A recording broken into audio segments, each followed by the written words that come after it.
Yahuan sat by a rock and asked Yahe with confusion, "Brother, why did Lord Zixin want us to wait here by the endless sea first?" She turned to look at Yahe, who was spitting out fish bones, and continued, "Shouldn't we immediately go and avenge Yaching by finding that heading?" Yahe frowned and glared at Yahuan, scolding, "Are you a pig? Where is that heading? Do you know? Since Lord Zixin told us to wait here, she must have her reasons. Why waste your breath?" She looked at Yahe silently, her face full of defiance, thinking, "You could have just said so. Why did you have to call me a pig? Now I've lost my appetite." Suddenly, 4 streams of water snaked up towards the sky opposite them. Yahe gently retracted her hand, focusing on the scene before her, and said, "It seems Lord Zixin's arrangements have arrived." 4 exotic beasts of different forms circled within the water streams. Yahuan's mouth fell open as she exclaimed, Those are exotic beasts from the sea," Yahe immediately retorted. "No, those are ancient exotic beasts. They have the aura of the Eye of Chaos on them." She saw more exotic beasts emerging from the water and retreated behind Yahe. Why are there so many of them? Brother, they don't want to eat us, do they?" The surface of the water surged violently, as if being torn apart. Then 4 figures walked out from the sea amidst a hazy mist. Yahuan's eyes widened, and she tugged on Yahe's clothes in terror, exclaiming, They turned into people. The exotic beasts turned into people." Yahe shook off her hand and shouted, "Shut up! Ancient exotic beasts were originally different from the current ones. Turning into humans is just one of their abilities. You're embarrassing this venerable." She looked at Yahe coldly and explained the reason. "Your master has made a deal with us. We will help you find the human named Heading," he asked respectfully. "May I ask, seniors, are you all 8th realm great powers?" Yahe looked at Wu Shi, judging from their aura that they were merely a group of early-stage 7th realm cultivators. Wang Bao grinned and replied, "The seal only has a few cracks now. The 9th realm giant dragon sent last time was already killed by that human. How could we have the strength to send an 8th realm one over now? We're already at our limit in helping you." Yuan Yu, who was tall and large, bared its teeth menacingly and threatened, "If you look down on us because of our low realm, I'm afraid you two will die a miserable death." Cold sweat dripped down Yahe's back as he cupped his hands and admitted his mistake. This junior was wrong. Yahuan also cried out in panic, Don't eat me." He raised his hand and calmly announced, "I've found the heading you're looking for." A flock of white egrets soared in the sky above Jing'an Town, Hong County, Ku State of Qingzhou. The villagers looked on in surprise as Heading sold steamed buns with a steamer on his head. Xiao Lizzie squinted her eyes, turned her face, and said enthusiastically, "Thanks to Brother Heading, a delivery job like this would have taken me a long time before. I even had to borrow a cart."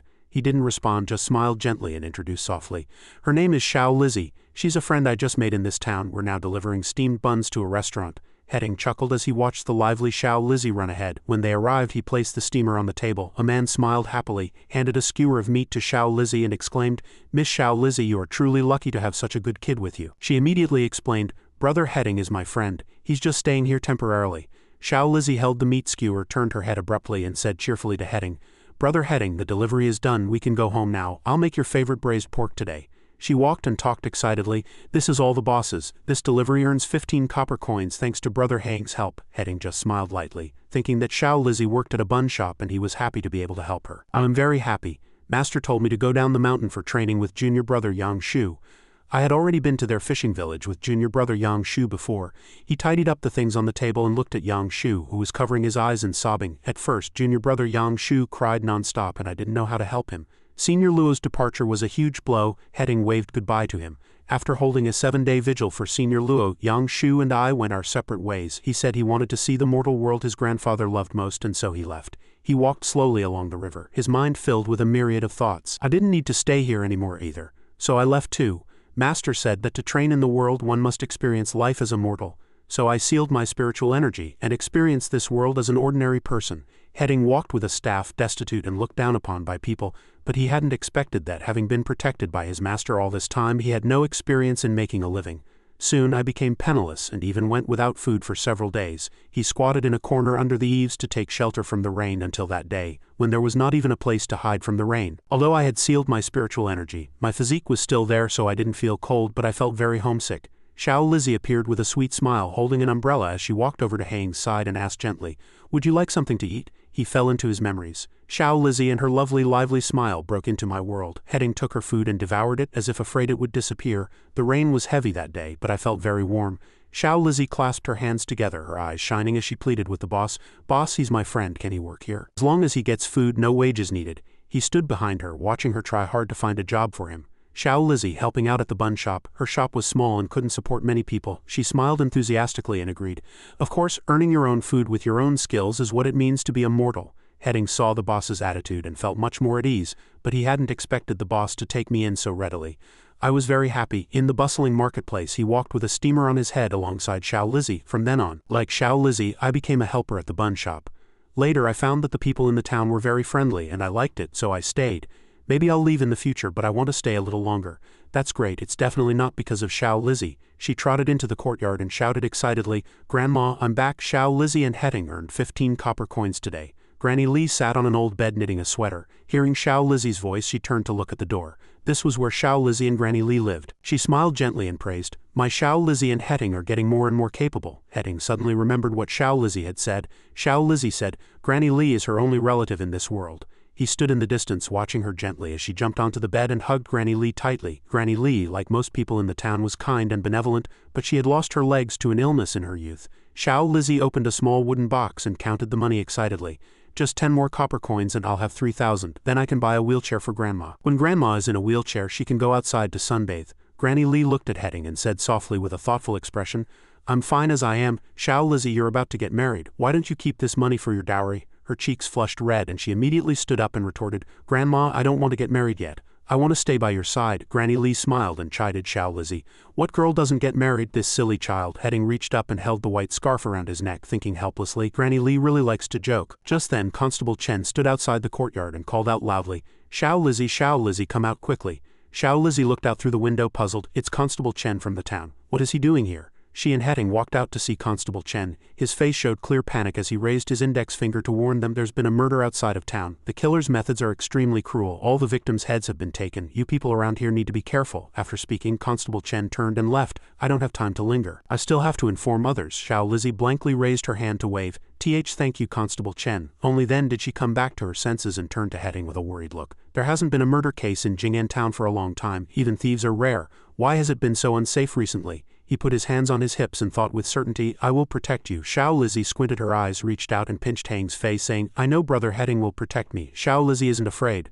Suddenly Feng Long's amazed voice startled him. "Oh, a cultivator, what a rarity." Hang's eyes widened and he turned to look behind him, asking in a low voice, "Whose voice was that?" He hid behind a distant house and ordered in a deep voice, "It's me, you come with me or I'll kill her." Xiao Lizzie looked at Hang's tense face and asked with concern, "What's wrong, Brother Heading?" She watched in shock as he suddenly tore the scarf from his neck and left. "Brother Heading, where are you going?" Heading regained his composure, smiled and turned his head, pointing a finger at the house. Xiao Lizzie clasped her hands, widened her eyes and asked innocently, "Are you telling me to go make dinner first? All right, I'll go make the braised pork. Remember to come back early." After speaking, she skipped happily to the kitchen to make braised pork. Heading walked forward, watching Feng Long's back gradually merge into the darkness. "This isn't the place to talk, let's go somewhere else." He and Heading went deep into a silent forest where he asked bluntly, "What exactly do you want to say?" Feng Long turned to look at Heading and replied, "Someone told me to find you, said there's a good show to watch." He frowned slightly and asked in a deep voice, "Who?" Feng Long was helpless. Even if he wanted to reveal the identity, he couldn't. "That person put a silent spell on me, so I can't say anything related to their identity. But since they want to watch a good show, you must be alive to see it." Heading looked at him with confusion.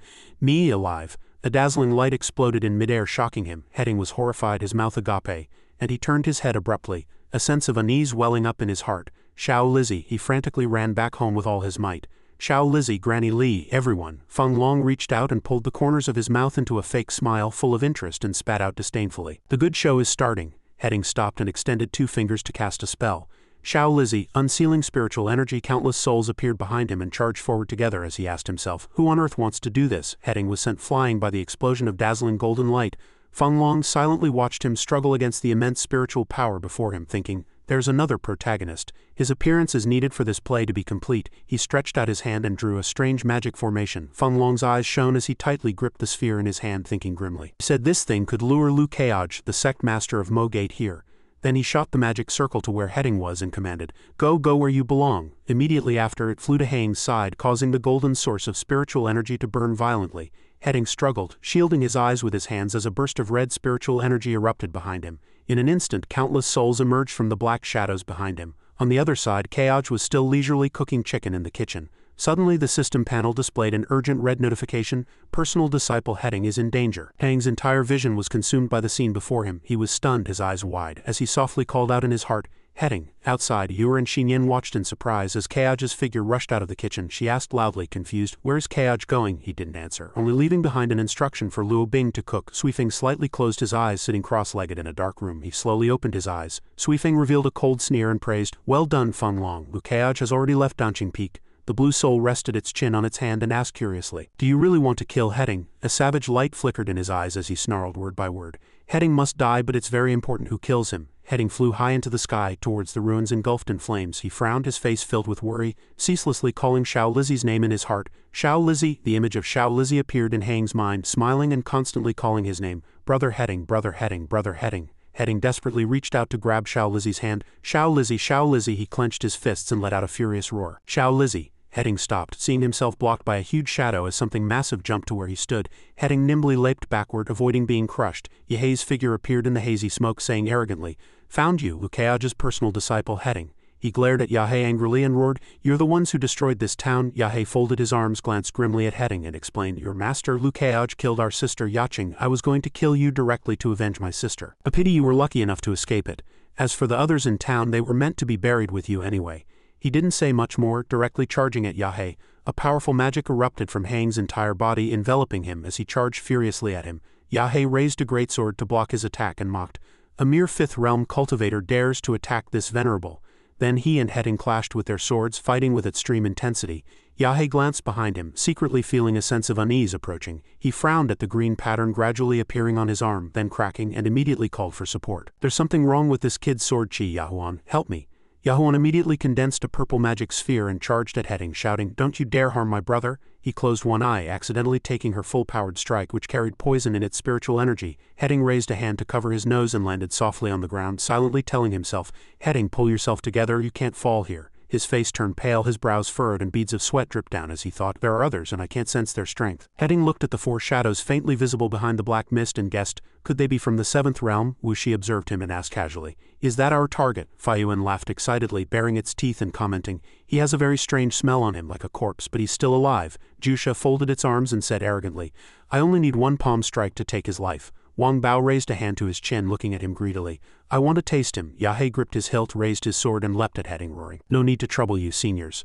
I will cut off his head and present it to you." His eyes were red and he gritted his teeth, trying to land a sword strike before the cold chi spread through his body. "What kind of evil art is this kid using? My whole body feels like it's been baptized in the 9 Serenities yellow springs, bone-chillingly cold. Even my skin is cracking. This kid is truly strange. I'll end this quickly. The credit will be mine." Heading knelt on the ground, watching the descending sword light intently. Xiao Lizzy died because of him. Today I, Heading, will surely die. At least, suddenly, a powerful cyan magic erupted from his body as he let out a heart-wrenching roar. Yehei's eyes widened, secretly understanding what Heading wanted to do. He wanted to take him down with him. One corner of his mouth lifted as he swung his sword down, calling out to Yahuan at the same time. Yahuan suddenly appeared behind Heading and attacked, responding, "Brother, I'm here." While he was unable to defend, Yahuan swung her sword down, thinking triumphantly, "Success. This venerable won't bother with a dying man. Killing you will allow me to report back to Lord Zixen." The entire space seemed to freeze at Feng Long's words. "Look here." Heading struggled to turn his gaze in the direction of the voice. He gaped, his eyes wide, feeling immense rage. Heading looked at the town being devoured by blazing fire and billowing black smoke. 2 charred bodies came into his view. Heading was so agitated that tears streamed down his face, countless emotions welling up in his heart. "Xiao Lizzy, Xiao Lizzy." Memories flooded his mind like a movie. "Xiao Lizzy, Xiao Lizzy." Heading threw his head back and let out a mournful roar. Feng Long stood behind him, tempting him word by word. "Your shadow is very powerful. Let it take over your body." Heading turned to look at the countless arms emerging from the red liquid at his feet, hearing him say that if he let it take over his body, he could kill his enemies. Those arms groped their way up his body. Feng Long watched expressionlessly as Heading was buried in the arms and continued, "That's right, just like that." A dangerous light flickered in his eyes as he grimly stated his purpose. Just like that, the king of Hades he spoke of could be resurrected. Yahei brought his sharp blade down on Hang's head. Suddenly Hang's body erupted with a huge blast of magic, sending Yahei and Yahuan flying. Yahei was drenched in sweat, brows furrowed, teeth clenched, thinking in confusion, "What's with this kid? His spiritual energy isn't what a cultivator should have." Yahuan's eyes widened, sharply sensing this spiritual energy, and she blurted out, "It feels like the aura of a ghost." Heading let out a violent roar. His magical power continuously strengthening, he roared to the sky, his pained screams echoing through the clouds. Feng Long stood in the distance, silently admiring Hang's figure standing in the red liquid. He watched intently with some interest, muttering to himself, "It's just as he said, this Heading. Truly interesting. It seems to have been ignited." "Then my mission is complete," Feng Long continued calmly. "I have nowhere to go anyway. Might as well wait for the next act. Igniting is just the first step. To turn a spark into a wildfire, a second step is needed, adding fuel to the fire. Wu, she gazed at Heading and commented, as expected, that person is no ordinary cultivator. Wang Bao grinned and stated the next step. According to the master's instructions, we must cooperate with him to complete the second step. Jusha bared its teeth, laughing ceaselessly. He, I can't wait, ha ha ha ha. At this moment the King of Hades sat in complete silence amidst the gradually dissipating red aura. He raised his sharp claws. The King of Hades' face was faintly visible in the sinister black mist, and red lines on his body lit up. The King of Hades stood upright, exuding a dark spiritual energy. Yahuan retreated nervously, taking an attack stance, and asked, "Brother, what should we do now?" Yahei gritted his teeth and spoke his fate. "If we can't kill him, we'll die if we go back anyway. Do you think Lord Zixen will forgive us?" He walked forward, placed a hand on the ground, cast a technique, and opened his domain.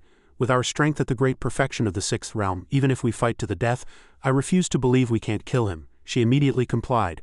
The monster's mouth on Hang's head opened wide, revealing sharp teeth, and released waves of a magical domain. Yahei and Yahuan hovered in the air, arms outstretched, summoning their magical domain, the yellow mist. The King of Hades didn't move, just quietly watching Yahei and Yahuan's combination. His brows furrowed, and he immediately transformed into his beast form, Yachao, a swamp on the surface. In reality, it's a summoning domain. Within my domain I am invincible, combined with Yahuan's poisonous and chaotic yellow mist domain. Unless an 8th realm great power intervenes, no one can break our combined attack. Wuxi let out a sneer. What a childish domain, ridiculous. The King of Hades' eyes were red, and he incessantly muttered one word, "Kill, kill, kill." Yahei's eyes widened, and with his hands behind his back he charged straight at the King of Hades, roaring, "Here I come, let this venerable handle it." Before he even got close to the King of Hades, his entire body grew heavy. Yahei's face turned pale, and he stared dumbfounded at his own palm, unconsciously retreating. Bound, the King of Hades watched him fall back weakly. Suddenly he reached out and grabbed Yahei's head, causing Yahei's eyes to widen in terror. The King of Hades viciously slammed Yahei's head into the green stream, then grabbed his body and spun him around wildly. Yahuan stood behind the King of Hades, watching Yahei being tortured, and screamed, "Stop, stop!" Before she could attack, the King of Hades appeared behind her and grabbed her head. Her face turned pale, and she was dragged by her head, roaring to the sky with a painful cry. The King of Hades brutally smashed Yahuan's body against the green water's surface. In the distance, Feng Long commented impatiently, "King of Hades, is that all you've got?" After enough torture, the King of Hades bent down and stopped, looking at the fallen Yahei and Yahuan. A dangerous red light flashed in the King of Hades' eyes again, filled with hatred, as he growled, "Kill, kill, kill." He reached out and sucked Yahei and Yahuan's souls from their bodies. Feng Long watched the King of Hades' technique in amazement. Absorbing the souls of the dead, severing their path of reincarnation, this is truly interesting. But it wasn't just two people who died here. He put on a look of enjoyment after devouring Yahei and Yahuan's souls. The King of Hades revealed a sinister smile, turned to look at the people who had stopped breathing in the fire, and said in a low voice, "There's more, so much more." Those souls were swiftly sucked away by him. The King of Hades spread his arms and roared to the sky, enjoying it. He would devour every soul pulled from its body. The King of Hades devoured one soul after another. Feng Long was shocked by his immense change and blurted out, "How interesting." Clearly wanted to protect them, but now he's become a demon, not even giving them a chance to reincarnate. Granny Li and Xiao Lizzie's souls appeared before the King of Hades. He didn't seem to hesitate, continuing to pull their souls toward his mouth. Feng Long suddenly spoke, probing, "These are people who were very important to you, do you remember?" The King of Hades paused at his words, recalling the scene when he was still heading, tears streaming down his face as he was drowned by countless arms. No, he had reached out for help back then, but it was useless. "Stop him, who can stop him?" Suddenly, a golden stream of magic descended from the sky, smashing violently into the ground and kicking up clouds of dust. "Foul creature, stop." The King of Hades warily watched the sword that had just pierced the ground and took a few steps back. Kaoj hovered where the sword had landed, hands on his hips, looking sharply at the King of Hades and asking grimly, "Where is my unworthy disciple now?" Feng Long looked up at Kaoj in shock and couldn't help but blurt out, He's the sect master of Mogade Lu Kaoj." The King of Hades looked at him with a ferocious gaze and roared loudly, "Kill, kill, kill." Kaoj reached out and pulled out the sword with his spiritual energy. "Can't talk, then I'll beat you until you can." Feng Long stared blankly at Kaoj and the King of Hades as the two fought wildly, neither giving an inch. He followed Kaoj's every move, marveling, such a beautiful face, such powerful sword chi. His eyes turned red and a playful smile touched his lips. "I really want to take his head." The King of Hades swung waves of sword chi through the air, charging at Kaoj. He put his hands behind his back and used a technique to block. "This kid's appearance seems a bit like his mind has been eroded by that shadow of his." He frowned slightly, recalling when Tianquan Realm Online had just reached its level 6 version. But when he passed the final boss of a story stage, he would usually see the terrifying shadow of the King of Hades from afar in the mist. Kaoj looked at the King of Hades' blurry figure and guessed, could that King of Hades be what formed after Hang's body was taken over by the shadow? He frowned, suddenly remembering a cunning white-haired old man with his hands raised high. But Tianji Sunren was already dead, so who could have created this situation this time? Taking advantage of his distraction, the King of Hades immediately roared and charged to attack. Kaoj impatiently punched the King of Hades in the face. then opened his mouth wide to complain, "It's all because of you, you damn thing." With just one strike he sent the king of Hades crashing to the ground. Feng Long followed Kayaja's every move, the corners of his mouth lifting into a brilliant smile. "He's so powerful. Such a head is worthy of his status, such a head is the delicacy I want to eat. Compared to him, the heads of the townspeople I ate before were just filth." He looked at the arm enveloped in a green magical flow and commented, "It seems that after you, Heading has also developed schizophrenia. This venerable's schizophrenia-curing fists have a bright future." At this moment the king of Hades abruptly stood up and charged at Kayaj. His brows were furrowed, his anger blazing as he growled word by word, "This venerable already said it." Kayaj rushed over, punched the king of Hades hard on the head and complained, "It's all because of you, you damn thing." The king of Hades was knocked to the ground again. Kayaj impatiently pressed down on him, repeatedly slapping his face while complaining, "My unworthy disciple may be unworthy, but his body is not for a mere little shadow like you to occupy." He punched and kicked, and the king of Hades' face was beaten black and blue, looking pathetic. "Give me back my disciple." Feng Long was dumbfounded, unable to believe the scene before him. This wasn't right. That was the king of Hades, yet he was beaten by fists until he was afraid and wanted to abandon his body. Bu-Wan appeared on Kayaja's shoulder, staring at the king of Hades with her mouth open. Then she quickly became greedy. Saliva dripping from the corners of her mouth, Kayaj glanced at Bu-Wan and commanded sternly, "You cannot devour it. It once bowed to me, and can be considered half a disciple of mine. Get back into the sword." The little girl pouted in frustration, making a pitiful face as she returned. Wang Bao covered its mouth with both hands, its eyes gleaming with amusement. "That kid is almost beaten back to his original form, and the man beating him is indeed very handsome. Even I'm a little moved." Jusha bared its teeth and asked, "Is this Liu Kayaj, the strongest sword Dao prodigy in Tianquan?" Yu cautiously reminded. "Be careful, that green-robed man. His scent is very special," Wu Shi calmly said. "According to the master's plan, we must act quickly." Wang Bao excitedly rushed towards Kayaj. "Then what are we waiting for? I can't wait to touch that handsome man's body." Jusha laughed sinisterly, revealing a greedy expression. Powerful beings. I love to eat the flesh and blood of powerful beings the most." Wu Shi reiterated the reminder from the front. "Remember the master's words." Yu gloomily sensed, "I seem to smell death." Kayaj frowned and abruptly turned to look behind him. "Something's coming." He extended two fingers, shooting magic towards Wu Shi and the others, shouting, "Do not obstruct this venerable." Suddenly, with a loud bang, smoke and dust filled the air. Kayaj hovered in the air, looking at the white airflow before him, his face shocked, his eyes tightly furrowed, asking himself, "What's going on?" The king of Hades emanated immense energy, attracting countless souls. Kayaj looked at him in confusion. Standing in the center of a magic circle, countless characters arrayed downwards, clearly spiritual energy waves surged towards Heading, but there was no hostility. Rather, it was as if he opened his eyes wide and drops of cold sweat silently slid down his cheeks. Kayaj was horrified, countless questions popping into his mind. Contract. What would sign a contract with Heading at this moment? I have no experience with this situation.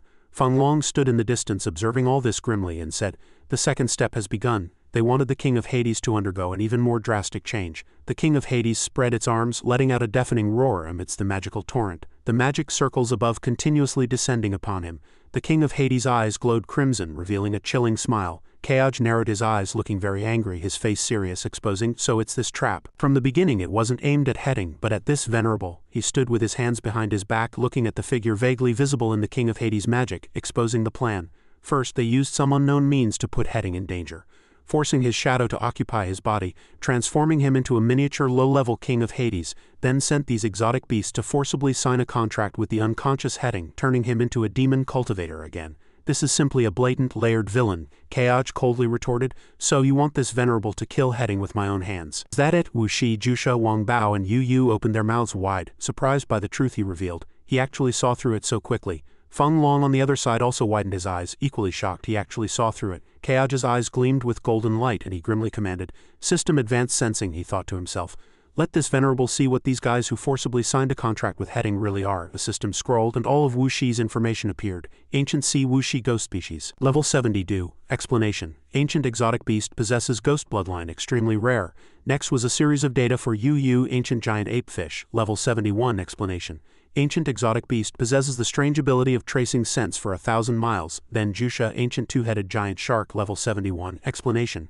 Ancient exotic beast possesses immense strength exceeding its peers by 30. Finally, Wang Bao's information appeared on the screen. Ancient Sea King Leopard. Level 72 Explanation. Ancient exotic beast possesses extremely strong defense exceeding its peers by 30. Kayaj's face was expressionless as he curled his lips into a cold smile. "So you're all ancient exotic beasts. You all came out of the Eye of Chaos's loophole, didn't you?" Jusha folded its arms, its other two hands spread open, fearlessly replying, "Even if you see through all this, it's useless. The spiritual energy in this human's body has been completely transformed into the power of an exotic beast. You can only kill him." Keoj stood with his hands behind his back, a slight smile on his face, regretfully saying, "Indeed, advanced exotic beasts can speak human language, and have gained intelligence, but unfortunately. Wang Bao smiled sinisterly, curiously waiting for his next words. Unfortunately what? This human gentleman is so handsome. Keoj glared at it, mercilessly commenting, "Unfortunately, you only have a little bit of intelligence." Jusha scratched its head with one hand and propped its chin with the other, not understanding the deeper meaning of his words. What does only a little bit mean? Is he praising us? Wuxi understood Keoj's words and explained, "He's calling us stupid." Jusha suddenly realized, angrily rushing towards him, shouting, "I'll kill you!" Yu grabbed its wrist, quickly trying to stop it. "Stop, the master said we can't defeat him. Remember, as long as one of us four is still alive, his disciple will forever be a demon cultivator. Run, Wuxi obeyed. Yes. Wang Bao looked at it, agreeing to meet again underwater. Keoj watched Yu and the others run in different directions, leaving only Jusha behind. He curled his lips into a mocking smile and said, "Your companions have all run away. Clearly you're the dumber one." Jusha clasped its hands together, performed a move, transformed into a giant fish, and arrogantly declared, "They're all cowards. I'm different from them. What plan? If I kill you, all the credit will be mine alone." It opened its bloody maw, revealing sharp teeth, and charged at Keoj, its eyes gleaming with light, its entire body emanating powerful magic. "Is that so?" Jusha was quickly swept up by Keoj's spiritual energy. A dazzling halo appeared behind him, intricately carved, and he calmly watched as it was split in two. "Then you must remember clearly. Next life, get a good brain." Keoj and the King of Hades confronted each other in the air, the atmosphere tense, Keoj with his hands on his abdomen, his demeanor calm. "Now there are only the two of us left here." At the same time, the King of Hades spread its arms and roared loudly. This scene surprised Feng Long a little. He observed intently. If the King of Hades were to be entangled now, those exotic beasts would escape, and then the King of Hades would not be able to return to human form. "Lu Keoj, what will you do?" Just then, the King of Hades extended its sharp claws, coming to attack Keoj. As its claws neared Keoj's face, a stream of water suddenly appeared. Keoj stood calmly, watching the King of Hades being swallowed by the vortex. Feng Long himself couldn't help but open his mouth in surprise. The power of heaven and earth, and such pure power of heaven and earth. No, how can there be such powerful power of heaven and earth? The power of heaven and earth has always only been able to slightly help cultivators. How can he imprison the King of Hades? As he observed the King of Hades opposite him, these thoughts kept popping into his mind. The power of heaven and earth increased again, allowing me to feel the emotions in the water. Besides the chaotic killing intent, there seemed to be a hint of pain. His stern face was reflected in the clear water. "Heading, Master knows you're still there. Don't worry, Master will definitely save you." Heading seemed to be bound by red arms, sobbing and crying out, "Master, Master." Keoj immediately leapt into the sky, only leaving behind a reminder. "I'll go kill those 3 exotic beasts first and come back to help you wake up." He calmly put his hands behind his back, then commanded, "Rain." The sky immediately rained, accompanied by lightning. Keoj saw this scene and thought, more water, the easier it is for this venerable to control. He stared intently below. Then Keoj applied more power, making him fly faster than before. "This venerable can be fast, but you must be slow." Meanwhile, Wuxi saw the rain, a brilliant smile blooming on her face, and she excitedly raised her head. "What's going on? Why is it suddenly raining so heavily?" And Wang Bao was equally excited. She stared at the opposite side. "We were all born in the sea. It's easier to escape when it rains. Heaven is truly helping us." Yu bared its sharp teeth, enjoying the rain. "This water came just in time. I've been on shore too long. My nose is getting dry." Suddenly, Wuxi, who was flying, swayed, making her panic. "So heavy. What's going on? This water isn't right." Wang Bao broke out in a cold sweat, secretly thinking, could this also be Lu Keoj's ability? Even Yu looked at the increasingly heavy rain in confusion. Damn it, this water isn't here to help." He abruptly turned around and saw Keoj, who calmly unleashed an attack, splitting Yu's body in two, eliminating one. Meanwhile, Feng Long was already approaching the King of Hades, who was trapped in the water orb. "King of Hades, do you want me to help you get out?" He raised his head, staring into the King of Hades' eyes, and said, "You think you can't break it, so I can't break this water orb of his either." Then Feng Long slowly raised his hand, wanting to touch that water orb. "Then why don't you give it a try?" The moment his finger touched the water orb, a small vortex appeared in the water orb. "This time it's not at his instruction, it's me who wants to do it, because this is a rare thing I find interesting." Suddenly, Feng Long heard the familiar voice of Keoj. "I advise you not to do that." Keoj hovered in the air, his figure reflected in the water orb. This venerable sensed someone secretly observing the moment I arrived, and immediately determined that the person secretly observing must be the culprit. Or he stood with his hands behind his back, glancing into the distance. The best tool of the culprit, an indispensable tool. Hearing this, Feng Long immediately turned to look. "You are too smart, so smart that it makes people extremely desire you, Lu Keoj." At the same time, Keoj raised 2 fingers, his face showing clear impatience. So annoying, Keoj unleashed a powerful attack from high in the sky, aiming straight down. Feng Long coldly stared at the blue light before him. It seems Sect Master Lu is very angry. Suddenly, his body gradually disintegrated into fragments. However, he still calmly said, "Unfortunately, I won't be foolish enough to use my real body to face you." Sword Dao prodigy, please enlighten me today. Feng Long's figure became more and more faint, only half of his body remaining. Next time we'll meet again, and then I will definitely. Suddenly 2 rays of light flew in, shattering Feng Long's body into pieces. At the same time Keoj lowered 2 fingers, frowning as he observed below. A coward who only hides. This venerable has no time to listen to your nonsense. Then Keoj stared intently at the king of Hades, who was trapped in the water orb. Your body is mixed with death chi and ghost chi, and your spiritual energy has been eroded, gradually turning you into a demon cultivator. Although those 3 exotic beasts have all been killed by this venerable, you won't be able to return to your pre-sect state for a while. This venerable will find a way. Keoj leisurely turned around to observe his surroundings but only saw some vague figures. This is the foot of the mountain where you heading cultivated, but unfortunately it has become like this. A ray of light appeared under Keoj's feet, transforming into a golden lotus. Keoj forcefully manipulated it. It seems this is a place where you feel relaxed and comfortable, and there are also people you cherish. Otherwise you wouldn't stay here, and Master will help them transcend. Immediately the souls below gradually flew towards the lotus magic behind Keoj. Rebirth incantation. Only Granny Lee and Xiao Lizzie's souls quietly stared at the water orb. This scene surprised Keoj a little. He mumbled, "These 2 souls seem to have deep affection for Heading. Perhaps they are the reason Heading stayed here." Then Keoj sighed, feeling a little regretful, and at the same time he closed his eyes, deciding to give up. The dead cannot be brought back to life. Master will erect memorial tablets for them. Under Keoj's control, 2 stone tablets immediately appeared and were inserted into the ground. He stood before the 2 stone tablets, cupped his hands in thanks and said, "Thank you too for taking care of my disciple. When Heading wakes up I will definitely bring him here to pay respects. As for your grievances, my Mo-Bait will certainly seek justice for you." Then Keoj carried the water orb and flew into the sky. He must return to the sect as soon as possible to free Heading from his confinement. Meanwhile Suifeng stood with his back to Feng Long and he coldly asked, "Did you fail?" Feng Long frowned slightly and at the same time calmly explained, "No, it was a partial success. The king of Hades in Heading's body has been awakened and he has also been forcibly contracted by the exotic beasts. He has already become a demon cultivator." Suddenly Suifeng grimly glanced behind him. So only one last step remains, for Lu Keoj to kill Heading with his own hands. Hearing this, Feng Long simply lowered his head silently, then said, "That's right, but I have a premonition that even if Lu Keoj kills Heading with his own hands, his Dao heart will not shatter." Suifeng stood with his hands behind his back and at the same time he raised his head to observe the painting. "That's not necessarily true. Even the strongest person has weaknesses such as emotions. As long as his Dao heart shatters, he will no longer be able to break through to higher realms and naturally our great plan won't be affected." Feng Long suddenly frowned deeply and asked Suifeng, "Why must his Dao heart be shattered instead of simply killing him?" He looked at Suifeng puzzled. "Wouldn't that be faster?" Suifeng stood with his hands behind his back, his brows tightly knit, clearly displeased. "Hey, I never thought you, one of my 3 corpses, would dare to inquire about this venerable's private matters." Just then, Suifeng manipulated the streams of green energy emanating around him. HMPH, Feng Long was immediately suppressed, gritting his teeth and falling to his knees. "Ah," he turned his back to Feng Long and warned, "You need not say more about this venerable's affairs." Sweat beaded on Feng Long's forehead as he lowered his head and replied, "Yes, Lord Sect Master." Suddenly he saw a series of obscured cards fly before him. At the same time Suifeng glanced at them, a slight smirk on his lips, and ordered, "Next I have 4 tasks for you. Each obscured card represents 1 task, but you can only open 1 at a time." Then Suifeng leisurely toyed with the red heart in his hand. "Your inner core is still with this venerable. If you dare to betray this venerable you know the consequences." Hearing this, Feng Long immediately replied respectfully, then vanished. "Yes, Lord Sect Master." In Sufeng's hand the obscured card shimmered. Days later in Gaon Town, Feng Long met with a Zui Association Ziyan 2nd rank. He watched the mist ahead with an indifferent, troubled mind. Qinglong County, where Lu Keoj's Mo-Gate is also located. It seems that Li Suifeng fellow has also completed half of his good deeds. Then Feng Long slowly pulled up his hood, concealing half of his face. "Actually, even if you don't answer me, I know why you don't dare to kill Lu Keoj directly." He calmly concealed his figure, then descended the mountain. "Because you're also afraid that killing Lu Keoj would lead to even more terrifying karma." A trace of resentment flashed through Feng Long's heart as he gritted his teeth and mused, "Li Suifeng, you're just like me, merely a puppet on the surface." Feng Long, who had been moving, suddenly stopped. He calmly turned to look at a happy child in its father's arms. After he left, only white bones buried underground remained behind him. "You don't taste good, but right now I don't like your happy faces." Keoj saw the king of Hades roaring and suddenly asked, "Heading, what's going on?" Xinyan asked, confused.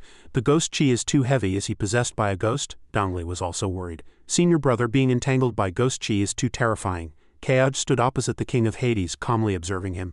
"The situation is urgent. I need to take Heading to the exorcism chamber first. After Heading recovers, I'll explain everything in detail to everyone. For now, please join me in guarding him." Dongli quickly nodded in agreement. "Yes." In the sealed room, Keoj silently observed the king of Hades' movements, then comforted him. "Bear with it. Your master will first help you remove the exotic beast power." Then Keoj raised his hand and a golden light appeared.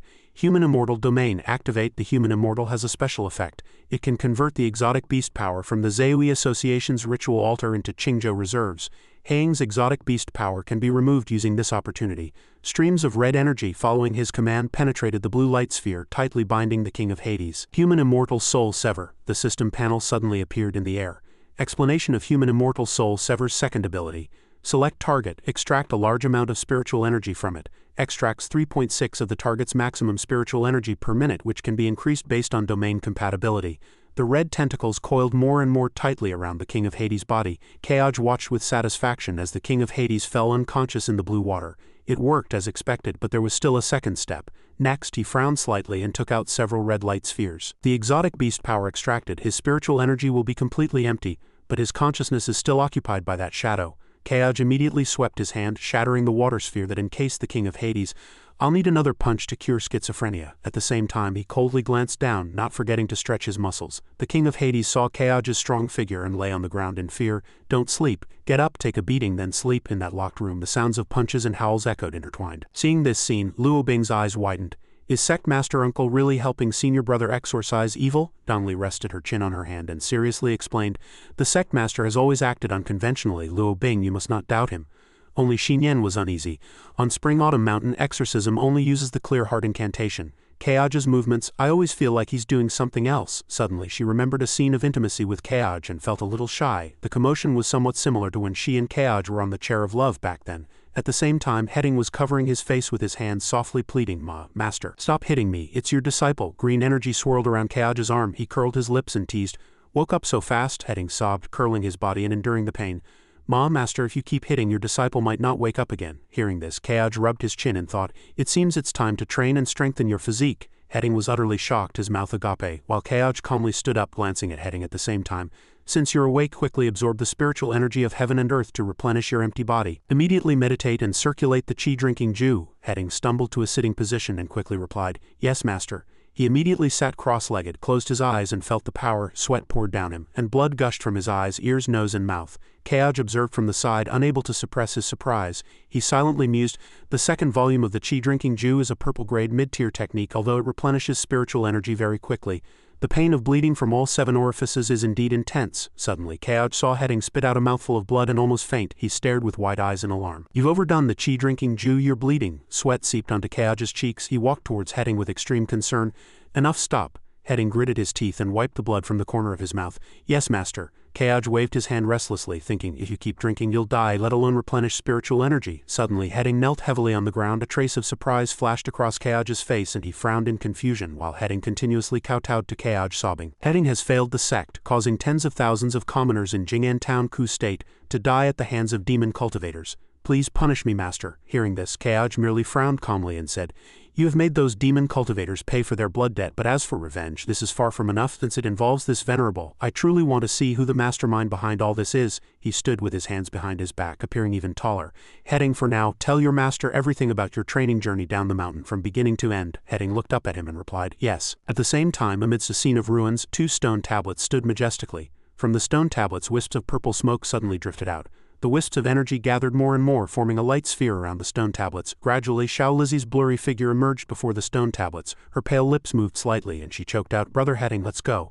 Xiao Lizzie slowly moved away from the stone tablets and at the same time she walked straight forward, intent on killing him. The bright moonlight hung high in the night sky, casting its glow. Meanwhile, Feng Long, cloaked in black, blended into the darkness. According to the instructions on the card, this should be the location of a Zeui Association Ziyan second rank. This must be the place. This town seems to have many people, but the scent of demon cultivators is very strong. Then he stopped before a building and raised his hand to knock. This was where the scent was strongest. From inside the building, Yehei's voice came, Come in. Feng Long slowly took off his hood and silently observed his surroundings. Suddenly, Feng Long frowned slightly, secretly musing, all 7 people are demon race. Suddenly, Yehei walked opposite Feng Long and coldly asked, The leaders of Qingzhou's 7 major demon cultivator organizations are all here. What instructions does your master have? A card flew out from Feng Long's lapel, hovering in the air and attracting everyone's gaze at the same time. Feng Long silently smiled in his heart. Interesting, truly interesting. His Feng Long's face turned cruel, his eyes blood red and wide. His Sufeng's instruction is for us to exterminate all sword cultivator sects in Qinglong State. Heading knelt on the ground, his gaze fixed on Kaoj's back. Master, everything about your disciples' training journey down the mountain is as I've told you. Those demon cultivators suddenly attacked Jing'an town. It seemed they were targeting your disciple. Suddenly, Kaoj walked towards Heading. Kaoj slowly supported Hang's arm. They weren't targeting you, but this venerable. Many things happened during your time down the mountain, possibly related to the demon cultivator who previously infiltrated the sword sect sword prison. Seeing Heading hesitate to speak, Kaoj said, "What do you want to ask? Just ask." Heading lowered his head and gently sighed, memories of Xiao Lizzie surfacing in his mind. In Jing'an town there was a girl named Xiao Lizzie. Hearing this, Kaoj frowned slightly. He stared at him. "I have already erected a memorial tablet for her and promised to avenge them. It's just..." Hang's face was a little anxious. He stared with wide eyes, anticipating the answer. "Master, just what?" Kaoj silently placed his hands behind his back, and at the same time he glanced at Heading. "The residents of that town while alive were affected by your transformed state. It is possible that new abnormalities may occur, perhaps giving rise to some ghosts. After all, the name within Hang's shadow can devour soul jade and is called the King of Hades by those people. It is perfectly normal for wandering souls to be affected by the King of Hades." Sweat rolled down Hang's cheeks. He nervously clenched his hands. "Master, is there a way to resolve this? Your disciple heard that if a soul turns into a ghost it becomes difficult to enter reincarnation, and the only outcome is utter dispersion." Suddenly, Kaoj's eyes widened, interrupting him. "Your master merely said there's a possibility. If it truly comes to that, there will still be a way. At that time, perhaps Heading himself will have a method hidden within his shadow." Hearing this, Heading could only scratch his head. He stammered, "Master, it's good that there's a way, but your disciple has one more thing and I don't know if I should say it." A trace of doubt flashed in Kaoj's eyes, thinking, "This brat is still playing hard to get with me." Heading walked opposite Kaoj and at the same time he extended his hand forward. "Your disciple doesn't know what it is either. I can only demonstrate it for Master. Master, please stand further away from your disciple." Kaoj immediately pondered calmly, then quickly retreated. "What is it? And you want me to stand far away?" At the same time Hang's eyes widened, concentrating his power. He released streams of green light as if standing with open arms in the center of that river filled with bones. "Master, what is this?" Kaoj was now excited. He praised with an unreserved smile. "Excellent, you're on the verge of forming a domain. This time, being possessed by the shadow seems to have caused some changes in your physique. Although the domain hasn't fully formed, it already has a rudimentary form." Heading looked bewildered. He scratched his head and asked in confusion, "Does that mean your disciple can also have a sword domain in the future?" Kaoj looked into Hang's eyes and calmly replied, "Precisely. Just from this rudimentary form of the domain, its potential is clearly extraordinary." Then he gently looked at him and instructed, "Go rest first. There's no need to force yourself to cultivate recently. Let your mind settle first." Heading respectfully cupped his hands and said, "Yes, master." After seeing Heading leave, Kaoj couldn't help but secretly muse, "Although this kid is dull, he is very loyal and values relationships." Looking at his expression just now, he would rather not have this domain if it meant bringing that girl and grandmother back to life, he mused, slowly speaking with a trace of regret.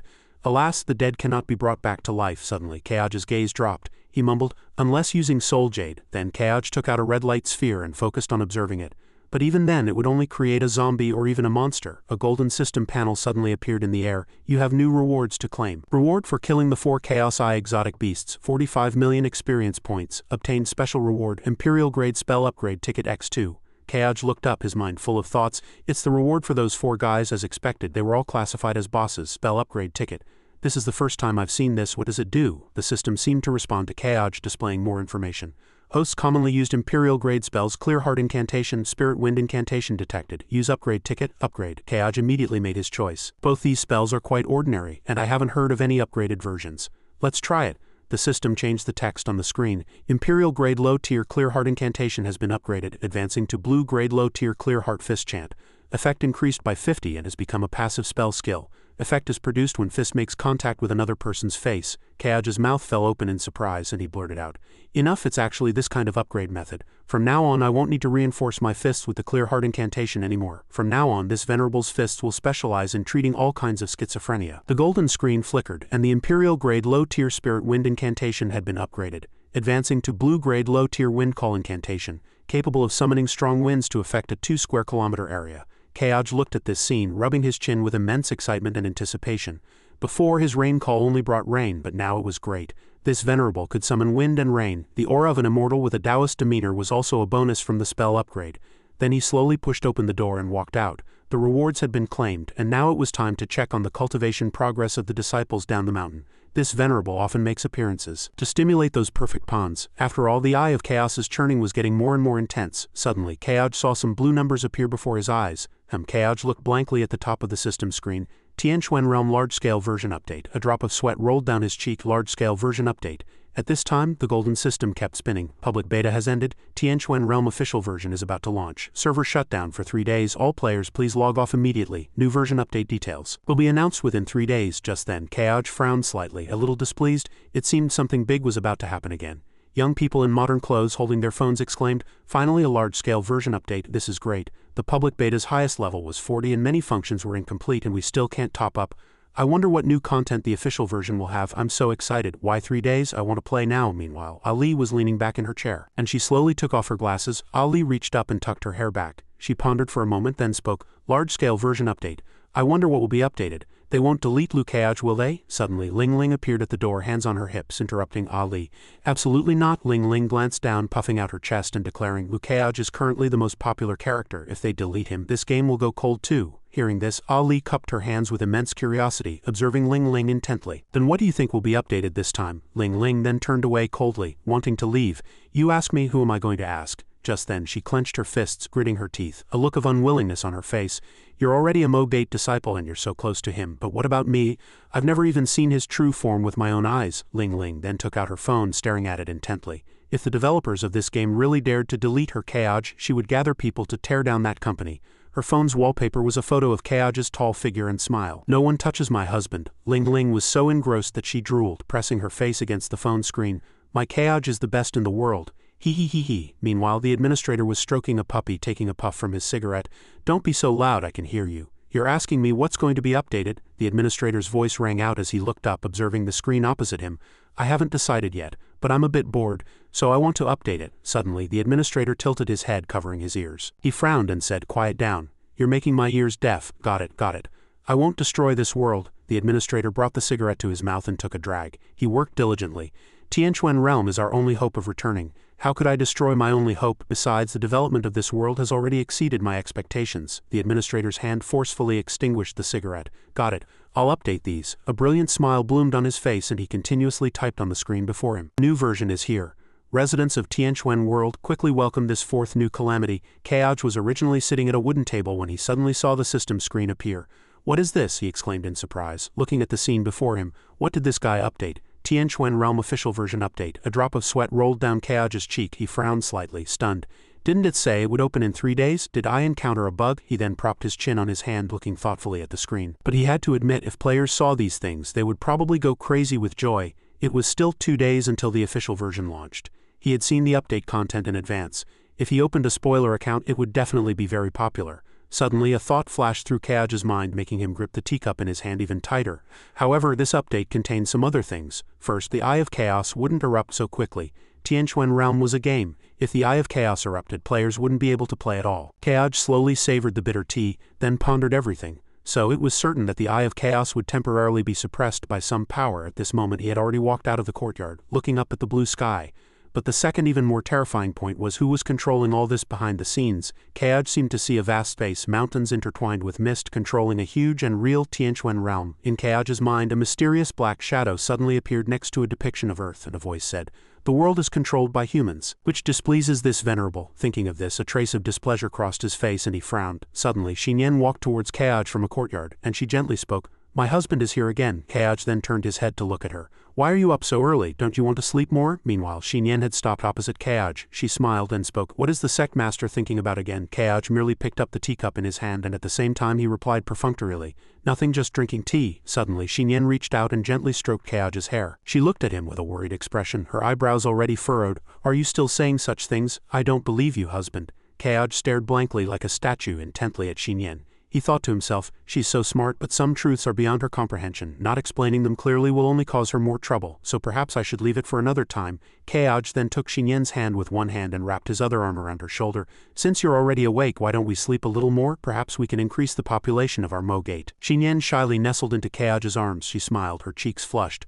"All right, everything according to husband's wishes." Kaj looked down at Xinyan before him. He gently said, "Then." Just then, Donnelly walked over from a distance, hands on her hips, interrupting Kaj's conversation, reporting, "Sect Master Lu Donnelly has something to report." Seeing this, Kaj broke into a cold sweat. He stared wide-eyed at her. "How is this reporting?" "This is clearly chi-porting, a pun on chi, meaning anger, and chi, meaning report." Then he took a few steps forward, a serious expression on his face, and asked, "Little Lizzie, what's wrong?" Dongli cupped her hands, yet she avoided Kaoj's gaze. A few days ago, disciples Yindi and Luohan sent 2 boxes saying they were things husband won from their masters. I didn't remember a few days ago, but I remembered today. So here they are for the Sect master. Kaoj frowned slightly, trying to recall his memories. Was that true? I won that gamble. Their cards were a bit unfair, so I hadn't paid attention. I didn't expect them to actually send them. Immediately, Kaoj spread open his palm. He smiled, speaking with anticipation.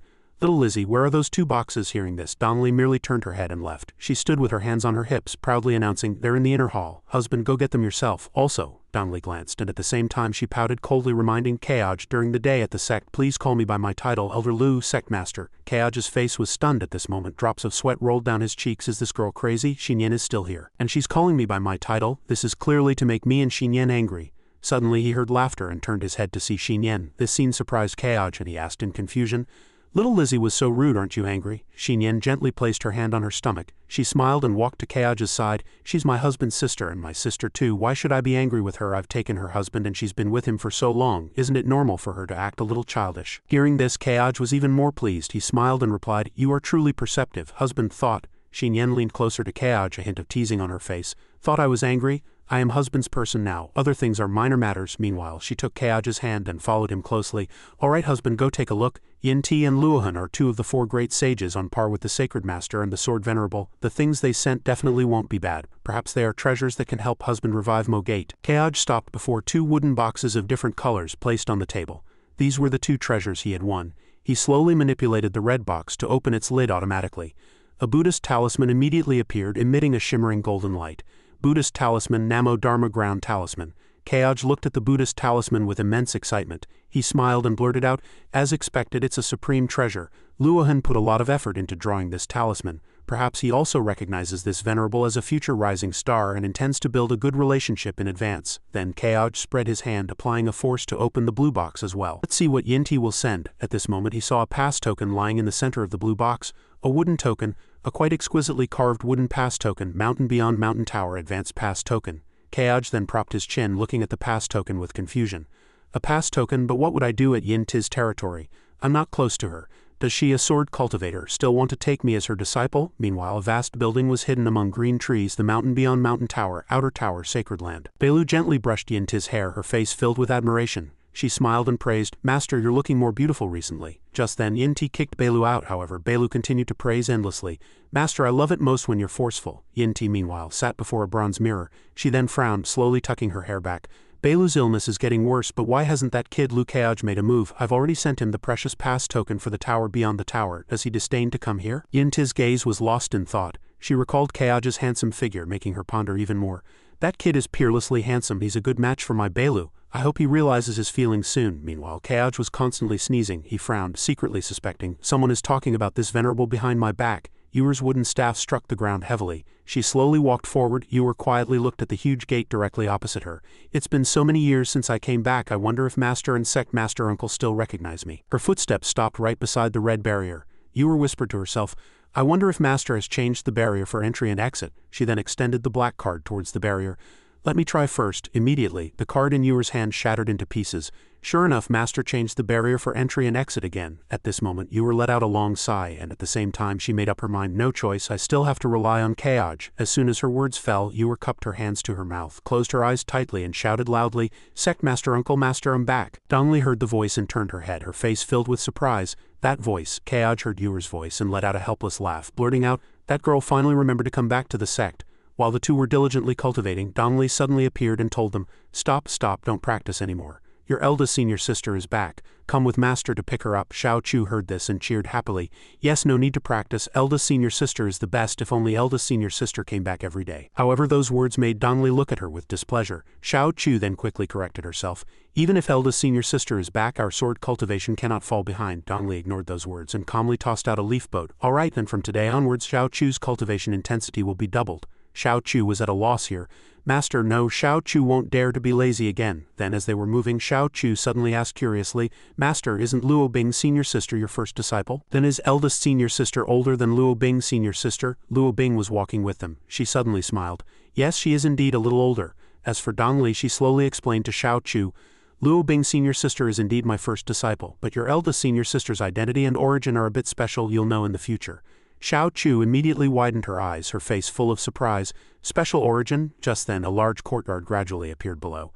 Look, that's your eldest senior sister, Xiao Chu. This is your first time seeing her, so be polite later. Your eldest senior sister is the kindest and gentlest person. Xiao Chu immediately responded obediently and loudly. Yes, master. Suddenly Dongli's brows furrowed with worry.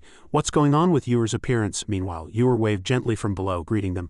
Master, junior sister Luo Bing, and is that junior sister Xiao Chu mentioned in the letter? She's indeed a lovely little girl. Xiao Chu was instantly stunned by Yuer's appearance and asked, Eldest senior sister, why do you look like an old granny? Are you too old? Even Luo Bing showed great confusion. Master, how did eldest senior sister become like this? Even so, Dongli merely replied blankly, I don't know either. Let's go ask her first what happened. Not only that, she was also very puzzled. 2 years ago when Yuer went down the mountain for training, she was clearly still a young girl. How could she now look like an 80-year-old mortal? Yet her spiritual energy signature was clearly Yuer's, not that of an evil cultivator in disguise. Afterward, the three landed together and Yuer still happily greeted them. Master, long time no see, but she quickly noticed something and asked in confusion. Master, why does everyone have such expressions? Is something wrong with Yuer? Dongli immediately observed her closely. You've been cultivating as a mortal down the mountain for 2 years. How did you become so old? You're not much younger than me, but now you look decades older. Yuer laughed after hearing this. Isn't this how mortal training is supposed to be? As long as I unseal my spiritual energy, I can return to my original appearance. Master, don't worry, I'll unseal my spiritual energy now. Then she set up a small formation and gently gave it an order. The spiritual energy seal was lifted, and with it came a violent surge of spiritual energy around them, making Xiao Chu full of anticipation. Eldest senior sister, are you going to turn back into your beautiful self now? However, Yuer's appearance did not change, which surprised her greatly. What's going on? Why haven't I returned to my youthful appearance? Xiao Chu immediately feigned understanding and offered a useless analysis. Xiao Chu thinks eldest senior sister must have encountered bad people during this training down the mountain. Faced with this situation, Dongli quickly cast her one-leaf skiff. Xiao Chu, stop talking nonsense here. Yuer, follow me immediately to see your sect master uncle. Xiao Chu straightened up at her words. Yes, Yuer also followed suit, shouting yes. So the four quickly departed. At this moment the weather remained clear and calm. Beneath the azure sky lay Mo Bait, bathed in brilliant sunshine and radiating light. Meanwhile Kaoj was busy checking the flow of spiritual energy. After the check, Dongli finally asked him, Kaoj, what exactly happened to Yuer? On the other hand, Yuer appeared very optimistic. Sect master uncle and master, don't be troubled. This is only due to Yuer's own carelessness, and I can only show myself in this appearance from now on. Yuer didn't complain, but Xinyan immediately interrupted these words. How can you accept that? I heard you're only 20 this year, in the prime of your youth and beauty, and you'll have a Tao companion later. You shouldn't say such demoralizing things. As for Kaoj, he slowly spoke to them at this moment. Her spiritual energy is not polluted. Then he tentatively asked Yuer, during your mortal training down the mountain, did you encounter anyone special? Yuer immediately replied respectfully. Replying to Sect Master Uncle, this time Yuer did not encounter any special person or demonic cultivators during her training down the mountain. She only went to Wangfeng City in Luo State and found that the people there aged very quickly. So she stayed there for half a year. Dongli became even more flustered after hearing this. Only staying for half a year made her like this. What on earth happened? Kaoj, we can't ignore this. You know, Yuer is the child her parents left behind. The words she was about to utter were suddenly interrupted by another thought. Strictly speaking, Yuer wasn't her own disciple. The first time she saw Yuer was covered in mud, looking dejected and pitiful. Brought back to the sect by her parents, her memories of Yuer's childhood clearly surfaced. Little Lizzie, Kaoj, Yuer will live in our sect from now on. When she's older, she can decide whether to stay or leave. At that time, Kaoj, however, casually said to him, Where did you pick up this treasure again? She's not your illegitimate daughter from down the mountain, is she? As soon as he finished speaking, his father harshly pinched him. Little Yuer's family suffered a calamity, and her enemies killed her entire family. I happened to pass by and saw her crawling out of the ruins. This is no time for your rotten jokes, you brat. It wasn't over yet. Kaoj even sneered, an orphan's background, a protagonist archetype. Then his father immediately started disciplining him, making him shout in pain, Dad, Dad, Dad, I'm your biological son, Dad. I really am your biological son. Dongli, on the other hand, took Yuer's hand proactively. Don't mind that annoying fellow. This will be your home from now on. Yuer immediately nodded, responding softly, Time passed quickly after that. From then on she remained in the sect, but she was neither her parents' adopted daughter nor their disciple but a lodger. Little Yuer grew up in the sect and eventually emerged from her gloom, gradually becoming cheerful. Gradually Yuer blossomed into a beautiful young girl, until that day, her parents received a summons from Chen Qi, a true disciple of the Sword Sect, to go out and eliminate demonic cultivators. Returning to the day, he gently stroked her hair. Yuer, after we return from eliminating these demonic cultivators, I, Lu, will take you as a disciple of Mo Gate. What do you say? Yuer immediately bowed obediently. Yuer is deeply grateful. In that atmosphere, Kaoj again began to comment, Great, the protagonist is officially going to start cultivating immortality. For this he was again severely reprimanded by his father. Dad, I won't joke anymore. I was wrong, I really was wrong. The brief moment of joy vanished, replaced by 2 blood-stained wooden tablets, but her parents never returned. Yor stood before their cold remains, unable to hide her shock, however. Donnelly still clearly remembered some things.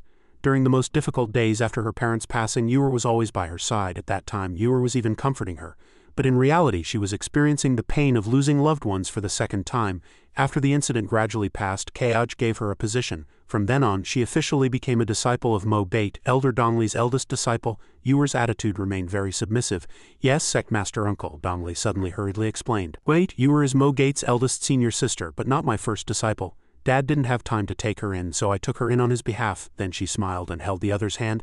In short, no matter the title, from today on you are officially a member of my Mo Gade family. As expected, Yor also immediately nodded. Returning to the present, Donnelly's palms were clenched in anger, and she made a firm decision in her heart. I, Lou Donnelly, have always acted cautiously, but I absolutely cannot allow such a gentle Yor to suffer the whims of fate again. I must get back her suddenly lost youth. Without hesitation, she immediately suggested to Kaj. Reporting to Sect Master, I, Lou Donnelly, request to go down the mountain. Yor must have been ambushed by a demonic cultivator in Wangfeng City. I must go down the mountain and reclaim her youth for her. This decision made Hetting gape in surprise. Martial Uncle Donnelly truly cares for senior sister Yor. Even Luo Bing gradually realized that Master was truly angry. Only Xiao Chu said blankly, Master has never gone down the mountain before, but now she's going down. However, Kaj suddenly and seriously interrupted this speculation. Who said it was done by a demonic cultivator? Donnelly's tension and urgency increased. Isn't snatching others' lifespan something only demonic cultivators can do? To answer this confusion, he slowly recounted some things. No, junior sister little Lizzie, you've been away from the sect for too long, so you've forgotten some things. Besides the 3 great sword sects in Qingzhou, there are many rogue cultivation sects, and among them, evil cultivators are not uncommon. After speaking, Kaj secretly narrowed his eyes, thinking, but the reason I'm so sure is because he immediately ordered the system to issue a Heavenly Dao alert in advance. A red panel immediately appeared, with information written on it. Heavenly Dao alert. Mo Gate disciple Lin Yor has had 75 years of her life taken by an evil cultivator. This information led everything back to 1,000 years of history. In the vast Qingzhou, the sword sect first gathered 300 sword cultivation sects, forming the most powerful righteous force in the province. Those excellent sect masters appeared one by one, but this does not mean that in the entire vast Qingzhou, there were only pure sword cultivators. Below them were some mysterious, unknown faces. In this vast land there were also many cultivators walking different cultivation paths. If listed in detail they would be countless. It's just that they were not as powerful as the sword sect, nor did they have the qualification to gather the momentum of their 3 major sects. Due to their vast numbers, those cultivators quickly filled all the blanks. But this did not mean they did not exist in Qingzhou. After the memories ended, Kaj seriously said to her, Elder Donnelly, Yor is a disciple of my Mo Bate. Since there are evil cultivators causing trouble, how can I, the sect master, stand by and do nothing? He flicked his sleeves, the anger in his tone intensifying. Since they dared to harm a disciple of my Mo Gate, then let them be prepared to turn to ashes. That night, the clear moonlight streamed onto the roof of Mo Gate's inner hall. Inside the room, Kaj was carefully giving instructions. Tomorrow I will go down the mountain with Martial Uncle Xinyan Master and your eldest senior sister. At that time, only the 3 of you will be left in Mo Gate. Now that Hetting and Luo Bing have both reached the 5th realm, you two must take on the responsibility of protecting the sect. In addition, he took out a very powerful artifact. This talisman can block a full-powered strike from the Overlord realm and below for you once. This treasure is barely acceptable. You must keep it safe just in case. Luo Bing took it in surprise. To think that Sect Master Uncle would describe a treasure of this level as barely acceptable. Hang's expression was as confused as hers. Below the 8th realm, can't only the great perfection of the 7th realm withstand it? As for Xiao Chu, she raised an eyebrow disdainfully, guessing, it looks very ordinary, not as good as my Xiao Chu's sword. Then she put away the treasure and declared proudly, Sect Master Uncle, you all go ahead, Mo Gate has me. This confidence made both Kaj and Xinyan's expressions stiffen. Who did this little girl learn this from? After that, he could only smile bitterly and pat her head. Understood, having you as Mo Gate's blessing, Hetting quietly said to him from the side. Yes, master, please rest assured, Hetting is here, Mo Gate is here. He felt even more troubled after hearing this. There's no need to go to such extremes, just protect the sect. Right beside them, Luo Bing was coquettishly asking, Sect Master Uncle, aren't you taking me with you this time down the mountain? More than protecting the sect, Luo Bing wanted to follow Sect Master Uncle. Contrary to her expectation, Kaj merely reminded her indifferently, after I leave you will shoulder half the responsibility of Mo Bate. This matter is more important, understand? She knew she couldn't persuade him, so she lowered her head. Yes, but then Luo Bing thought with a brilliant smile, young master wants me to stay and protect the sect. It's also because he trusts me immensely. I shouldn't force him or make things difficult for him. The conversation soon ended, and he stated his request. Everything I needed to tell you has been said. You may all leave now. His disciples also replied in unison, yes. After the others left, Kaoj curiously asked Xinyan, today you spoke up to advise Yuer, and little Lizzie will be very grateful to you. You usually never interfere with guiding sect disciples. Why were you willing to speak up today? Faced with this question, she gently explained, because with Spring-Autumn Mountain's cultivation technique, I only cared about food. All emotions were suppressed, but ever since I met you, I've felt that this world is so beautiful, not just the beauty of food. My words today were truly from my heart. Then she gently touched his face. Whether little Lizzie is grateful to me or not, I don't care. I just feel that if Yuer meets her destined partner in the future, she will definitely regret her decision to give up her youth today. He didn't miss the opportunity to hold her hand. It seems I've changed my Xinyan quite a bit. How about we have another galaxy falling 9 heavens tonight? Xinyan immediately turned away shyly. You still have things to do tonight. Even so, Kaoj still persuaded. It won't delay anything. Just like that, the intimate sounds of night continually echoed in the room. A moment later, as the full moon gently illuminated the entire space silent, even though it was very late, Kaoj was still walking quickly outside. Each dual cultivation session yielded hundreds of thousands of experience points. Xinyan must be the same. At this rate, I'll break through the 6th realm through dual cultivation sooner or later. This is truly wonderful. Unfortunately, there's also an upper limit to the experience gained from dual cultivation. Once the number of times reaches a certain level, no more experience points can be gained. Thinking of that scene, a satisfied smile immediately appeared on his face. This is also reasonable otherwise. Would cultivators not have to do anything? If it were like this every day, joyful dual cultivation and such, after all it's just a heterodox path and cannot be openly acknowledged. When he reached the path, that dark memory immediately ended. I've finally reached my destination. To protect Mo Gate, Heading and Luo Bing alone aren't enough. I also need to rely on that super mysterious big shot in the tomb. She is the true barrier. Then he placed his hand on the tombstone, tapping a few times as if saying hello. Are you there? A wisp of a soul appeared, and he quickly cut to the chase.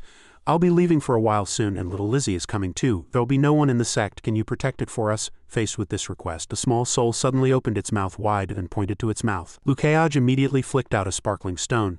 Don't worry, I understand. The object flew into its mouth and was absorbed in an instant, looking very satisfied. Having settled this matter, he cautiously added, our transaction is complete. I'm leaving now. I didn't expect to have already broken through to the 6th realm. After losing vital essence, it's indeed this feeling of emptiness. Sure enough, vital essence cannot be lost casually. This thing is too precious. So Lukeaj turned and quickly left, leaving the soul in contemplation. In its hand, a glowing black staff gradually appeared. It seemed to have forgotten to give him something. How captivating. Next time, perhaps. On the way back, he inadvertently saw the bright lights of Mo Gate. Lukeaj frowned slightly, feeling puzzled. Strange, Xinyan should be fast asleep by now. Why are the lights still on? With this question in mind, he asked Xinyan as soon as he saw her. Xinyan immediately looked at him, then explained, not long after you left, Yuer came over swaying to deliver a gift. She said that Martial Uncle Sect Master liked tea the most, so she specially made this tea set by hand down the mountain. That time, Yuer happily brought this wooden box, so exquisitely polished, she must have spent a lot of time on it. Hearing this explanation, Lukeaj opened the wooden box and picked up a teacup. So where is she? Xinyan gently replied. She went to deliver gifts to others again. After returning from down the mountain, she gave a gift to everyone, including Xiao Chu. Just now she apologized to me, saying she didn't know I was at Mo Gate, so she didn't prepare a gift for me. Lukeaj's mood instantly became a bit complicated. Lin Yuer has always been like this since she was little. She is the gentle and thoughtful girl of our Mo Gate. Unfortunately, her fate was harsh. Her entire family was wiped out when she was young. Growing up, he stared at the teacup and instructed, I must prevent Yuer's tragedy this time. Xinyan immediately supported his will, and me. Kind-hearted people should not be tormented by fate. That night ended and they began a new day of travel in the sky. Xinyan carefully laid out the blanket. Yuer Dongli, sit. Yuer as usual lowered her head and thanked her. Thank you, senior sister Xinyan. Then Dongli also prepared a table of tea and snacks, thinking senior sister Xinyan was truly thoughtful. After all, it's cold on a flying magic tool and Yuer is frail and can't handle it now, so senior sister Xinyan should drink tea first. The town Yuer mentioned is far from Danqing province, probably a half-day flight away. Lukeaj took in the harmonious scene. It seems the relationship between my sister-in-law and junior sister is getting better and better. When Lukeaj arrived at their destination, other things were happening on the ground in Qinglong province. Meanwhile, the Zhengjin sect was holding a rather important meeting. The conversation began with Sha Tu's boastful tone. Elders, my Zhengjin sect has recently benefited quite a bit from Lukeaj of Mo Gate. You see, another disciple from the Sword Sect said they would visit me. Although they are clearly here to inquire about Lukeaj, I am still very happy. Then he stood up excitedly. Even during the new year, disciples from the Sword Sect wouldn't come to our Zhengjin sect. As long as they come and we try our best to leave a good impression, our ranking among the 300 sects will definitely rise next year." Upon hearing this, the elders all smiled and praised him. "Sect Master's foresight is admirable. We are all impressed," the others also enthusiastically echoed. "Sect Master's foresight is admirable. We are all impressed. I think so too." Thanks to this flattery, Sha too became even more smug. "If I put in some effort to befriend Liu Keaj, maybe I can also benefit from Mo Gate and get some opportunities. Wouldn't that be even better?" However, no sooner had he finished speaking than the door was suddenly slammed open and a person flew directly in. Seeing the unlucky body next to him, Sha too screamed in horror. What's going on?" The others also looked in the same direction in fright. "Who dares to cause trouble in my Jengjin sect?" At this moment the door was completely open and figures flickered not far away. In an instant those mysterious masked figures rushed in with weapons. Feng Long hid behind, commanding his army. "The Great Yellow Spring Association of the Northern Continent is coming to Qingzhou. All sects that stand in the way will be killed without mercy." A vast land scene then emerged. Wangfeng City, a distant small city in Luo State, one of the 9 states of Qingzhou. "We have arrived at Wangfeng City, a remote town in Luo State, a large country on the southeastern border. Yuer, during her 2 years of travel, did indeed come here." Yuer slowly continued, "I once heard Master mention that he picked me up while traveling in Luo State." So hearing this, Dongli looked over worriedly.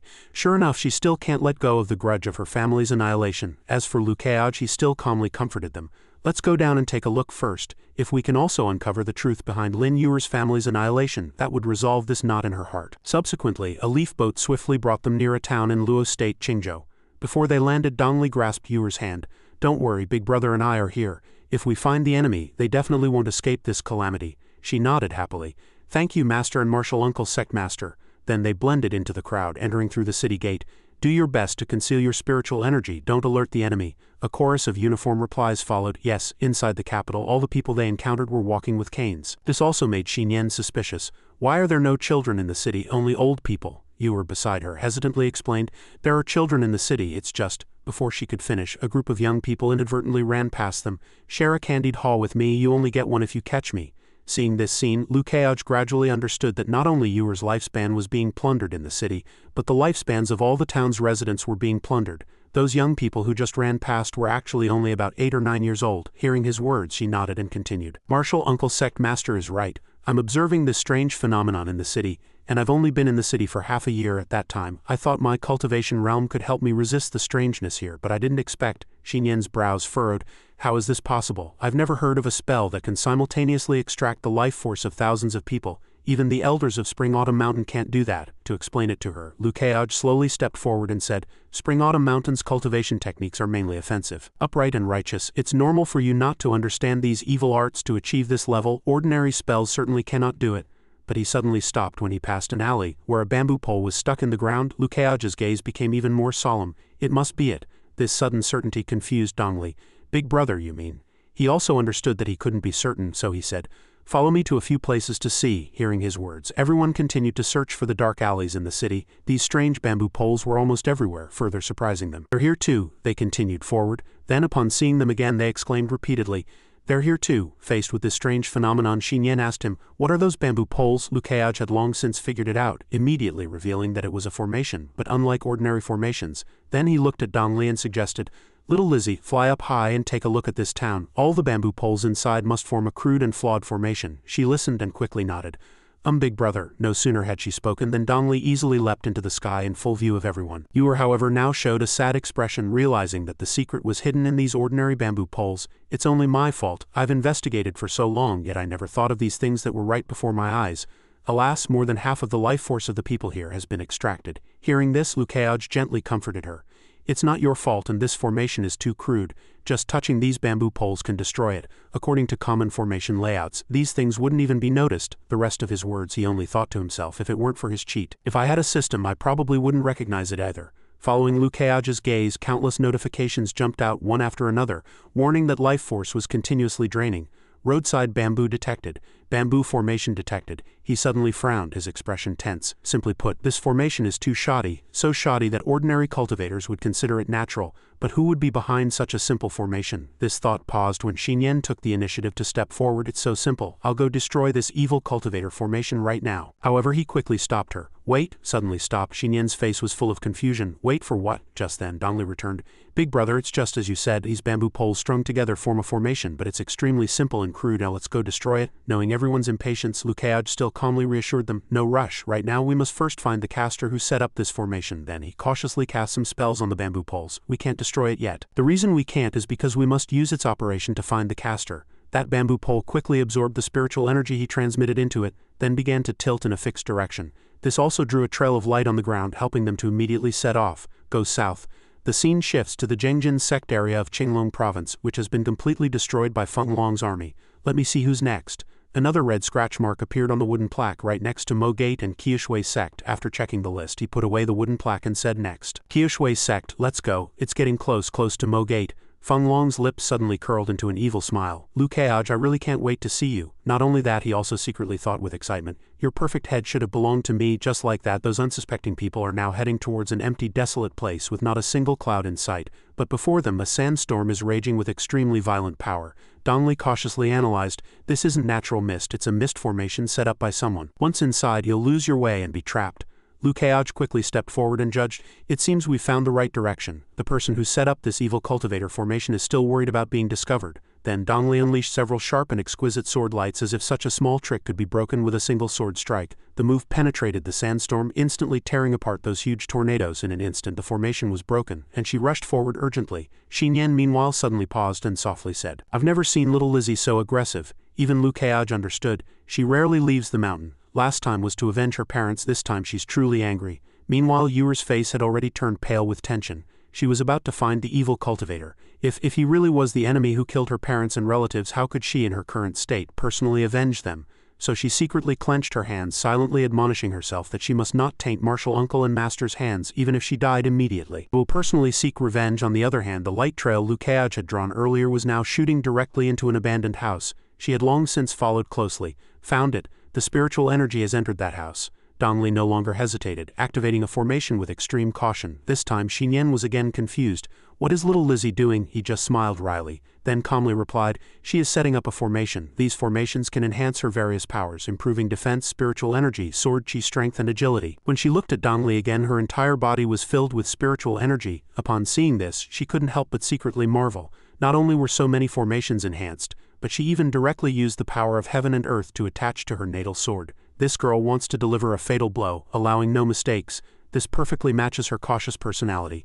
Donnelly was ready, so she shouted loudly, "Which demon dares to extract the lifespan of Wangfeng City's commoners to nourish itself? Come out and face your death." At this moment, the scene was dominated by powerful tornadoes surrounding Donnelly. The formation she created quickly enveloped everyone, including the abandoned house.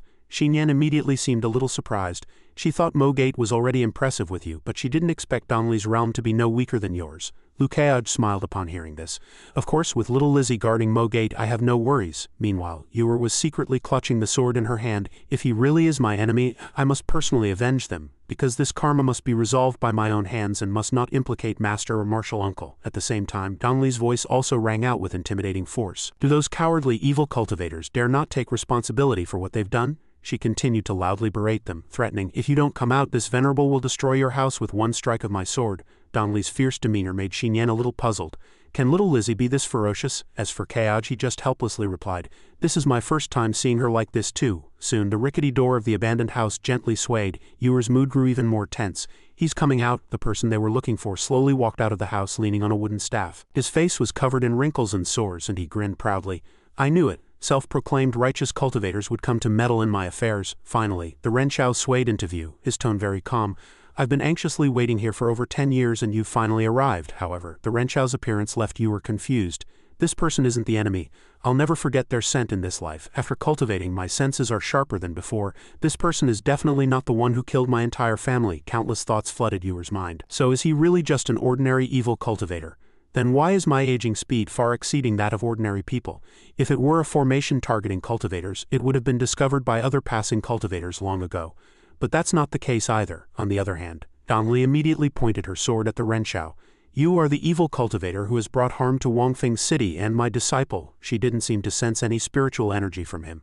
His realm had only just entered the initial stage. Could such a person cause so much harm? Could he have made my Yuer suffer so terribly? Even Xinyan said worriedly, "How can this be? This person can't even be considered a cultivator. What exactly is going on?" At the same time, Kaj said with concern, "I'm afraid things are about to take a turn for the worse." She immediately turned her attention to him, her eyes full of doubt.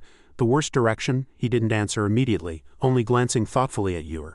It had better not be as I suspect, otherwise Yuer's Dao heart will be in trouble. The Renshao meanwhile muttered, "Evil cultivators, you are the self-proclaimed righteous practitioners, aren't you? It's not my first time dealing with you. You say you've come for the people of Wangfeng City, but I've been here for over 10 years and never seen you before." The Renshao steadied himself, one hand on his staff, and continued, "You've come for her, haven't you?" Then the Renshao's anger turned to Yuer.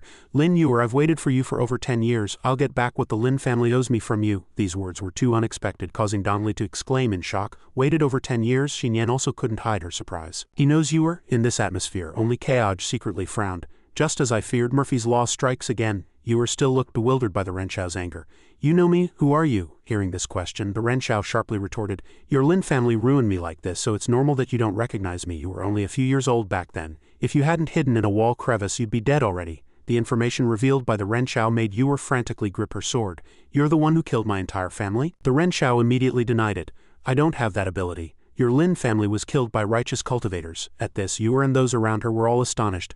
"Our Lin family was killed by righteous cultivators," Dong Li quickly tried to reassure them. "Yuer, don't let him sway your mind. He's spreading deceptive words now. Your master will kill this evil cultivator." However, Yuer hurriedly stopped Dong Li. "Master, no." Her action left Dong Li somewhat bewildered, and Yuer calmly spoke to the Renshao. "How much do you know about the truth behind my family's massacre back then? Please tell me everything." However, the Renshao showed direct disgust. "It seems you really don't remember who I am." "That's right, how could the high and mighty eldest Miss Lin remember a lowly gate guard like me?" Hearing this information, Yuer's mouth fell open in astonishment again. You were a Lin family guard?" The Renshao then solemnly replied. "Back then, the Lin family was considered a prestigious clan and its members were of noble character. To become a guard for your Lin family was a dream come true for many. But this good thing ruined me for life." Then he angrily scoffed. "In the end, who would have thought that your Lin family's longevity was gained by siphoning the lifespans of the entire city's residents through an evil cultivation formation? On the surface, a prestigious clan of noble character, yet behind the scenes you committed such shameless and despicable acts." After hearing this, Yuer could only stammer, speechless. How can this be?" Not only her but Xinyan behind her was also utterly flustered. "Is what he's saying true or false?" Knowing he could no longer hide it, Kaoj could only explain. "Yes, and if I'm not mistaken, the formation he used to extract the lifespans of Wangfeng City's residents came from the Lin family." The Renshao opposite sneered, praising, "You're very clever." But then the Renshao began to go mad. "Bastard, why are you so handsome? You're a bastard too. I'm going to rip your face off." At this, Dong Li had already landed on her own, and he slowly stepped forward. "Anger is useless. I suppose you discovered Yuer had come to Wangfeng City long ago and thus developed a desire for revenge against her. You adjusted the formation, directing all its siphoning power onto her, causing her to age the fastest." Faced with these accusations, the Renshao merely sneered. "Precisely, who told her to be young and beautiful? Who told her to become a cultivator again?" Then the Renshao raised his hand resentfully. "Back then, I too was young and handsome like you, and a guard for the prestigious Lin family. How many maidens broke down my door wanting to marry me, but the Lin family ruined everything for me, leaving me crippled and turning me into what I am now." Following this, the Renshao proudly revealed the truth. "Fortunately, I survived that great catastrophe and even found a tattered formation book in the ruins of the Lin family. If not for this formation prolonging my life, I would have died long ago." Ultimately, the Renshao vented all his resentment on Yuer. "If we're talking about evil cultivators, then the Lin family was an evil cultivator.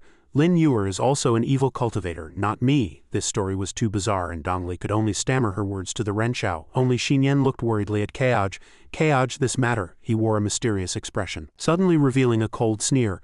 "I've truly never seen such a brazen and shameless person." Upon hearing this, the Renshao vehemently retorted, What did I say wrong? That evil cultivation formation belonged to the Lin family, and the Lin family was exterminated by the righteous path. I only ended up like this because I was implicated by the Lin family.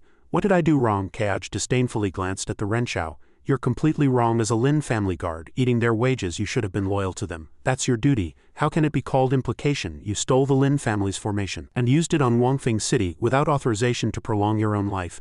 That is disloyal and unrighteous. Not only that," he continued to insult him, "now you're slandering the descendant of your former master. That can also be considered unfilial. Thus you are a disloyal, unfilial and unrighteous scoundrel. To call you brazen and shameless is still putting it lightly." Dong Li was thrilled by these sharp words.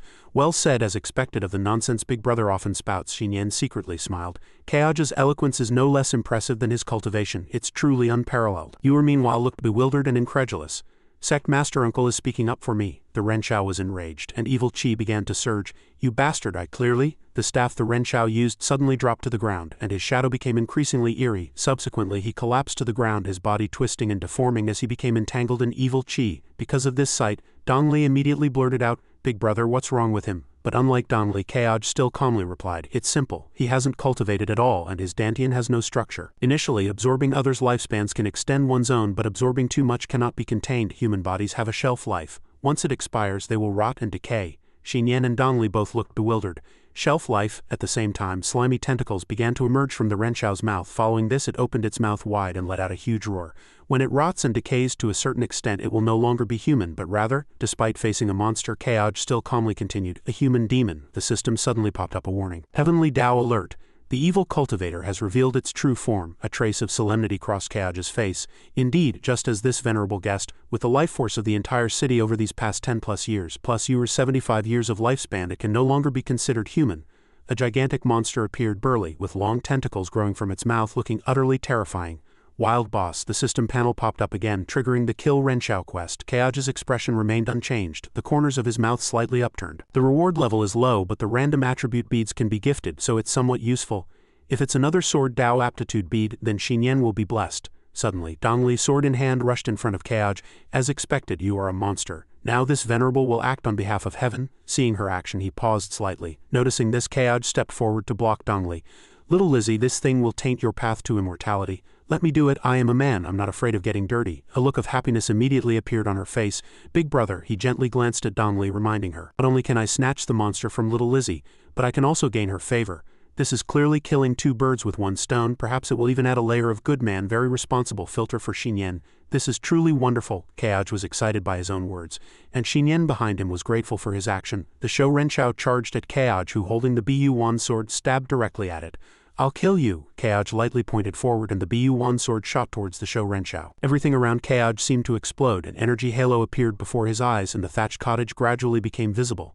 The system panel displayed, "Shou Renshau killed, quest rewards pending settlement." Keoj closed his eyes tightly, his expression becoming calm. Just a moment ago it could still maintain its human form because it had always considered itself a victim, but after Keoj revealed the truth, its inner world was destroyed and thus its long-suppressed true form was revealed. Wisp after wisp of smoke swirled around Keoj. So for the natives of the Tianquan world, the Tao heart is extremely important, even more so than talent and aptitude. His serious expression returned, carrying his subsequent thoughts. "This is the real trouble. The long-sought blood feud for the family's massacre turned out to be that she herself was the villain." Yuer stood there blankly, with Donnelly and Xinyan behind her. Yuer's Tao heart was now on the verge of shattering, covered in cracks. Keoj focused his attention on that shattered jade, but the immediate priority now was to return everyone's lifespans. Except for the lifespan already digested by that fellow, all the rest will be returned to their owners. Initially, a powerful energy erupted. Donnelly and Xinyan behind him asked Keoj in alarm, "What is that?" Hearing this, Keoj quickly explained to the two women, "That is unused life force. Now it's about to return to its original place." A look of joy appeared on Donnelly's face, meaning Yuer she. That green light shot directly towards Yuer, who was standing there. The light blossomed brilliantly around her, and the image of a gentle maiden appeared. The image of the young woman appeared, and Keoj's voice rang out, "Yuer, you've recovered." She quickly clasped her palms together and bowed slightly. "Thank you, Sect Master, Uncle, Master and Senior Xinyan." Donnelly's radiant face was instantly replaced by worry. Yuer was still troubled by her family's past. This kind of headache-inducing problem was not something she was good at handling. What to do? If Xinyan didn't care, Yuer's Tao heart would. Donnelly gently tugged at Keoj's sleeve and whispered, "Big brother, look at Yuer. She doesn't seem very happy." Keoj quickly comforted Donnelly. "Don't be nervous. Big brother is here. Have you forgotten? I once said that I had already seen through the essence of this world." In her memory, Keoj's childhood image appeared in Donnelly's mind. "Little Lizzie, you don't know where I come from, nor do you know that I have long seen through the essence of this vast Tianquan realm." Donnelly immediately trembled. Those long-sealed memories beginning to resurface, so embarrassing. Keoj stepped forward and softly said, "First, let's enter the city and destroy those bamboo poles, lest they be used by ill-intentioned individuals." Donnelly, Xinyan and Yuer all responded in unison, "Yes." The bright moonlight illuminated the night, shining brilliantly. Yuer, sword in hand, shattered the bamboo poles on the ground. Reporting Sect Master Uncle, the last bamboo pole has been removed. Keoj gently turned around and praised Yuer. "Well done, your master, and Senior Xinyan should have finished clearing their areas as well. Now let's go and meet up with him." She softly replied, "Yes." Fireworks bloomed in the sky and people excitedly enjoyed the spectacle. Keoj and Yuer mingled in the crowd, moving to and fro. Inside the tavern, the owner kept offering discounts, 20 off after midnight, including mornings. The owner served the drinks. "Your wontons, honored guest." It was lively there. Girls were soliciting customers. "It's been so long, I've missed you so much." Keoj and Yuer walked down the bustling street. Suddenly, Keoj stopped and Yuer, losing her balance, bumped into his back. Keoj quickly turned around, looking at Yuer, rubbing her forehead. "Yuer, are you troubled by something?" She quickly lowered her hand and looked up at him. Thank you for your concern, Sect Master Uncle. Yuer's thoughts are just trivial matters. Kaoj turned around and continued walking, saying, if you don't want to say, that's fine, but you must remember that every disciple who joins my Mo Gate is carefully chosen by your master and me. Regardless of their status, high or low, noble or humble, every one of them is a disciple recognized by this venerable. Yuer was stunned by his words. Regardless of their status, high or low, noble or humble. But someone like herself, Yuer seemed puzzled, losing her usual composure. Sect Master Uncle, Yuer dares to ask one thing, what is good and evil? Kaoj gently looked up at the lanterns twinkling high above the stalls. The girls were captivated by Kaoj's beauty and greeted him. Such exquisite looks, if he comes I can give him a discount. This man is so handsome, how can he be even more handsome than Wangfeng City's #1 hottie? The madam and the girls were all immersed in his exquisite beauty. Having been a madam for decades, she had never seen such a handsome man. She was about to lose control. Kaoj slightly turned to look at Yuer. This question need not be asked of me nor of anyone else. Good and evil reside within your heart. She gently maintained her posture, asking in confusion, good and evil reside within my heart. The madam quickly ran over and grabbed Kaoj's arm. Young master, come play at my Yuren tower, come play, you're so handsome. I'll give you a 30 discount. The madam quickly hugged Kaoj's leg. Young master, your legs are so soft, smooth and powerful. If they could get intimate. He quickly shook off the madam. Get lost. Yuer gently covered her mouth with her hand and chuckled softly. She understood. She looked at everything before her and smiled. Sect Master Uncle shows no mercy to evil people, yet does not use spiritual energy on ordinary folk. He can ascend to the 9 heavens and pluck the moon and also enjoy the human world's smoke and fire. People always have multiple sides, so where is there any clear-cut good and evil? Yuer's gaze fell upon the twinkling lanterns on the street. From today on I am myself. I am a descendant of the evil cultivator Lin family, and also Mo Gate's current chief disciple. Lin Yuer, I will only walk the righteous path from now on. The evil cultivator Lin family will cease to exist. Night deepened, and the lifeless bodies of women hung in the air. Ji-jun gently stepped on their corpses. Why did this woman think I was interested in her beauty? In the darkness, a tall woman wearing a bamboo hat asked, is this matter unreasonable? Most righteous sword cultivators have never had a clear understanding of themselves, only thinking that drawing their swords already makes them invincible. Just like this woman who thinks that wearing revealing clothes will make everyone in the world kneel at her feet. How ridiculous. Her Ji-jun's finger slid across the page. I don't need such a serious answer either. I was just asking casually. Ji-jun's eyes gleamed fiercely. Now I'm very much looking forward to the next one. Mo Gate, bathed in sunlight. Kaoj abruptly opened the window, his expression bright, his hands gently stretching out. Indeed, it's a refreshing day. Xinyan in bed felt shy looking at the man standing before her. Kaoj, you came into my room in the middle of the night. Little Lizzie is right next door. She'll be angry if she finds out. Kaoj's face showed panic. Last night I used my spiritual sense to isolate the room, spending a lot of effort to avoid little Lizzie's spiritual sense, and then I forgot about it this morning. Oh no, isn't this directly stepping on little Lizzie's face? Dongli abruptly opened her window opposite, making Kaoj tremble. Afraid Dongli would discover him, he subtly glanced at Dongli. Clenching his hands, as an older brother, why should I be afraid of my younger sister? I must be firm. I must not let this girl undermine my authority as an elder brother. Dongli leaned gently on the windowsill, her expression calm. Brother, please stop disturbing Sister Xinyan. She can't sleep well, and you are primarily responsible. Kaoj was stunned by her words. Dongli scoffed. Or is it that Sister Xinyan can only sleep well when she sleeps with you? Xinyan secretly peeked out, gently closing a window. Kaoj turned and walked inside. There's no such thing. Little Lizzie, don't think nonsense. The window was already tightly shut. Dongli watched their actions, a faint smile on her face. Brother and Sister Xinyan's relationship is truly good. Now I can finally accept it. I have another sister-in-law by brother's side. After all, this sister-in-law is really good, and she'll stand up for things. Yuer abruptly opened her window next door and greeted Dongli.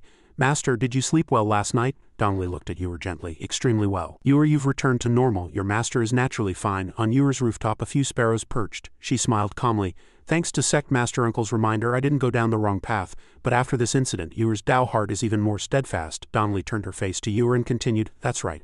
So this matter can be considered concluded. Let's return to the sect. Yuer gently replied, yes. The sky became clear and cool. Luo Bing stood gently by the window. Young master said, even if cultivators don't need to eat mortal food, they cannot abandon it. Her slender hands kneaded the dough. Enjoying delicious food reminds us that we cultivators are no different from ordinary people.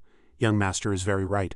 Luo Bing's cheeks flushed slightly. Since we are the same as mortals, the things ordinary people do when they fall in love could young master also do with me?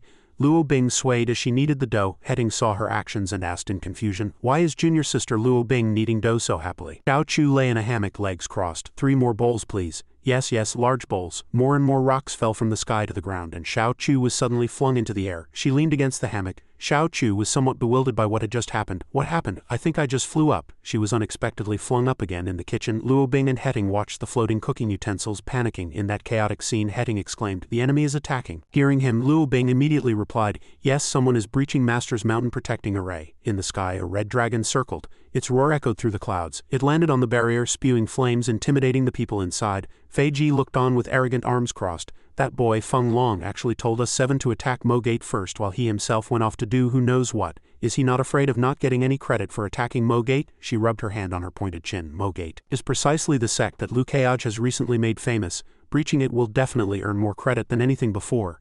Fei Ji gently frowned, her expression growing fiercer. But what's wrong with this Mo Gate? Why is the array so sturdy? We attack from all 4 directions, southeast, northwest, simultaneously, yet it remains completely unscathed. The dragon suddenly flapped its wings and charged forward. The mountain-protecting arrays of other sects couldn't even withstand one of our attacks. Fei Ji's expression remained unchanged as she gently rubbed her chin. I've never heard that Liu Keaj understands arrays. Who on earth set up such a powerful array? Is it someone from the Sword Sect? Or has Mo Gates also produced an array genius? The dragon plunged forward. Fei Ji subtly smirked. It seems this mountain-protecting array is nothing special. Continue attacking. Cooperate with the other 3 from 4 positions. This array won't last much longer. Heading, Luo Bing and Xiao Chu ran into the courtyard, looking up at the sky. Marshal Uncle Dongley's mountain-protecting array is difficult even for ordinary 7th realm cultivators to breach. This time I'm afraid there's a demon cultivator above the 7th realm invading our Mo Gate. Heading gently turned to look at Luo Bing. If the array is breached, everyone immediately escapes. I will do my best to buy time. Hearing this, Luo Bing's expression panicked. No, if the array is breached, I will fight to the death with senior brother. Sect Master Uncle has entrusted the sect to me. I can only repay this kindness with my life. Xiao Chu gently propped herself up, her small face innocent. 2 senior brothers, senior sister, don't be so sure we'll die. Master's array can last a long time. Luo Bing was stunned by Xiao Chu's words. Xiao Chu, why are you so sure? You must know that cracks have already appeared on the mountain protecting array. It probably won't last much longer. Xiao Chu put her hands behind her back, a cunning smile on her face. You all don't know. Some of Master's secrets only I, who is always by her side, know.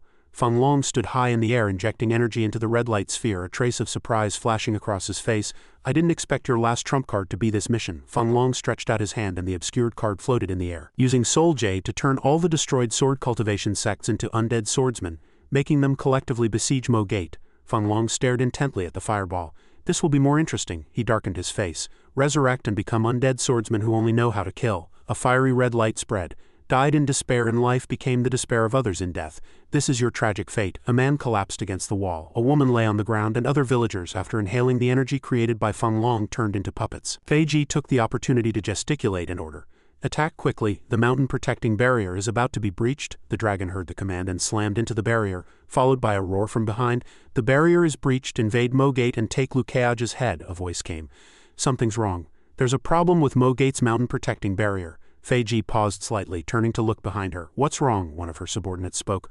Look, the barrier is gradually recovering. She panicked. How can there be another layer of warm sunlight shining down below? A gentle breeze stirred the kite. By the tea table, Xin Yan spoke first. Little Lizzie, I've always had a question. Why do you seem to change the mountain-protecting array's entry and exit tokens so frequently? Are you constantly replacing the mountain-protecting array? This is actually a waste of energy. It would be better to use that energy to reinforce it. Hearing this, Dongli gently continued. Well, there's actually a reason for this. Our Mo Gate's mountain-protecting array isn't bad to begin with, but Master changed it several times and I don't know why. I'm a bit curious. She gently picked up the teacup and took a small sip. Because I'm not replacing the mountain-protecting array. I'm adding another layer of mountain-protecting array outside the existing one. Xin Yan and Yuer were stunned. Another layer outside. Keaj calmly took a sip of tea. So how many layers have you added now? Dongli gently spoke. Counting the new array brother gave me last time, there are already 7 layers. Xin Yan and Yuer were both shocked. Master, you really set up 7 layers? My Spring-Autumn Mountain 7-layer mountain-protecting array. Only the Sacred Master has 2 layers. Dongli held the teacup, smiling happily. The reason there are 7 layers is because that's all I know. If someone could pick up some good stuff on the roadside and bring it back, I could probably set up more layers. Keaj also echoed. Yes, rare arrays aren't that easy to pick up on the roadside. Both of them were a little bewildered. What riddle are you 2 siblings playing? Her head suddenly felt a dizzy spell, and her face immediately showed unease. This is, she asked with concern. Little Lizzie, what's wrong? Dongli put down the teacup. Reporting array spiritual energy feedback. Someone is breaching my first layer of mountain protecting array. She was stunned. Well, what? She abruptly stood up. The array I set up on the outermost layer is purely defensive, it doesn't have the complex functions of the inner arrays, but even this outermost layer requires at least a Grandmaster level 7th realm Triple Heaven Cultivator to breach it, she thought helplessly. Is the realm Little Lizzie specified for breaching the array too precise? She's unbelievably cautious. Is she really a girl in her early 20s, not a pillar of a centuries-old sect? Yuer was a little bewildered. Master means that besides the outermost mountain protecting array, the other layers within the array also have special complex functions. Among the disciples, Ming is the most knowledgeable about arrays. If the array has been augmented with other functions, its practical effect will probably far exceed its original purpose. She breathed a sigh of relief thinking of a group of people. Don't be fooled by Master's serious and earnest demeanor. I'm afraid those who are breaching the array are the ones truly in big trouble. She immediately activated the array. Actually, one can breach the array even if they're not in the 7th realm Triple Heaven. It requires 4 cultivators, at or above 6th realm Great Perfection, to jointly attack the 4 corners of the array. But no matter what, this means Mo Gate is currently under attack, and we must return to the sect immediately, she asked doubtfully. Little Lizzie, what formation are you drawing? Luo Bing explained from the side. Martial Ant Xinyan, Master is drawing acceleration formations. Dongli glanced behind her. Brother, I'm going to accelerate your leaf boat by 7 times. Can you block the fierce winds at the front of the boat? I'm worried Yuer's cultivation is too low and she might not be able to withstand such strong winds. Kaoj got up and replied, if I activate my domain, it shouldn't be a problem. Xiao Chu raised her hand from behind and said, I'll do it, I'm a body cultivator. Small fierce winds can't harm me. Xinyan seriously took over the conversation. Little Lizzie, you just focus on accelerating, leave the rest to me. Kaoj felt a bit speechless after hearing this. Why did it sound so strange? Dongli's face lit up with joy. Then I'll leave it to Martial's sister Xinyan. Xinyan smiled shyly. No problem, count on me. This is the first time Little Lizzie called me sister-in-law. I can't lose face. She was the first to activate the flying formation which quickly propelled them forward. An old man was leisurely playing the erhu among a flock of cranes. There's a girl in the village named Xiao Hei. She's dark and tall with a pair of dark and big fists, one punch, before he could finish singing. A ray of light flew past, causing the old man to fall off his sword. The old man sat back on his sword muttering, What just flew by? Yuer shouted in shame. Senior, forgive us, we're in a hurry. She led the group forward, a massive force cutting through the clouds. Kaoj couldn't believe his eyes. He never expected his ice-cold master to one day be held in the palm of his stay-at-home sister's hand. Truly, things are unpredictable. Kaoj mused, with Little Lizzie's 7-layered mountain protecting array, Mo Gate is very safe now. Those guys probably haven't even entered Mo Gate's main entrance, but Mo Gate being invaded as one of the 3 major sects under the Sword Sect is a direct slap in the face for the Sword Sect. Who would be so bold? Kaoj thought of Feng Long's face. Is it you? If it's you, then the town's vendetta will be laid at your feet. A system notification interrupted his thoughts. Quest to kill Shou Renshao completed. Reward settling. Kaoj's expression was calm. He first used the nourishing bead. This was the first time he had received an item to strengthen a sword spirit. He wondered how much Bu Wan's awakening progress would increase. He looked up at the glowing orb. Was this the inner world constructed by the system? This was indeed very thoughtful. It wouldn't surprise or make Little Lizzie and the others too suspicious. The aura in the orb grew stronger and stronger and Bu Wan happily flew out of it. Kaoj chuckled. It seemed the spiritual energy emanating from this nourishing bead was like a delicious meal to this little one. Little Bu Wan was surrounded by food and she ate nonstop. Kaoj's mouth hung open in surprise. It really was food. Little Bu Wan lay beside the sword, rubbing her swollen belly. Sword Spirit Bu Wan has devoured the Imperial Grade Sword Spirit Nourishing Bead. Sword Spirit Bu Wan, current awakening progress 6.5. Kaoj was utterly shocked. Last time devouring a resentful spirit only increased awakening progress by 0.5, but one Imperial Grade Nourishing Bead could increase it by 5. This was indeed a bit exaggerated. No, this was practically cheating. He stared at Bu Wan. Right, this venerable isn't a genius who cheats but a diligent player who cheats. The system continued to report. Sword Spirit Bu Wan is very satisfied. Intimacy increased. Extra reward obtained. Kaoj's expression changed slightly. Intimacy, extra reward. He suddenly saw Little Bu Wan wave her tiny hand. What's wrong? Little Bu Wan happily stood up, drew a circle, and in a blink a sign cylinder appeared. Little Bu Wan handed the sign cylinder to Kaoj. You mean you want me to draw a sign? Little Bu Wan nodded with wide eyes. Kaoj suddenly understood. So the extra reward the system mentioned was drawing a sign, but what would be in this sign cylinder? What would be in it? Kaoj remembered the previous notification. Congratulations, you have obtained an SSS rank sword spirit which can be bestowed upon other sword spirits. Kaoj pondered, could every sign in this cylinder mean it can be bestowed upon another sword spirit? Kaoj reached into the sign cylinder. He had originally thought he would have to wait for it to fully awaken before he could bestow its spirit upon other sword spirits. He didn't expect it to be this way. Worthy of being this venerable sword spirit, so sensible. Little Bu Wan watched Kaoj's hand curiously. Bu Wan was also very curious. What would her master's first drawn sign be? Kaoj drew a sign from the cylinder. I choose you. He closed his eyes and clasped his hands in prayer. Who would be the first to be bestowed with a sword spirit? Little Lizzie or Heading or perhaps Luo Bing. Keoj slowly opened his palm, not knowing what the sign would display. He would have to follow what was written on the sign. Keoj's eyes widened in shock. The sign he had drawn read, "Worst omen. Do not trust empty words and waste effort. All endeavors will be difficult to achieve. Toiling and struggling is like the moon in water, ultimately ending in nothing." Keoj felt as if struck by a bolt of lightning. No way, the first sign is actually the worst omen. The system appeared immediately after. You have obtained Buan's sign spirit. Do you wish to start interpreting the sign? Keoj's gaze was fixed. There was also a system interpretation prompt with additional annotation information below.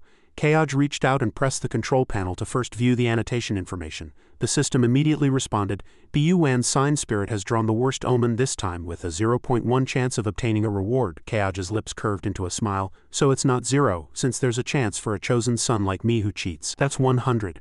Keoj pressed the sign interpretation control panel. The system indicated that a reward was obtained, but the specific reward was still undetermined. Keoj was indeed a bit curious. The control panel began to search for the answer. The system displayed interpretation successful. Keoj stared blankly as it turned into a D-rank low-grade gray ball. "What rank is this?" "The lowest rank so far. I've only heard of Imperial grade." Keoj lightly touched the orb with one finger, and immediately Buan's form leapt out of the orb, a small bird. The system immediately reported, "Congratulations, you have obtained an E-rank sword spirit." Keoj raised an eyebrow in confusion. E-rank sword spirit. Keoj and the little bird stared at each other. It was looking at him. Suddenly its eyes lit up like stars. Keoj watched it wagging its tail excitedly.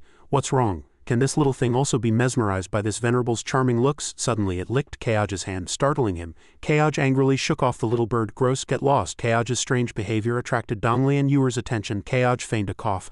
"I had a strange dream while meditating just now," Yuer said guiltily. "So that's it. Martial Uncle Sect Master has been working tirelessly for my sake these past few days. It's all Yuer's fault." Dongli comforted her. "It's not entirely for your sake, but brother, stop meditating for now. We're almost at Danqing Peak." The formation was flying into a mountainous area. Keoj silently assessed, "It takes about a day to fly to Wangfeng City, but less than half a day to return. Little Lizzie's array talent is truly astonishing." Keoj rechecked the system panel.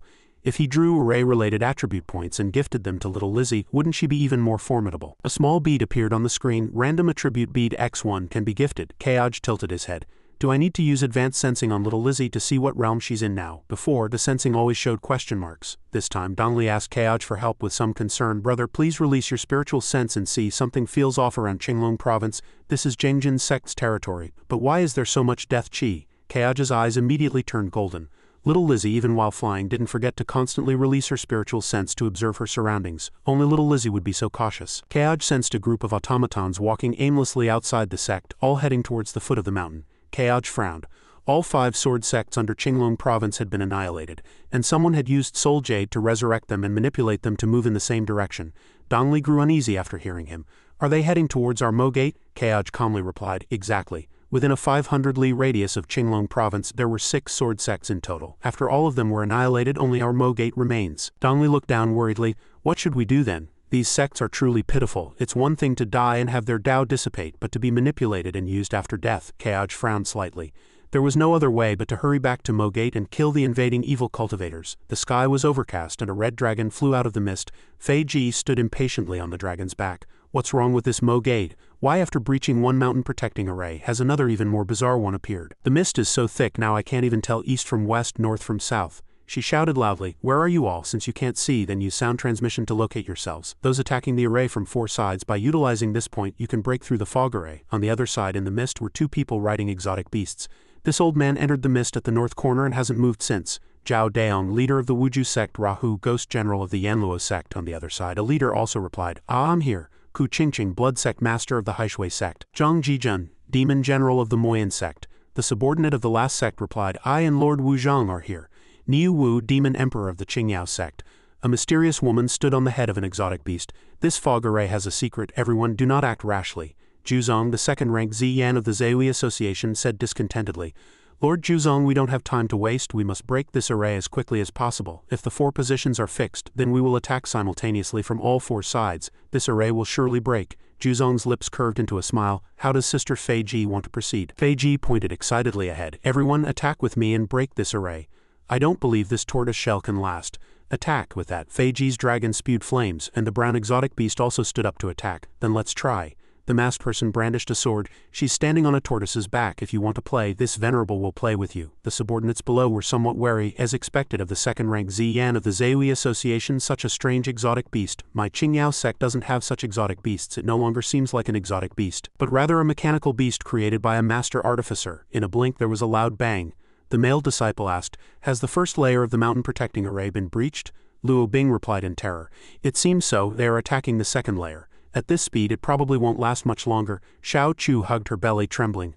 "I say, senior brother, senior sister, you don't need to worry so much. How could Master's array be broken so easily? This second layer of the array is quite troublesome." The two looked at Xiao Chu in surprise. "Xiao Chu, why are you holding your belly?" Xiao Chu clutched her belly tightly, crying out in hunger, "I haven't had breakfast today." Immediately after, 2 plates of steamed buns were placed in front of Xiao Chu.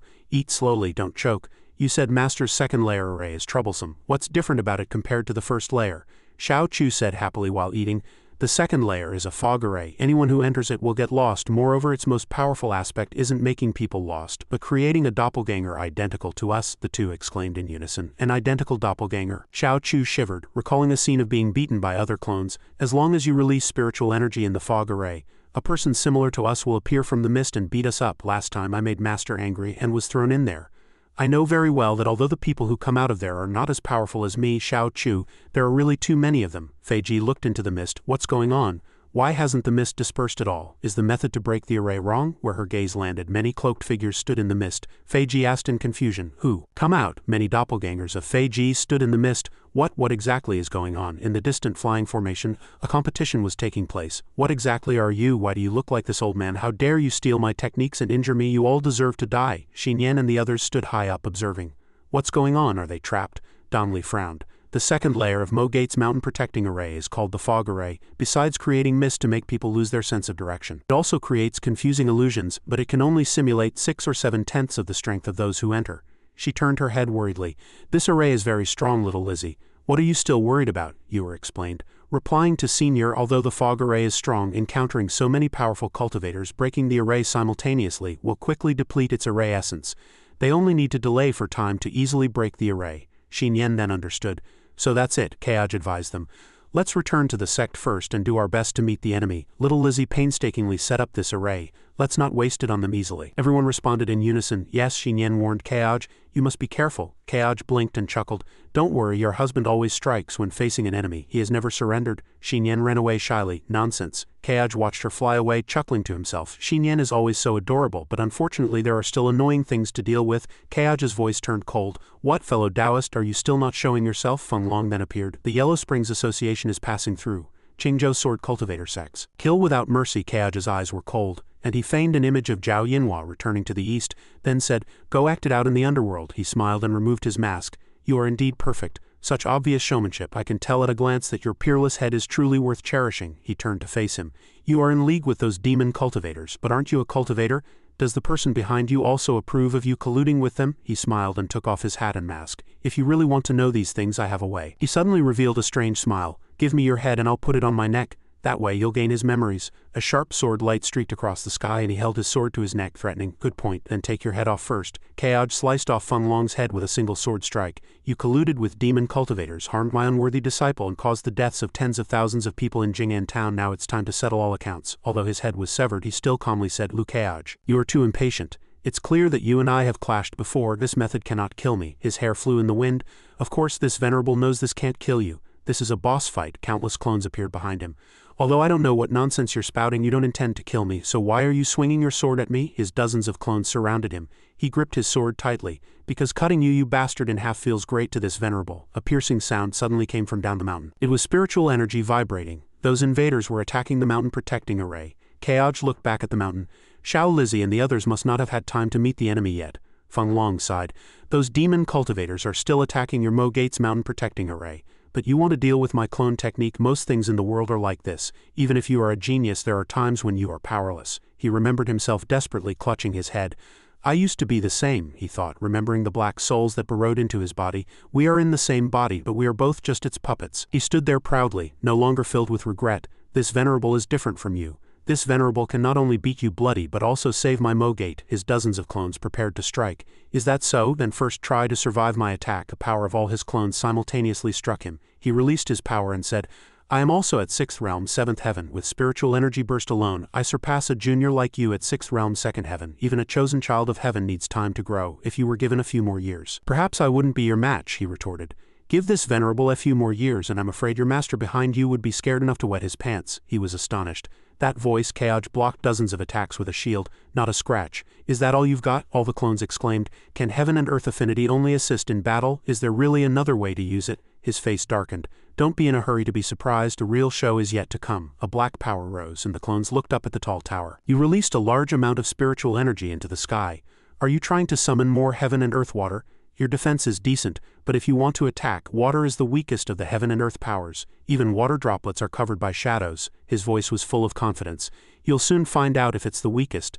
This venerable is using this move for the first time. It will indeed instantly drain this venerable's spiritual energy, but it will definitely be interesting. A gigantic dragon was circling overhead and the clones watched in astonishment. Something's not right. There's the sharpness of sword chi within that black cloud, and not only that, but even an aura of world-shattering power. Impossible. No matter how many black clouds there are, they only bring heavy rain. How can rainwater have such might? With a command, the clones all rushed towards him. Quick, stop him from casting the spell. Attack together. Find his weak point.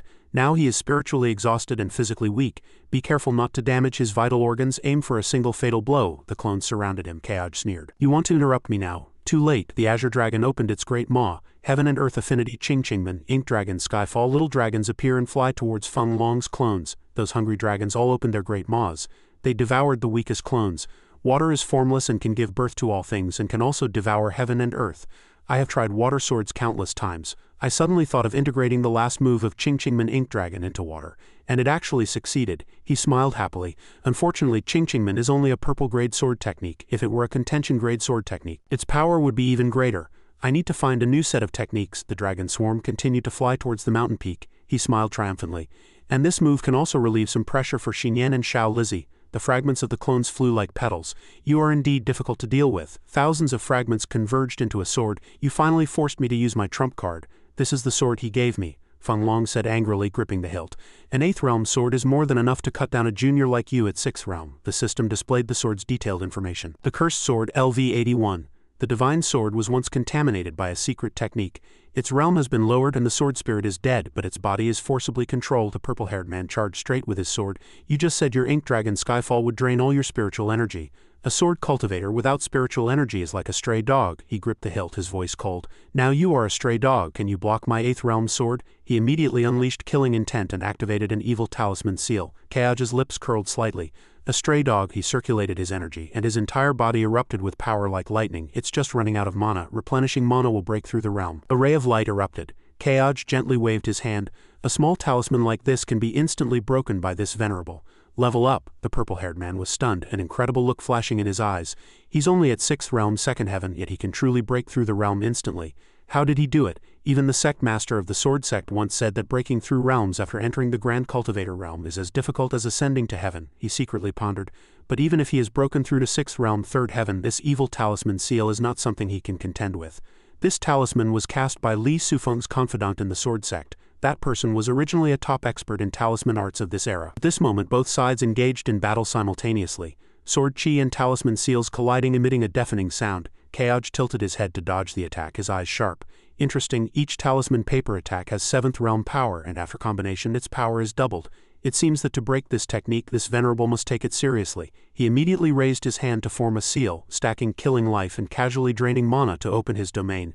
This is this venerable's home turf. He raised his arm high, his voice booming like thunder. Human immortal domain open, killing life domain open. In an instant, 2 water and fire deities appeared in the air surrounding him like gods descending. The purple-haired man's eyes widened in terror. A sword domain? Do people only have one domain? He actually has 2. Not even a natural disaster could have that. Kaoj took a step forward, sword light shining before him. In front of this venerable, your broken sword and a pile of talismans alone cannot save you. Seeing this, he hurriedly chanted a spell. Evil talisman seal, Tuju Yi. I don't know his true strength, so I can't let him get close or there will definitely be danger. His entire body was immediately wrapped in hundreds of talismans, spiritual energy flowing violently. He secretly calculated, first I must stall him. Once the demon cultivators breach Mo Gate, he will surely be distracted and I will have a chance to win. Kaoj frowned. trying to stall for time? Xiao Lizzie's 7-layered mountain protecting array, they've only breached 1 layer.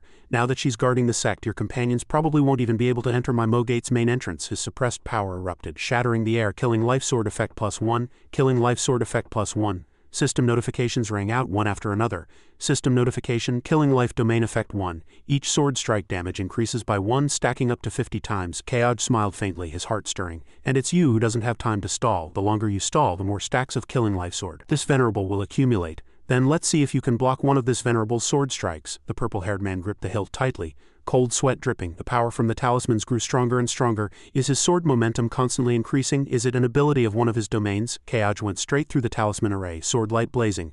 System notification, killing life sword has reached max stacks, total sword technique damage 50. He glanced faintly at the killing life sword stacked effect. So fast, then he immediately unleashed the killing life sword imbued with Qingqingmen. A thought flashed through his mind, killing life sword at max stacks, using Qingqingmen will definitely be a critical hit. Take this sword of mine and then shut up. He was panicked, his whole body trembling. Damn it, the talisman attacks can no longer stop this sword. He hurriedly retreated, casting the evil talisman sword, Iron Axe. I absolutely cannot block this sword and win, only defense might stop it. A violent crash sounded, and the people below watched the earth-shattering battle in astonishment. Xinyan's voice trembled slightly. The sword momentum is too strong. Kaoj's strength can now rival the elders of Spring Autumn Mountain, Xiao Chu cheered enviously. Sect Master Uncle's sword moves are too cool, Dongli sighed. Facing such a powerful enemy, brother is still wasting spiritual energy, he's too careless. Her eyes gleamed. Sword moves with such momentum are truly fitting for my Sect Master Uncle. Xiao Chu must strive for this goal, to become famous in Tianquan as soon as possible, and expand my Mo Gate. Everyone stiffened after hearing this. Dongli coldly turned her head. All right, for Xiao Chu to become famous in Tianquan as soon as possible. Training will be intensified starting tomorrow. Xiao Chu, frightened, hugged her leg. Master, no, Xiao Chu was wrong. Everyone exchanged helpless smiles. The grand ambitions from moments ago had indeed vanished instantly. Just then the ground vibrated violently. Luo Bing shouted, Master, their attack has begun again. Yuer hurriedly replied. Those demon cultivators surrounding Danqing province have not left because of the ink dragon that Sect Master Uncle summoned. Xinyan looked around, worriedly asking Dongli, what should we do now, counterattack or hold our ground and wait for Kaoj to return for rescue? Dongli was stunned, complex emotions welling up in her heart. Before, when things happened, brother always took charge. This is the first time I've experienced a situation like this. It turns out that being the pillar of strength for everyone is not easy, she frowned slightly. Brother has always shouldered the rise and fall of Mo Gate. It was really hard before, and now I finally understand a little. Dongli made a decisive decision. We cannot wait for the Sect Master to return for rescue. We must let those invaders know that Mo Gate is not just Lukeaj. I must also protect Mo Gate like brother. Her voice echoed. Remember this, demon cultivators are always selfish. As long as we work together to kill one, the remaining demon cultivators will flee without a fight, and even if they don't flee, it will at least break the four-sided encirclement. And with the help of the mountain protecting array, we can stand firm and repel this wave of attacks. Xinyan nodded. Elder Dongli is right. Everyone saluted in unison, obeying their master's command. Dongli turned to remind Yuer, you protect Xiao Chu and wait for our news in the main hall. She replied succinctly, yes, master. Xinyan secretly pondered, protecting Mo Gate is also part of my responsibility. Immediately after, everyone flew up together, with an imposing aura. Meanwhile in the air, the purple-haired man blurted out, as expected of Lukeaj renowned in Tianquan, to be able to break the high-level talisman imbued on this sword. He gritted his teeth and persisted. That being said, if that talisman hadn't blocked it just now, that sword strike would have probably killed him. The two stood opposite each other in the air. Kaoj glanced faintly.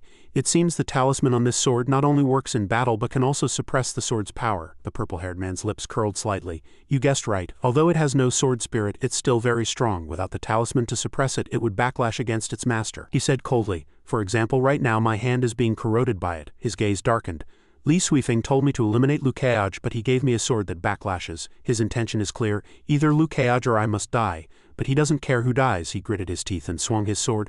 The corrosive energy is spreading rapidly like a plague. My body won't last much longer. I must finish this quickly. Kaoj skillfully dodged, his heart wary of this sword. It's very strange. Even with the sword spirit dead, it's still an 8th realm divine sword. Such a divine sword must have extraordinary qualities. Delaying will only cause me trouble. In an instant, he condensed his energy and unleashed the killing life sword, Qingqingmen, a merciless strike. Repeating the previous move, he chuckled. It seems you still don't understand its terror. Two sword energies collided, an overwhelming pressure surging like a tsunami. The purple-haired man sneered. Your sword chi is useless against this sword's ability. It will convert your spiritual energy into corrosive chi, corroding all things in heaven and earth, including your sword chi. Kaoj frowned slightly. Corroding all things. That is indeed a very powerful divine sword, but an 8th realm divine sword imbued with high-level talismans. It's rare to find both of these treasures in Qingzhou. He looked directly at the other party, his lips slightly curved. So is your master the current sect master of the sword sect, Li Suifeng? Feng Long's eyes flashed with excitement and he asked in surprise, "You, how did you guess his name?" After a moment he regained his composure, realizing something was wrong.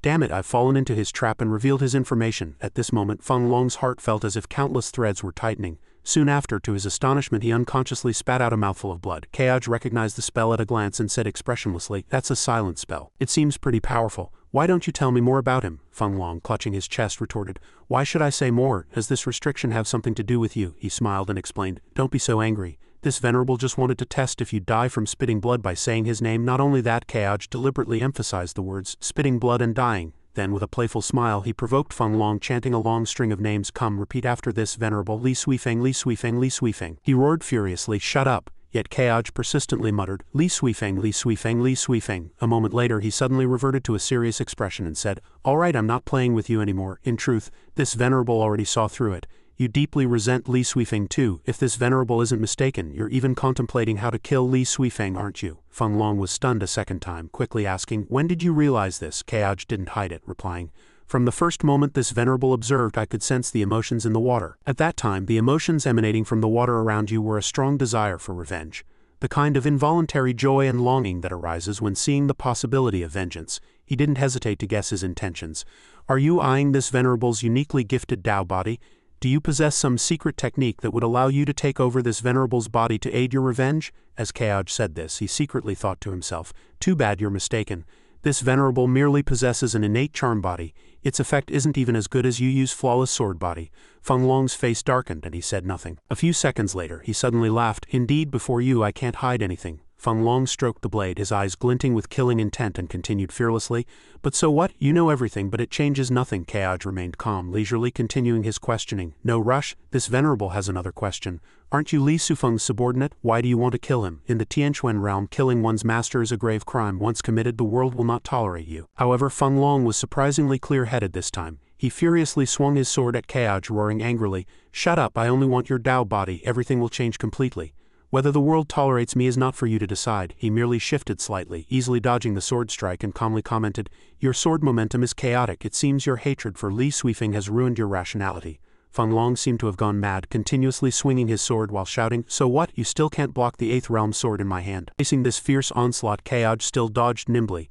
After sensing the sword's power, he slightly frowned and commented, "This sword's ability is indeed not to be underestimated. If it damages our Danqing Peak, that would be a huge problem. I need to find a way to destroy that sword first." As he pondered, Xiao Wu suddenly appeared on Kaj's shoulder. He asked in confusion, "Why are you out now?" At this moment, Bu Yuan also appeared and gestured. Kaj watched her actions, thinking, "You mean it can destroy an 8th realm sword?" Bu Yuan immediately nodded. Next, Xiao Wu flew to his side accompanied by a screen, and only after Kaj read it did he understand that it possessed such an ability. "Excellent, excellent. This way I can break the 8th realm sword." On the other side, Feng Long was still wielding his sword, displaying the illusory reality sky net formation. He shouted confidently, "Lu Kaj, you can't dodge this move." With that, he furiously brought his sword down, still shouting, "But don't worry. After defeating you, I will develop your Tao body to its utmost potential." Kaj stood in place, watching him set up the formation, still maintaining a calm expression, and said, "Develop." To utter such cruel words at a time like this, tisk tisk, but this venerable also feels it's time to decide the victor. With that, Kaj waved his hand, gently pushing Xiao Wu away, and instructed, "Xiao Wu, it's up to you." Then he smiled faintly, thinking, "Sword Spirit Bu Yuan's ability is to bestow sword spirits, but it doesn't limit whether it's bestowed upon an ally or an opponent." On the other side, Feng Long's sword was exerting its power, unleashing countless dense sword lights that shot towards his opponent. However, Xiao Wu still easily weaved through them. Feng Long said disdainfully, "Mere death throws, an 8th realm sword. With your 6th realm cultivation you cannot break it." Yet Kaj replied composedly, "Who said I wanted to break your sword? On the contrary, this venerable intends to revive it." This answer made Feng Long frown, repeating the words revive in confusion. It wasn't long before the sword in his hand quickly changed. Feng Long cried out in terror, "Sword of corroding darkness, its corrosive power is rapidly disappearing. What in the world is going on?" Only then did he see Xiao Wu had flown onto the sword blade, and Feng Long stammered in surprise, You're a sword spirit." "No, its sword spirit died long ago. Could it be that gray light spot Lu Kaj threw over?" At this he terrifyingly asked himself, But how can someone just casually bestow a sword spirit upon another's sword? The emergence of a sword spirit requires the sword itself to be of extremely high quality, then to continuously absorb the host's spiritual energy over a long period, for the sword's essence to have a chance to appear. How could Lu Kaj possibly achieve this alone? A second later, he snapped back to reality and loudly shooted away, "You fiend. Get off my sword immediately." However, Xiao Wu truly disappeared, and at the same time Kaj's system displayed a notification. Sword of Corroding Darkness has transformed into the Sword of Lazing Around. Its realm is decreasing, he secretly praised. Xiao Wu, well done indeed. On the other side, Feng Long's sword's realm continuously decreased, directly dropping from Sword of Lazing Around LV81 to LV64. He cried out in panic, "What in the world is this? It's making the sword's realm rapidly decrease. Lu Keaj, what have you done?" Keaj on his side was subtly emitting a purple aura. Only then did he slowly speak. This venerable merely bestowed a new life upon that sword as a matter of convenience. Soon the system panel displayed a new notification. E-rank Sword Spirit, Lazing Around State, Xiao Wu, Ability, Laze to the very end. Swords that acquire this Sword Spirit will be unable to advance in realm, forever remaining at level 1. Keaj was also somewhat surprised after reading it, but merely chuckled. Xiao Wu's Lazing Around form, this effect is astonishingly lazing around. At this moment the system also displayed the explanation for Sword of Lazing Around LV1. Has dropped to initial level, cannot be further downgraded. At the same time, Feng Long on the other side also noticed, crying out in astonishment, "The 8th realm sword, it actually returned to its initial realm." A second later, he regained his composure and said, "Lu Keaj, your methods are indeed formidable." Keaj's expression remained unchanged, still calmly replying, "No need to praise this venerable. What other moves do you have? Hurry and show them. And while you're at it, let this venerable witness the methods of your master, Li Suifeng." Feng Long immediately shot his sword towards him, simultaneously shouting, "Then let me open your eyes." Keaj merely tilted his head, easily dodging his sword strike. Yet he suddenly vanished into thin air. He scoffed disdainfully, uttering the fiercest words, taking the fastest route to escape. This venerable is truly impressed. At this, a profound glint appeared in Keaj's eyes, and he said, "It's too late to run now." Immediately after, he called out rain, and the sky instantly darkened, pouring down heavy rain. Keaj called out heavy again, and the raindrops immediately changed according to the command. Feng Long, in the midst of his escape, couldn't help but be surprised, secretly lamenting, "So heavy, this guy can actually wield the power of heaven and earth to this extent." Quote, gritted his teeth, secretly resolving his Dao body talent is truly exceptional. "Today I'll seize his fortune at any cost. I must hold on. As long as I lead him to that place, I'll have a chance to win." Keaj meanwhile still stood in place, proudly stating, "Let him fly for a bit. As long as he's covered in water, he won't escape this venerable's grasp." He manipulated the water flow to lift the sword, carefully saying, "Xiao Wu helped this venerable greatly this time. I can't let it be broken." With that, Keaj soared off in pursuit of Feng Long. He secretly mused, "It's a pity that a sword spirit can only be bestowed once. If Xiao Wu could be continuously utilized, its ability could truly be called S-rank reversal." He secretly chuckled with anticipation. "After I deal with that bastard Li Suifeng, I'll ask Bu Wan if there's a way to continuously utilize sword spirits. Since it's already under this venerable's command, there's no reason not to completely exploit it." On the other side, Feng Long seemed to have reached his intended destination. He secretly confirmed, "The confluence of the 5 spiritual veins is here. As long as I activate the formation, even Lu Keaj will surely be defeated." Before Feng Long could do anything, Keaj's voice drifted over. "Fellow Taoist, even your escaping skills are so poor. What a pity, what a pity." The next second, countless sharp water-based sword chi whistled towards him. He was somewhat surprised, secretly commenting, "Even his water control speed has increased as his sword momentum grew stronger. This guy is truly a prodigy." Thinking this, Feng Long turned to unleash defensive moves and then was seen violently crashing into the forest, sending shattered rocks flying. Keaj, looking down from above, calmly speculated, "Running here intentionally? Is he preparing some trap for this venerable?" Feng Long discarded his tattered cloak, looked at him, and asked, "Knowing it's a trap, you still dare to come? You're truly too careless. Lu Keaj, do you really not fear death?" Keaj, while manipulating water currents to surround himself, proudly replied, "The word fear has never existed in this venerable's dictionary. This venerable is merely curious what trap you've designed to preserve your weak life." With that, he commanded all his water-based sword chi to surge out, saying, "Then first try to survive under this venerable's water-based sword momentum." Feng Long nimbly dodged with his feet. Feng Long secretly assessed, "The power of each water sword is similar to his sword momentum. If I take even one hit, this body of mine will immediately perish and my Tao will dissolve."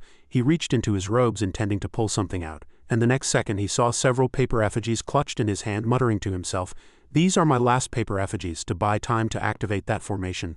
I must use all of them." Feng Long rushed behind a huge rock like lightning, and in an instant the paper effigies became identical to him and dispersed. Keaj remained unshaken, calmly thinking, "The paperman technique again. Each paperman has spiritual energy equally distributed, no different from the true body. In that case, I'll just destroy all of them."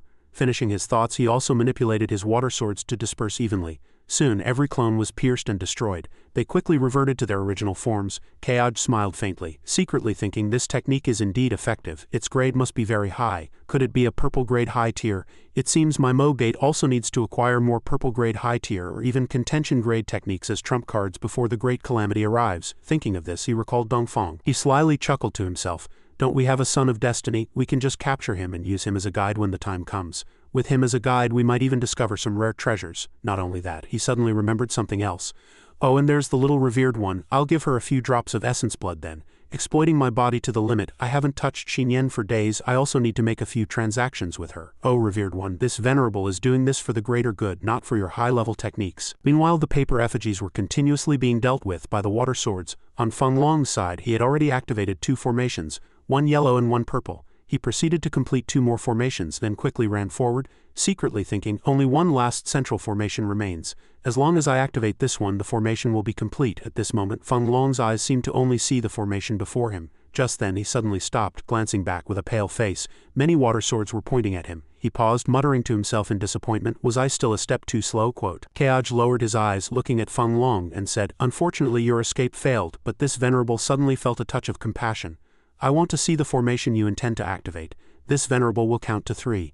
As long as you can activate it, you can cling to life for a little longer. He frowned, asking in confusion, why do you want to do this? He didn't explain why, merely saying, if this venerable were you, I wouldn't ask why. As soon as he finished speaking, he began counting 3. At this moment, Keoj secretly stated the real reason in his heart. To spare your life naturally, this venerable has my reasons. See, this venerable has never liked fighting bosses without rewards. Thinking this, he slowly called out, 2. Feng Long hurriedly bit his finger to draw blood. The instant Keoj counted down to 1, he also activated the formation with his blood. The ancient formation immediately emitted mysterious red and black energy. Feng Long cried out ecstatically, the 5 elements vitality generating grand formation is a success. Next, 5 beams of different colored light shot into the sky. Feng Long spread his arms, shouting triumphantly, Liu Keoj, you will pay a heavy price for your arrogance, this is where you'll be buried. Next, a figure brimming with killing intent appeared. The other 4 formations also appeared in succession. Upon seeing this, Feng Long shouted excitedly, Liu Keoj, this is the secret I discovered here, he explained joyfully.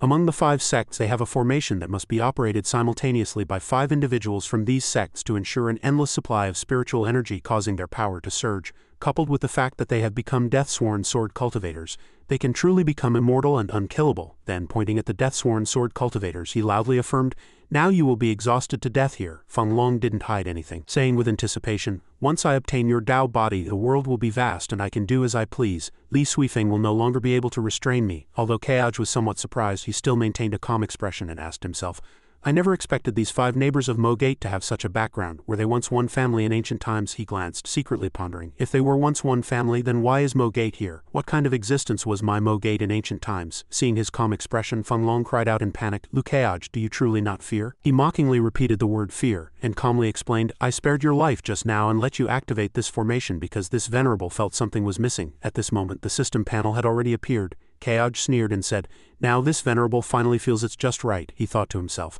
A boss battle that doesn't activate a main quest is substandard. The system panel already displayed a prompt. Special NPC detected. Qingzhou main quest, Sword of the King of Hades has been automatically activated. Current progress 54.8. Boss 5 elements Sword Ghost. Current level 55. Danger level 2.5 stars. Main quest, Sword of the King of Hades 5 elements Sword Ghost has begun. After reading the prompt, Keoj secretly assessed the difficulty of the 5-element Sword Ghost main quest dungeon. This venerable was waiting for you. Although the danger level is low, a mosquito, no matter how small, is still meat. With that thought, he drew his longsword and leisurely said, then let's begin the sweep. Upon hearing this, Feng Long immediately waved his hand and loudly commanded, sever his head. Do not harm his Dao body. In an instant, the 5 individuals from the 5 sects simultaneously charged at him. Keoj faced 5 opponents, yet still had the presence of mind to think, these sect masters are all old acquaintances, especially the one from Zhengjin sect. He was still putting on an act in front of this venerable before. With that thought, he looked into that person's eyes and mused with some emotion. Alas, times have changed. For the sake of our past acquaintance, this venerable will personally grant you transcendence. The next second, he cleanly and decisively dispatched the first elder of the Zhengjin sect with a single sword strike. At this moment, a woman rushed over to attack. Keoj frowned, secretly recalling, I remember this person as someone very skilled at leveraging deep friendships for personal gain. These clothes were probably put on when she encountered the demon cultivator's encirclement. In her mind, she probably always believed that nothing couldn't be solved with deep friendship. As he thought, he swung his sword towards her. At this moment, that elder from Zhengjin sect reappeared. Feng Long spread his arms below, proudly explaining, this formation can provide them with an endless supply of spiritual energy, and the soul jade will make them immortal and unkillable. Even if you were able to break formations before, now you can still. Your spiritual energy will eventually be exhausted by them. Having said this, his face filled with ambition as he declared, by then your Dao body will be mine. Keoj, while controlling the water flow, calmly replied, is that so? Unfortunately, if this venerable spiritual energy hasn't been drained, I wouldn't need to care whether they're immortal or not. With that he loudly shouted the command, seal. In an instant the 5 death-sworn sword cultivators were imprisoned by 5 water orbs. Feng Long gasped in astonishment, we just had a fierce battle and you freely released water swords and summoned the power of heaven and earth. Yet you still have so much spiritual energy? Kaoj, high in the sky, replied with an extremely majestic demeanor. This is this venerable's domain. I can use the spiritual energy of all creation including yours. At this moment his body slowly emanated a purple aura. Feng Long stared at his hand and stammered, My spiritual energy is being drained. Kaoj once again summoned the sword water and calmly said, As for how to break this formation, I presume one only needs to destroy its core spiritual objects. With that he successively destroyed the 4 formation pillars and finally the central formation behind Feng Long. Soon the 5 elements formation was completely destroyed. Kaoj with his hands behind his back then said, With this the formation is broken. After removing the soul jade from their bodies, these 5 individuals can rest in peace. Feng Long looked up at him, asking in confusion, Why, you couldn't lose from the start? Why did you drag this out with me for so long? Kaoj replied without hesitation, Because you and I have the same goal. However, he didn't believe it and sneered, Ridiculous, how could we possibly have the same goal? Only then did Kaoj explain the underlying reason. I want to eliminate the traitor within the sword sect, and that requires killing Li Suifeng. You want to kill Li Suifeng and I also want to kill Li Suifeng. Don't we have the same goal? Feng Long frowned and retorted, So what, with your current strength you can't do it? Kaoj, following his words, proactively suggested, That's why I need your help. Li Suifeng can betray the sword sect, so why can't you betray him? He began to persuade Feng Long. The sword sect is not Li Suifeng's alone. It's not impossible for you to kill Li Suifeng. Among Qingzhou's 4 divine swords, Li Suifeng is only ranked 4th. He remained silent, inwardly struggling with how to make a decision. Kaoj didn't rush him, merely processing the soul of one of the 5 sect's members while hinting, You can consider it carefully, but this venerable changes his mind faster than flipping a book. I might change my mind later. Only then did Feng Long cautiously ask, So can I survive? At this moment the souls extracted from the 5 individuals of the 5 sects had already dissipated in the air. He gathered those souls into 5 soul jade in his hand. He verbally questioned Feng Long, You've seen so many people, can they live? If you've done evil, you should have expected this day would come. His face was grim and he did not reply. Kaoj pointed his great sword directly at Feng Long, urging him, Think quickly, will you choose to strike your enemy one last time before death or die without doing anything? As he threw something he shouted, Catch! He caught it with a water spirit and blurted out in confusion, A jade slip. At this moment green text emanated from the jade slip. Its content was, Use soul jade to transform all destroyed sword cultivation sects into undead swordsmen. Have them collectively besiege Mo Gate. Kaoj frowned. This spiritual energy is abundant. It must be from an 8th realm cultivator. This is crucial evidence of his crimes, Feng Long explained. This is the last jade slip. Originally it should have completely vanished after the mission was complete, but I was cautious. He took out a soul jade and continued, I left survivors in all 5 major sects. This was the soul jade originally intended to transform them. The mission isn't finished, so the jade slip hasn't disappeared. I originally intended to use it to control Li Suifeng. Feng Long looked at him and asked, I'm leaving soon. Before I go, would you like to hear my story? Kaoj answered frankly, Not particularly. It's bound to be more nonsense about enduring countless torments and being unwilling to be manipulated. He closed his eyes as if having let go of everything and sighed, You're right, I'm going to die anyway, so why don't I give you some information? Feng Long told him that he was not Li Suifeng, he was also a puppet. Behind him, before he could finish speaking, his words abruptly stopped. Feng Long's eyes suddenly widened. Tears welled up and veins bulged. His entire body instantly swelled as if about to explode. Despite this, Feng Long still struggled to finish his words. There's someone even stronger. The next second his body indeed exploded. Kaoj looked at the smoke spreading below, silently repeating his words. Are there others behind Li Suifeng? He frowned and muttered to himself. This is a lot of information. At this moment the system panel popped up another question. You have obtained S-rank important intelligence and access new content. Do you wish to enable it? Kaoj immediately made his choice. Is it because of what that person said? Let's enable it and see. The question on the system panel, you have obtained S-rank important intelligence and access new content. Do you wish to enable it? Was slowly lit up immediately after. New content gradually appeared. Tianquan World Hidden Main Quest has been activated. Tianquan World Reverse Main Quest. Current progress 0.1. As soon as Kaoj finished reading, his eyes widened. He thought in surprise, In my previous life I only heard of the main quests for the 4 states, never a main quest for the entire Tianquan world. Is this because this venerable came here causing new changes to occur? In the Sword Sect's Azure Sky Chamber, Sufeng's soul coldly said, He is dead, not killed by someone but by the restriction you used. But these words did not sway Suifeng in the slightest. He remained focused on cultivating. Sufeng's soul still kept warning from the side. This incident means that some of your secrets have been leaked. If they have been leaked, then Ji Changkong and the Sword Venerable could both kill. Suifeng, looking unperturbed, said, Ji Changkong. It's probably not possible now. If he truly made a move now, he would be the one to die. His soul's expression was serious. But you're also severely injured, aren't you? By then, even if Lu Kaoj is only at the 6th realm, he might be able to kill you with his own hands. Suifeng remained seated in his chair, his face grim. Therefore both of them must continue to die. Due to the karma of the heavenly Tao, I cannot kill my 3 corpses with my own hands. I must use others' hands, he said with extreme arrogance. The reason people of later generations cannot break through to the 9th realm is because they have all lost the method of slaying the 3 corpses. But I am different from them. Su Feng's soul understood after hearing this. So from the very beginning you set up 2 plans. First, Feng Long wins, Lu Keaj dies, and you can both vent your anger and suppress unstable factors that might disrupt the grand scheme in the future. Second, Feng Long dies, Lu Keaj wins, and you use Lu Keaj's hand to help you slay the 3 corpses, assisting you in entering the 9th realm. If I'm not mistaken, your remaining 2 corpses are also prepared for him. Sui Feng looked at his evil soul with satisfaction, using Lu Keaj, the first new star of Qingzhou's sword Dao, as a tool. Isn't that very interesting? The old man, outwardly praising but with other intentions in his heart, said to Sui Feng, "You are indeed very clever in this regard, but the Sword Venerable's comprehension is astonishing now. Even without this method of slaying the 3 corpses, he still has hope of breaking through to the 9th realm. If not for you living so many years and knowing so many secret techniques, you would definitely not be his match." Su Feng's body suddenly emanated a strong killing aura. Even if his talent is exceptional, so what? Don't forget we also have the Eye of Chaos, which can bring forth the great tribulation of Tianquan. Then he channeled his power into his hand. Moreover, before he breaks through, I will definitely enter the 9th realm faster than him. I don't want to wait for this half-step 9th realm anymore. Sui Feng held a heart in his hand, his face full of evil. Next, it's your turn. Either kill Lu Keaj or be killed by Lu Keaj. At this moment, on Keaj's side, the system displayed information.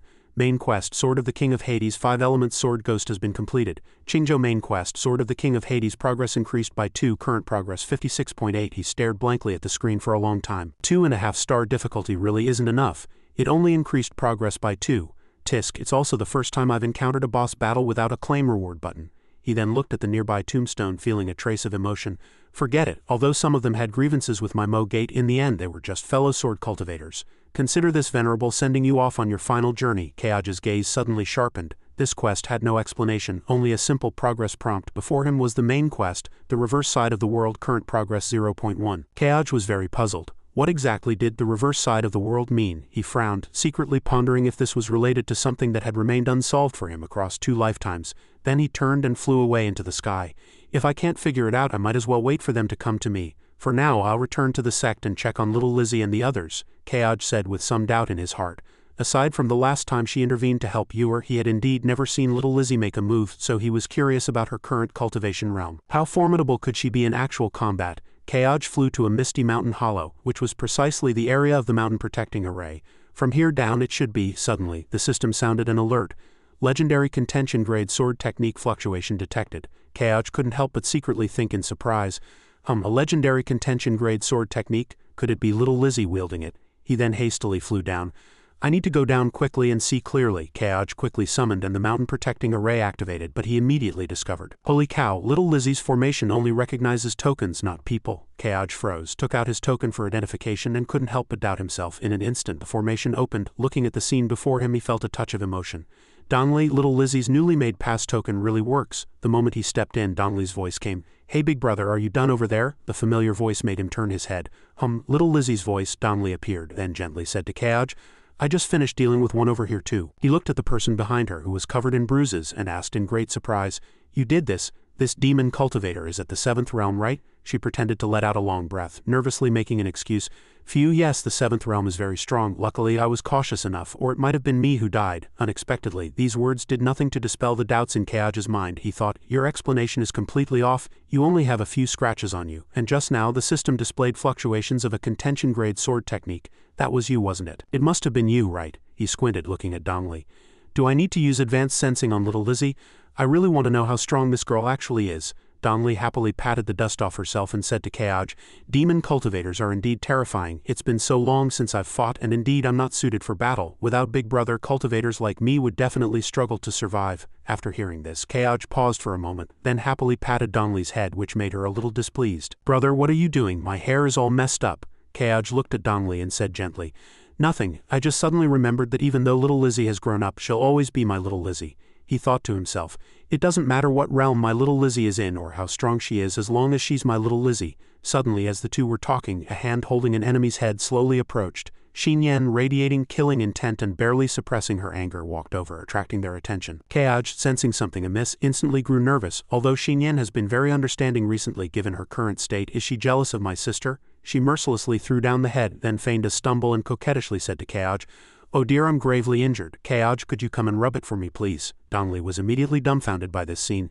Sister Xinyan, your act is a bit too fake, yet Keoj played along, quickly stepping forward to help Xinyan up. He asked dotingly, where are you hurt? Let me see. Dongli watched them from the side, a look of disdain in her eyes. These two really know how to play it up. What happened? In an instant, wisps of eerie energy gradually drifted over.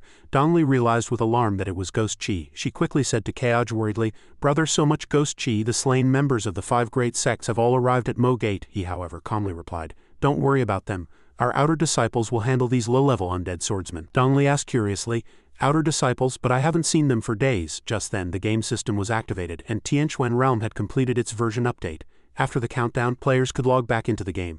The countdown began from 3. Keoj, having anticipated this, showed a pleased expression and said, they'll be back soon. After the last second of the countdown, a system displayed a loading status. Moments later, the game loaded. Welcome everyone to Tianquan Realm Online 1.0 official version. The login interface appeared on the screen to start the game. Tianquan Realm displayed majestic mountains and ethereal mist. In stark contrast to this beautiful natural scenery, countless murderous wild monsters awaited players. Players excitedly logged into Tianquan Realm one by one. At home, Ling Ling too craned her neck waiting. Finally, the servers are open, my dearest Keoj. She looked at Keoj's photo on her phone and couldn't resist kissing it several times. I'm coming for you. Kiss, kiss, kiss. She then put on her VR headset and logged into Tianquan Realm. The game immediately launched. Welcome to the official version of Tianquan Realm Online. We wish you a pleasant game. Ling Ling gradually appeared in a rather desolate mountainous area. As soon as she arrived, she excitedly shouted, I'm here. Finally, I was only 5 or 6 kilometers from Mo Gate's Danqing province area, and they shut down the servers for 3 days. She then unhesitatingly cursed loudly. You dog developers, do you know how I, Li Ling, spent these 3 days? I licked through 3 of my phone's screen protectors. Unexpectedly, her loud cursing attracted uninvited guests. A sudden roar echoed, drawing Ling Ling's attention. What's that sound? Suddenly, many beasts were approaching the rocks she stood on, scaring Ling Ling into a loud scream. She quickly covered her mouth with her hand, her face filled with panic. Were there this many zombie monsters here before I logged off? I don't remember any of this. Ling Ling was terrified, quickly taking off and running, crying, holy cow. Stop chasing me, I'm a streamer, give me some face, I don't want to reset. Note 1. When players die in the wild in Tianquan Realm, their level and experience are reset.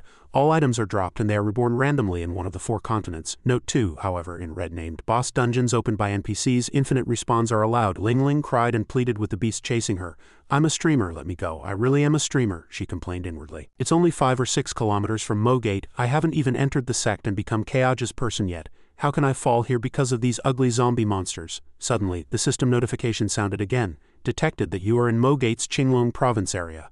A Mo Gate NPC has issued a regional quest. Do you wish to accept it? Ling Ling was pleasantly surprised when she saw it. Regional quest, Mo Gate NPC, could it be? I accept all. Then Keoj's figure indeed appeared on the small screen. Great righteousness endures. Sword's edge purges evil. All disciples of Qinglong province, please join me, Lu, in slaying demons and upholding justice. Ling Ling couldn't suppress her inner affection and shouted, Lu Keoj, it's really a quest issued by Lu Keoj. How can I be so lucky? Keoj, I finally see you. But then the image quickly disappeared, leaving her filled with regret. Keoj, my Keoj system message. Regional quest. Sword cultivator, demon extermination issuer Lu Keoj. Quest content. Kill undead swordsmen in Mo Gate's Qinglong province area. Quest reward content will be determined based on the total number of kills during the event. Special note. The top 3 players in terms of undead swordsman kills will receive an additional reward from Lu Keoj. After reading this quest, Ling Ling was instantly stunned. She immediately stopped, disregarding the monsters behind her, and a strong killing intent suddenly emanated from her, scaring all the monsters into trembling. At this moment, a fierce look appeared on Ling Ling's face. Her eyes gleamed as she greedily stared at them. Hey, the top 3 players in terms of undead swordsman kills will receive an additional reward from Lu Keoj. Now my killing intent is surging. She then unhesitatingly drew her sword and charged straight into the beast horde. Go. For Lu Keoj. Moments later, the sounds of slashing were incessant, mixed with the pitiful wails of the beasts being torn apart. It wasn't just Li Ling Ling. Hundreds of thousands of players in the Qinglong province area who received Lu Keoj's quest also experienced a surge in their killing intent. At this moment, the number of monsters killed by players was dozens of times the number of undead swordsmen from the 5 great sects. Li Ling Ling at this moment still didn't know that the difficulty of her quest would change from too many monsters to kill, to fighting to the death with other players for monster kills. Dongli asked Keoj in astonishment, Brother, what did you do? The ghost chi heading towards our Mo Gate has significantly decreased, he calmly replied. Nothing much, just gave them a little incentive. Let's go check on Heading and Luo Bing first. Their battle should be almost over too. Keoj's explanation left Dongli completely bewildered. She asked blankly, what incentive? Does a little incentive have such great power? On Luo Bing and Hang's battlefield, Daong with a twisted expression licked his lips and looked at Luo Bing saying, You are merely at the 5th realm and a demon race, why serve humans? Why not come with me to Wuju's sect and enjoy yourself to your heart's content? Luo Bing, covered in wounds, looked at him with disdain. I despise people like you. If it were our young master, he would only need a single glance to win my devotion. Just as she finished speaking, Keoj and the other two who had just arrived unintentionally overheard. Xinyan cast a murderous glance at Keoj. It seems junior sister Luo Bing is deeply smitten with you. Dongli on the other hand pouted and thought, this girl really has been wanting to be my sister-in-law all along. Seeing this, Keoj quickly salvaged the situation, clearing his throat and defending himself.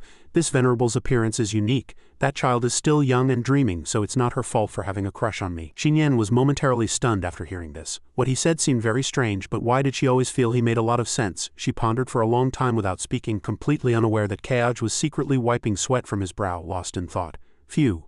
Thankfully I was a playboy in my previous life and have experience with love triangles, otherwise there would definitely be bloodshed right now. Since I've managed to fool them, I need to quickly change the subject. On the battlefield, Luo Bing was still summoning her true form, fighting Daong's Yinner. Seeing this scene before him, Keoj was very curious. Why is it just Luo Bing? Where's Heading? Dongli looked around. I told Heading and Luo Bing to go meet the enemy together. So why is he missing? Xinyan also said with some curiosity. Hang's presence has been getting lower and lower recently. We'd best search carefully with our spiritual sense. Sometimes he comes to call me for a meal and I only notice him when he's right in front of me. Keoj, however, calmly looked ahead. No need to search. That kid is right there. Look at that exotic beast. It was constantly being wounded by someone. Dongli's eyes widened, her face full of surprise. Is Heading doing that? Even Xinyan was a little surprised. That snake has so many wounds, yet it hasn't noticed. Keoj folded his arms, saying with great satisfaction, this is their tactic. Luo Bing is a heavenly vein fox spirit, and with her half-demon body she can block attacks from 6th realm demon cultivators. Heading, on the other hand, constantly hides his aura, wounding the snake. By the time the snake realizes it's hurt, it will be its demise. In an instant the Yinner, which had been fighting fiercely moments ago, suddenly spat out a mouthful of blood. It wailed in pain, then crashed to the ground. Daong was bewildered and utterly shocked, crying out, "What's going on, Yinner? When did you get so badly hurt?" Just as he was panicking and not paying attention to his surroundings, Heading seized the opportunity, pointed his sword at Daong's neck and swiftly chopped it down, making his head fall before he could utter his last words. "Ah, what on earth is this?" Heading then appeared, continuously panting. Suddenly his gaze became incredibly astonished, as if something earth-shattering had occurred. Tears instantly welled up in Hang's eyes. He frowned, unable to speak. How is this possible? Before Heading, a pair of feet floating in the air appeared. He cried out excitedly, "Xiao Lizzie!" Xiao Lizzie's figure appeared before his eyes, continuously emanating a dense ghost chi. Dongli stood far away observing the situation and asked worriedly, "Why did Heading stop? Is it because of that ghost?" Keoj slowly spoke. "That's no ordinary ghost, that's the girl Heading met during his training down the mountain. She was killed by demon cultivators right before his eyes." Upon hearing this, Dongli and Xinyan suddenly understood. So it was because of this girl must be very important to Heading. Keoj now looked serious, staring at the eerie Xiao Lizzie before him, and thought, the dead cannot be brought back to life. Now Heading must personally kill her, who has become a ghost. Heading remained rooted to the spot, his eyes fixed on Xiao Lizzie. Dongli, seeing this, grew anxious and urged Keoj, "How can that be, brother? Quickly think of something." Xinyan also pleaded, "Yes, Keoj, quickly think of something. Don't let such a tragedy happen." Keoj's eyes suddenly became extremely sharp. "A way, perhaps, but I'm not sure." He secretly mused, "Ever since I saw Heading possessed by the shadow, I've been certain that Hang's shadow must be closely related to the previous Ghost King, Pluto." Keoj frowned in thought. The soul jade created by Pluto can bring the dead back to life, so since Hang's shadow is related to Pluto, does it also possess similar abilities? Quote. On this side, Heading was still filled with guilt, looking at the ghost corpse before him, choked up. Xiao Lizzie, is that really you?" Luo Bing, covered in wounds, walked over, desperately shouting, "Senior brother, that's a ghost, don't get close to her." She suddenly looked to the side, her face filled with surprise. Seeing Keoj and the other two standing there, Luo Bing was overjoyed. That's young master. Young master's gesture is telling me not to speak. If that finger were placed on my lips, I definitely wouldn't make a sound." Unexpectedly, Luo Bing's shy, blushing expression unintentionally displeased Xinyan somewhat. "It seems it's time to discipline Keoj." Dongli, on the other hand, breathed a sigh of relief. When did this girl become like this? Heading ignored Luo Bing's words and looked up at Xiao Lizzie with hopeful eyes. Xiao Lizzie, facing the lifeless person before him, he still declared emotionally, "I thought I'd never see you again." Suddenly, Xiao Lizzie's eyes surged with killing intent, her veins bulging wide open as never before. She released a massive amount of ghost chi from her entire body. She wailed in pain, then charged straight at Heading, shouting, "Kill, kill, kill." In an instant a mouthful of blood gushed out. Keoj stopped Dongli and Xinyan, who were about to rush over. "Stop, this is Hang's own karma." Both were worried. "But Heading will die." But Keoj remained firm. "I am its master, no one worries about it more than I do, but if it can't even resolve this karma, how can it be a disciple of Lu?" Keoj, hearing this, Dongli and Xinyan agreed to stand still. "I understand, then we'll follow Hang's lead." Heading was completely oblivious to the wound on his chest. Even with blood flowing from his mouth, he still struggled to call out, "Xiao Lizzie, is that really you?" He kept moving forward step by step. This is great, Xiao Lizzie struggled furiously. Let go of me, I want to kill people. Heading gently embraced her, repeatedly saying in pain, I'm sorry, I'm truly sorry. Xiao Lizzie froze instantly, her face filled with surprise. Suddenly, her entire body was again enveloped in ghost chi. Xiao Lizzie shrieked as if releasing the pain from within her body. The screams grew louder and more ghost chi emanated. She intended to attack Heading. Hang's shadow saw this and hastily stopped her. No, at this moment Kaoj spoke to it with his spiritual sense. Shadow, what are you waiting for? The shadow hesitated for a long time, stammering, What can I do? It continuously reproached itself in pain. Last time I already caused him so much misery, I won't let that happen again. I can't owe him any more. Seeing this, Kaoj persuaded, but only you have the power to keep Xiao Lizzie, and only you can save Heading. The shadow looked at him, somewhat shaken. Why do you trust me so much? Last time Kaoj said with full trust. Last time, without you, he would have died anyway. You probably know I am his master and your master too. Hearing this, it froze for a moment. My master too. Its tears instantly fell. Then it respectfully bowed to Kaoj. Yes, master, I know what to do. Heading still stubbornly held Xiao Lizzie, refusing to let go, even though she had now lost her mind and intended to kill him. A loud bang suddenly rang out, and Hang's shadow instantly grabbed the ghost chi emanating from Xiao Lizzie, preventing it from attacking Heading. Dongli was utterly shocked. Hang's shadow stood up. Even Xinyan was somewhat confused. What new spell is this? Luo Bing also widened her eyes, her face full of surprise. Senior brother's shadow has come alive. The shadow quickly absorbed all of Xiao Lizzie's ghost chi. A fierce wind rose, and all the ghost chi was swept into the shadow by that wind. Xiao Lizzie cried out in pain. Oh no. Seeing this, Heading shouted in anguish, Stop it now. But the shadow still desperately absorbed her ghost chi until Xiao Lizzie's figure could no longer be seen. Heading clutched the wound on his chest, angrily saying to the shadow, Give Xiao Lizzie back to me. The shadow endured the pain, a look of resignation on its face, trying hard to keep its mouth shut. Heading angrily rushed forward. Give Xiao Lizzie back to me. He summoned his long sword, intending to stab it, but unexpectedly, the long sword suddenly stopped. It turned out Kaoj had quickly grabbed Hang's long sword, sternly saying, Stop, do you want to personally destroy the only hope of saving Xiao Lizzie? Before Heading could finish speaking, Kaoj let go. Heading continued. Master, but it... Kaoj then appeased him. I know what you want to say. It did cause you to become a source of trouble, but it shares life and death with you, so please trust it. Heading put his hand on his chest, asking worriedly, But master, what exactly will it do? Didn't you say that the dead cannot be resurrected? Standing before them at this moment was a dazzling pillar of light. While he was stunned, Kaoj said, The dead cannot be resurrected, but that doesn't mean she can't stay by your side, little he.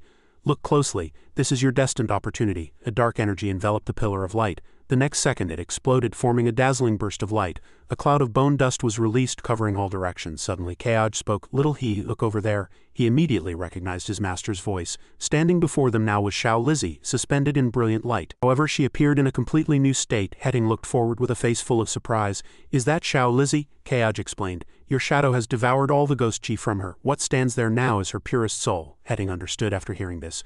A pure soul, so she really is a kind-hearted girl, Heading suddenly asked in confusion. Master, can I go over? Kaoj immediately stopped him. No, at this moment she will disappear if touched. She no longer belongs to this world. She will enter the cycle of reincarnation. Suddenly green light emanated from around Xiao Lizzie again. Heading stood still, watching her. Xiao Lizzie, I wish you a happy life in your next incarnation. The two couldn't help but feel reluctant to let her go. It was a pity they had to say goodbye so soon after meeting. One could only say fate was cruel. Suddenly she noticed something and spoke. Everyone look, she's blinking. The two looked forward in surprise. Xiao Lizzie had thought she had already entered reincarnation, but at this moment she slowly regained consciousness. It was really true. Heading stood frozen at the sight. She looked up, then softly spoke, Brother Heading. He immediately urged loudly, Xiao Lizzie, hurry and reincarnate. This life I will never forget you. In your next life you must be born into a good family. However, Xiao Lizzie still reluctantly reached out. Brother Heading. He became surprised. Xiao Lizzie. Kaoj stood by and spoke. She misses you, so she doesn't want to leave. Suddenly, the sky cast down another incredibly brilliant ray of light. Xiao Lizzie was thus sucked up into the air. Brother Heading. He looked up, asking unexpectedly. Master, what is that? She's calling me, Kaoj then enlightened him. That is the power of the Heavenly Tao. The Heavenly Tao wants to send her into reincarnation. He frowned, secretly thinking, she herself doesn't want to leave. If I want to keep her, the only way is to defy heaven. But what consequences defying heaven will bring, even I don't know. Even in my previous life I never heard of it. Heading struggled to move forward, exerting all his strength to tear at the air. Xiao Lizzie didn't want him to be in danger, so she said to Heading, Don't come closer. You'll die. Seeing the situation, Dongli also pleaded with Kaoj, Brother, quickly stop Heading. He'll die if this continues. However, he was somewhat worried. If I stop him now, he'll die too. Xinyan had no intention of interfering, simply saying this is his path, he must walk it himself. If that person were Kaoj, I would do the same as Heading. Heading couldn't let Xiao Lizzie leave like this. He struggled towards her. Even if the situation was extremely dangerous, he still didn't give up. Xiao Lizzie, the entire space seemed to tear him apart at this moment. Even though he was severely injured, Heading still did not back down. Xiao Lizzie at this moment also looked at him with reluctant eyes. Brother Heading, I don't want to enter reincarnation. I want to be by your side. Heading also immediately expressed his feelings. I don't want you to leave either. She now looked forward helplessly. Is there no way? Keoj frowned, racking his brain. A way? What other way is there? How can I defy heaven? Suddenly he realized, isn't the one who defies heaven right beside Heading? Everyone was stunned here. What? His face darkened, and he shouted, Shadow, you are half of Heading, but you were also born by the Ghost King defying heaven. If you are truly born by the Ghost King defying heaven, then what's wrong with helping him defy heaven one more time? Heading's shadow now weakly let out a breath. Suddenly its eyes lit up. Heading immediately felt the change. My shadow. His shadow was helping him at this moment. Heading, my other half, your wish is my wish too, so I will use the power of 10,000 ghosts to help you. In just an instant, Heading vanished into the air. With the help of the shadow, he was charging straight ahead. Nothing could stop Heading's steps on this path of defying heaven. After countless efforts and not giving up, he finally held Xiao Lizzie's hand. Xiao Lizzie, brother Heading. The two were reunited once again. Keoj sensed that time was short and immediately urged, Heading, open your domain now. He turned his face, asking blankly, Master, why? He frowned, then quickly explained, right now, Xiao Lizzie is still a soul, not a living person. The worldly astral winds would scatter her soul. Heading saw Xiao Lizzie gradually dissipating, and then believed him. Xiao Lizzie, Master is telling the truth. Heading no longer hesitated, and immediately did as he was told. After he finished, he asked again, Master, I have opened my domain. What should I do next? Keoj also began to act at this moment. Before this, as your master, I said your domain was not yet complete. It still lacked a main soul. Making Xiao Lizzie the main soul in your domain is currently the best way to keep Xiao Lizzie. Heading, maintain the domain's operation. Do not make any confrontational moves, he agreed. Haing's shadow then spoke again. Master, forcibly bringing a living soul into Haing's domain means you must use spiritual energy to forcibly suppress the thousands of evil souls sealed within Haing's shadow. You will risk a spiritual energy backlash. Once it backlashes, you yourself will, however. Keoj was unconcerned, still calm. Of course, as your master, I know. He confidently believed this was because the system had already warned him. Keoj then shared some things with him. But as your master, I also know. If Xiao Lizzie cannot be brought into Haing's domain, she will no longer be able to exist in this world. As your master, I also know that Haing's Dao body is severely injured from resisting the heavenly Dao astral winds, and it has reached a point where no medicine can cure it. As your master, I also know that you, due to forcibly devouring Xiao Lizzie's resentful ghost chi, have mobilized evil spirits to help Heading defy heaven and break the cycle of reincarnation, and you are on the verge of exhaustion. His face again turned serious. At this moment, if I, your master, don't act, none of you three will survive. Xiao Lizzie heard this and couldn't help but be surprised. Is what Sect Master said true? Donnelly confirmed without hesitation that everything her brother said was true. Haing's aura was already very weak. At this moment, the shadow was also barely holding on. Suddenly, Keoj laughed again. For the sake of my Mo-Geet disciple, what is there to say about me as their master taking a little risk? That black aura still enveloped Xiao Lizzie at this moment. Keoj immediately urged Heading, shadow, seize your only chance. He immediately agreed without hesitation. Yes, that green aura swelled more and more. In just an instant, an explosion spread. Keoj felt the strain at this moment. Is this guy really that hard to resist? My level 63 mana is almost gone. The people below felt very anxious, saying, Young master, let me help you. Little sister, let me help brother. Keoj smiled at this situation, then thought, I'm happy everyone wants to help, but this karma is related to the heavenly Dao. I don't want everyone to get involved. Related to the heavenly Dao, there might be some backlash. If they were to suffer a backlash, it wouldn't be as easy as it is for me. That dog-like heavenly Dao being used by someone like the heavenly mystery tower master was one thing, but now its heartlessness is even more apparent. Donnelly couldn't help but worry, but brother doesn't have enough spiritual energy now. If he's interrupted midway, the consequences for brother and Heading and the other two will be unimaginable. Keoj joked at this moment. No spiritual energy, just breakthrough. A red light suddenly flashed. 6th realm, 4th heaven. She looked at this scene, incredibly surprised. Can he really break through just by saying it? Donnelly couldn't help but wonder. What kind of talent does brother possess? At this moment, they all exclaimed in admiration for Keoj. As expected of our young master, he can break through realms just by saying it. I wonder when I'll be able to break through whenever I want. Keoj then closed his eyes tightly. A few seconds later, when he opened his eyes, he was already in a new space, never having thought this would be his last battle. At this moment, countless black shadows appeared before him. Keoj accepted them without backing down. Come on, 10,000 evil spirits, you are all sealed in my disciple's shadow. Now it's only reasonable for me to teach you a good lesson. In the air, fragments began to appear. Keoj suddenly sensed the appearance of a companion. You're here too, then let's go together. so he rushed forward with that friend. Chang Kong observed from a distance there, and seeing the commotion he suddenly guessed, "What's going on? Could my dear disciple and that girl's brother Kaoj be fighting to the death? That won't do, no one can bully my dear disciple. That girl's brother Kaoj can't either." At this moment Kaoj was still fighting them. However, another troublesome thing happened. It turned out that even with full power, he couldn't use the human immortal to draw spiritual energy from all creation, which consumed mana incredibly quickly. He couldn't open his domain in this illusion. He didn't know why. Perhaps it was because this was within Hang's domain and the trouble hadn't been resolved yet, so he would advance another level. Kaoj no longer hesitated and immediately acted. "Sixth realm, fifth heaven, little Bu-wan, one more time," he quickly demanded. Dongli also immediately acted to help him. She used all her strength, then spoke. "I've already set up a barrier formation, but it's still not enough. Everyone, you must protect brother and everyone." Everyone immediately agreed. Suddenly, someone appeared in the distance. Dongli turned around, somewhat surprised. "Is someone attacking the mountain protecting array?" She suddenly recognized. "No, it's Master. Quickly open the formation from before. Master must have been hit on the head." Dongli became flustered at this moment. Chang Kong, despite having a large bump on his head, still pretended to be calm. It's fine, I brought it upon myself as Master." "Little Lizzie, your mountain protecting array truly has the spirit of your master. Does this look like nothing is wrong?" She gazed at Chang Kong, lost in thought. This Senior G is of profound cultivation. Breaking little Lizzie's formation would be effortless for him, but he probably intentionally used his body to test the strength of little Lizzie's formation, and incidentally let those inside the formation know that little Lizzie's formation is also very powerful and can even injure the body of an 8th realm expert. After he appeared, Dongli immediately said, "Oh Master, you've come at just the right time. Brother Master, your cultivation is profound. If you could lend a hand, the effect would definitely be twice as good with half the effort."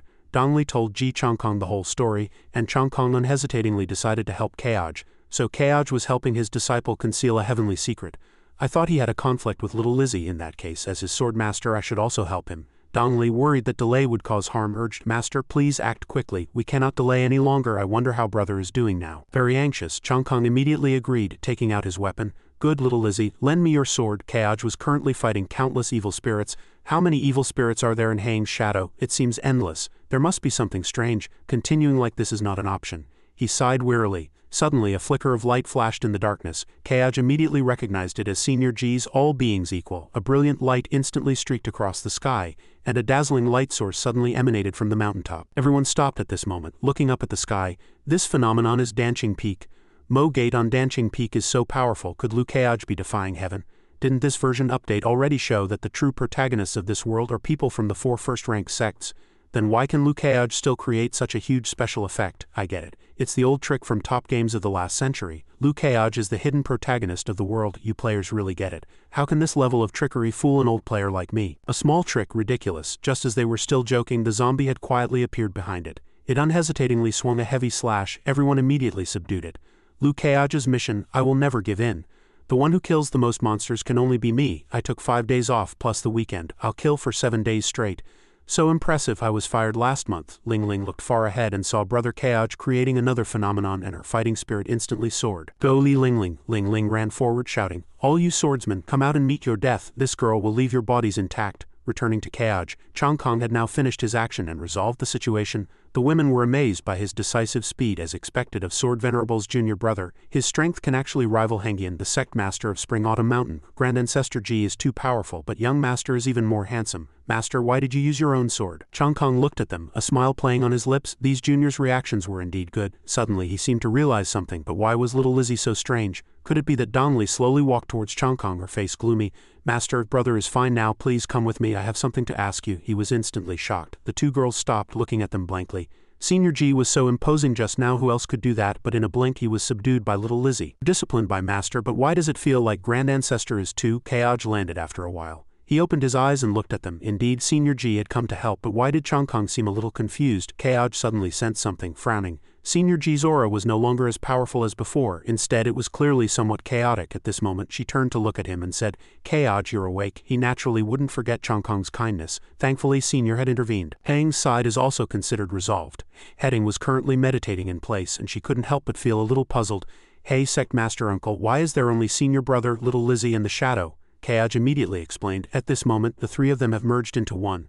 The Shadow and little Lizzie, one is in Hang's shadow, and the other is in Hang's domain. She couldn't help but ask curiously again, "Then why hasn't Heading woken up yet?" To this question, Keoj could only reply helplessly, I don't know either, but there must be a reason for it. Let's wait a little longer. After Changkong and Dongli finished speaking, they walked to his side. Keoj, you're awake? Keoj bowed respectfully. Thank you, senior, for your assistance. Seeing this, he smiled and said, No need to thank me. You are a disciple of my sword and also half my disciple. Why would a disciple thank his master? Keoj also asked clearly after a while. Senior G's strength is extraordinary, so naturally he wouldn't mind such a trivial matter. It's just that Junior feels Senior's aura seems somewhat chaotic. Is there a reason? In his heart, he secretly thought, Senior G is little Lizzie's master. It's best to ask clearly, and if he can help, he must. Changkong did not say directly, only smiling. What could be wrong with me? You're overthinking it, boy. Dongli suddenly revealed, Brother Master is nearing his end. He was startled upon hearing this. Little Lizzie, didn't we agree not to say anything? Keoj, after hearing it, confirmed again.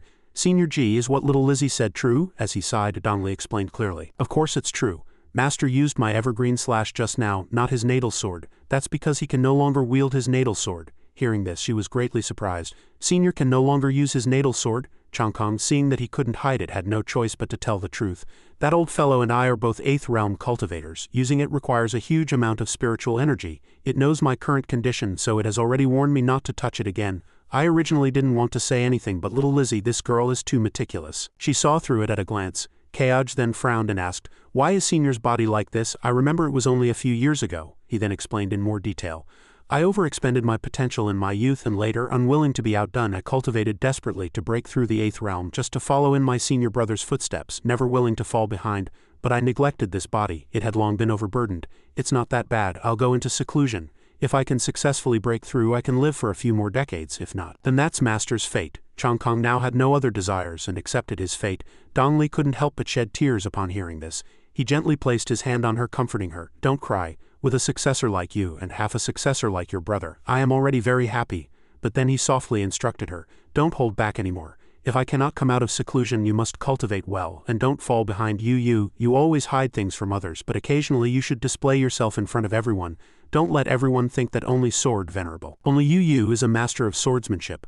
Let them know that I, Ji Changkong, also have a good disciple like you. Ludongli. Keoj frowned, secretly thinking, the system didn't show any prompts, meaning there's no way to help Senior G. I originally wanted to tell him about Li Suifeng, but now if you knew, it would become your inner demon. Fate is capricious. Senior G and Sword Venerable are both in seclusion.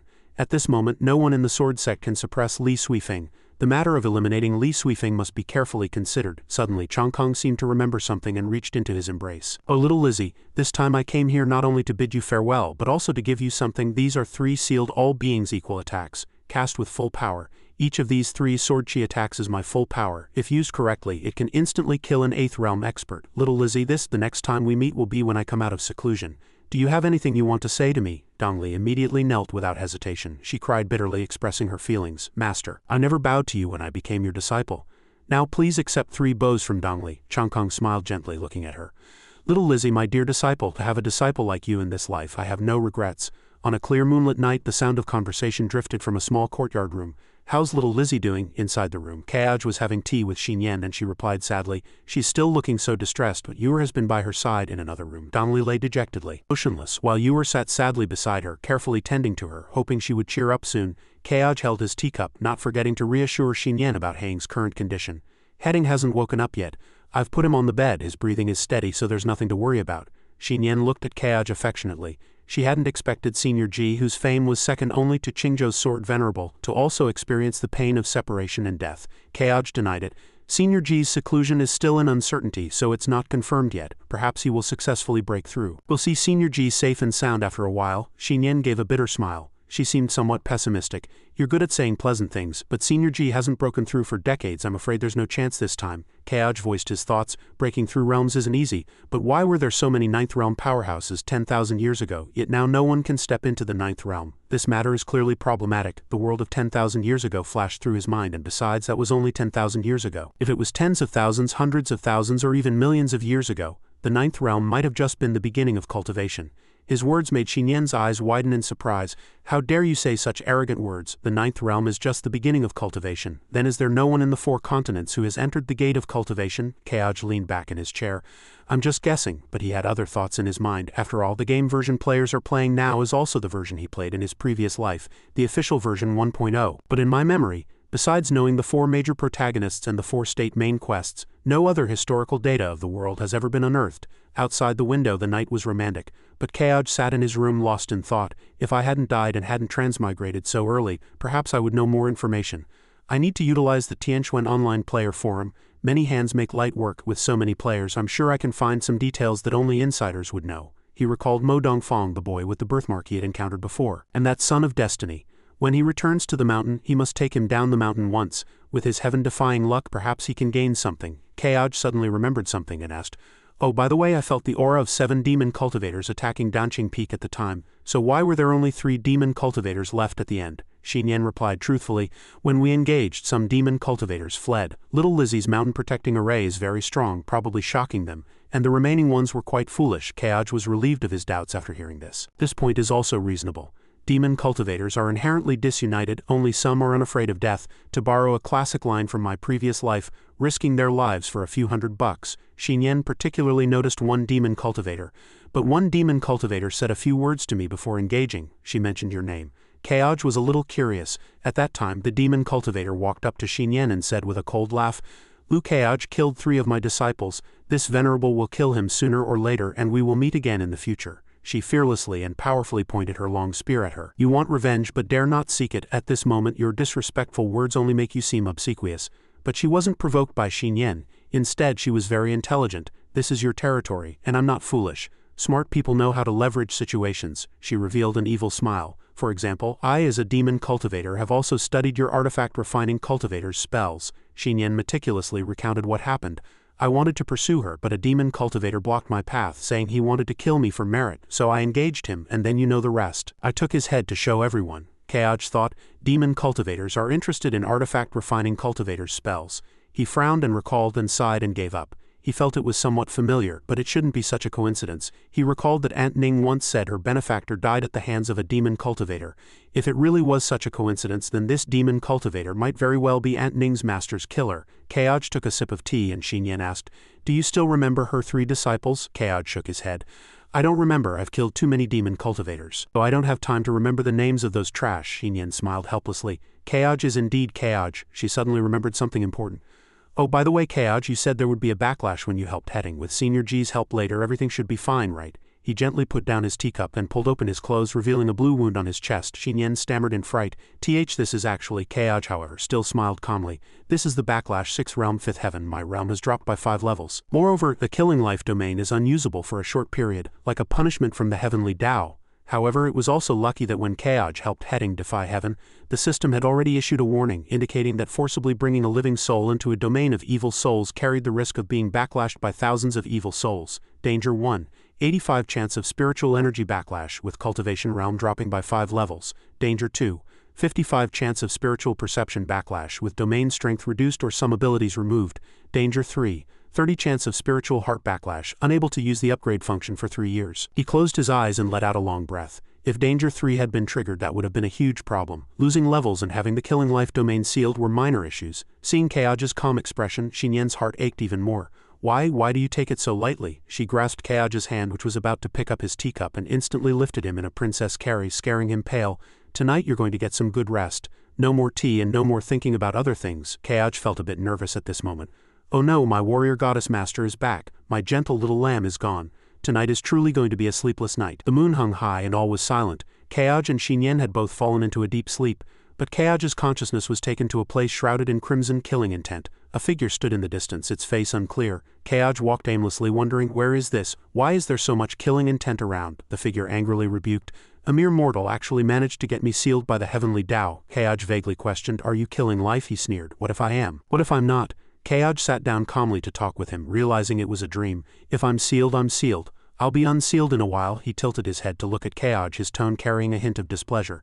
"Don't think I don't know what you're thinking. You've always believed that human immortal is stronger than me, so even if I'm sealed, it doesn't matter." Keoj admitted frankly. "That's a fact." These words immediately infuriated him, and he transformed into an extremely terrifying monster. "Fool, even Lu Li never made me reveal my true form back then. Do you want to follow in his footsteps?" Keoj smiled as if understanding the other's intention. "You mean you're not actually like this now? You were supposed to be very strong." His eyes lit up. "Of course." He opened his giant fanged maw and said to Keoj, "Forget it." He hid himself within the killing intent. A mere mortal doesn't deserve to see my true form. The killing intent suddenly swirled even more violently, and Keaj uncomfortably shielded his face with his hand. Jolting awake from that strange encounter and conversation, Keaj sat up and looked around. Was it a dream? He felt perplexed. Truly a strange dream. The system then popped up another notification. Special side quest activated. Search for the true form of the killing life domain. Clue 1 obtained. View now. He was astonished. There's even this kind of gameplay. Fearing he would wake Xinyan in the dead of night, Keaj merely watched the system, smiling smugly. System, you're so considerate. This venerable is very relieved. Despite this, he still had concerns, although this clue could probably help him break Killing Life's heavenly Dao seal and make Killing Life even stronger. Keaj hesitated, thinking, but Hetting is still unconscious and little Lizzie is also in low spirits. It's probably not appropriate to leave now. Xinyan gently turned over and woke up, the moonlight softly illuminating her gentle face. She looked at Keaj, and in the quiet night his lonely back stirred a trace of pity in her heart. Keaj was in this state again, always full of worries. She watched him, making no sound. He's probably encountered some difficulty again. She decided to sit up and share his burden. What's wrong? Why are you so troubled? Keaj gently placed his hand on hers to comfort her. It's nothing, it's just that there's an opportunity now that can help me lift the heavenly Dao seal on my sword domain. I'm a bit worried about the younger disciples, given Mo Gate's current situation. Xinyan smiled softly after hearing this, her eyes full of tenderness, and gently encouraged him. I thought it was something serious. If you have an opportunity, then go boldly seek it. Mo Gate is no longer just you, a great cultivator. She gently leaned into his embrace, her voice soft yet firm. Don't forget, my cultivation is even higher than yours. Back then I was able to save you from the Zewi Association, and now I can guard Mo Gate well for you. She looked up at him, her cheeks flushed with shyness. Sometimes our Mo Gate also needs to learn to rely on others. Besides, haven't you always said that we've already become one, so it can't be called others, right? Keaj wrapped her in a warm embrace, smiling contentedly. Xinyan is right. With her guarding the sect, if ordinary cultivators at or below the 7th realm cause trouble at Mo Gate, they would be asking for death. Tomorrow I'll go see everyone first and make a decision. This clue will be kept for now. I can open it and view it whenever the time is right. The two looked at each other with deep affection. Keaj's voice was now a little suggestive. I understand. Short nights of spring, why don't we become one again? Xinyan shyly agreed. Passionate sounds filled the night, making even the moon blush. The next day the sun hung high, its dazzling light piercing through the bamboo grove. Keaj went to visit Hetting, who was still unconscious. Luo Bing stood by, dutifully reporting his condition. Young master, although senior brother hasn't woken up these past few days, his breathing is steady and his spiritual energy is stable, so there shouldn't be any problems. Keaj was still worried and wanted to check personally. Being unconscious for so long wasn't a minor matter. Let's try using advanced sensing on this kid. Keaj cast a spell on Hetting and a golden halo swept over his body. He sensed carefully, and the system quickly displayed the result. Hetting identity, Mo Gate Sect Master's direct disciple, current level 60, 5th realm great perfection. Special ability, Shadow Clone level 60, category unknown. Domain, Underworld Ghost Tide currently evolving, current category B, current status, currently digesting abundant ghost power. Countdown to completion 9 days, 21 hours, 36 minutes, 15 seconds. Keaj felt relieved after learning this. I worried for nothing about this kid. The great path of cultivation that this venerable and senior G jointly forged for him will surely have no problems. He looked at Hetting with anticipation and smiled. He'll wake up after he finishes digesting. He might even break through another realm. Luo Bing asked worriedly. Young master, did you notice anything from senior brother? She saw Keaj's expression and speculated. Young master's emotions are changing so much, could he already have a plan in mind? Keaj told Luo Bing that her senior brother would wake up in about 10 days, and his realm should also improve by then. This surprised Luo Bing. Young master, senior brother actually has such an opportunity? In Luo Bing's eyes, Keaj was now looking at her with affection and gently instructed. You'll have to work hard these next few days to take good care of senior brother. Luo Bing blushed shyly at his gaze. Luo Bing is not tired. Luo Bing obeyed young master's command, hiding her thoughts. Young master is truly becoming more and more captivating. After giving his instructions, Keaj leisurely left the room, hands behind his back, looking up at the sky and sighing. Hetting is fine now, little Lizzie will have to rely on herself, and I should go deal with my own troubles. Keaj began to examine the clues with a serious expression. The killing life domain actually came knocking on my door itself. If this venerable doesn't agree to it, wouldn't it make this venerable seem petty? The system displayed the clue prompt. The system worked quickly. Search for the true form of the killing life domain. Clue 1 viewed. The information gradually revealed itself. Clue 1. To activate the true form of the killing life domain, one must first find 3 soul bones of the ancient divine beast, Scarlet Flood Devouring Sky Dragon. The coordinates of the first soul bone, Shanghun Town, Sizhou, Qing Kingdom. A simple map appeared. Chu Sword Sect. Keaj needed to go to Qing. Nearby were other locations. Lai, Chen, Liang, Chen, Feng. Mo Gate was located in Luo. All these places belonged to Qingzhou. He analyzed carefully. Are ancient divine beasts part of the demon race or exotic beasts? They don't seem like either. It feels more like encountering something entirely new, but he didn't pay much attention to these details. It doesn't matter. The coolest butterfly effect is me. Encountering new things is only natural and reasonable. He also thought of Senior G. If this trip can uncover something even older than Tianquan's 10,000 years past, perhaps it could even help Senior G break through the tribulation of death. A voice transmission came from a distance. Keaj, Aunt Ning is here, come to the main hall quickly. He turned back in surprise. Senior G just left and Aunt Ning arrived right after. Could there be another incident in the Sword Sect? He quickly rushed to the main hall to greet her. Everyone was already there. A Ping was the first to speak, bowing. Greetings, senior brother Keaj. Keaj politely returned the greeting. Greetings, junior sister, but he was full of questions. Why did Aunt Ning bring a Ping along this time? Dongli was also present, but her expression was filled with sorrow. Keaj felt a pang of sadness seeing his sister in such a state. Indeed, little Lizzie won't come out of her gloom so quickly.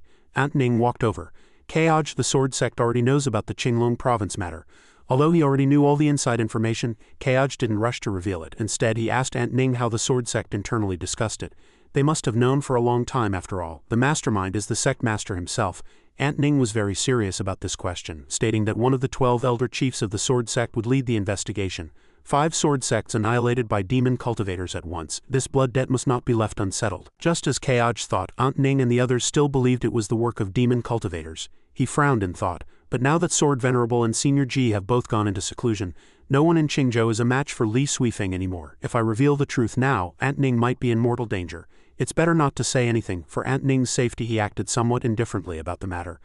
Were demon cultivators also attacking Mo Gate simultaneously? We've already killed 3 of them. Their bodies are in the backyard. Aunt Ning can go and inspect them freely, Aunt Ning said. You, little Lizzie, and fellow Taoist Chin all worked hard this time. As she spoke, Aunt Ning happily took out 2 storage rings and gave them to Keaj.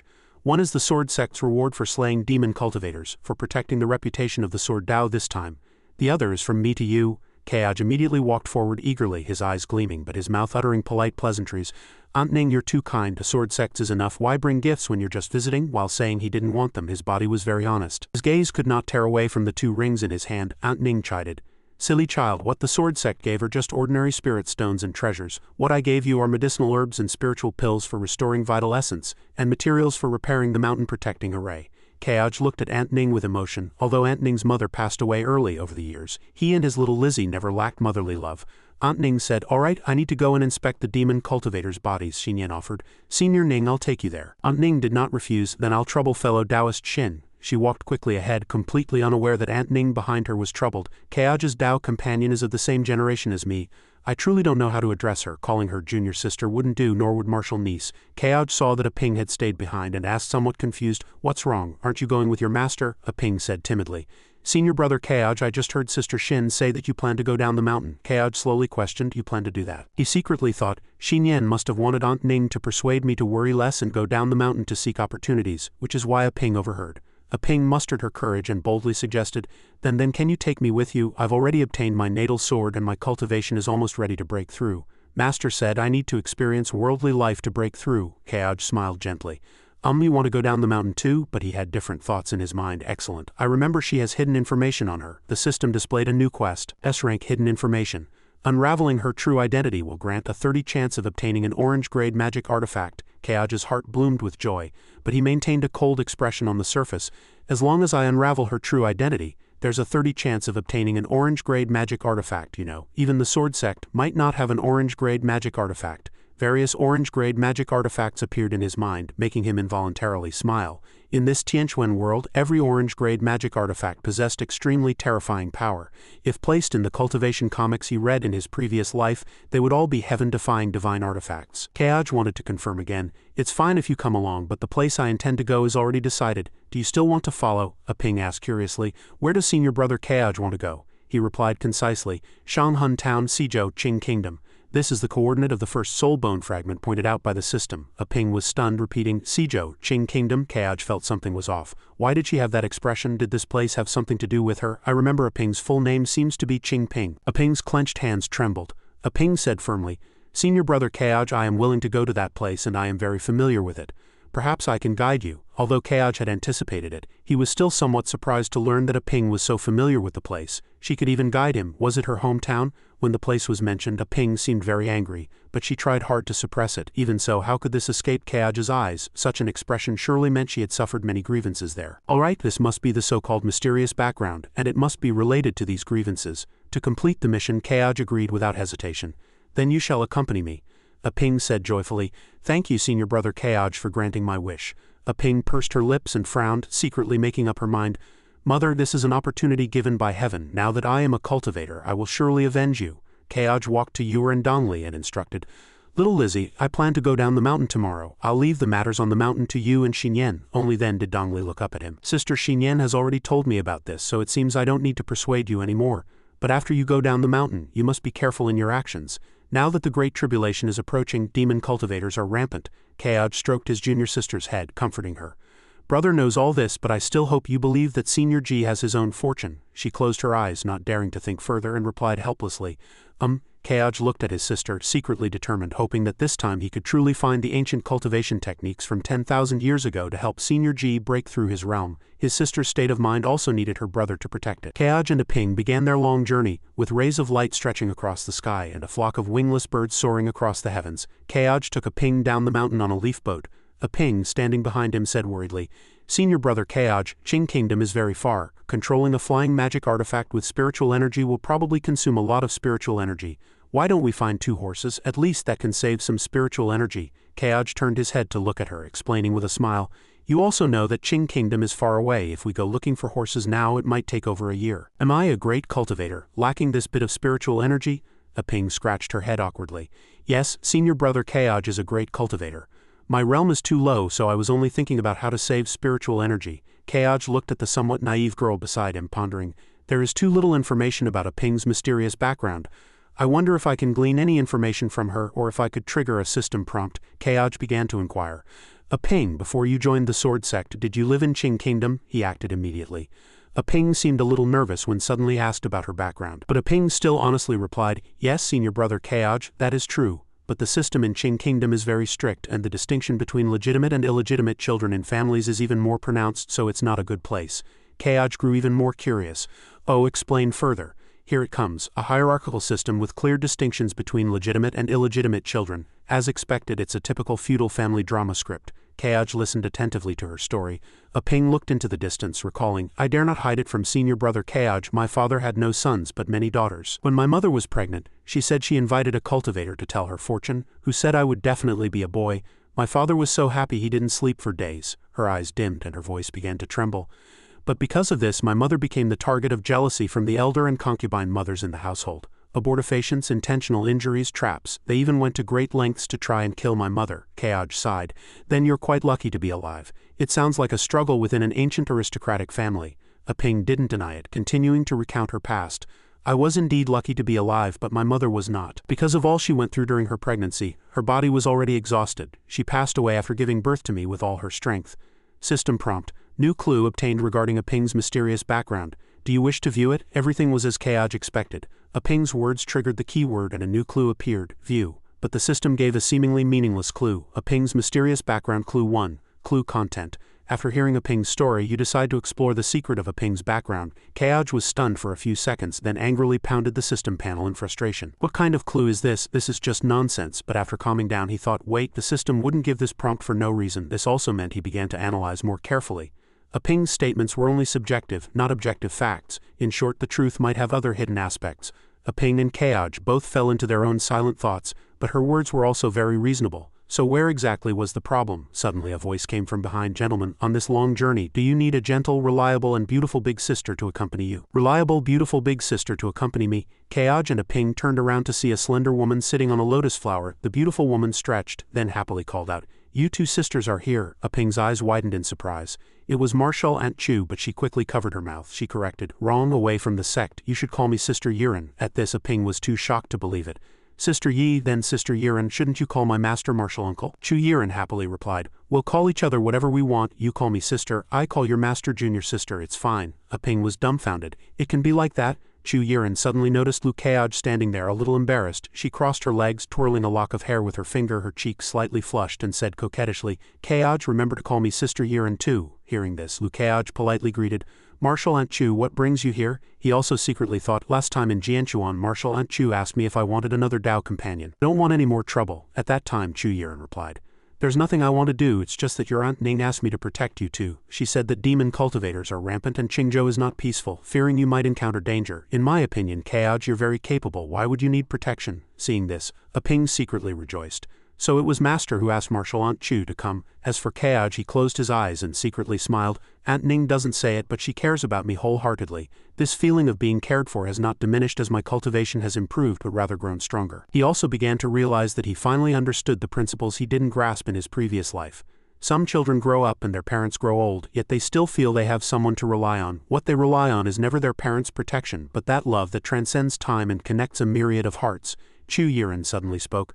But Aunt Ning also asked me to tell you too something. After all, at your age, you don't understand anything. Actually, Qingzhou's demon cultivator organizations are not only the Zeui Association. To better understand, he suggested. This is the first I've heard of it. Please enlighten me, Martial Aunt Chu. Kaoj recalled the hostile forces in the main quest of his previous life.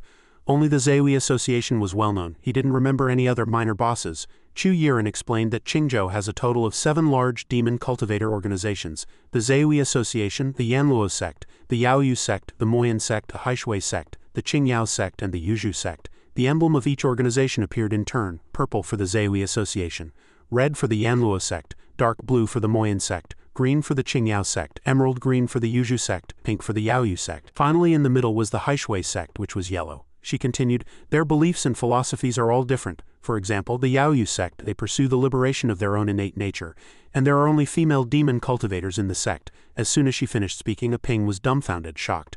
Female demon cultivators, then what innate nature are they liberating? At this she blew a kiss, teasing, Ping, you're still young, you wouldn't understand. Girls also have innate nature, it shouldn't be suppressed.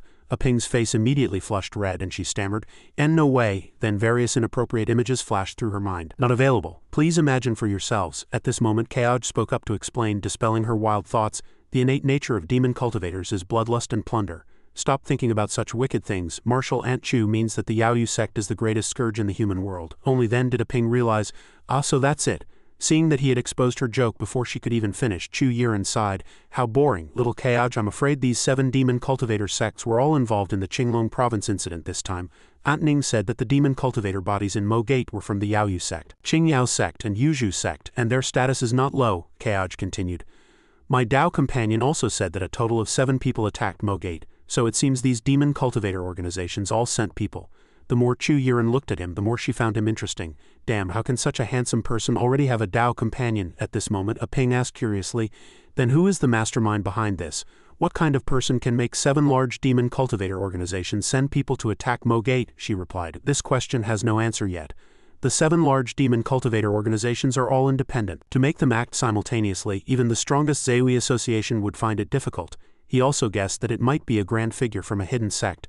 Then thought, even if they racked their brains, they would never guess that the mastermind is their own sect master. At that time, Chu Yiren confirmed, this is also very possible. Hidden sects rarely appear and their disciples are few, but the powerful cultivators among them are no less than those in our sword sect. The renowned sword cultivator of Qingzhou, Sword Venerable, once personally visited them, hoping to get their help. Hearing this, Kaoj asked curiously, is there a hidden sect in Qingzhou worthy of Senior Sword Venerable's personal visit? He recalled that as a player in his previous life he had never discovered this hidden sect. She immediately confirmed, of course there is. In Qingzhou, the biggest forces are divided into 9 kingdoms and 13 sects. In addition to the 7 major sects nominally led by the sword sect, there are also 6 hidden sects. She sighed. Unfortunately, I don't know much about them. The elders of the sword sect might know more. Hearing this, he immediately had an answer in his mind. Indeed, this world still holds many secrets. The more this is the case, the greater Senior G's hope of breaking through his realm and prolonging his life. Chu Yiren suddenly blinked. If there's an opportunity in the future, sister will introduce you to some martial uncles and aunts and they can tell you more details. By the way, where are we now? He glanced at the surrounding scenery and replied, we're probably almost at the border of Qing Kingdom. She then chuckled. Qing Kingdom is a nice place. I haven't been down the mountain to play in a long time. Now that you're with me, I'm very happy. He merely glanced at Chu Yiren, secretly complaining, this woman is truly troublesome. Ping suddenly felt the atmosphere around them grow heavy, thinking, I don't think I should be here. Kaoj suddenly remembered, by the way, the regional extermination quest has been issued for 2 days. Haven't the players killed all the zombie swordsmen in Qinglong province yet? These foolish players haven't been diligent recently. I need to remind them. Regional quest. Sword cultivator demon extermination issuer. Lu Kaoj quest content. Kill zombie swordsman in Mo Gate's Qinglong province area. Zombie swordsman in the Qinglong province area. Quest reward content will be determined based on the total number of zombie swordsmen killed during the event. Special note: the top 3 players in terms of zombie swordsman kills will receive an additional reward from Lukeage. However, it wasn't that the players were too weak, but that they were too diligent. By a waterfall, a group of people were searching for something, urging each other. The quest shows there are still 3 zombie swordsmen. Where are they hiding? Quick, search, we're sure to find them. At this moment, behind the rushing waterfall, 3 figures were vaguely visible. 3 people stood there, their bodies seemingly mutated, each praying in terror. So terrifying, can't go out. Going out means certain death, must hide well. The players were too diligent, forcing the remaining zombie swordsmen to develop intelligence. At this moment, Li Lingling, carrying her bag, arrived at the waterfall and observed intently. The aura of zombie swordsmen is hidden here. She suddenly looked at the waterfall, guessing could they be hiding behind the waterfall? Thinking this, she acted. She stepped over the floating rocks one by one. As Li Lingling's footsteps sounded, the 3 trembled and held their breath. Just at this critical moment, Lin Huaqin appeared, shouting, "Li Lingling, you snatched 2 of my kills, it's time we settled our score." But she merely gave him a disdainful glance. "Get lost if you can't shit, don't blame the earth for lacking gravity, what I snatched is mine." Seeing himself ridiculed, he angrily rushed forward, rudely saying, "I, Lin Huaqin, will fight you to the death today, you lowly woman." He also felt indignant. "In my home, in my guild, no one has ever dared to speak to me like that." Immediately after, Lin Huaqin drew his sword, determined to fight her. "Good, and I'll let you know. You don't deserve to be a Mo-bait disciple." The 2 immediately started brawling. He shouted, "You can insult my character, but never my sect." Li Lingling didn't back down, splashing water towards Lin Huaqin and cursing, "Shameless rich kid, I hate people like you the most." She wasn't paying attention and kicked him through the water wall. Lin Huaqin was sent flying, shouting indignantly, "Ah, you attacked me with your foot again, how can a sword cultivator use their feet?" This kick unexpectedly landed near where the 3 were hiding. The 3 were startled. Lin Huaqin looked over and saw them, and the atmosphere instantly froze. Then his eyes gleamed as he looked at the 3, making them feel scared. Lin Huaqin shouted excitedly, "Excellent, I really like your sneak attack." Hearing the person who had just been cursing him now complimenting him was very unusual. Why was he talking nonsense? Could it be? She looked at where Lin Huaqin had fallen and saw him bouncing around, yelling, "Running is useless, take this sword." Li Lingling sensed something was wrong and rushed over angrily. "Speak properly. Stop swearing, you hateful rich kid. Leave one for me." At this moment, on Lukeage's side, a system notification sounded. "Your issued Qinglong Province regional quest has been completed." He was stunned. There was no movement just now, so how was it completed already? He looked at the system screen and said with a smile, "Since the quest is completed, let me see which 3 lucky individuals received the special reward." The system screen then began to display. Regional quest, Sword Cultivator, Demon Extermination completed. Demon Slaying Contribution Leaderboard. First place, Li Lingling Streamer, Level 24, Profession, Sword Cultivator. Sect, Rogue Cultivator, not affiliated with a sect. Second place, Chofeng Yanyu, Level 29, Profession, Sword Cultivator. Sect, Sword Sect. Third place, Duwu Siren, Level 27, Profession, Sword Cultivator. Sect, Yin Yang Sword Pond. Lukeage observed them one by one, wondering why aren't there any Mo-gate players among the top 3 on the leaderboard. But why do these 3 names sound a bit familiar? He began to analyze Li Lingling. Your name sounds like a nobody. Yet with her God-given beautiful appearance and a youthful face far beyond her actual age, her live stream viewership even surpasses that of Lin Eiley, who is known for her sexy appeal. By 30, while her looks are an advantage, she actually excels at showing off her skills during streams. Recalling her playing style, Lukeage continued, "In terms of in-game operational skill alone, Li Lingling is definitely a top player. In my memory, she could rank among the top 3 players in the Tianquan game community's most skilled player leaderboard." Looking at the leaderboard, it displayed first place, Li Lingling Streamer, Level 24, Profession, Sword Cultivator. Sect, Rogue Cultivator, not affiliated with a sect. Lukeage smiled, "My Mo-gate is in need of such technical talent. This Li Lingling, I fancy her. Let her be a miscellaneous disciple at Mo-gate." As for Chofeng Yanyu, second place, Chofeng Yanyu, Level 29, Profession, Sword Cultivator. Sect, Sword Sect. He pondered, "This woman was once my most difficult opponent when I was a player." Memories of their past clashes surged. "In my previous life, I was the top wealthy account on the Northern Continent server, while Chofeng Yanyu was the top wealthy account on the Qingzhou server. Back then, who between us was the ultimate wealthy account became the hottest topic of debate on the forums, even becoming a super post with tens of thousands of comments, once reaching trending status. Since then we were collectively known as the dual wealthy prodigies. Everyone knew that no wealthy prodigy would submit to another." He stroked his chin. "So she and I became sworn enemies across the entire server. But back then that person was very mysterious. No one could uncover her true identity, which makes me a bit curious.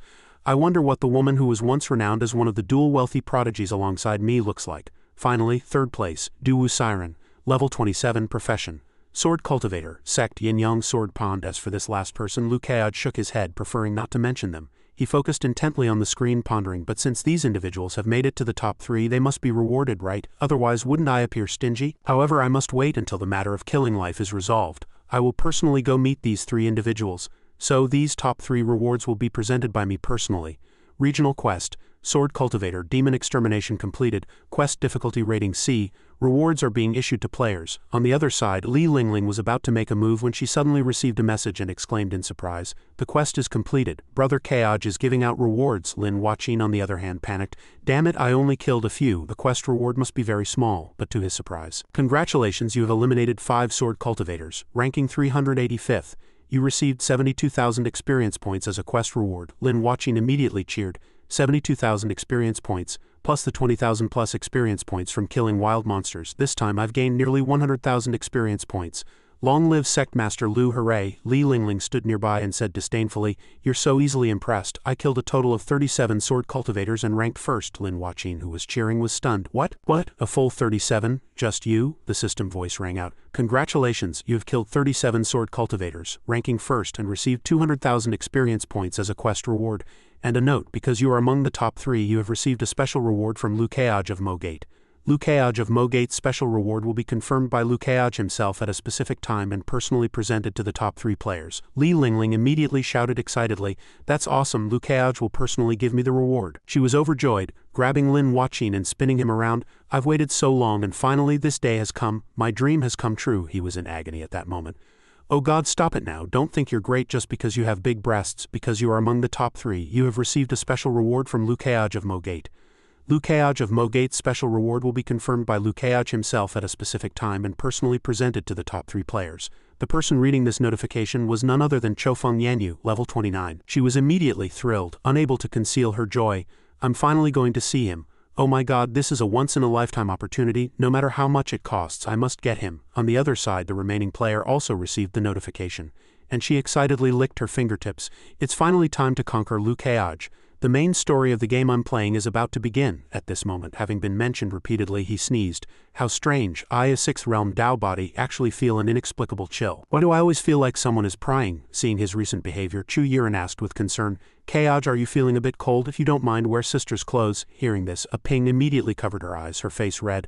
"Marshal Aunt Chu, Sister Yiren, what are you doing?" Kaoj felt she was being too unruly, so he cast a spell on Chu Yiren, but still couldn't stop her enthusiasm. Kaoj, your grip is too strong." He turned around with a cold, helpless face. "Don't mind her. Absolutely ignore her, she is Aunt Ning's master." But Chu Yiren behind him kept saying, "Though a little rough, Yiren likes it very much." Seeing this scene, a ping couldn't believe her eyes. Marshal Aunt Chu, she really must have cultivated dual cultivation techniques. It must be so. At this moment, the system chimed.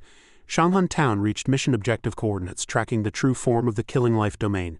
Mission hint: find the first soul bone of the ancient divine beast Scarlet Flood devouring sky dragon. More information can be unlocked after finding the first fragment. Hearing this, Lu Kaoj secretly mused, "Shanghan Town, this name is too ostentatious, isn't it? I'll see just how fierce you can be." Then he announced, "We've arrived, let's go down." A ping immediately obeyed yes, and Chu Yiren was still quite noisy. "Be gentle when you go down." A ping was a little confused. "Yes," she replied, "it's full of mortals below, too much commotion will scare them." Kaoj frowned beside them, complaining, "Aunt Ning sent this old woman along. Is she here to assist or to perform 50 shades of grey?" Before them was a gloomy village, leaves scattered everywhere. The 3 descended together. As a ping walked, she asked, "Senior Brother Kaoj, this town looks gloomy and desolate. Is it uninhabited?" Chu Yiren added, "How could it be uninhabited? Just release your spiritual sense and you'll know. All the townspeople are gathered in the center of the town, but there's a spell masking their aura, concealing their presence." No sooner had she spoken than a monster suddenly appeared with a blood moon. Townspeople had summoned it through some ritual, and Chu Yiren seemed to have guessed something. "It seems they are praying." Seeing this, a ping was greatly surprised. "Why are they praying now instead of eating dinner?" she thought to herself.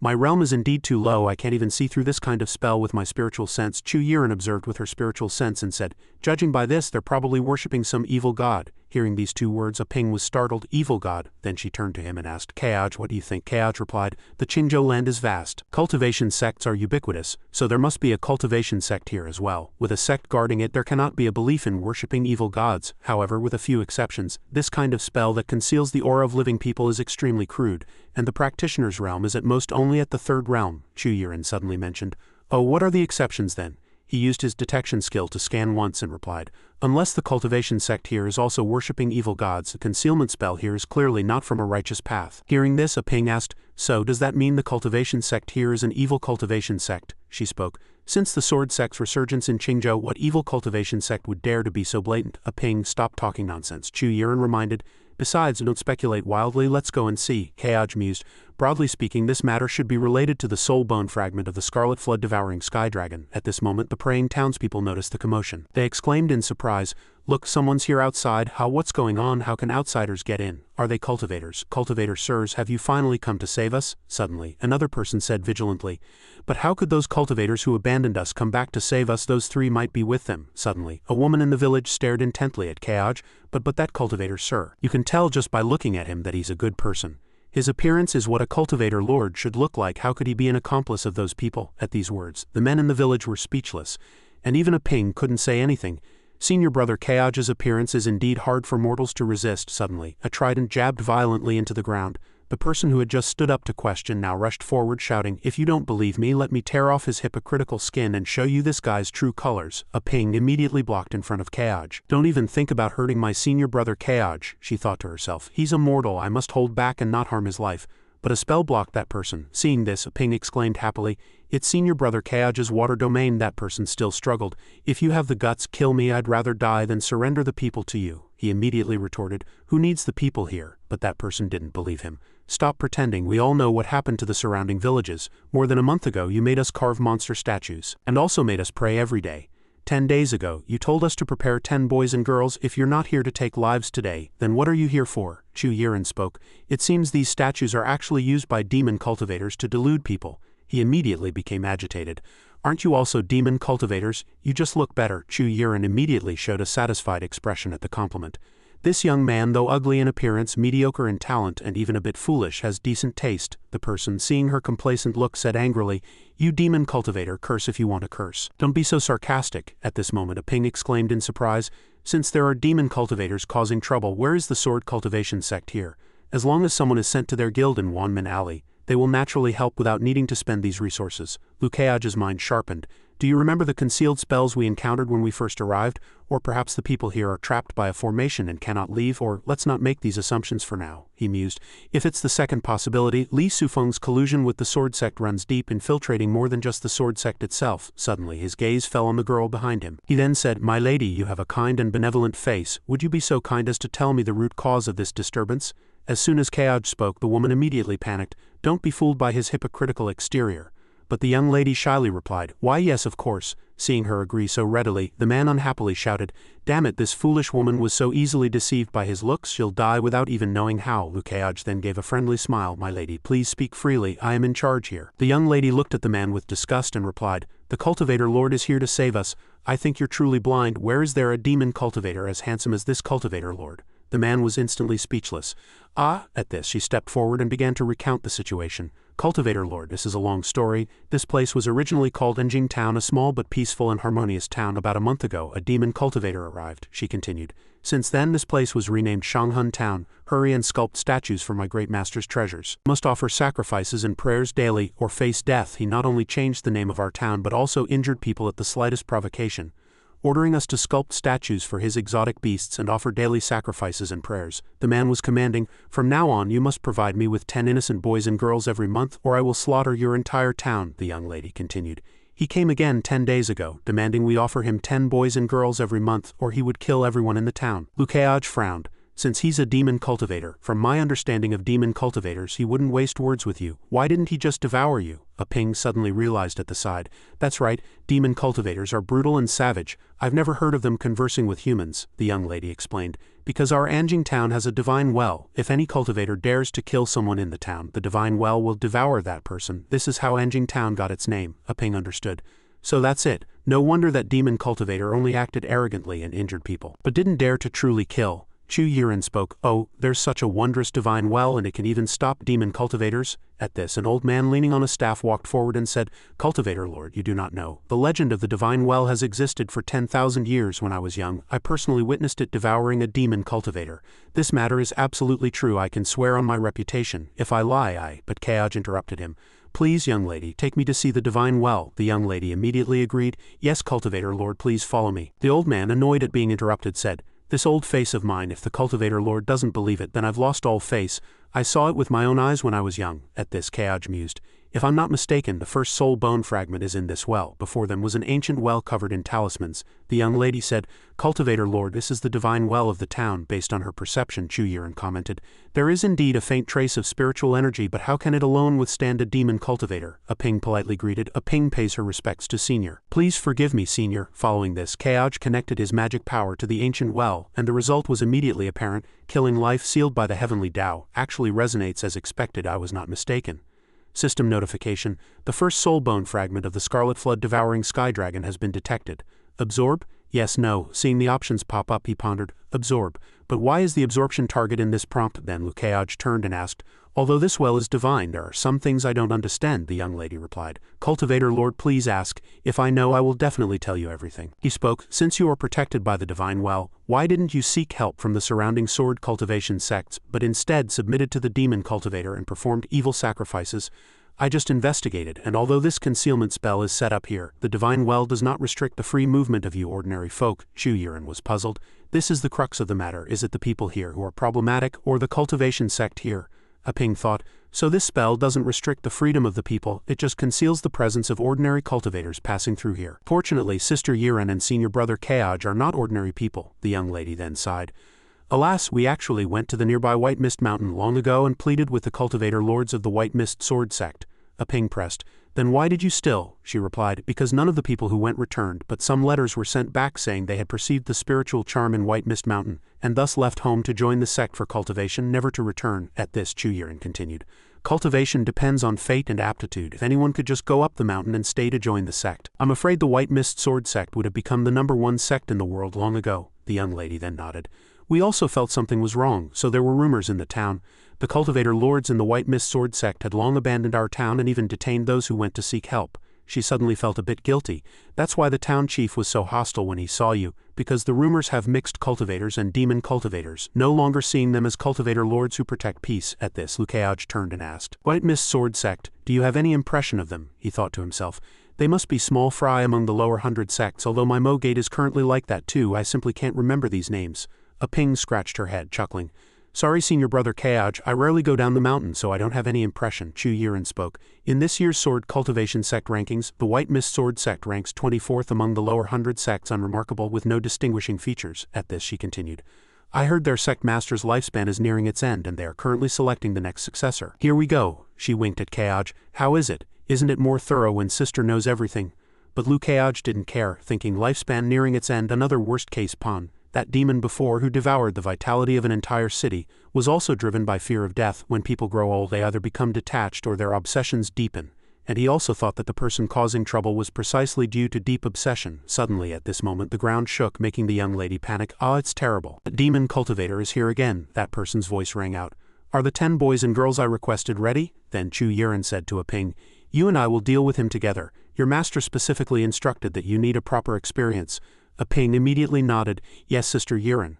As soon as she finished speaking, the two began to act. At this moment only Keoj remained, his face sinking as he glanced at the young lady. The young lady met his cold gaze, puzzled. Cultivator Lord, why are you looking at me like that? He coldly exposed her. Now that it's just the two of us, how long do you plan to parasitize in this girl's body? The remnant soul of the Scarlet Flood devouring sky dragon? The woman retreated in horror, somewhat hesitant. Cultivator Lord, I don't understand what you're saying. What Scarlet, what Flood? Keoj calmly approached, coldly exposing her. No need to hide it anymore. I am the current host of Killing Life, and I already know of your existence. After speaking, Keoj stared intently at the woman, thinking, and just now the system prompted me to absorb the soul bone fragment of the Scarlet Flood devouring sky dragon. The target it locked onto was not the well, but this woman's body. Just then the system prompted.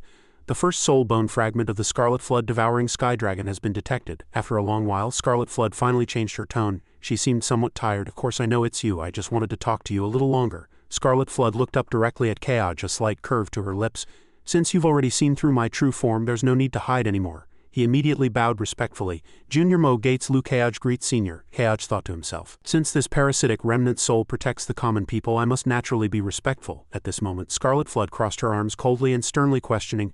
Speak, Junior, what do you want with me? Keoj did not reply. Instead, he seriously asked back, Senior, would you be willing to follow this Junior? Hearing this, Scarlet Flood scoffed disdainfully. You're quite direct. Her face changed drastically, her voice drawn out and heavy. My true form's divine spell has been destroyed, its existence broken, and most of its soul has turned into the killing life domain, reincarnating and parasitizing within Sword Dao prodigies. I haven't followed so many Sword Dao prodigies. Why should I follow a junior like you? Keoj immediately interrupted her. But if Senior is unwilling, why parasitize in this girl's body and converse with me like this? Faced with the questioning, Scarlet Flood gave a faint smile. She could only admit, you junior are indeed somewhat clever. I have been separated from my true body for too long, and I also feel a bit bored. At this point, Scarlet Flood suddenly looked at him. For me to follow a junior like you is also acceptable. But Keoj immediately guessed, Senior wants me to save the lives of these people in the town. She smiled playfully. Boy, you're very clever, I like that. Scarlet Flood's voice deepened. I was separated here in this place, and I watched them grow up generation after generation. I feel some affection for them. Now demon cultivators are attacking and the White Mist Sword Sect is acting like a coward, but with just my remnant soul I am no match for that thing. Moreover, if these people leave this town I cannot protect them. The current plan is to kill that evil demon cultivator. Only then can we eradicate future troubles. Scarlet Flood and Keoj stood side by side, and after a moment he quickly spoke. If Senior is referring to that demon cultivator, my senior uncle and junior sister have already gone to deal with him. Scarlet Flood seemed somewhat displeased. She snorted coldly. Who am I talking about? You know it well. Why play dumb? There is more than one demon cultivator here. The surrounding villages have all been occupied by demon cultivators, and even the righteous sect, the White Mist Sword Sect, dares not intervene. I presume you also know that behind all this there is an even more terrifying individual hidden. System notification. Searching for the true form of the killing life domain. Important intelligence obtained. This mission's reward increased by 10, and the rating settlement will also increase by 10. Keoj's eyes immediately lit up. He excitedly thought, isn't this it? Obtaining important intelligence, increasing rewards. This is a reminder to me, Lu. After a moment of silence, Keoj nodded in acknowledgement. Junior naturally knows, since this world's calamity has appeared before Junior, Junior will naturally eradicate it, bringing peace back to this world. Calculated in his mind. Receiving rewards is one thing, eliminating harm for the people is another. They don't conflict. I always welcome more. After speaking, Keoj turned and looked into the distance. His eyes darkened, his tone calm yet filled with burning anger. As for that White Mist Sword Sect, if they fear demon cultivators or collude with them, Junior will certainly demand an explanation from them. Scarlet Flood's lips curved into a smile, a hint of warmth in her eyes. It seems I was mistaken about him this time. A youth with such temperament and talent. It will be interesting to go down the mountain with him. Following this, she offered a suggestion. Since that's the case, Junior, stretch out your hand. Keoj was momentarily puzzled. Senior, what do you mean? A dark red sand-like aura permeated the air, circling Scarlet Flood. She slowly extended her arm towards him. My power is temporarily yours. In an instant, the woman's body slowly fell to the ground, and Scarlet Flood's voice came from within the crystal. Once you have completely resolved this matter, I will naturally help you regain killing life. At the same time, the woman's body was suddenly enveloped in a green light. System notification. You have obtained a soul bone fragment of the Scarlet Flood devouring sky dragon. Current progress 1-3. New hint information unlocked. Search for the true form of the killing life domain. Clue 2 obtained. View now. Keoj was somewhat surprised. This soul bone is too straightforward, isn't it?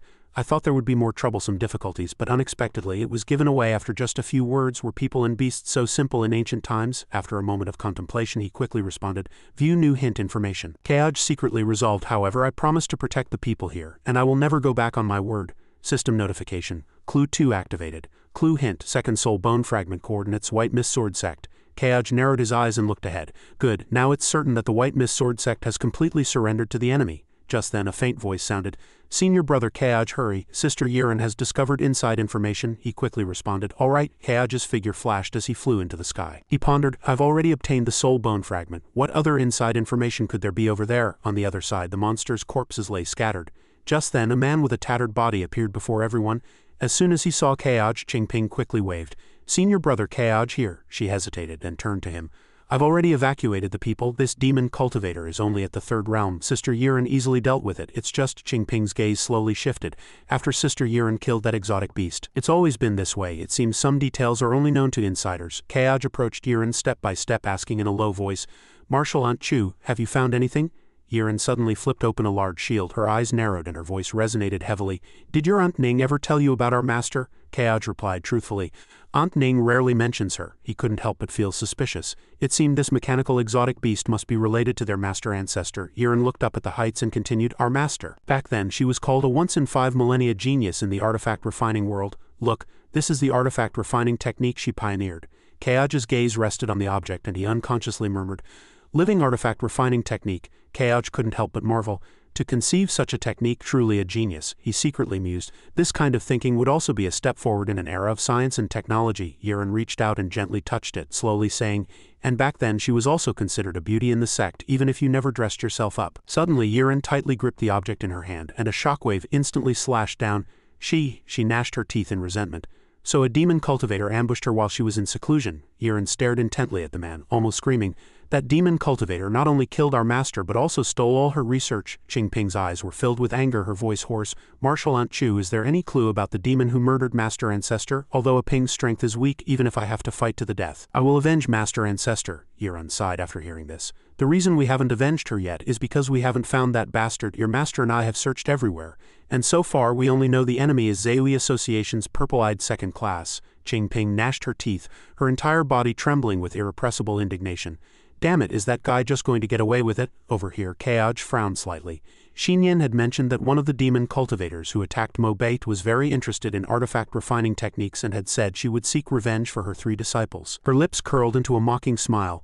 Lu Kaoj killed 3 of my disciples. This venerable will come for him sooner or later, and we will meet again in the future. He pondered for a moment. Now it seems that even if that demon cultivator isn't the one who killed Aunt Ning's master, she must be involved in the matter. Aunt Ning's master is also my half-master ancestor. Now we've accumulated quite a few new grudges and old scores. Yiren turned to the man, sighing helplessly. It's also my fault that as soon as I saw that mechanical exotic beast, I immediately thought of Master's tragic death. And I struck too hard, directly annihilating his soul. Otherwise I might have been able to extract some information from him.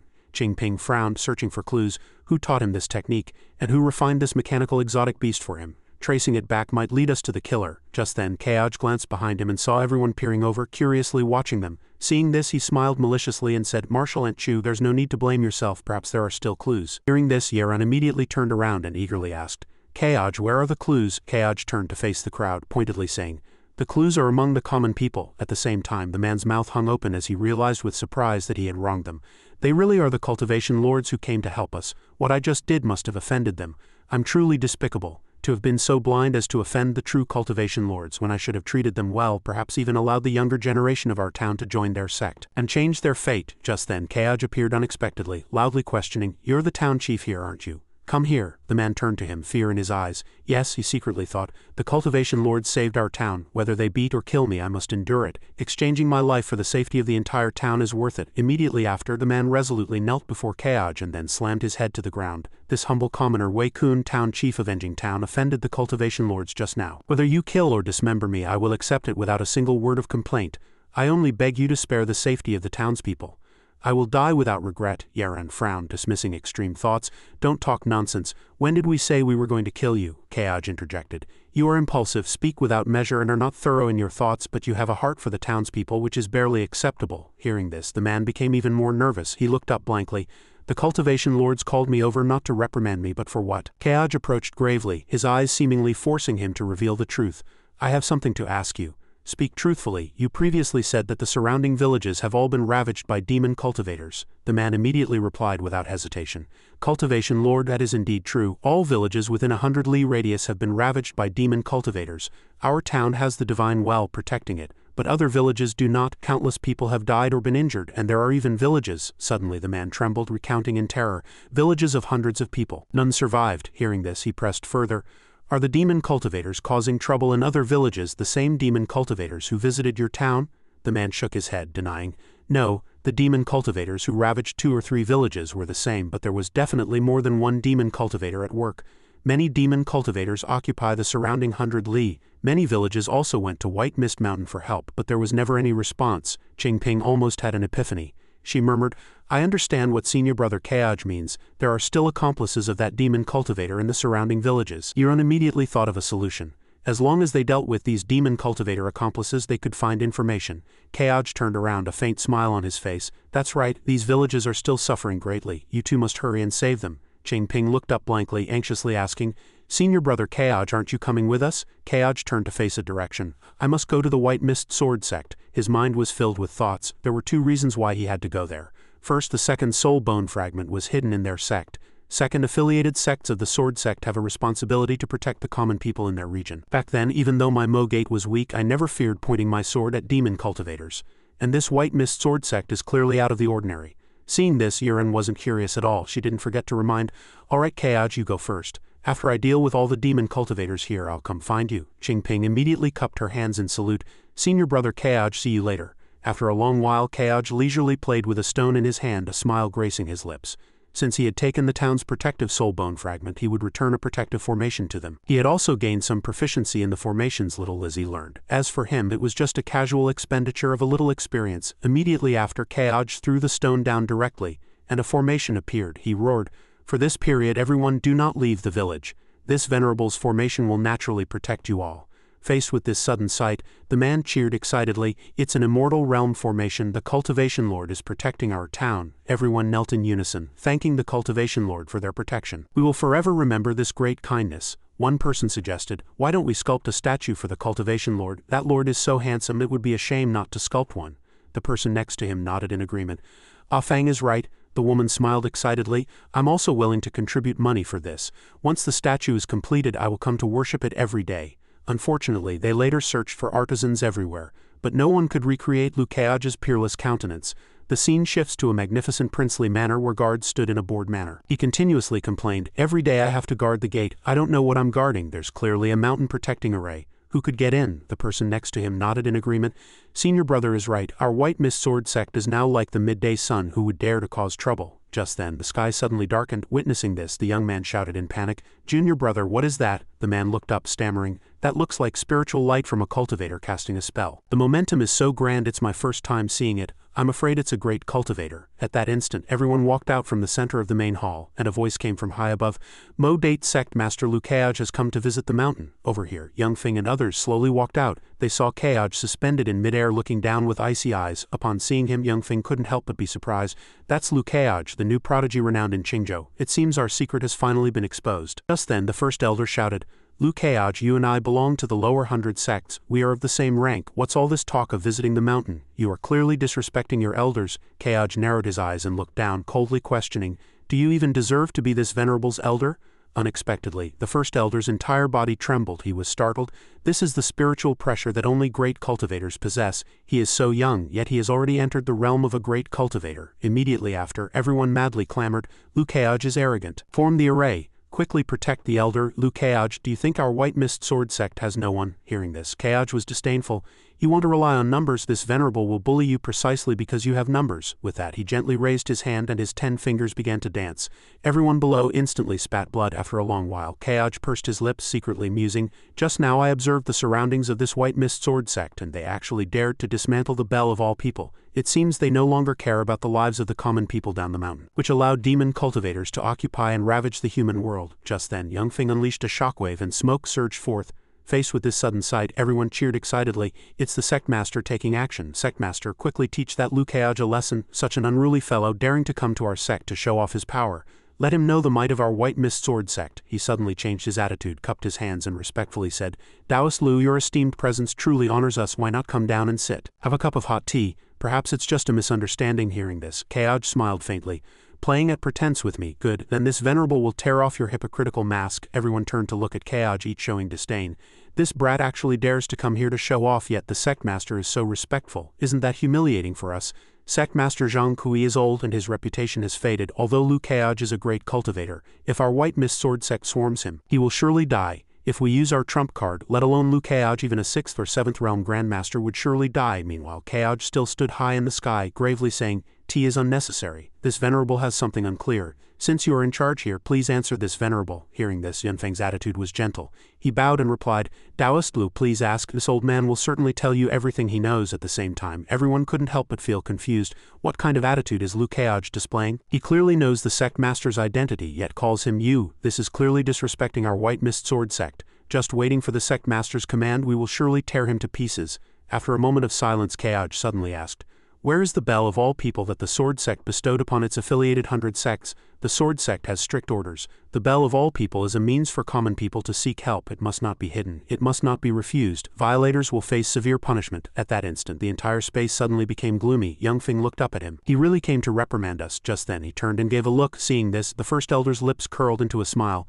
"Sect Master, you're allowing me to act." He walked forward without hesitation, then loudly questioned, "Lucage, what do you mean? When did it become your place to interfere with the affairs of my white mist sword sect?" Seeing this, he coldly waved his hand. This venerable asked, "What are you interjecting for?" Facing that giant palm, the first elder immediately brandished his sword, angrily roaring, "You are a great cultivator, but am I a first elder not?" Seeing this, everyone was excited. First elder is taking action. First elder has already broken through to the 5th realm.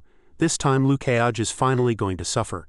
Senior uncle, quickly put down that Lukeage's arrogance. Just then, the giant palm passed through the thin curtain of fire, and the palm heavily slapped the first elder's face, disfiguring his entire face in an instant. The first elder was slapped far away. After a long while, as the smoke gradually dissipated, everyone shouted in panic, "First elder!" Everyone looked at him with pale faces. "Elder," Kayaj emphasized each word. "I spared his life. If you don't answer this venerable's question, the next slap will land on your old face." Doubt and fear began to spread among the crowd. "The first elder is our sect's second most powerful master after the sect master, yet he was slapped senseless like that. Lukeage is so young, how can he possess such cultivation? If that slap had landed on us, even if we didn't die, we would surely be crippled." Seeing this, Young Feng lowered his head and looked at him coldly. "It seems Taoist Lu is determined to obstruct my White Mist Sword sect. You didn't truly want to ask about the bell of all people. You merely used it as an excuse. Tell me, what exactly do you want to ask?" Kayaj slowly spoke. "White Mist Sword sect, you are also righteous cultivators. Why would you collude with demon cultivators and disregard the lives of the surrounding common people?" Faced with this sudden question, he chuckled. This old man thought it was something serious. "Disregarding the common people's lives, then who will care for our lives?" Young Feng retorted. "Are we toiling in cultivation just to sacrifice our lives for those common mortals who are no better than pigs and dogs?" Everyone shouted in unison. "Exactly, our cultivation is of course our own effort. What does it have to do with those common people? Now that we are cultivators, why should we care about their lives or deaths? If anyone is to blame, it's only them for their low comprehension and lack of immortal destiny, making them no better than pigs and dogs." Seeing everyone's reaction, Young Feng inwardly gloated. "Lukeage, this is my answer. Cultivators and common folk are no longer the same kind of people. We are the same kind of people." Seeing this, Kayaj looked at them seriously, challenging them indifferently.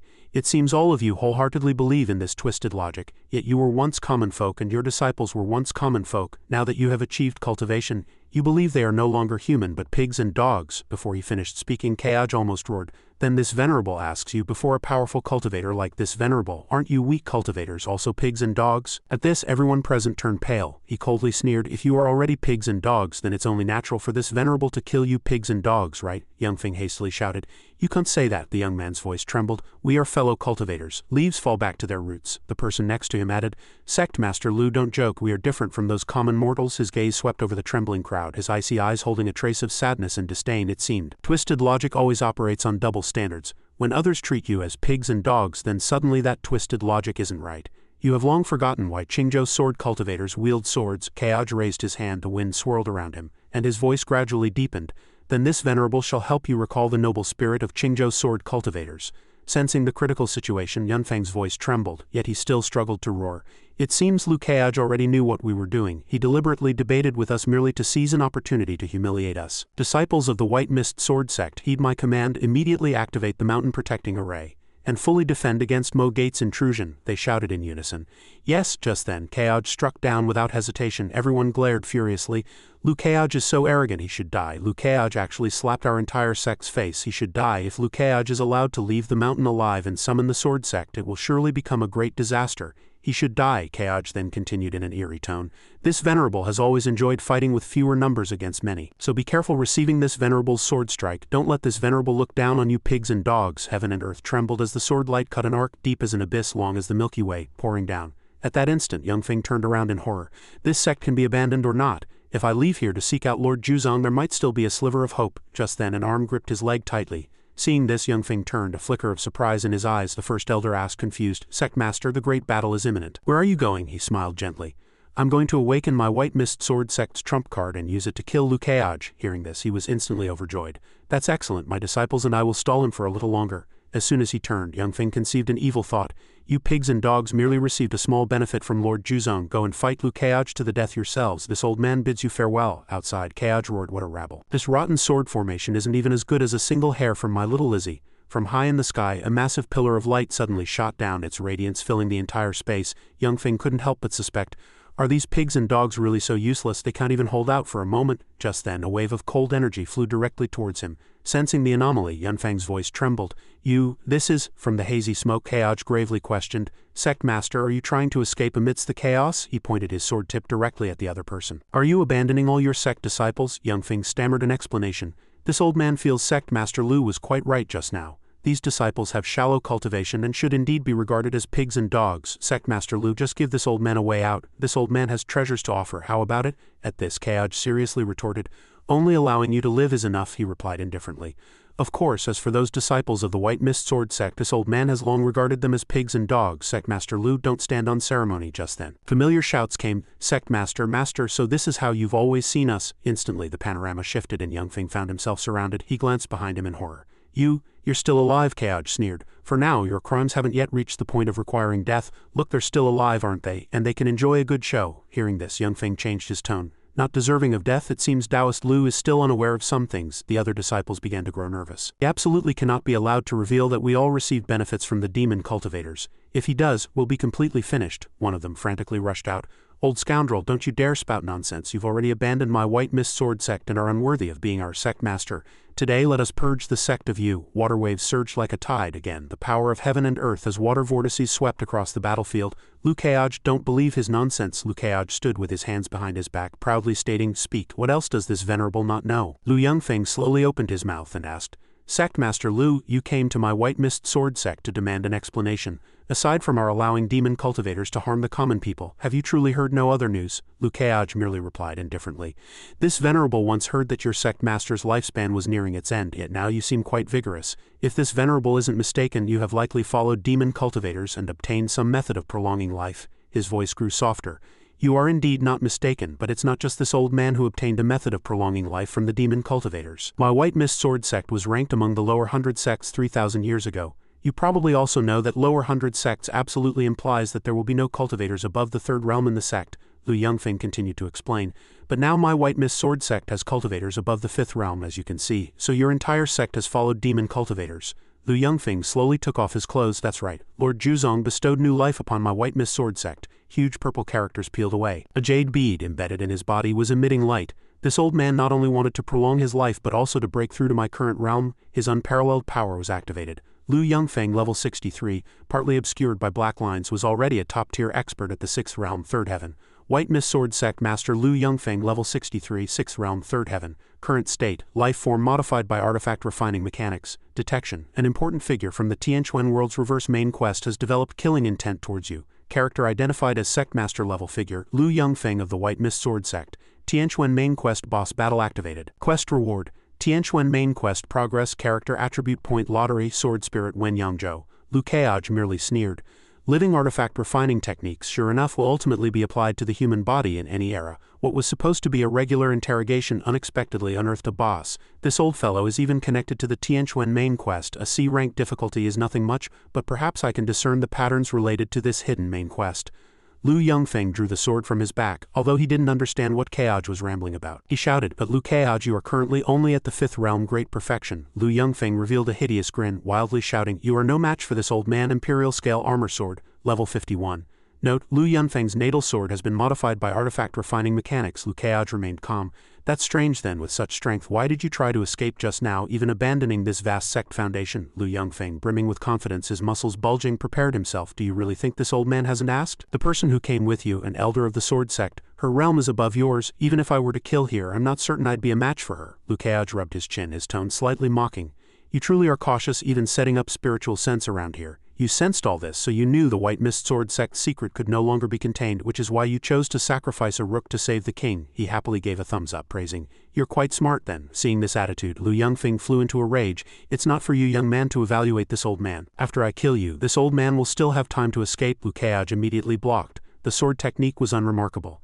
It seemed following demon cultivators had yielded little. Lu Yongfeng grinned hideously. "Is that so?" He unleashed thousands of sword chi. Lu Kaj found this very interesting. "There's even this kind of mechanical technique. After modification it truly changed. He has become a massive iron block, energetically attacking. Young man, not merely superior sword skills can determine victory or defeat. The secret technique on this mechanical sword, even I cannot destroy it, you will not escape." He crossed his hands and chanted, "This mechanical sword, combined with this old man's domain, will leave your 5th realm great perfection body with absolutely no chance of survival." He activated his domain with a hoarse voice. Lu Yongfeng unleashed the fiery purgatory. Everything around seemed to burn. Lu Yongfeng roared wildly, "Turn to ash in this prison." The surrounding people were greatly surprised. "That old fellow actually possesses such strength. Lord Juzong bestowed even more upon him. Damn it, we offended the sect master so much just now. What are we to do now? If only I had known the sect master had such strength, I would never have dared to curse him. Lu Yongfeng remained silent for a long time, merely focused on his thoughts. What apprentices and grand apprentices. Only if this old man is strong enough will you obey. Lu Yongfeng's face darkened. It's a pity you are all about to become dead men. Only this old man can live forever. How can you young people understand the meaning of truly living well? He recalled the painful days spent in bed. This old man used to spend a vast amount of time every day brewing medicine for the dying, drink it and die. Back then, my lifespan was nearing its end and I lay in bed unable to move. Even the mere chore disciples brewing medicine could humiliate me. He struggled in bed, searching for vitality, wanting to move again. No, Sect Master, it was during the darkest time of my life that Lord Juzong gave me rebirth. His power burst forth violently. As for everyone else, they are merely a bunch of pigs and dogs who can be discarded at any time. Then I'll just bury you and Lu Keaj together, turning you into ash. Flames began to spread. Everyone shouted in unison. That old fellow wants to burn us all to death. This place has now become a dangerous sea of lava. The surrounding people were in disarray. What's happening? Lu Keaj's water wall actually blocked the Sect Master's flames, but wasn't Lu Keaj about to die, however? Nothing went as Lu Yongfeng had expected. Impossible, Lu Keaj, you cannot still be alive. His eyes were filled with astonishment. Lu Keaj stood proudly atop the lava. Your contraption isn't very sturdy, is it? Lu Yongfeng was seething with rage. Lu Keaj, die? He manipulated the sword in his hand, his voice low. To make this venerable die, this meager flame is far from enough. Lu Keaj recently fought against various individuals, and this venerable has seen two flames capable of burning heaven and earth. With a decisive sword strike, Lu Keaj launched a powerful move, remarking at the same time, your contraption's level is too low. With a single move, he easily defeated his opponent. Lu Yongfeng crashed to the ground, utterly defeated. He then thought, that is the exotic beast form becoming an aid to Lord Juzong's human cultivators. All are living souls for me to sacrifice to Lord Juzong. At this moment, the system displayed a notification. Tianquan World Reverse Main Quest Boss Z-Rank Character White Mist Sword Sect Master Lu Yongfeng has been killed. Quest reward settlement progress is 32 complete. When progress reaches 100, all rewards can be claimed. After reading it, Keaj felt puzzled. What's going on? Didn't I already kill this guy? Why is the progress only 32 at this moment? Lu Yongfeng's corpse was undergoing some abnormal changes. His face was a little pale. Wait, is this guy not completely dead yet? The noise outside is very loud. Those Taoists are rising into the sky. Here it comes, so that's it. Keaj observed carefully. If an old man could prolong his life through living artifact refining techniques, then even if he died, he would certainly prepare a clone to save himself.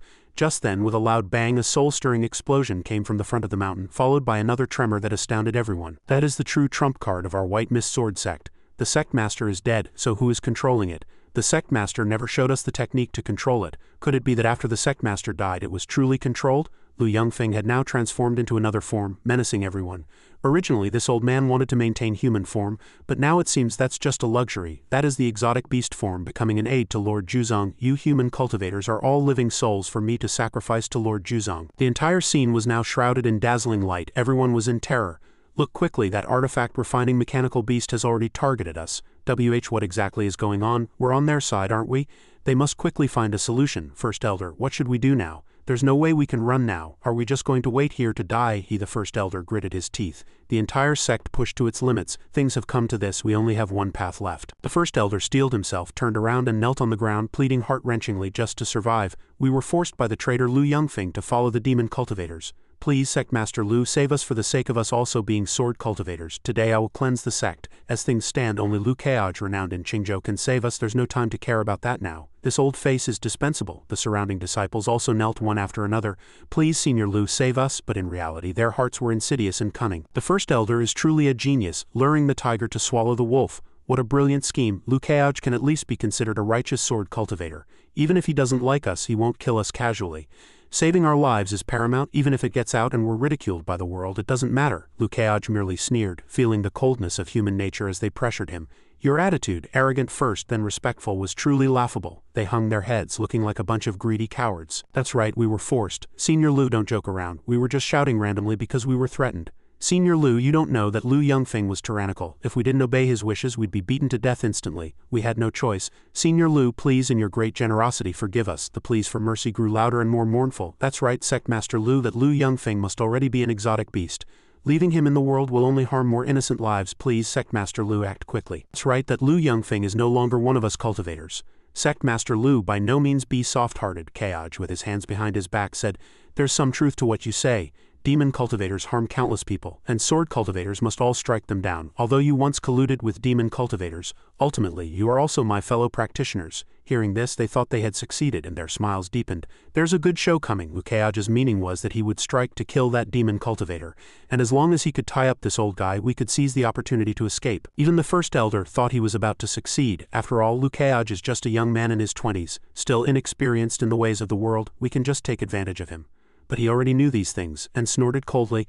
If this venerable hadn't activated his spiritual sense to inspect the entire White Mist Sword sect, I might truly have believed your nonsense. Hearing these words, everyone was extremely surprised. "It's over, we're dead. How could we forget this? That hidden attack just now easily left a flaw." Lukeage immediately exposed their true colors. "You are no longer human. You accepted the demon cultivator's modification techniques, harmed the innocent, ate human flesh and drank human blood. You are no different from the flesh-eating demon cultivators." A new domain opened, burying them all alive. "You living souls, this old man will take all of you for Lord Juzong." The first elder raised his hand and cried out piteously, "Sect Master Lu, please listen to my explanation." Dazzling light almost blinded everyone. A strange universe array activated. Red gazes flashed as if to assassinate. "Now it's your turn, Lukeage." The system immediately displayed a detailed analysis. Terrifying soul-transformed living artifact, refining giant mountain turtle beast, level 66, 6th realm, 6th heaven. Divine ability. Living spiritual energy giant beast, threat level, fiery purgatory. Weakness analysis. Because 70 of Lu Yunfeng's human cultivator soul was transferred into and modified within the exotic beast's body, its defense is comparable to an 8th realm expert, making it difficult to break its defense with brute force alone. However, there are strange cracks on the central shell of its cannon which can be exploited, Lukeage said firmly. "You, the mastermind. This venerable never thought of letting you leave here alive." His gaze did not spare anyone who dared to cause trouble. "To survive, you colluded with demon cultivators, harmed the common people, and even ate human flesh alive. You old turtle, you deserve to die." The giant beast erupted with power, wanting to completely kill Lukeage. "Enough talk, Lukeage, die." He no longer hesitated, brandishing his sword and charging forward. "According to the advanced sensing hint, this thing has cracks on the central shell of its cannon. Then I'll shatter its shell." Meanwhile, in the backyard cells there were still common people imprisoned. "I cannot dodge, I must take this blow head on." One man and one beast confronted each other, neither gaining an advantage. This attack was just pure spiritual energy compression, but the spiritual energy within it no longer had the sharp feel of a righteous sword cultivator, but the foul, fishy spiritual energy of a demon cultivator. Lukeage sighed while fighting. "This old guy has completely become a plaything of demon cultivators." Lukeage charged forward, a mocking smile curling his lips. "This level of spiritual energy attack is nothing but child's play." One after another, sharp sword techniques were unleashed. "Old turtle, take my sword." He had to face the most ferocious monster. The giant beast furiously unleashed all its power, thinking it could defeat him by getting close. Quite the opposite. With a loud bang, an earth-shattering explosion erupted. It roared furiously in the white smoke. "Lukeage, your sword still can't harm the body Lord Juzong bestowed upon this old man. Die." The giant beast looked around. Lukeage had vanished into the smoke. "Lukeage, where have you hidden? Get out here and die." He floated in midair, taking everything in, and said casually, "So the cracks on its body are like this." The system then displayed a prompt, detecting a soul bone fragment of the Scarlet Flood devouring sky dragon. Getting this news, Lukeage also understood part of the reason this soul bone fragment was in the White Mist Sword sect. It was originally meant to break the turtle's shell, making it convenient for sword cultivators. This soul bone fragment had even more chivalrous spirit than all the sword cultivators of the White Mist Sword sect. The giant beast shrieked at this moment. "Lukeage, for you, the champion of Qingzhou's sword Dao New Stars, to not defeat this old man head-on, but instead resort to such despicable and base actions." He turned his head and smiled mockingly. Reverse psychology. Lukeage retreated slightly, his entire body emanating a flowing light like petals. "This venerable has never liked trouble, but this time, this venerable will let you see what it means to be the leader of Qingzhou's sword Dao New Stars." The giant beast glanced at him, snorting coldly. "Ignorant child, truly arrogant to the extreme. My body can only be broken by an 8th realm expert. A boy at 5th realm great perfection, truly dreaming foolishly." Lukeage was also disinclined to fight further, so he announced beforehand, "My realm isn't at the 6th realm yet. Feels a bit off. This venerable will break through first." The giant beast's tone was provocative. "Breaking through in battle with just you." Lukeage appeared faintly in the light, blurting out, "Breaking through a mere realm, what's so difficult about that?" Light radiated in the night sky. Lukeage broke through his realm again. 6th realm, 1st heaven. Lukeage's power grew stronger and stronger. "Don't rush, this venerable wants to break through more." The giant beast was trapped in a sea of fire, utterly shocked. Consecutive breakthroughs of 5 realms, consecutive breakthroughs of 5 realms. What is going on with him? Could he also have defected to the demon cultivators? Lukeage was extraordinary in the vast white sky. He had now reached a new height. The realm is almost right. The feeling of striking is right. Losing levels was never an issue. The issue is simply when this venerable wants to upgrade. Heavenly Dao, your punishment is truly fake enough. The giant beast, filled with hatred, condensed killing intent and activated its domain. This old man's spiritual energy fluctuation is several times stronger than usual. Lukeaj, what if you can break through realms today? This old man will make you, this generational genius, die here. Lukeaj merely revealed a wicked smile. Was that so? Lukeaj's true form gradually appeared, his words provocative. Then let's activate Human Immortal again. Human Immortal. Use Human Immortal to absorb spiritual energy. When accumulated to 200 of oneself, this state can be activated, increasing all attributes by 50 and entering the Worldly Immortal state. Worldly Immortal state effect currently locked. His power was growing stronger every moment, his aura soaring again. He must be stopped, he must be killed now. One righteous, one evil. Neither side yielded an inch, Lukeaj said with great emotion. Demon Cultivator's spiritual energy is both pure and disgusting. This venerable doesn't like it but can barely use it. The giant beast was very surprised to hear this. What is going on with this guy? A flash of killing intent crossed Lukeaj's eyes as he pointed his sword at the opponent, threatening, "Quickly retreat into your shell. He can actually directly absorb my spiritual energy. With the next sword strike, this venerable will make you bid it a final farewell." The system again displayed an analysis. God Ascent. Use Human Immortal to absorb spiritual energy.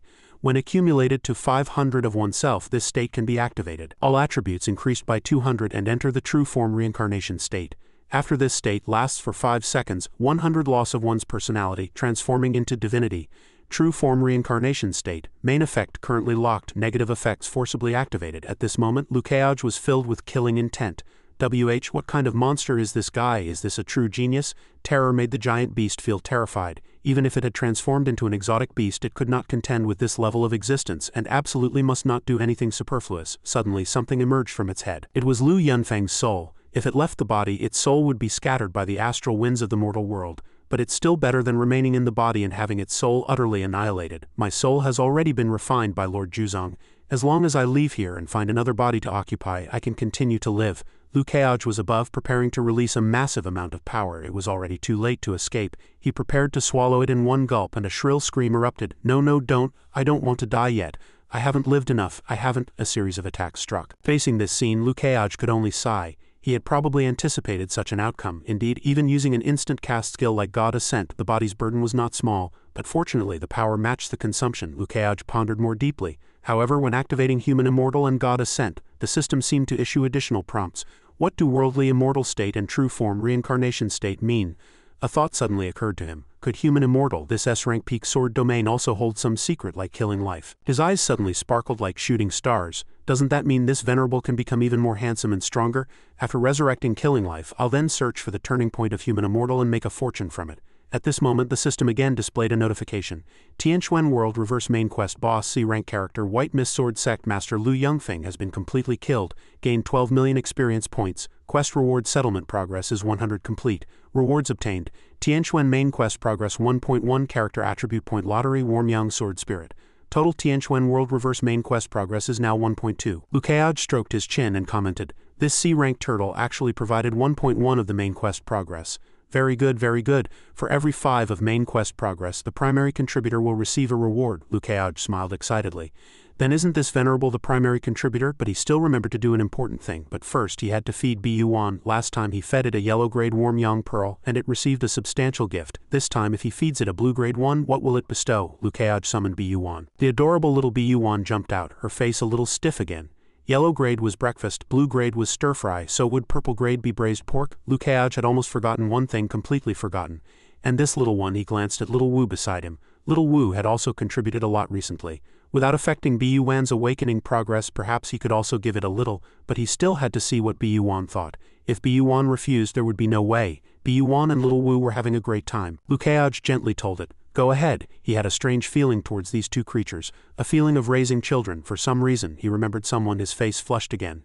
And he said, "After the great heavenly Zan tribulation, how many children should Xinyan and I have? But I still have to ask for her opinion." As he pondered, the two little ones had eaten their fill. After feeding, the system updated the progress.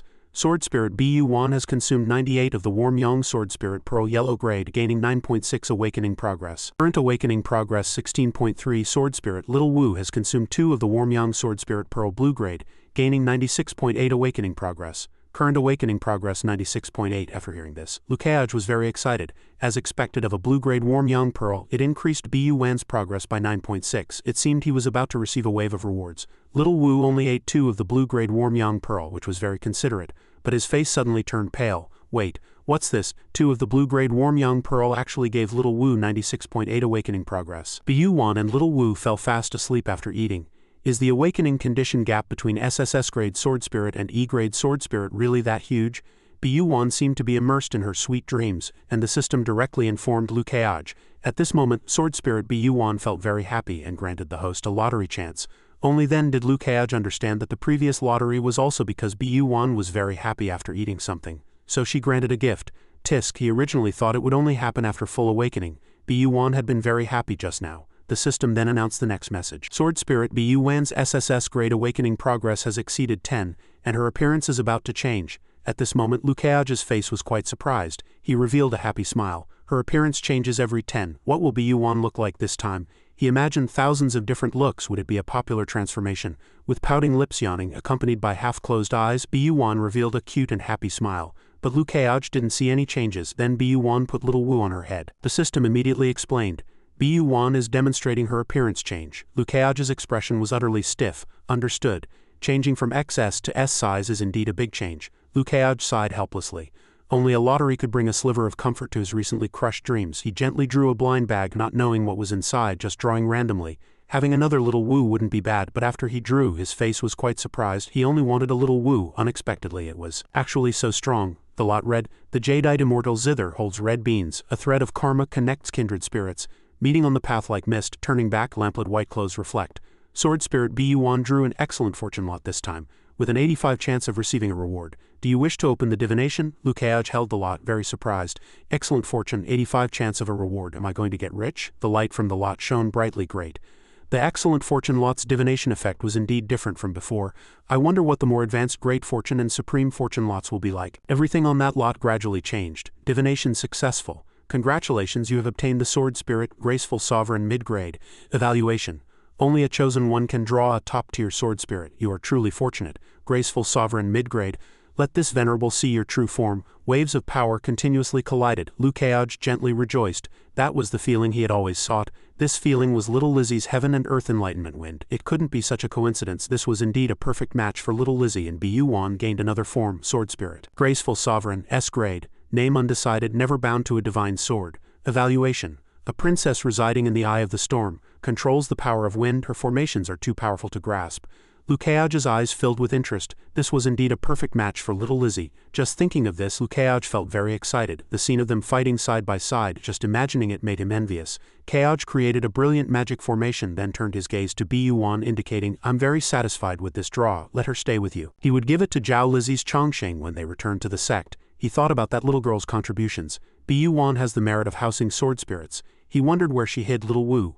Bu-1 smiled brightly, reaching out to absorb a little spiritual energy. Keaj observed this little girl intently, and in an instant she absorbed most of his energy, remarking, So your little hand is so magical, as expected of this venerable sword spirit. He gently watched Bu-1 hold up the exotic beast high, flying around him, and explained inwardly, Bu-1 is expressing joy. She also likes to be praised. A dazzling light suddenly illuminated the cracked earth. Keaj's eyebrows furrowed slightly, and he quickly turned towards the light source, blurting out, That's a soul fragment. His gaze followed the soul fragment encircled by red light appearing in the desert. It was a soul bone fragment. Keaj landed on the sand, reaching out to collect it. He frowned, looking at the floating soul fragment in his hand, and said expectantly, It actually blocked my sword in God Ascent state, completely unharmed. Killing life's true form makes this venerable quite expectant. A giant dragon shadow leaned down towards Keaj, saying in a deep voice, I told you already. I am very powerful. He immediately turned his head in surprise, searching for the source of the voice. Keaj's face was stiff. A drop of sweat gently fell on his face, and he thought blankly. It was the voice from the shadow in the dream. Then he regained his composure, looked at the soul fragment in his hand, and asked, It seems Senior is angry about my previous prejudice. Now that I have witnessed Senior's act of protecting all beings, I will never again slight or neglect you. May I ask, Senior, are you willing to journey with me and let the world see killing life's true glory? Instantly it shone brightly, and a red magic source gradually erupted. Keaj quietly looked at the spiritual energy emanating from the soul fragment in his hand. After a while he watched the spiritual energy gradually diminish and thanked politely. Thank you, Senior. Keaj lowered his head, looking at the two small soul fragments in his palm. He raised his eyes to look into the distance, a smile playing on the corner of his lips, pondering. There's only one last piece, and this one must be the most difficult. The golden system panel shown, you have obtained one soul bone fragment of the scarlet flood devouring sky dragon. Current progress 2-3. It continued to change the text on the screen. New hint information unlocked. Search for the true form of the killing life domain. Killing life, do you wish to view hint information? Yes, no. Keoj stared intently at the system panel, earnestly requesting. View information. A resolute thought rose in his heart that no matter what after these events he should indeed allow killing life's true form to reappear in the world. He stood solemnly before a majestic dragon shadow, silently remarking, with such compassion and righteousness protecting all beings, this beast god should not be sealed away, it should return to the world and strike fear into all evil demons. The system displayed a notification. Blue hint activated. Third soul bone coordinates. Seijo City Lord's Mansion, Qing Kingdom. Keoj's eyebrows were tightly knit, staring intently at it, his heart filled with doubt. The third soul bone is actually hidden in a civilian city, which is a bit unusual. Words appeared one by one on the system panel. New clue obtained. A Ping's mysterious background. His eyes were filled with astonishment, staring at it, asking himself, another new clue. How? The system provided a Ping's mysterious background. Clue 2. Clue content. Through a coincidental opportunity. Obtained an important coordinate location. Seijo City Lord's Mansion, Qing Kingdom. This is the crucial background to solving this mission's mystery. Upon reaching this background, the final clue will be unlocked. Keoj's eyebrows relaxed, and he said calmly, so it's a coincidental mission location. The system notified. New clue obtained. A Ping's mysterious background. Keoj frowned, hands behind his back, staring at the map displayed by the system. Coordinate. Seijo City illusion. He pondered. This Seijo City Lord's Mansion is actually the final location for both of these missions. It holds both the last soul bone and the key to a Ping's mysterious background. Who in Seijo City could be involved in such a coincidence? Yiren flew from a distance, questioning Lu Keoj. Keoj, is this the White Mist Sword Sect? Qing Ping beside her was equally bewildered, seeing nothing but ruins. Did senior brother Keoj do this? Keoj looked at the vast desert ahead, calmly explaining, everyone at the White Mist Sword Sect had already surrendered to demon cultivators. I killed their sect master, and this is what became of this place after my battle with him. She walked forward worriedly, grabbing his sleeve, and asked softly, are you hurt? If your Aunt Ning finds out, she'll cling to me for 3 days and 3 nights. Martial Aunt Chu. Keoj's face stiffened, and he stepped back slightly, replying, that White Mist Sword Sect master was merely a 6th realm 3rd heaven minor character. He couldn't possibly harm me. Yiren and Qing Ping both widened their eyes upon hearing this, saying in unison, a 6th realm 3rd heaven minor character? She covered her mouth with her hands, screaming inwardly in surprise, a 6th realm 3rd heaven. This is the cultivation level of a sword sect elder, yet in senior brother Keoj's words, he's just a minor character. Yiren, her eyes glazed over, questioned. As far as I know, the White Mist Sword Sect is merely one of the lower 100 sects. The entire sect shouldn't have any cultivators above the 3rd realm. How is it that there's now a 6th realm great cultivator? Keoj recalled the image of a man controlled like a puppet, then explained, that old man had already surrendered to a demon cultivator named Juzong. The demon cultivator not only kept him alive but also used living artifact refining techniques to modify his body, causing his realm to skyrocket. Unfortunately, that old man didn't realize until his death that he was merely a puppet of the demon cultivator. Yiren's eyebrows were tightly knit, her arms crossed as she recounted what she had just heard. Just now I patrolled 100 li radius at the foot of the mountain and eliminated all the demon cultivators causing trouble in the villages. The information I received also mentioned this name, Juzong. She looked directly into Keoj's eyes, thinking of those exotic beasts, and continued. Every single one of those demon cultivators operated mechanical artifact refining exotic beasts, and all of them came from that demon cultivator named Juzong. Keoj extended a hand, stating his guess. Therefore this Juzong is very likely the culprit who murdered Master Ancestor and stole the living artifact refining secret technique. Yiren agreed with his deduction. That's right. Then she had doubts about this judgment, but it's not certain. Perhaps she's also just a pawn. After all, knowing her name so easily doesn't necessarily mean she's the mastermind. Keoj's face was serious, and he said firmly, no, this time it's precisely not. That Juzong is very likely the true culprit. Yiren was stunned, countless question marks appearing above her head, asking in confusion, Keoj, why are you so sure? She lowered her head slightly, looking at her bracelet, and again remembered a dazzling light in the smoke. That old man actually possessed such strength, and the information I received also mentioned the name Juzong. Lord Juzong gave him even more. Damn it, the scene of 2 men with white eyes appeared, then in the form of an exotic beast become an aid to Lord Juzong's human cultivators. You human cultivators are all living souls for me to sacrifice to Lord Juzong, Keoj explained seriously. Because the name Juzong appeared too easily, too many times. Yiren put her hand on her chin, thoughtfully saying, indeed. Qing Ping stood behind, scratching her head, asking confusedly, what's wrong? Yiren looked at Keoj and offered her own opinion. If I were Juzong and I didn't want to reveal my identity, I would just hide it and communicate with these people. But she insisted on using the name Juzong, so she deliberately made everyone aware that this Juzong was orchestrating everything. Qing Ping saluted blankly, still not understanding what was happening. But why would she do that? Doing so would only bring harm, not benefit, right? Keoj's lips curved into a meaningful smile, and he replied, it seems it's probably because of me. Keoj revealed a cold smile, and explained darkly, my Dao companion once said that the demon cultivator named Juzong, whose 3 disciples I killed, instigated the White Mist Sword Sect to let demon cultivators run rampant. These were all precise calculations, and I would certainly come here. He recalled the words of a woman who emerged from the hazy smoke.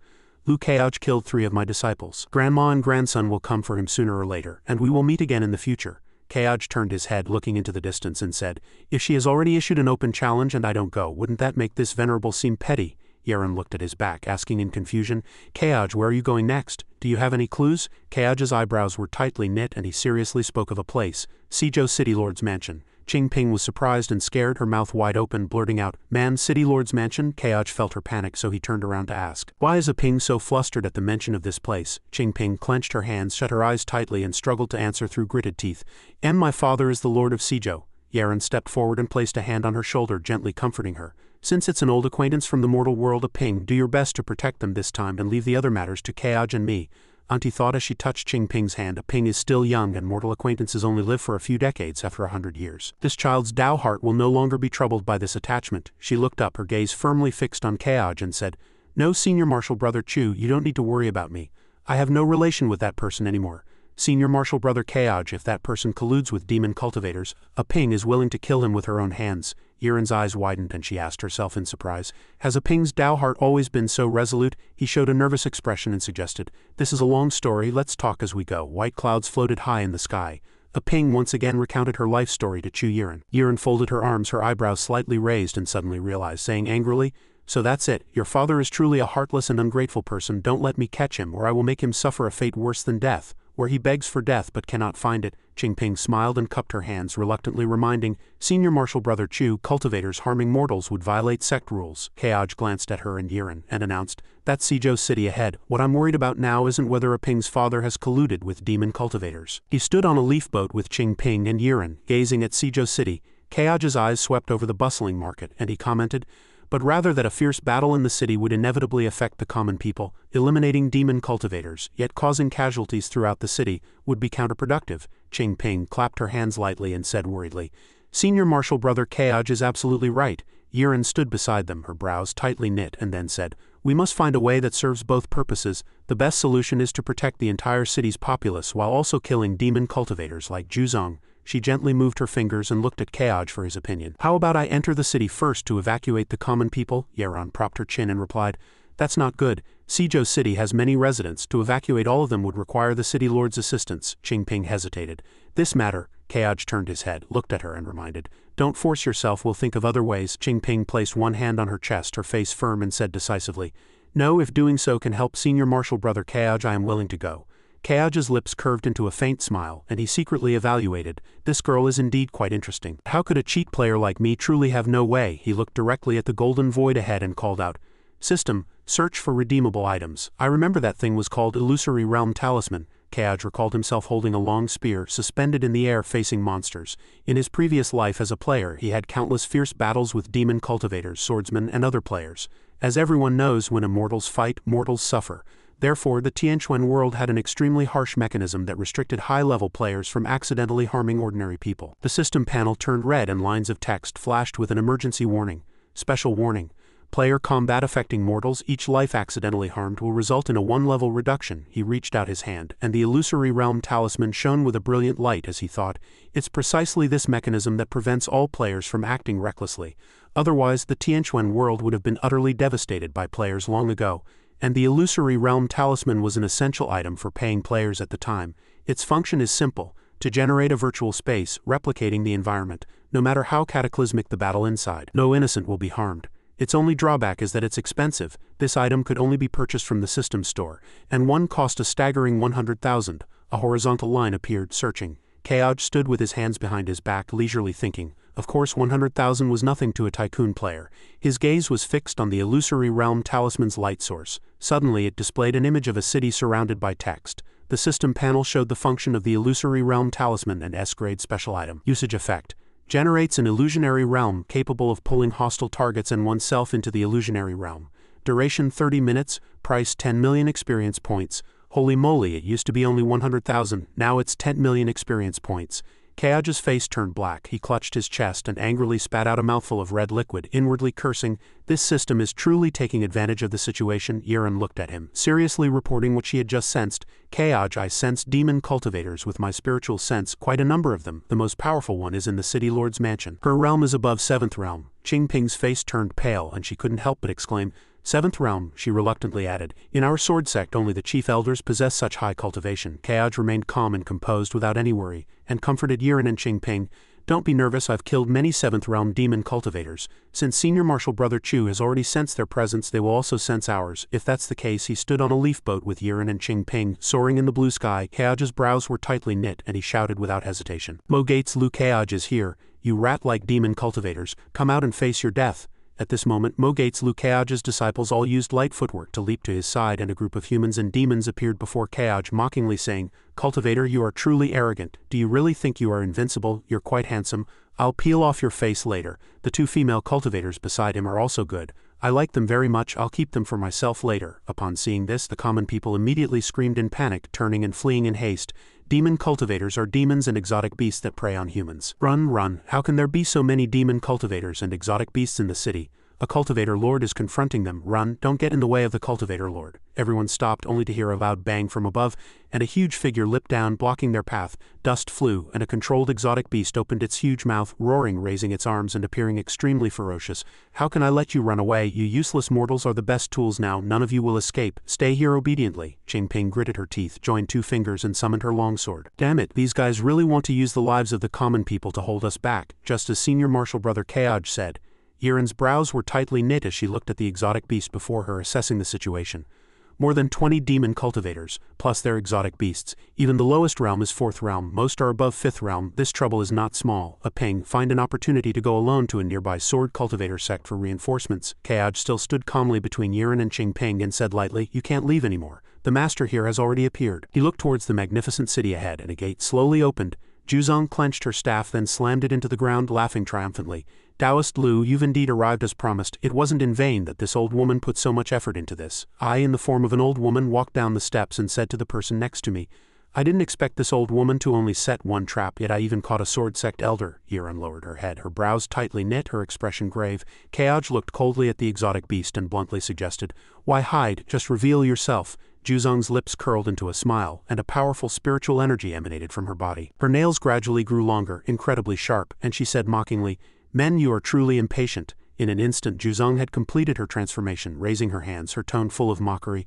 Don't worry, this time I will definitely not let you leave. Juzong spread her arms, and a powerful spiritual energy burst from her entire body, saying excitedly, Because to completely trap you, besides deploying some small fry to welcome you and using the common people as sacrificial lambs, there's also a special formation designed specifically for you cultivators. The spiritual energy spread further, forming a mysterious purple space. This formation has different effects on mortals and cultivators.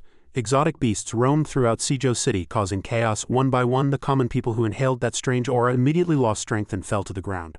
Mortals who smell it collapse, and if the formation's spiritual energy is not dispelled within the time it takes an incense stick to burn, they will surely die. Yiren's face was pale, her eyes wide, her expression tense, her hands clenched, and she said, Kaoj, this formation is bad. The spiritual energy it releases will penetrate the body and erode the spiritual power within. Qingping's face turned green and she said helplessly, If we swordsmen don't have spiritual power, then we're no match for demon cultivators at all. Juzong propped her chin with one hand and gently waved the other in the air, mockingly saying, I didn't expect a dignified sword sect elder to misjudge. This formation does indeed erode the spiritual power of sword cultivators, but it doesn't just erode spiritual power. It also converts the spiritual power within your cultivators into the power of demon cultivators. If you stay in this formation for the time it takes an incense stick to burn, you will completely turn into the demon cultivators you most despise.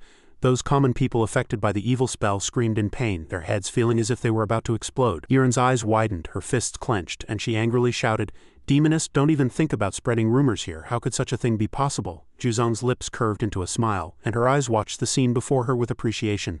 This spell was obtained from the notes left by your sword sect's artifact refining cultivators. She thought, if living bodies can be modified for artifact refining, then why can't a cultivator's spiritual power be converted into a demon cultivator's power? Yiren was stunned, her mouth agape, unable to believe her ears, stammering, then my master was really harmed by you. Juzong's lips curled into a cold smile, and her tone was mocking.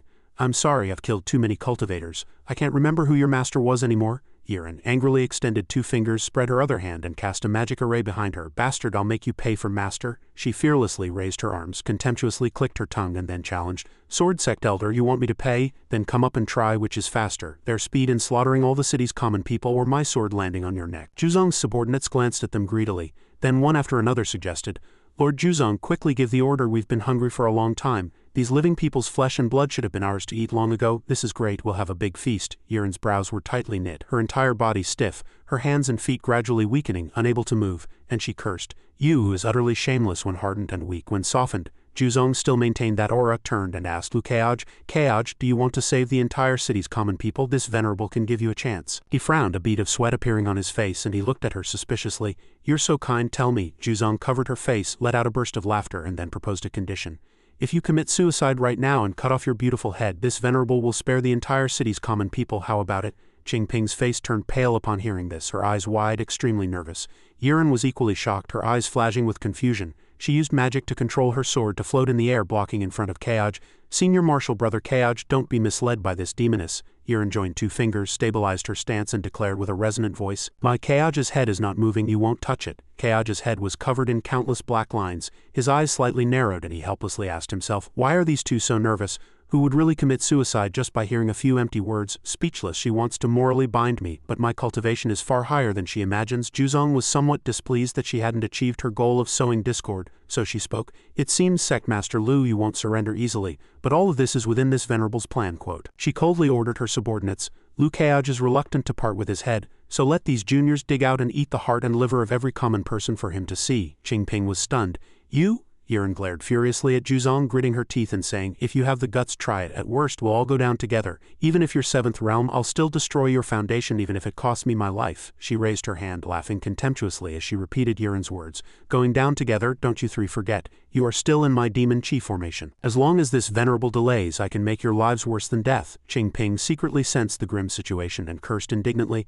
Damn it, how can this woman be so despicable? Sure enough, everything was a trap set by her. From the very beginning, she wanted to lure us into this city. Yiren's eyebrows slightly raised, cold sweat trickled down her face, her eyes flashing with a hint of complexity, as she thought, she's just betting that we won't abandon the common people and escape at this moment, but escaping is the only way to break free. Cold sweat streamed down. What to do now? She gritted her teeth and glanced at Keoj, who remained unmoved, and couldn't help but feel puzzled.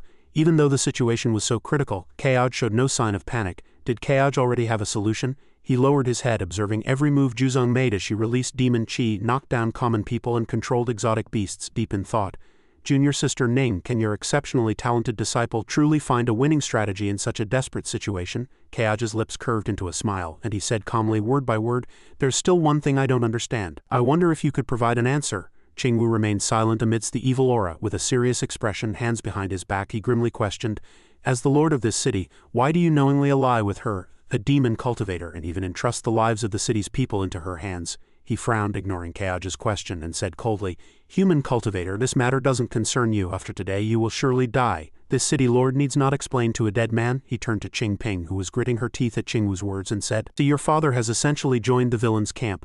Soon you can kill him without hesitation. She turned abruptly, staring blankly at Keoj, and stammered, but senior brother Keoj, that seventh realm demon cultivator beside him and many other demon cultivators are holding my people captive. Yiren, seeing Keoj being a bit careless, cautiously reminded him, Keoj, don't act recklessly, there are tens of thousands of common people in this city, we cannot protect all of them. Juzong was silent for a moment, observing their conversation, then mockingly asked, what, Sect Master Lu, always so proud, can't sit still anymore? Why don't we act now and see if you kill us first or if we devour all the city's people first? Keoj gazed at the dense spiritual energy completely engulfing Seijo City. Lost in thought, he summoned his magic artifact, his eyes flashing with a severe light, and shouted at her.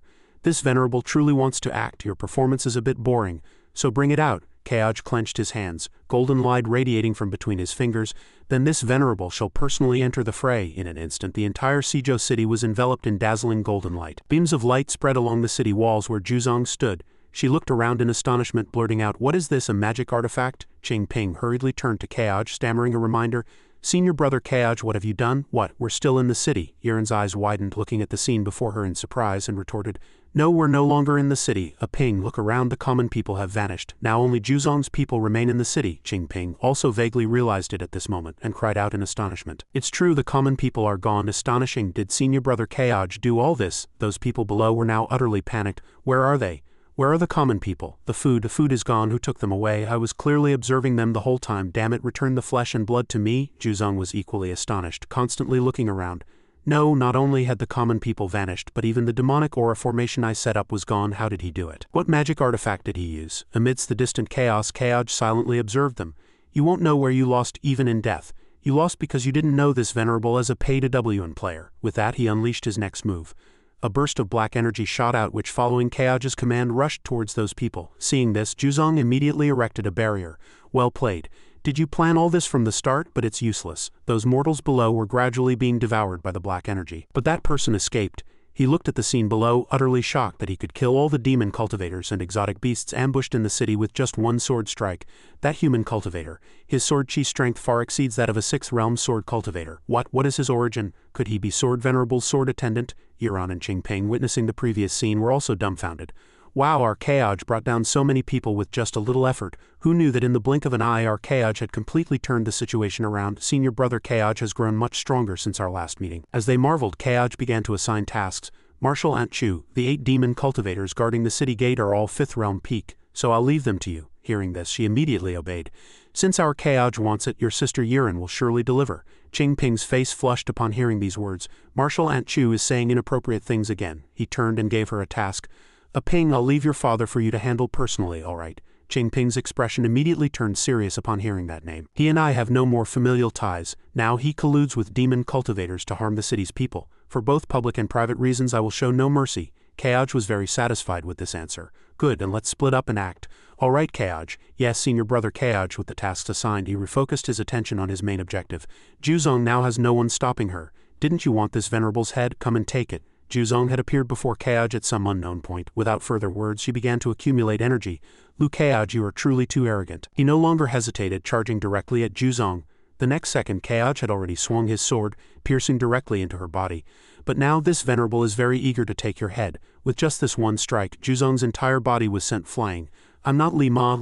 Meanwhile, Yuran had successfully brought those demon cultivators under control. Looking at these small fry before her, she said arrogantly, 5th realm peak demon cultivators are merely this venerable's playthings. Those who remain, not yet intimidated, charged forward ferociously, shouting, brothers, quickly surround and kill this woman, don't hold back. She's 6th realm, an elder of the sword sect. Eating her flesh and blood will definitely help us break through, even if we just get a bite. I've never tasted a 6th realm female sword cultivator before. Saying this, they rushed forward to surround Yuran. At the same time, Qingping spoke sternly to the man.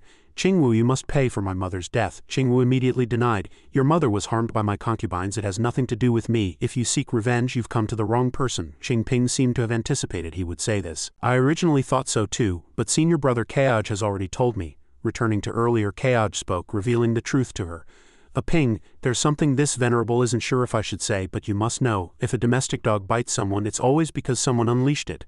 Hearing this, Qingping immediately understood what he meant. Senior brother Kaoj, I understand what you mean. Returning to the present, she roared indignantly. My mother wasn't harmed because of jealousy from my elder or second mothers, it was you. She couldn't bear a son and couldn't help you, only hinder you. At this, Qingping could no longer hold back her tears. It was your cold-heartedness, your selfishness that killed my mother. At this point, Qingwu knew he could no longer feign ignorance. A ping, my daughter, it seems you've grown up. He cast aside his outer robe, preparing for battle. But even if you are now a cultivator, your father can still personally kill you. Qingwu, level 43, 4th realm, 3rd heaven. Body 60 modified by secret artifact refining techniques. Entered the path of cultivation with the help of demon cultivators. The moment Qingwu shed his outer robe, a system also popped up a notification.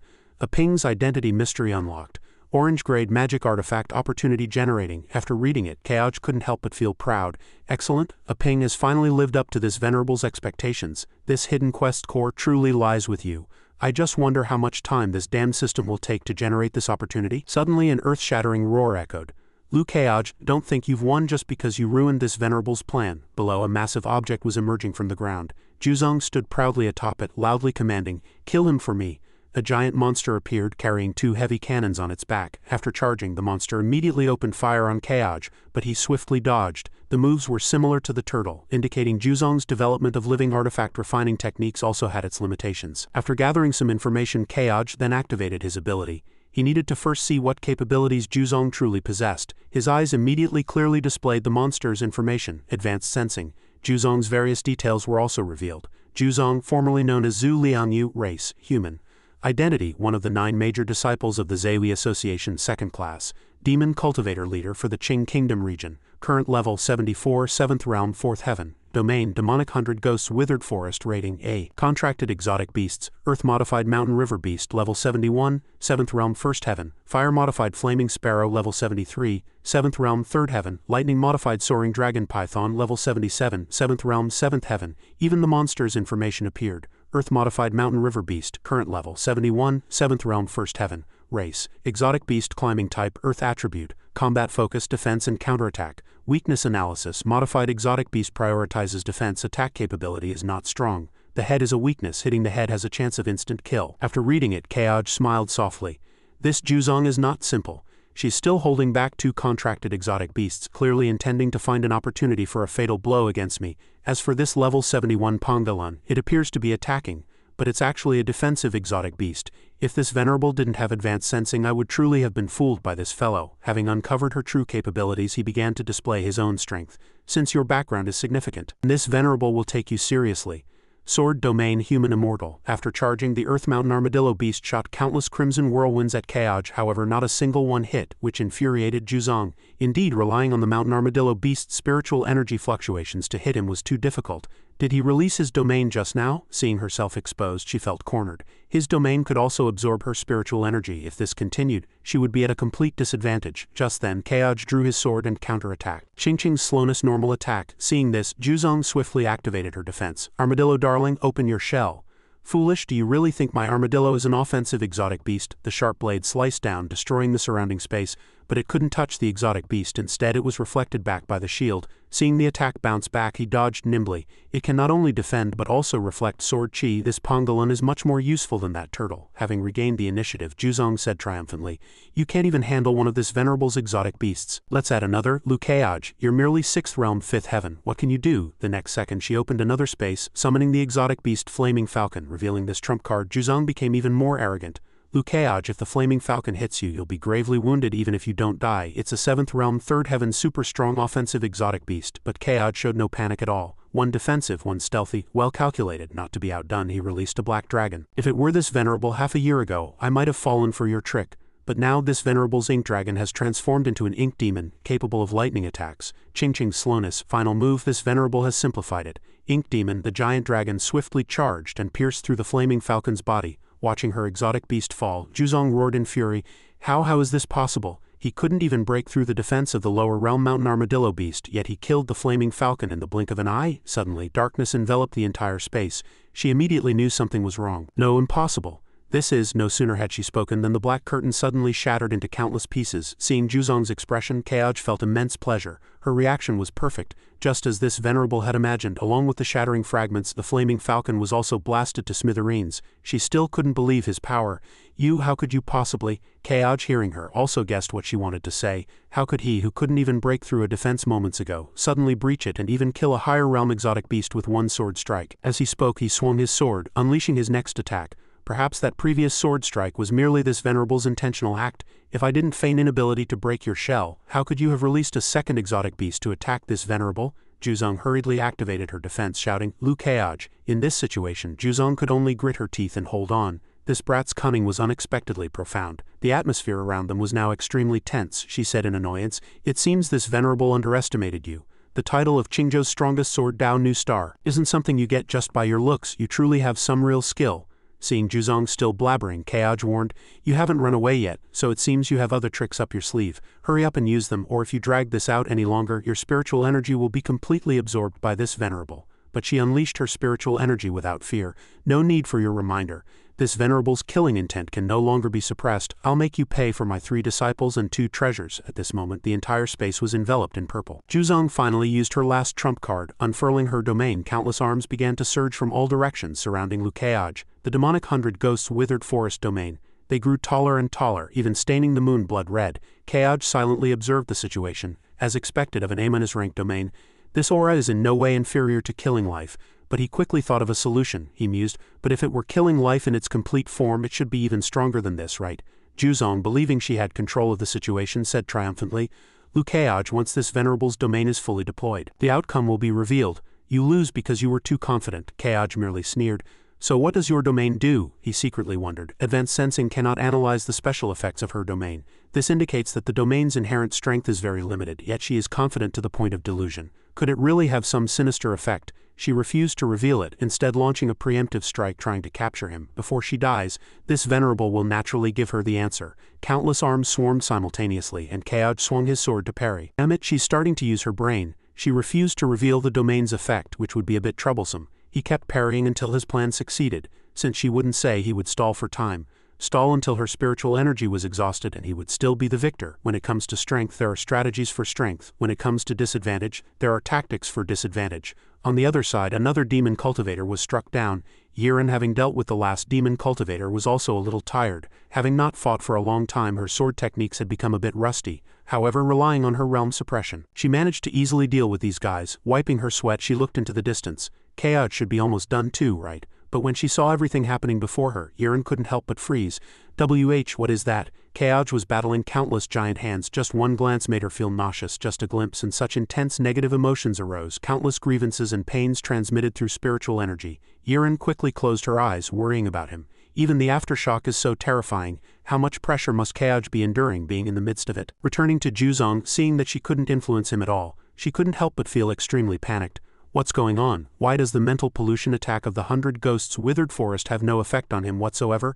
Kaoj, however, still calmly repelled the hands one by one, which made Juzong even more curious about him.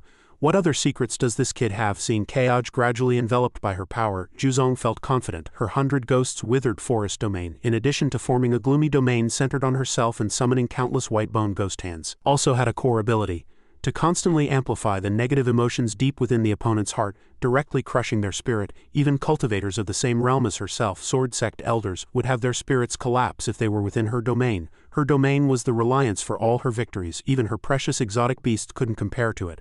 But contrary to her imagination, in the very next second Kaoj dealt with those hands. This greatly shocked Juzong. But why does her domain have no effect on this kid? Watching Kaoj effortlessly fend off her attacks, Juzong secretly wondered, could it be that this kid has no fear whatsoever in his heart? Thinking of this possibility, she couldn't accept it. No, I don't believe it. There can't possibly be such a person in this world. Seeing that this plan didn't work, Juzong changed her strategy. Since she couldn't stop him from plundering demonic spiritual energy, she would simply inject all demonic spiritual energy into the domain, maximizing its effect. I don't believe you, Kaoj, truly have no fear. With that, she immediately unleashed her spiritual energy, which quickly spread in all directions. Yiren was also significantly affected. The domain's influence was strengthening, and even with spiritual energy resistance, the fear in her heart did not diminish at all. Her master back then, and Kaoj now, had to face such a terrifying monster. She couldn't even look directly at it. At this moment she felt extremely guilty. But now that I'm already so uncomfortable, should I wait until Kaoj kills that guy before congratulating him? Master, if I can't personally avenge Master, then what kind of Yiren am I? Suddenly, memories of the past flooded her mind. Their master gently taught, Yiren, Yinger, your bone structures and comprehension are both excellent. This is our Sword Sect's basic cultivation method. You must practice it every day. Do not be lazy. Yiren innocently replied. Why can't I be lazy? With Master around, no one can bully me anyway. Yinger, however, said dejectedly, Father doesn't like me being slow-witted. I won't be lazy, but my talent is not as good as senior sister's. Hearing this, she merely smiled and reminded, You two little rascals, one more troublesome than the other. But Yiren, you cannot be lazy either, because though you are smart, you lack some agility. Yinger, you are not lazy, but you needn't blame yourself. Talent being inferior doesn't mean achievement will be inferior. With effort you can make up for deficiencies. Yiren asked confusedly, Agility? And Yinger obediently promised, Yes, I will work harder and catch up to senior sister soon. Back in reality, she tried her best to follow the teaching agility. If I can't look directly at that domain, perhaps I can try something. After a while, Yiren also mustered her courage and opened her eyes. Meanwhile, Kaoj observed the arms in contemplation. Strange, the spiritual energy that woman injects keeps increasing, but those white bone arms haven't strengthened much. Is her domain really only superficially terrifying? He couldn't be bothered to waste any more time and began to unleash his moves. If she doesn't use a big move, this venerable has no mood to play with her anymore. A dazzling light suddenly flashed within the encirclement. The black dragon was summoned once more. It swiftly broke through the encirclement, Ching-Ching's slowness final move. This venerable has simplified it. Ink Demon. Juzong was also taken by surprise. What's going on? He still has the strength to counterattack. Is his mental state made of steel? But she didn't give up, continuing to summon arms. He had been in her domain for so long, yet his sword chi showed no sign of weakening. Countless arms once again wrapped around his body. Juzong went all out trying to block Kaoj's attack. Too strong. My white bone withered forest can't even block this sword of his. In the next second, those bones were swallowed by the giant dragon again. At this moment, Kaoj glanced downward. HMPH, this probing sword strike of mine almost killed her. His black dragon swooped down, directly piercing towards where Juzong stood. Just when everything seemed to be ending, she unleashed her trump card again. Liu Keaj, you are indeed strong to force this venerable to summon the soaring dragon. A giant dragon was summoned, even when fighting purple-eyed second-class demon cultivators of the 7th realm. No one has ever seen this venerable soaring dragon. Hearing these words, Keaj retorted disdainfully, hearing you say that, it seems your Zeui Association's purple-eyed second class are all trash. Hearing this, Juzong was so angry she couldn't speak. You, at this point he suddenly remembered something and asked, purple-eyed second class, this venerable remembers killing a purple-eyed third class in the Sword Sect sword prison not long ago. Is there anything special about your second class and third class ranks? Seeing that he remembered, Juzong replied with bitter resentment, you finally remember. That purple-eyed third class you killed was precisely a disciple this venerable painstakingly nurtured. Hearing this, Keaj showed no remorse but instead sneered, oh I see, a purple-eyed third class is a trash disciple. No wonder this venerable killed him so easily. Insulted in such a way, she could no longer bear it. Soaring dragon, eat him for me. The soaring dragon immediately charged forward, exuding surging killing intent. The system quickly displayed its information. Lightning modified soaring dragon python level 5577, 7th realm 7th heaven, lightning attribute. Note, once devoured the body of a 6th realm cultivator possessed a lightning attribute dragon bloodline before modification. Its body is extremely hard and when surrounded by lightning it can transform into a lightning serpent. Keaj felt no fear after reading it. Instead he began to calculate the spoils. This great serpent has ancient dragon bloodline, is lightning attributed and can transform into a lightning serpent. Its horned head would definitely make a great mouse. In the next second countless magic arrays appeared behind him, ready to attack. But no matter if it's a lightning dragon or whatever, this venerable will still cut it down. Sword domain human immortal. Juzong still stubbornly transmitted spiritual energy to the soaring dragon. Relying on this venerable to pull the white bones from the domain, the strength of the white bones will increase. As long as I can trap Liu Keaj, creating a sliver of opportunity for the soaring dragon, Liu Keaj will surely die. At this moment Keaj approached the soaring dragon. He swung his sword in continuous strikes attacking its body. Wonderful, wonderful. You beast are much more interesting than your master. Just then Juzong summoned countless white bone arms from behind him. She declared boastfully, Liu Keaj, you're on the verge of death, yet you dare insult this venerable as being inferior to a beast. This venerable will tear you limb from limb. Suddenly Yiren rushed out from somewhere, ambushing Juzong from behind. Juzong, the vengeance for killing master will be repaid today. Her speed caught her by surprise. But fortunately, Juzong still managed to erect a barrier in time. At this moment she had to focus all her attention on Yiren, using her sleeve to shield her eyes, trying to minimize the domain's effect on her emotions. This woman is indeed clever, but if my armadillo darling and flaming falcon darling were still here, how would she dare to be so presumptuous? But now she could only abandon Liu Keaj and deal with this woman first. Juzong extended her sharp claws towards Yiren, boasting, even in close combat you, a 6th realm cultivator, are no match for this venerable. Yiren completely ignored her words, shooting countless flying daggers at her. Today, even if I die trying, I will make her pay the price. Meanwhile, Keaj still faced the white bone arms and the soaring dragon alone. He seemed to have noticed Yiren's presence. The black hands behind Juzong stopped. Senior Marshal Ant Chu has entered the domain to fight, just as expected. However, Yiren's ability worried Keaj, but Senior Marshal Ant Chu is 6th realm, and Juzong is 7th realm. Marshal Ant cannot defeat an enemy across realms like me. With that he reached out and transmitted spiritual energy to her. To provide some assistance, I can help Senior Marshal Ant a little. Human Immortal, Soul Sever. Description, Human Immortal domain's second effect. When this technique is used, other effects will be disabled. Soul Sever will extract a large amount of spiritual energy from the selected target. Current extraction efficiency, 5 of the target's maximum spiritual energy per minute, and the target's realm cannot exceed one's own by more than 10 realms. Juzong's spiritual energy seemed to be draining away. She felt it and asked herself, what's going on? My spiritual energy is rapidly draining, several times faster than when Liu Keaj was absorbing it earlier. Juzong flew into a rage, turning around and loudly questioning, Liu Keaj, you're behind this, aren't you? He on his side was magnificent, his entire body's power being absorbed into him. My apologies, you are a 7th realm cultivator.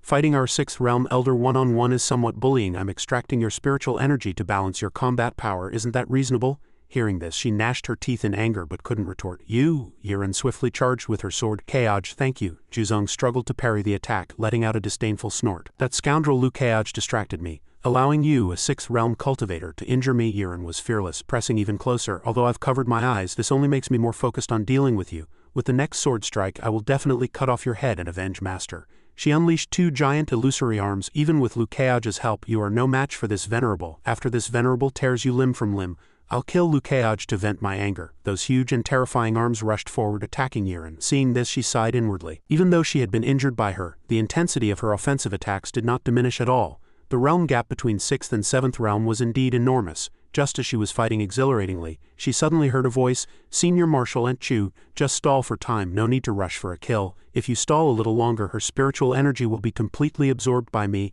and then she can be easily killed." Hearing this, Yiren was overjoyed. It's Kayaja's voice transmission. Then she began to attack even more vigorously, gathering her sword chi together. "Kayaj, I understand. Just stall and you'll surely win." It seems little Kayaj is not only powerful but also experienced, knowing that indirect stalling is the way to victory. Hearing this voice transmission, Lu Kayaj, who was cultivating, was speechless. Senior Marshal Aunt Chu always says such flattering things. If I were my past self I would probably have been defeated by her long ago. Remembering how he spent money like water for love in his previous life, was I often the fool being used? Suddenly, a huge maw opened accompanied by ear-splitting screams rushing towards him. This monster seemed furious about something. Kayaj smiled slightly upon seeing this. This thing actually has intelligence. Discovering I was distracted and even getting angry, from the huge monster's maw countless mysterious black attacks spewed forth, transforming into countless blurry arms. Witnessing this, he commented with satisfaction, "Impressive, impressive.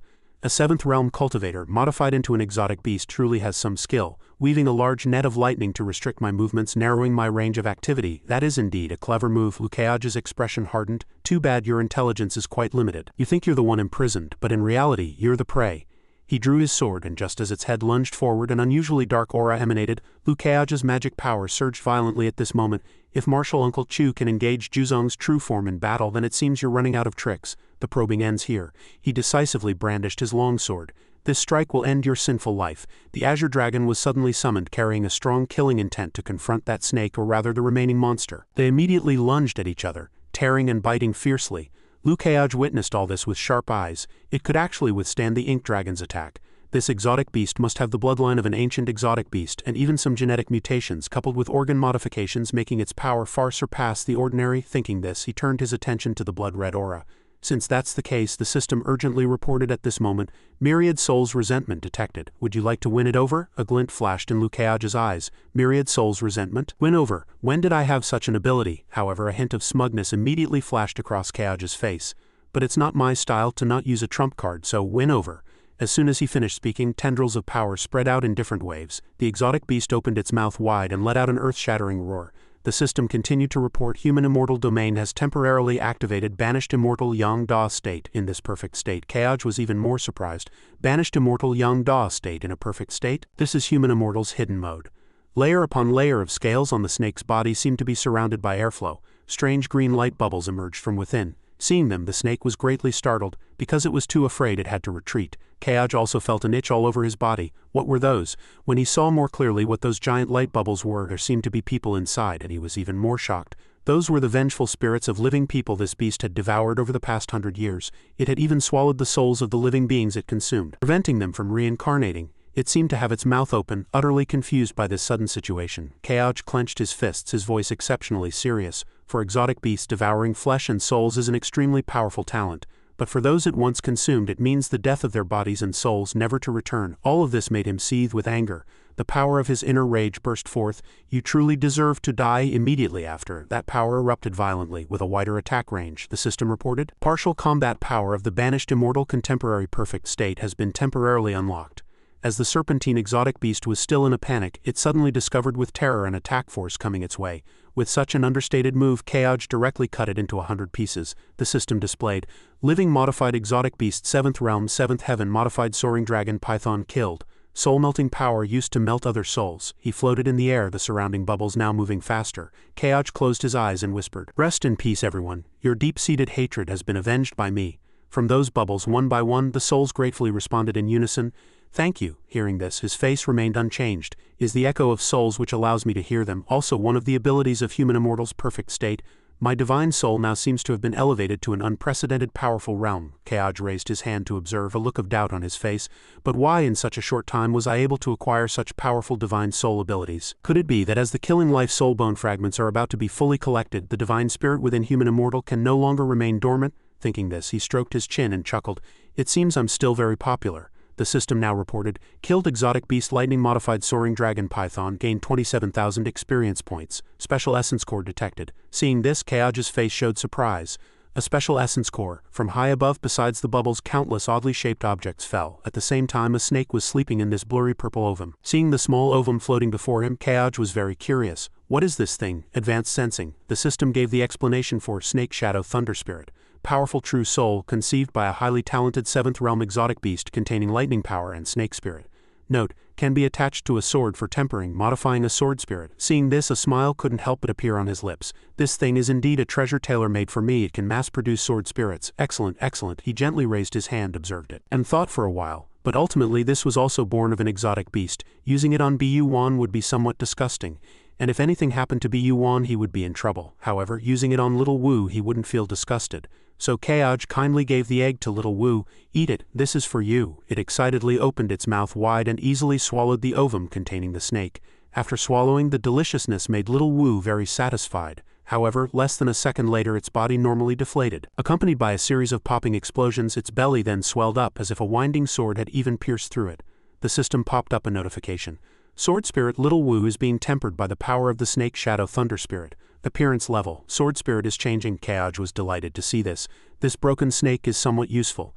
Little Wu, quickly show me your new life. From that long mark layers of flesh seemed to be torn apart, and the degree of deformation was gradually increasing. In just an instant, Little Wu's body tightly wrapped around the long sword as if becoming one. The two of them seemed to be incooperative, but the surrounding power source was working hard to facilitate their cooperation. The system reported, Sword Spirit has successfully merged with the Snake Shadow Thunder Spirit and is completing the transformation. He couldn't help but feel a little weak in the knees watching them fight.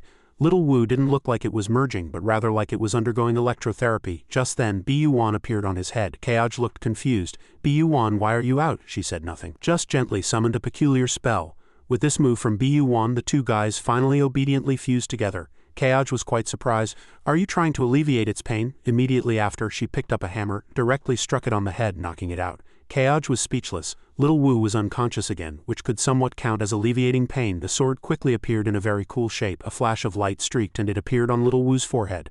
The sword has completed its transformation. Kaoj had been sitting and waiting. Finally, there was a result. Transformation complete. Snake Shadow Thunder Spirit fused. Wouldn't its level and abilities soar? Just as he said, congratulations, you have obtained Sword Spirit E-Grade Little Wu Electric Shock Sword.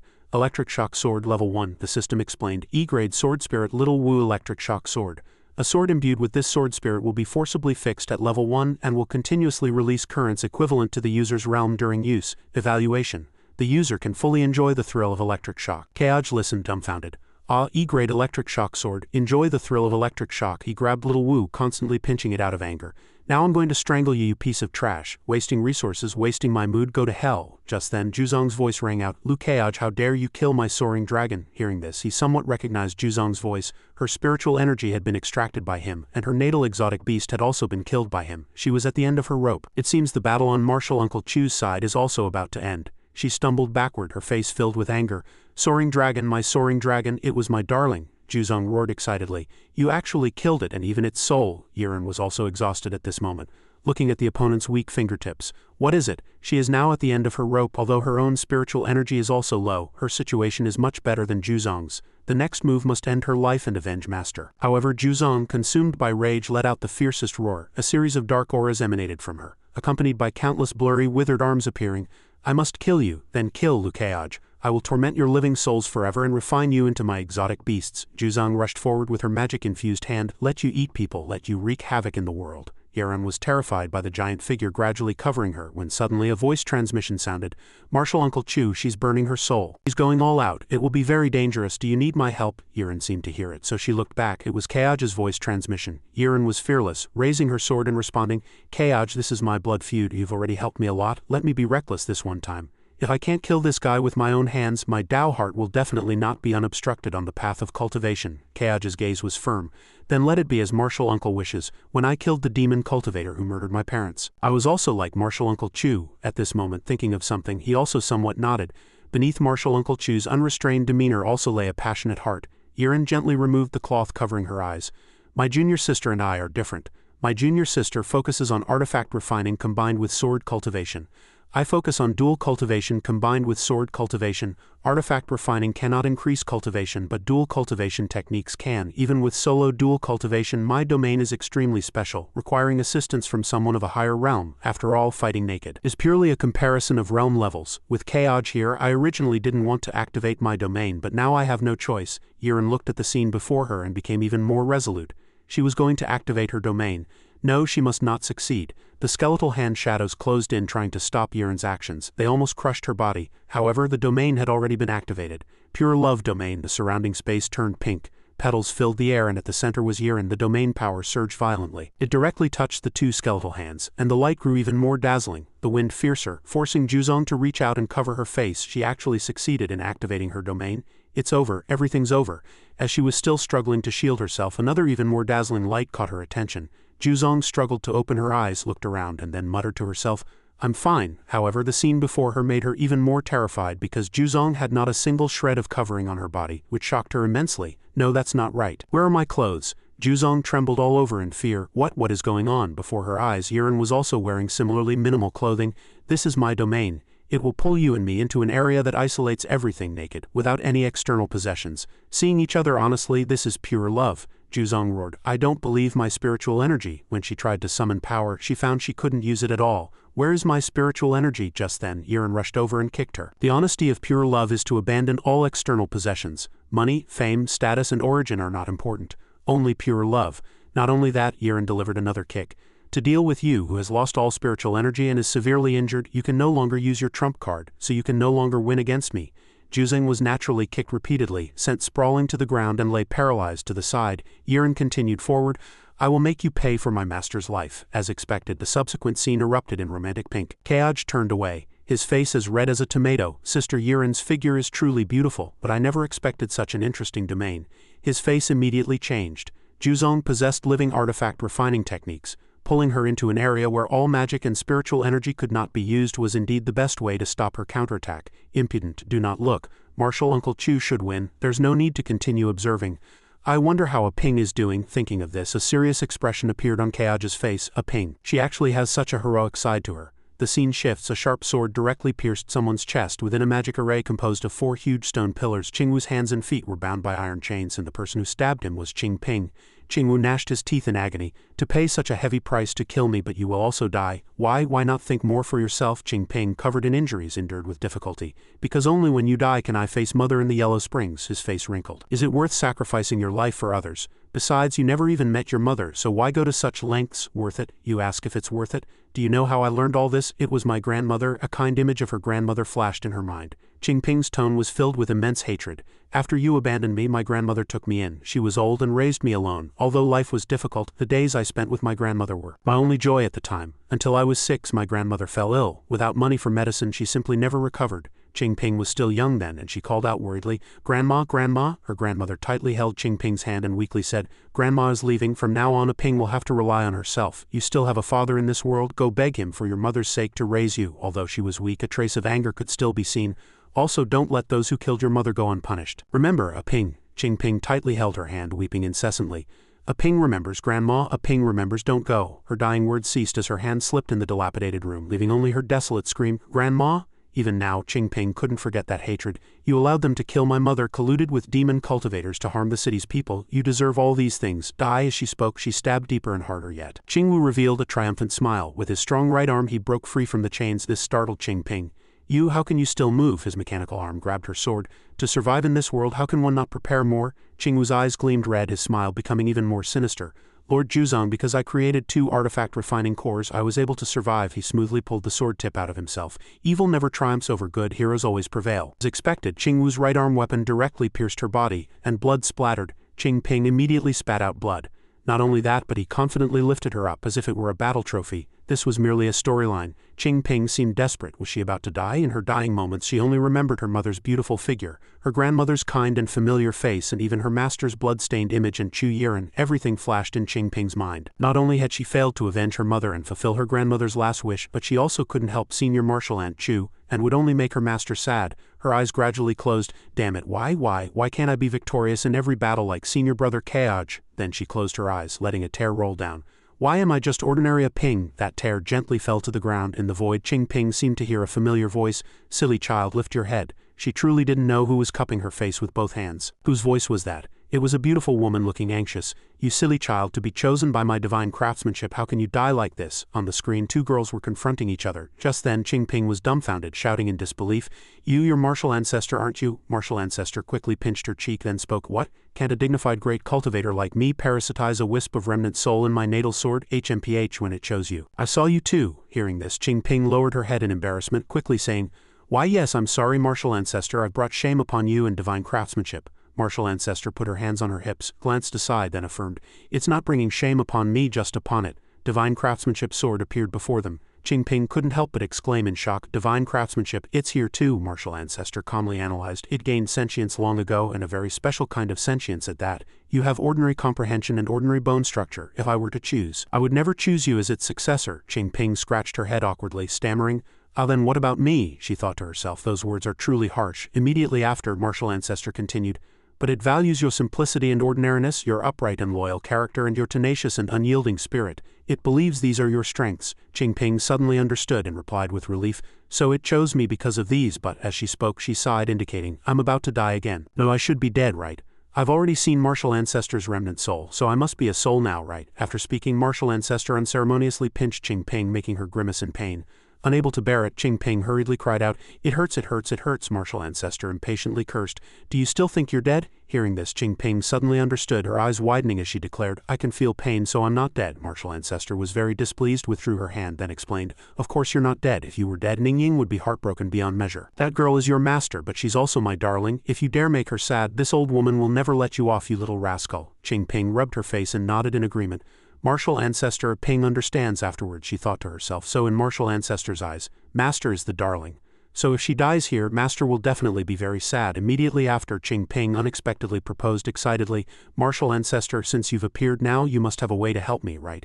A Ping doesn't want to die here. It would be a disservice to both mother and grandmother. And to Master, martial ancestor joyfully spoke, You finally remember the important matter. It seems you're not beyond saving. Immediately after, martial ancestor cast a spell without hesitation, then explained, This venerable achieved early success. Throughout my life I disliked cultivating swords, only loving artifact refining, but the way of artifact refining from beginning to end merely relied on external objects and could not ascend to true elegance. Then the divine craftsmanship sword swiftly rushed forward, suddenly splitting under martial ancestor's influence. Then martial ancestor began to elaborate. This venerable sat on hardship stream cliff for 30 years, and finally understood that the ultimate of Qingzhou sword cultivation is to transform the body into a sword. And isn't artifact refining precisely transforming the body into a sword? Just then the sword transformed into countless illusions spinning around the two of them. Martial ancestor still calmly explained, and divine craftsmanship was forged by this venerable by infusing my own flesh and blood into the sword body. Those swords kept spinning, making Qing Ping exclaim in uncontrollable surprise, Divine craftsmanship, martial ancestor actually forged it with her own flesh and blood. Hearing this, martial ancestor calmly waved her hand and explained, Not entirely. Just one hand, one leg and half a heart. After speaking, Qing Ping was even more shocked, her mouth agape, eyes wide, screaming, One hand, one leg, half a heart. Martial ancestor calmly raised her hand, controlling the sword, then stated, To establish a sect and open a grand path, how can one not sacrifice? There are so many paths of cultivation in the world, but which one wasn't forged by countless geniuses with blood and flesh? Finally, martial ancestor gathered the countless illusions of divine craftsmanship and concluded, either be mediocre, passive and rigid for a lifetime, or burn everything and carve out a new path. This venerable simply prefers the latter. Immediately after, martial ancestor shot thousands of swords towards Qing Ping, then commanded, Little one, catch these. Qing Ping also calmly enveloped divine craftsmanship. She gritted her teeth, enduring the pain, then thought to herself, it hurts so much, like my entire arm is being shattered and reassembled. Finally, divine craftsmanship successfully reassembled into a sharp and shining sword, and Qing Ping couldn't help but exclaim in surprise, This is, martial ancestor observed the scene from the side, smiling proudly as she explained, This is my greatest masterpiece. Shifting forms, using divine craftsmanship as a medium, and the wielder's flesh and blood as the vessel, completely changing the blood and flesh structure to become a perfect artifact refining body. However, yours is only the first stage. It can only modify your body, transforming it into various tools at your will, martial ancestor subtly advised. The so-called perfect artifact refining body does not merely rely on core artifact refining, a low-level method to forcibly modify the body, but rather, as long as spiritual energy assists, it can transform into an artifact refining body with endless spiritual energy and an indestructible physical body. After hearing this, Qing Ping's mouth hung open, and she exclaimed in surprise, endless spiritual energy and indestructible physical body, and without needing core modification power. So the modification technique Qingwu obtained from the demon cultivators was a low-grade item. Martial Ancestor also specifically added and analyzed, and my shifting forms has a total of 9 stages. With your ordinary aptitude, if you can develop 3 stages, this venerable will be very satisfied. However, even just 1 stage is enough to kill your pig-dog father. Qing Ping listened attentively, not missing a single word, then exclaimed in surprise. Martial Ancestor is amazing, but a Ping has one thing she doesn't understand, and isn't sure if she should ask. Martial Ancestor patiently encouraged, ask. Immediately after, Qing Ping scratched her head, confused. Martial Ancestor, you're so powerful, why were you still that Juzong back then? When the old matter was brought up, Martial Ancestor's face turned purple with anger and her expression wrinkled. Qing Ping secretly observed Martial Ancestor's expression, then immediately said in a panic, a Ping won't ask anymore. Martial Ancestor not only didn't calm down but huffily turned and walked away, not forgetting to curse, go away yourself, now this venerable is annoyed just seeing you. Qing Ping awkwardly stammered, Martial Ancestor, but I still have one question. Despite being angry, Martial Ancestor looked back, gritting her teeth and replying, ask, but if you ask that same question again I will unceremoniously turn you into a wild boar. Then Qing Ping spoke without hesitation. A Ping wants to ask why a top-tier genius like you, Martial Ancestor, would be willing to appear and help an ordinary cultivator like me. After hearing this question, Martial Ancestor merely curled her lips, then sincerely explained, because there's someone similar to me by your side. I want to see through your body what achievements that boy will have in the future. Continues from 502. Qing Ping's eyes widened and she asked in surprise, a heaven-blessed genius similar to Martial Ancestor, are you referring to senior brother Kaj? Martial Ancestor smiled proudly, nodding in response, you know, yet you still ask. Immediately after, Martial Ancestor directly created a spatial rift, pushed Qing Ping into it, then instructed, go, your mortal fate has arrived. Personally end your ill-fated connection. Back in reality, Qing Ping's body was pierced by Qingwu's sharp long spear gushing with blood. He even proudly declared, fool, only by thinking more for oneself can one live to the end, become the victor and write history. He even frowned, pondering deeply as he spoke. After all, the sharp gaze of a high-ranking court official appeared before his eyes. Qingwu imagined the ultimate power belonging to himself, and he thought even more determinedly, only by living forever can I return to the center of Qing Kingdom's power and reclaim everything that belongs to this prince. Qingwu clenched his hands excitedly. Even if I'm not the eldest legitimate son, so what? Even if I am a concubine's son, so what? Even if I lack comprehension and bone structure, I am now a cultivator. Qingwu grinned, thinking of controlling the entire court, and became even more excited. As long as I live longer and am stronger than all of you, that position will eventually be mine, Qingwu's. Then suddenly an earth-shattering bang made Qingwu roar. What's that sound? Qing Ping's piercing wounds gradually recovered. Her entire body was wrapped in the divine craftsmanship sword emanating light. Qingwu lost his composure, stammering in surprise. How is this possible? She's clearly just flesh and blood, why would she? At this moment, Qing Ping's body had completely recovered and her hand was reaching out. Then Qing Ping clenched her sword and charged forward, shouting loudly. Qingwu, he recoiled, raising his hands to block, then said in surprise, stop you, how can you also? Qingwu's entire body trembled as he desperately dodged Qing Ping's attacks, but she affirmed with conviction, I cannot suppress evil with evil, justice will always triumph over wickedness. She pierced Qingwu's body with her sword without hesitation. Finally, Qing Ping secretly thanked, this time thanks to Martial Ancestor's remnant soul and divine craftsmanship, she activated its power and released Shifting Form Stage 1.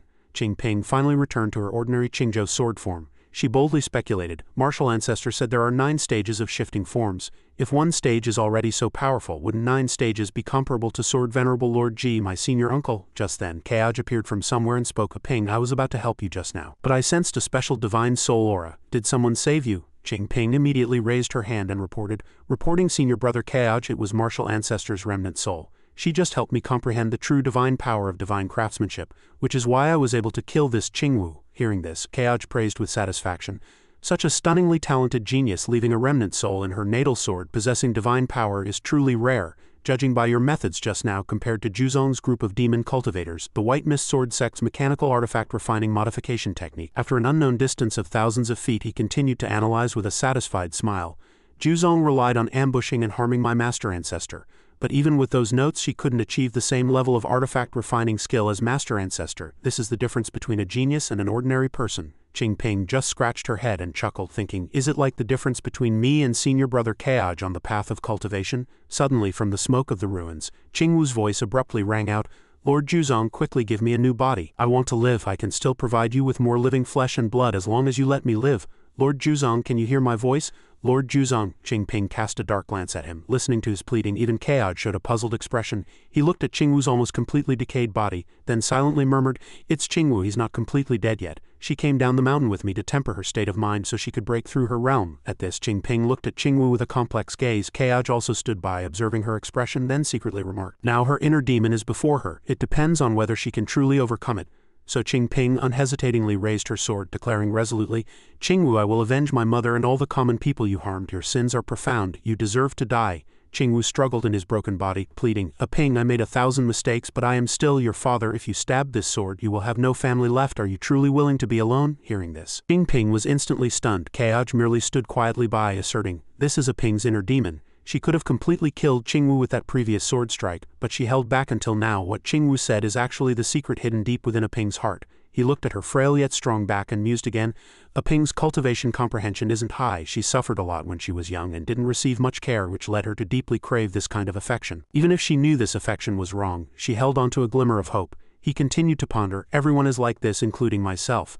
An unfeeling person cannot establish themselves." Qingwu was still pleading with Aping, "I am your father. Do you really have the heart to kill your own biological father?" Kaoj still watched Qingping intently, secretly concluding, but if she wants to grow, she must sever these inappropriate emotions. Even if it's painful, even if it's difficult, she must cut off what needs to be cut off. At this, Qingping thrust her sword forward like lightning. She unhesitatingly wielded her sharp sword towards Qingwu and finally let out a painful sigh. Qingping unleashed a fourth realm first heaven move, flames burning fiercely. Ultimately, the fragments fell. Qingping stood blankly before her father's corpse. Kaoj slowly walked forward and gently comforted her. "From now on, you've grown up." As soon as he finished speaking, Qingping could no longer control her emotions and burst into tears. Chapter 503. Finally, Qingwu's corpse gradually disappeared under the gaze of Qingping and Kaoj. He smiled with satisfaction, thinking, Martial Aunt Chu's side should also be nearing its end. Juzong is already at the end of her rope this time. I hope her Tao heart can also achieve enlightenment through this revenge. Suddenly a strange voice rang out.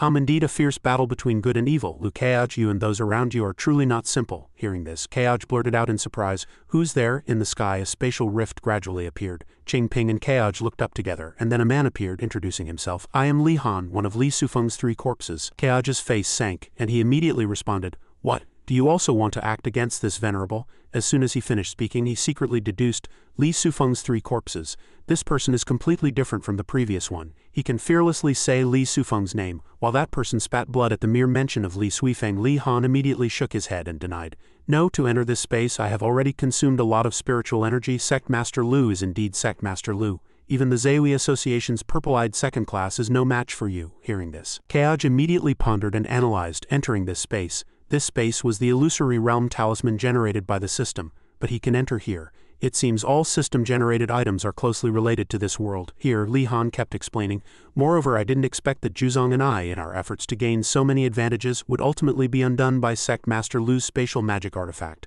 Impressive, impressive, truly impressive." He stared intently ahead, gritting his teeth and saying, "If not for this magic artifact, even if Lord Jinzan himself were to arrive." Then Kaoj swung his sword at him and warned, "Enough talk." Li Han deftly dodged, calmly stating, "I'm not here to fight. Sect Master Lu, please stop." However, Kaoj had already appeared, holding his sword against Li Han's neck and sternly said, "Intruding into the space, colluding with Juzong and disrespecting the sword venerable. This venerable finds it hard to believe you're not here to fight." At this, Li Han still remained calm, explaining, "To be honest, my alliance with Juzong was merely by Li Sufeng's order. But Sect Master Lu has extraordinary bearing and exceptional demeanor. I cannot kill you." He sneered and stated his purpose, "So Li Suifeng sent me here, probably to have Sect Master Lu kill me. I don't want to repeat Fenlong's mistake, which is why I took great pains to meet Sect Master Lu here." Hearing this, Kaoj frowned. "You want to cooperate with me to deal with Li Suifeng?" Li Han now broke out in a cold sweat, nervously stating, "Although I know Sect Master Lu is very strong, currently even a few more Sect Master Lus would definitely not be able to kill that fellow Li Suifeng." Continued to emphasize, "I understand his strength better than Sect Master Lu."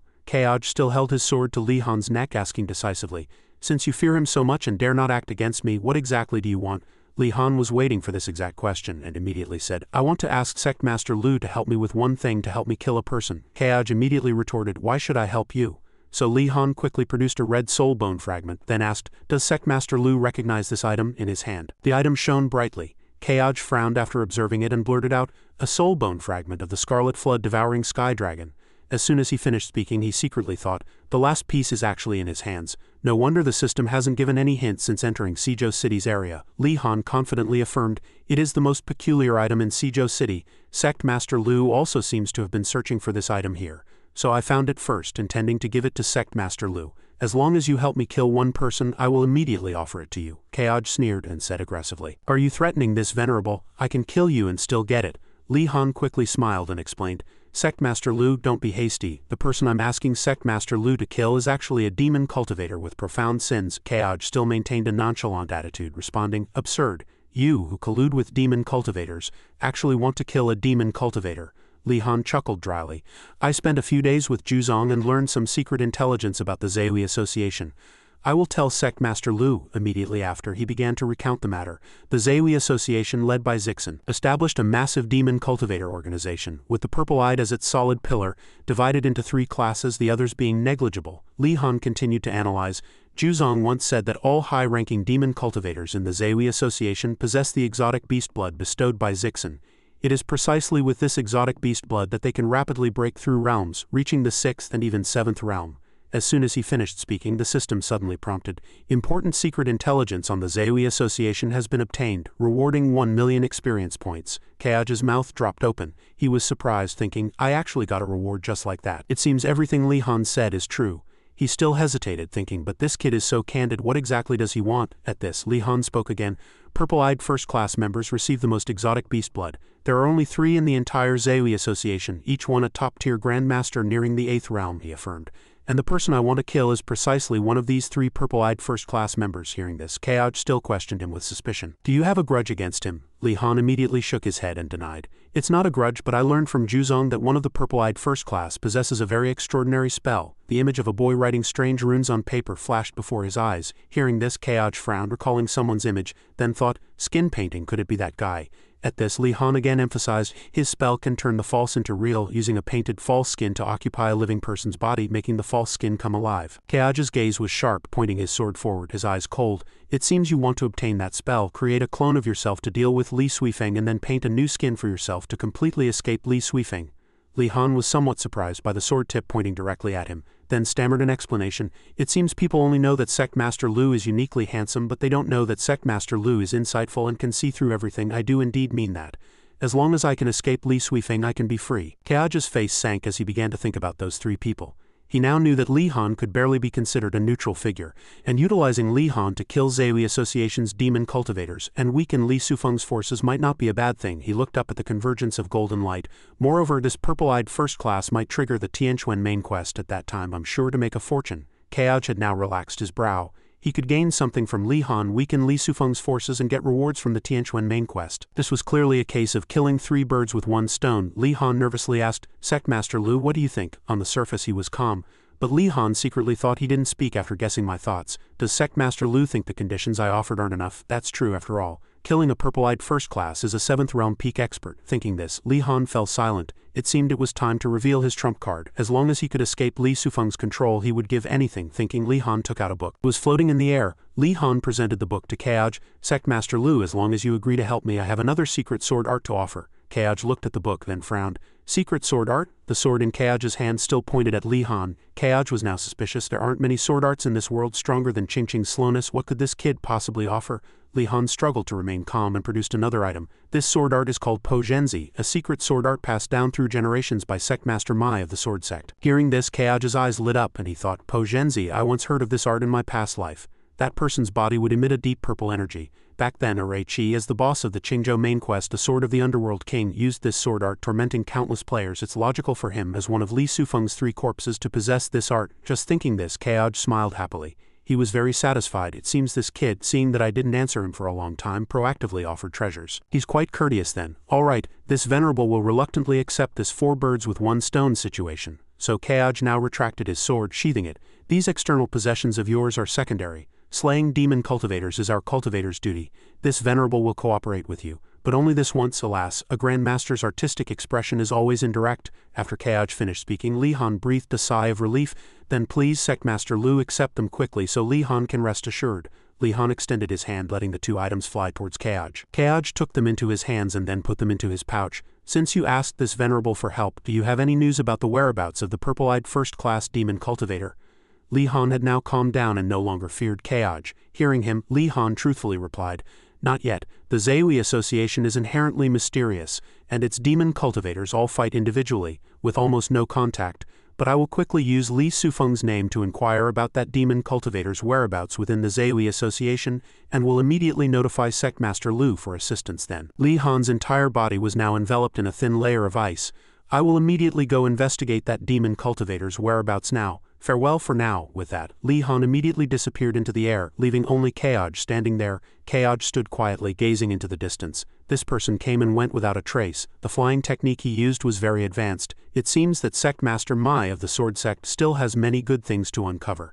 He's quite generous. If this venerable took the benefits and didn't help him, he wouldn't even have a place to reason. Keoj looked at his palm, questioning himself internally, however. The immediate priority was to see what changes would occur after collecting all 3 killing life soul bones. 3 small stone fragments appeared in Keoj's palm. The system panel popped up at this moment. You have obtained all the soul bone fragments of the Scarlet Flood Devouring Sky Dragon. The 3 soul bone fragments of the Scarlet Flood Devouring Sky Dragon are merging. Fusion will be completed in 48 hours. Please wait patiently. Upon seeing the system prompt, Keoj clenched his hands in frustration. You damned system, always failing at crucial moments. Saint-grade magic artifact, a difficult quest reward for a ping's mysterious background. The system continued to pop up, prompting. Saint-grade magic artifact opportunity is generating. Generation speed reduced by 50 due to host disdain. Upon seeing the system prompt, Keoj became even more furious. You have emotions now, do you? The system popped up again, prompting. Generation speed reduced by 100 due to host disdain. Keoj was greatly shocked upon seeing this prompt, his mouth agape in surprise. Hey, Keoj pleaded with the system in a low voice. My mistake. This venerable was wrong. You are the most powerful system in this world, the most beautiful and graceful system in this world. Upon hearing this, the system became appeased. The system panel flushed red, and due to the host's praise, the generation speed of the Saint-grade magic artifact opportunity has returned to normal. Upon discovering the issue, Keoj looked bewildered, feeling that something wasn't quite right. Since obtaining this system, he had always considered it merely a tool, but it seemed not entirely a tool. Keoj let out a long sigh, shook his head, and looked at his glowing fingertips. Never mind, the soul bone fragments need 48 hours to complete fusion, and there's no sign of the Saint-grade magic artifact opportunity yet. Since that's the case, I might as well focus on studying this Pogenzi sword art. Keoj took out the sword manual. What was so miraculous about the secret sword art of Sect Master Mai of the Sword Sect? How did it compare to Sword Venerable Mai's Ching Slowness high-grade A-rank sword art? The system panel popped up asking if Keoj wished to learn the detected S-rank sword art Pogenzi. It requires 20 million experience points. Yes, no, Keoj asked back in great surprise at this moment. Ching Slowness is high-grade A-rank, meaning a rank, yet this Pogenzi is actually S-rank. Keoj recalled the scenes of those people wielding sword moves, and he frowned. In his previous life, Yu, the protagonist of Qingzhou, had Ching Slowness as his signature skill, which when cast had sword speed like lightning. But the problem was Yu in this life was only level 50-something, not even level 60, and Sword Venerable Mai's inheritance absolutely could not have an S-rank sword art. In the past, someone once pointed their sword at the sky, splitting the clouds in two, drawing a sword mark across the sky. Keoj was even more surprised. This meant that in the later stages of the Tianquan world's main quest, Yu would also obtain an S-rank sword art inheritance, and that would be Sword Venerable Mai's truly top-tier sword art. After careful deliberation, Keoj had his answer: learn it. The system immediately recorded it. Keoj thought to himself, this venerable cannot easily fall behind. If that brat Yu gets ahead, how will I be able to beat him up? Learning this set of sword arts actually requires 20 million experience points. Don't let anything go wrong at a crucial moment. Again at this moment, countless characters appeared before Keoj. Keoj was somewhat confused upon seeing this scene. A series of sword movements flashed before Keoj's eyes. Drinking, I raised my lamp to examine my sword. Dreaming, I returned to bugle calls from the barracks. Keoj was surprised again at this moment. As expected of an S-rank sword art, the special effects generated just from learning it are so exaggerated. The system continued to pop up. S-rank sword art Pogenzi, it notified. S-rank sword move 800 Li LV1 unlocked. Skill effect. State increases by 50 when activated. User speed can be upgraded. S-rank sword move Monarch Ceasefire LV1 unlocked. Skill effect. Actively unleash a 150 power armor-piercing sword move. Ignoring 50 of the target's defense can be upgraded. Keoj stroked his chin and chuckled. 800 Li can increase speed, and Monarch Ceasefire can increase burst damage with armor penetration. Basically, with Ink Dragon combined with this sword, even a 7th realm Great Perfection cultivator might not be able to withstand a single blow, and these two moves can still be upgraded. And their power can be further increased. The system popped up another prompt. Detected that the host has learned one of the Blue Emperor's 4 forms. A hint panel has been unlocked for you. Keoj was startled, asking back, Blue Emperor's 4 forms? As soon as he finished speaking, a series of hint messages displayed. Wood Dragon Pearl not unlocked, Like a Dream not unlocked, Red River not unlocked. Keoj was so surprised his mouth fell open. Excellent. So Sect Master Mai of the Sword Sect secret sword art is merely one form within this top-tier sword art system. Keoj smiled contentedly, thinking to himself, it seems this venerable has truly struck gold this time, getting 4 benefits from one go. I've truly found a treasure. Just thinking about collecting all the Blue Emperor's 4 forms is exciting. Li Han, oh Li Han, this venerable somewhat regrets not personally bestowing upon you the title of most useful villain tool. The system popped up, continuing to notify, Tianquan World Reverse Main Quest Boss Demon Cultivator Zhuzong has been killed. Kayaj smiled contentedly upon reading this.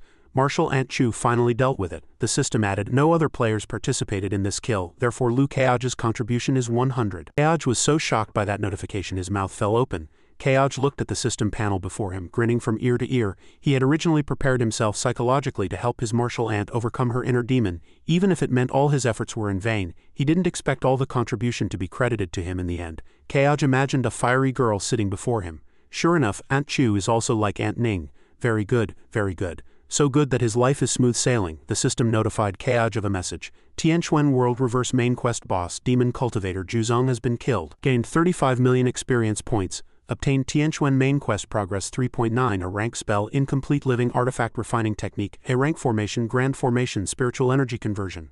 Special note, current Tianquan World Reverse Main Quest Progress is 5.1. Having reached the 5-node, rewards can be claimed. Rewards have been distributed. Kayaj suddenly realized Living Artifact Refining Technique, a rank formation. Although not top-tier rewards, it's clear little Lizzie has something new to research. This Grand Formation Spiritual Energy Conversion was likely her demonic chi formation. If slightly modified, it could be of great use. Kayaj thought of those huge figures, for example. If demon cultivators were to attack Mogate again and they stepped into this formation, all demon cultivators would become ordinary cultivators, unable to cast demon spells. Just thinking about this, Kayaj revealed a sly smile. Kayaj chuckled softly. Oh, there's still one more reward to claim here. Let's open it and see. Kayaj opened a purple brocade pouch. Claimed Tianquan Main Quest 5 Progress Reward. Realm-breaking talisman. Realm-breaking talisman can only be used on oneself. After use, it can continuously raise 5 levels, usable below level 65. Kayaj was very satisfied after reading these words. This is practically a talisman tailor-made for me. He was currently exactly level 65, and reaching level 70 would require at least hundreds of millions of experience points. A series of words appeared around Kayaj from the purple brocade pouch. He thought to himself, his Mogate is too powerful now. The skills and cultivation methods that need to be evenly distributed are countless. Even if he were richer, he'd be drained dry. This realm-breaking talisman reward comes at just the right time. This venerable is very satisfied. That very night, dark clouds gathered, obscuring the entire sky. Chu Yiren looked up. At this moment, strange lights emanated from the sky, and birds like moths to a flame rushed towards that brightness. Chu Yiren gasped. Master, the enemy has been personally slain by me. Rest in peace. Chu Yiren was covered in wounds at this moment, her clothes in tatters. I have also collected her remains into my storage pouch, and I will enshrine them before your tomb. While Kayaj was still frantically claiming rewards in his spiritual sense space, Chu Yiren had already activated her domain. Chu Yiren arrived at Qingping's location. Ping, why are you alone? Where's Kayaj? Qingping didn't turn back, merely staring straight at the sky. Qingping turned to Chu Yiren in terror, pointing at the figure suspended in the air, saying, Marshal Ant Chu, another cultivator appeared just now. Senior brother Kayaj is talking to him, and hasn't come down yet. Chu Yiren looked in surprise at where Qingping was pointing. Why is Kayaj alone? Where is the cultivator you mentioned? Kayaj has already reigned in his aura. There are no traces of spiritual power fluctuations. Why hasn't he come down yet? Qingping turned to Chu Yiren worriedly and asked, could it be that cultivator used some secret art on senior brother Kayaj and trapped him? Chu Yiren merely crossed her arms, saying nothing. Qingping continued, Master once said that spells that harm the soul leave no external wounds. Chu Yiren looked at Kayaj suspended in the air. No, it's not. Kayaj's aura has changed. He's about to break through his realm. Qingping asked, puzzled. Break through his realm. At this moment, a strong gust of wind swept by. That's right, I can't be mistaken about this aura. It's extremely difficult for a 6th realm cultivator to break through their realm. Each breakthrough is a complete transformation. Kayaj is achieving enlightenment in battle, which is the most dangerous and difficult kind of breakthrough. Chu Yiren turned to Qingping, speaking urgently. Ping, you stay here. I'll protect Kayaj. Qingping remained silent. Chu Yiren looked up at Kayaj, her face filled with worry. If anyone were to disrupt Kayaj's current state, he would not only fail to break through but might even suffer a regression in cultivation. Kayaj absolutely must not be harmed in the slightest. Kayaj is the future of Qingzhou's sword cultivators, even if it means sacrificing her own life. Chu Yiren seemed to have made up her mind. At this moment, an extremely powerful force erupted from within Kayaj's body. This aura was so powerful it threatened to blow Chu Yiren away, she exclaimed in surprise. What's going on? Such powerful spiritual energy, Qingping also exclaimed. So dazzling. Chu Yiren's mouth fell open in surprise.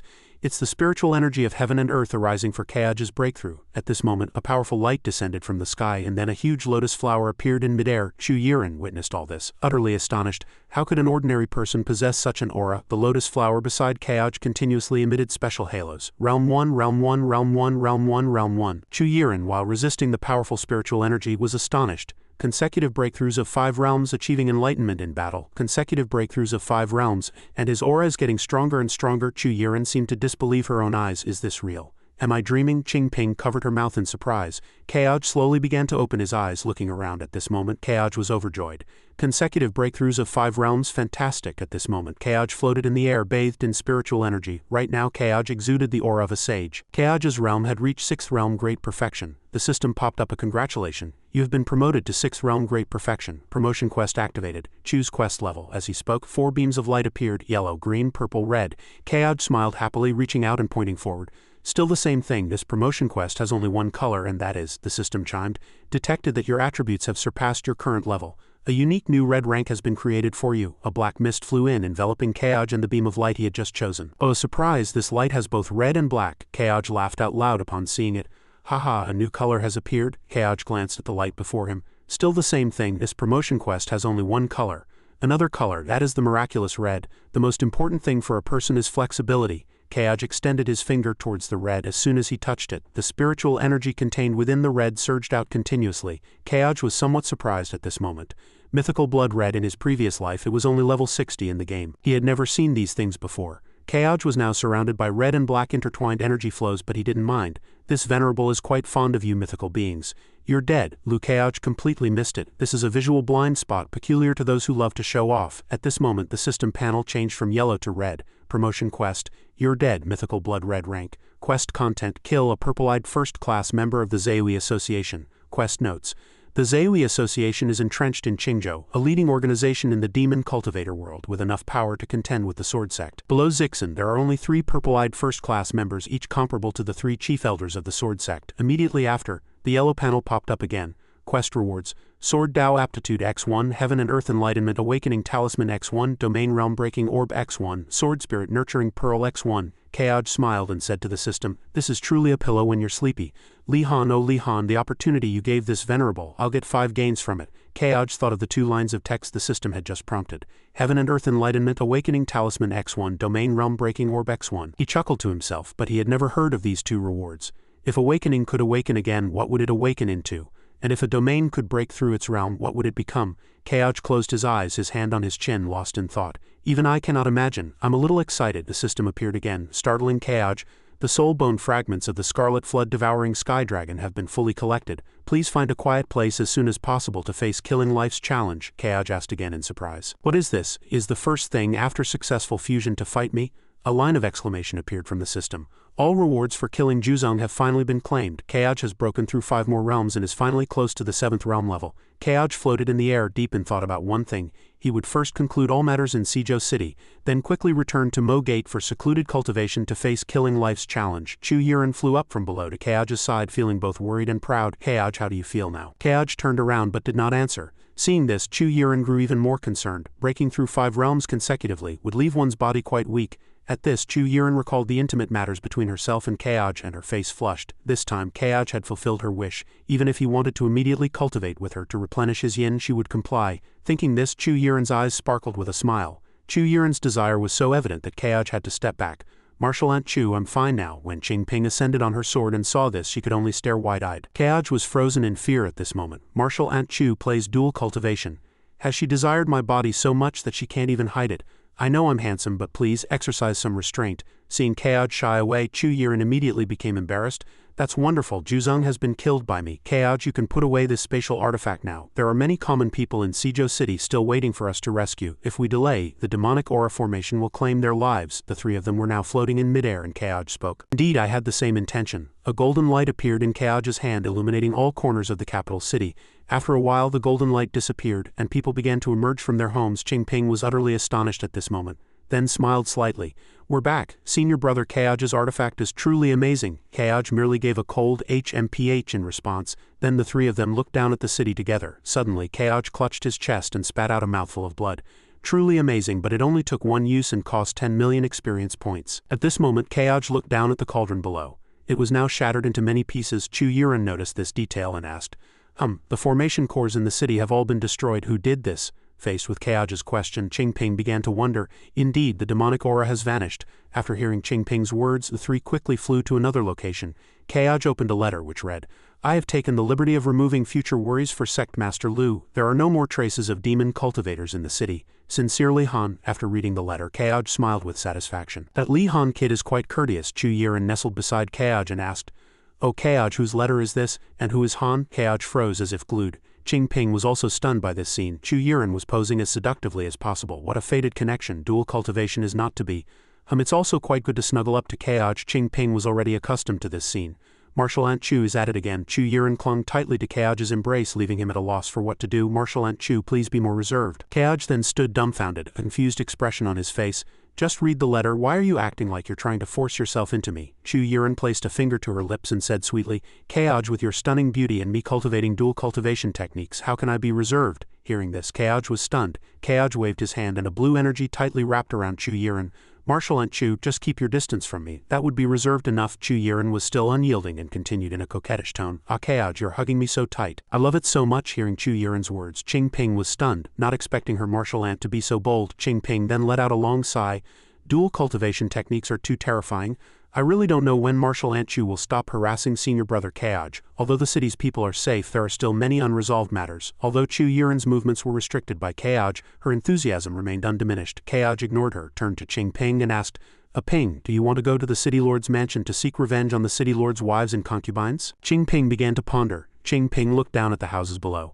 Every wrong has its source, every debt its due. A Ping is not someone who can't distinguish right from wrong. Qing Ping turned and looked behind her, then shook her head. They also failed to bear a son for Qingwu over the years. Who knows what kind of torment they endured from Qingwu? Seeing Qing Ping's mature demeanor, Kaoj nodded in praise.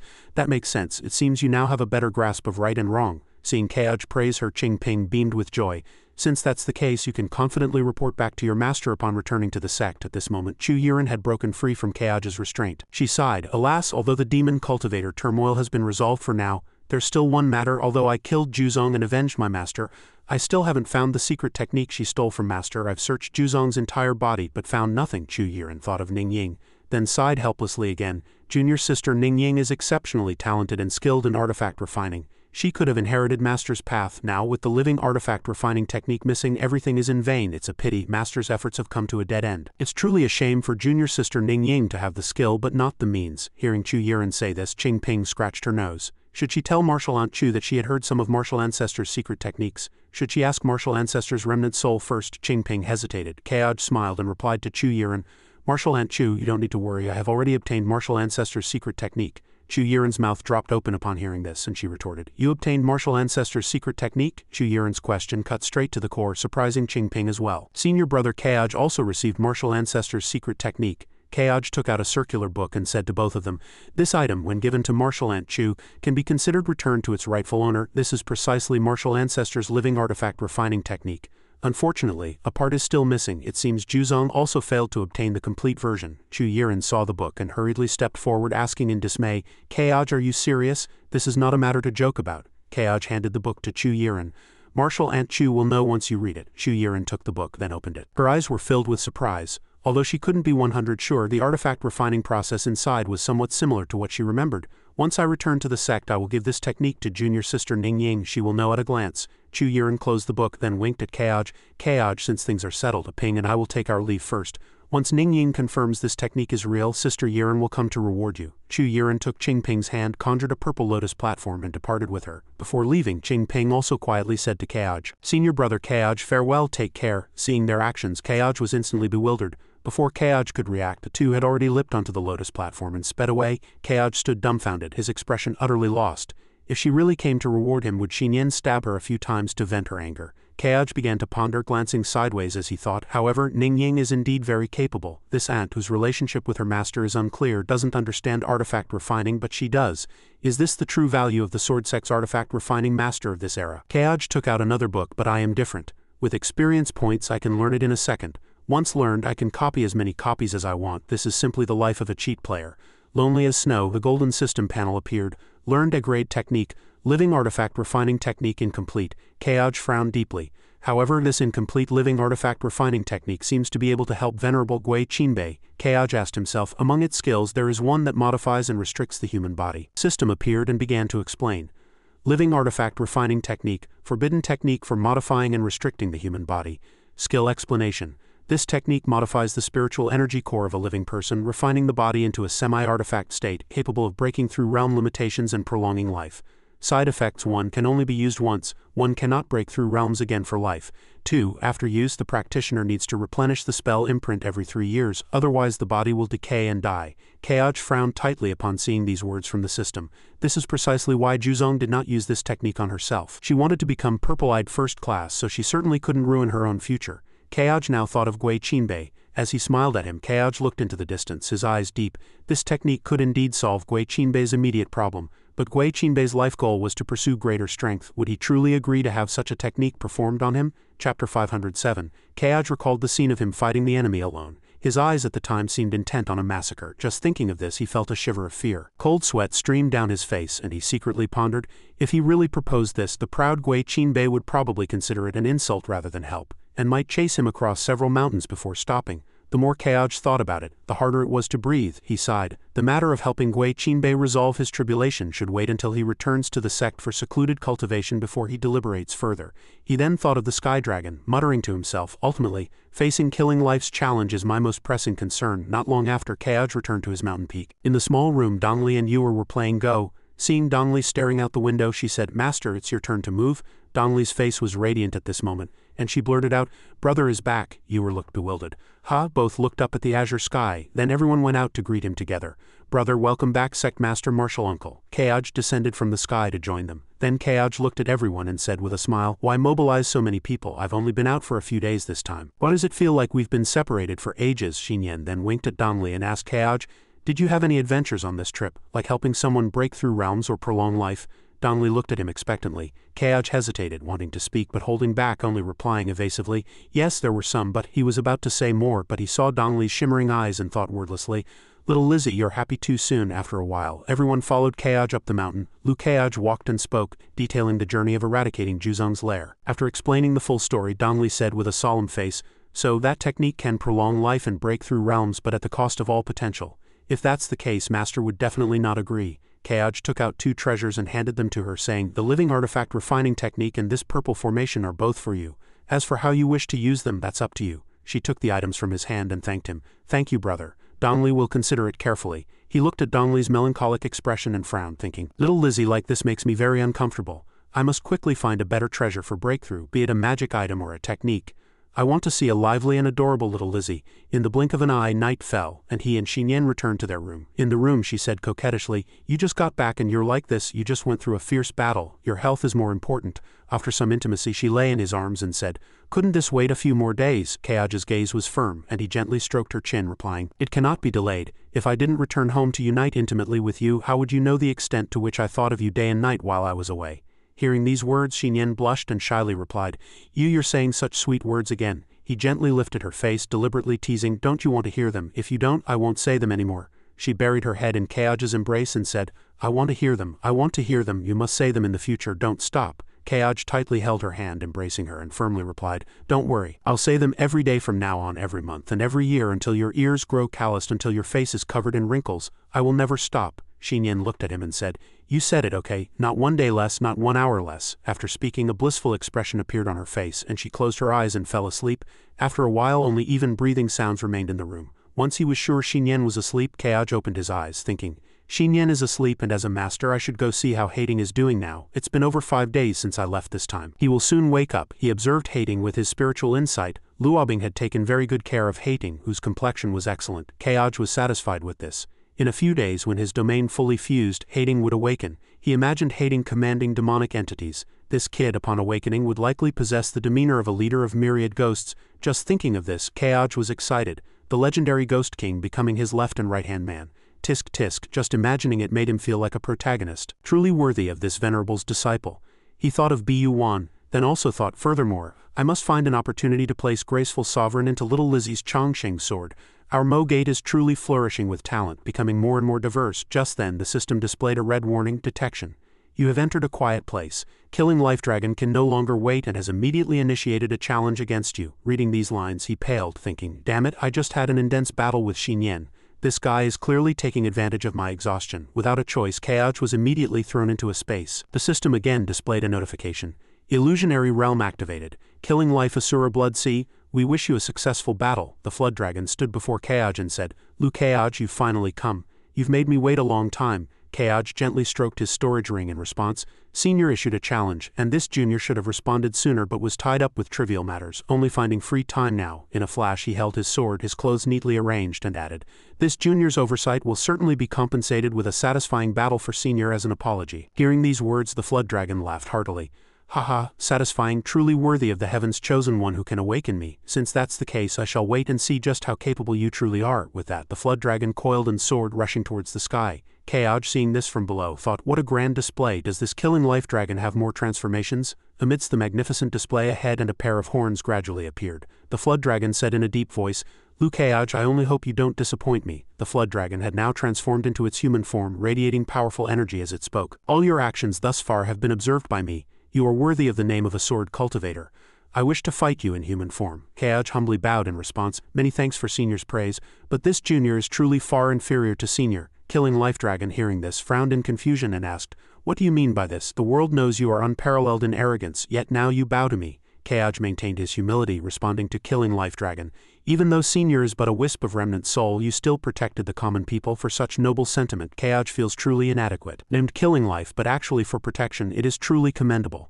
Senior naturally deserves this junior's bow." Killing Life Dragon raised his hand, preparing for battle, and said, "That was my choice, it has nothing to do with you." Killing Life Dragon gathered power as he spoke. "Sweet words are pleasing, but if you do not face this deity with all your might now." Killing Life Dragon abruptly swung his long blade. "This deity will destroy your divine soul right here." At this moment, Kaoj had to face an incredibly ferocious deity. Chapter 508. The system now displayed a quest notification. S-Rank Quest. Killing Life Dragon's beginner challenge has been activated. Quest details. Killing Life Dragon's remnant soul challenges you. If you defeat this remnant soul, the A-rank sword domain Killing Life will be upgraded to the S-rank sword domain Killing Life Asura Realm. Facing the powerful level 70 Killing Life Dragon, Kaoj thought, "This is more like it. Killing Life Asura Realm, it sounds extraordinary." Thinking of the reward, Kaoj smiled happily, his blood surging with excitement. Even if it's a deity, this venerable will kill it. Killing Life Dragon raised his long blade and said, "Lu Kaoj, since you won't make a move, then take my first sword strike." With that, he unleashed a powerful sword beam towards Kaoj. Kaoj also leapt, raising Bu1 in response. "Senior's sword chi is indeed extraordinary. This junior should return the favor." After speaking, he secretly pondered, "It seems I cannot use advanced sensing in this illusionary realm. Although he's level 70, his capabilities are certainly more than that. I'll test his depth first." As his thoughts spun, he unleashed a sword beam. The two forces collided, causing a huge explosion. Killing Life Dragon, seeing this, charged towards Kaoj and said, "Your sword chi is good, but it's far from enough to defeat me." With that, he brought his blade down sharply on Kaoj from above. He swiftly raised his sword chi to block, gritting his teeth and thinking, his speed is fast and his moves are powerful. Is this guy a berserker? The battle continued, with both sides trading blows relentlessly. Killing Life Dragon closed in on Kaoj and said, "Close combat is my advantage." He delivered a warning strike to Kaoj. "If this continues, you are bound to lose." Kaoj looked at Killing Life Dragon confidently and said, "Is that so? This junior has recently learned a few sword techniques. This is a good opportunity for Senior and me to observe them together." He raised his precious sword before him and said, "Po Genzi, 800 Li." As the move was unleashed, phantom armies appeared at Kaoj's feet, making him think, "This sword move has greatly increased my speed. The wind of the battlefield seems to roar in my ears." Po Genzi, 800 Li, exhilarating, exhilarating. Indeed, a different feeling from Ching Ching's slowness. Killing Life Dragon here felt as if he was being rushed by a stampede of 10,000 horses. He was somewhat surprised, thinking, "This guy's sword drawing speed has increased so much. Is this the power of the sword technique he just used?" Amidst the myriad phantoms, Kaoj appeared faintly, striking at Killing Life Dragon. Facing this scene, he was excited, thinking, "Good boy, he still hides such exquisite sword moves. With such rapid sword moves, even I might be suppressed by him." Thinking this, he plunged his long blade into the ground and said, "But don't forget, I also have spells." Killing Life Dragon roared, the power of Life Sword permeating the air, which was instantly filled with spiritual energy. The system now displayed a notification. Killing Life Dragon, Life Sword fully charged. Damage increased by 150. Killing Life Dragon charged forward, swinging his sword before Kaoj and said, "One force breaks all methods. No matter how clever your changes, one strike from my sword will take your life." As the sword move descended, it instantly caused an earthquake, but Kaoj still managed to block it, responding, "Life Sword, indeed a familiar feeling. One force breaks all methods. Senior is absolutely right." Facing Killing Life Dragon, he proudly declared, "Then let's use armor penetration again." With that, he unleashed Po Genzi, Monarch Ceasefire, and instantly a general on horseback charged forward, sending Killing Life Dragon flying backward. The move brought a different sensation from the first, making him think, "This sword move can actually change the way my ink chi operates." The originally gentle and righteous ink chi now feels like a battle drum resounding, like a storm sweeping across the battlefield. Kaoj smiled in satisfaction, secretly thinking, "But this venerable quite likes this feeling." After Kaoj's strike, Killing Life Dragon gritted his teeth in astonishment, asking himself, why is this happening, even with my life sword fully activated? I'm suppressed by him again. Kaoj, not giving Killing Life Dragon a moment to breathe, continued his attack. Senior, take this junior sword, Po Genzi. Monarch ceasefire, world pacified. The image of a fierce general appeared again, but this time accompanied by thousands of soldiers all charging towards Killing Life Dragon's location. He instantly mumbled in astonishment, this guy is no ordinary person. Merely at 6th realm great perfection, yet he can unleash a world-shattering sword strike. Then he revealed a sinister smile and added, then I shall also go all out. With that his combat power erupted and a death character sword appeared below. Kaoj was slightly surprised at this, thinking death sword only activates when the target is meant to be killed, why would he? Killing Life Dragon seemed to understand his confusion and said, death sword, it's not what you've heard. He gave a proud smile, unleashed a sword beam that twisted space and said, the true death sword is a sword that annihilates everything. Kaoj, hearing this, charged forward excitedly and responded, then let's use this move to decide our victory, senior. Death Sword and Po Genzi clashed simultaneously, causing a ground-shaking tremor. After the earthquake, everything vanished, leaving only Killing Life Dragon's bewildered expression and Kaoj's calm face. His precious sword now rested against Killing Life Dragon's neck. Kaoj still maintained his courtesy, smiling, senior, you yield. Chapter 509, the battle ended, and Kaoj returned the precious sword to Killing Life Dragon. He held his precious sword and asked, what did you put in my sword? Why is there such a strong numbing sensation? Kaoj softly replied, a small object immediately emerged from the holy sword's little woo. Killing Life Dragon looked at the small object and exclaimed in surprise, this is a sword spirit. He stood before Killing Life Dragon, slowly explaining, to be frank, senior, it is indeed a sword spirit. During the critical moment of our battle, this junior placed it into senior's sword. It was this that altered senior's sword. He looked at little woo, so tiny yet so powerful, and said in surprise, such a tiny sword spirit can release electric currents that numb me. Truly a wonder of the world. With that, Killing Life Dragon looked up at Kaoj again and praised, but what surprises me more is you. In my long existence, I have never heard of anyone possessing the ability to bestow a sword spirit upon another's sword. You are the only one. Hearing this, Kaoj was slightly surprised, thinking even he hasn't heard of this ability. So what is the true origin of SSS rank Bu1? Unable to figure it out, he began to speculate on his own. Bu1, could it be a sword spirit descended from a deity? How is that possible? If it were a deity, why would it need this venerable? Thinking this, he shook his head, dismissing his earlier guess. Besides, in the Tianquan world setting, I've never heard of the concept of ascension. Where would these deities come from? Killing Life Dragon now spoke. Lu Kaoj, I've lost this time. Take back your sword spirit, I must leave. Hearing this, he retracted little woo and replied, thank you for the reminder, senior. Little woo, go back. As soon as little woo left, Killing Life Dragon's sword returned to its original state, making him exclaim in surprise, I didn't expect this sword to revert to its original form again. This sword actually reverted to its original form again. Before leaving, Killing Life Dragon also said to him, you have defeated me, so you are worthy of my inheritance. Before I depart, out of my admiration for you, I can answer one question. Kaoj seized the opportunity to bow and said, thank you, senior. This junior indeed has a question. Kaoj secretly thought, given his identity, he would deliberately say he can only answer one question, actually intending to give me an opportunity. This opportunity can be significant or minor depending on how I ask the question. There is only one chance. Thinking this, he cautiously posed his question. Senior, what was the Tianquan world like 10,000 years ago? Killing Life Dragon was very pleased with this question and replied, you've asked a very good question. 10,000 years ago, the Tianquan world, he recounted as he recalled, was the era of the Holy One's twilight when 3 Holy Ones created this world through a grand spell and then founded missionary sects, giving rise to the Tianquan world as it is today. He pressed on, somewhat confused. It's a good thing for 3 Holy Ones to spread their teachings and establish sects, but why is it called the era of the Holy One's twilight? Killing Life Dragon countered. Do you know what a Holy One is? Hearing this, Kaoj seemed to understand something and said, senior means. Killing Life Dragon's body gradually dissipated, but he still answered in time. Each of them had their own schemes, but one thing is certain.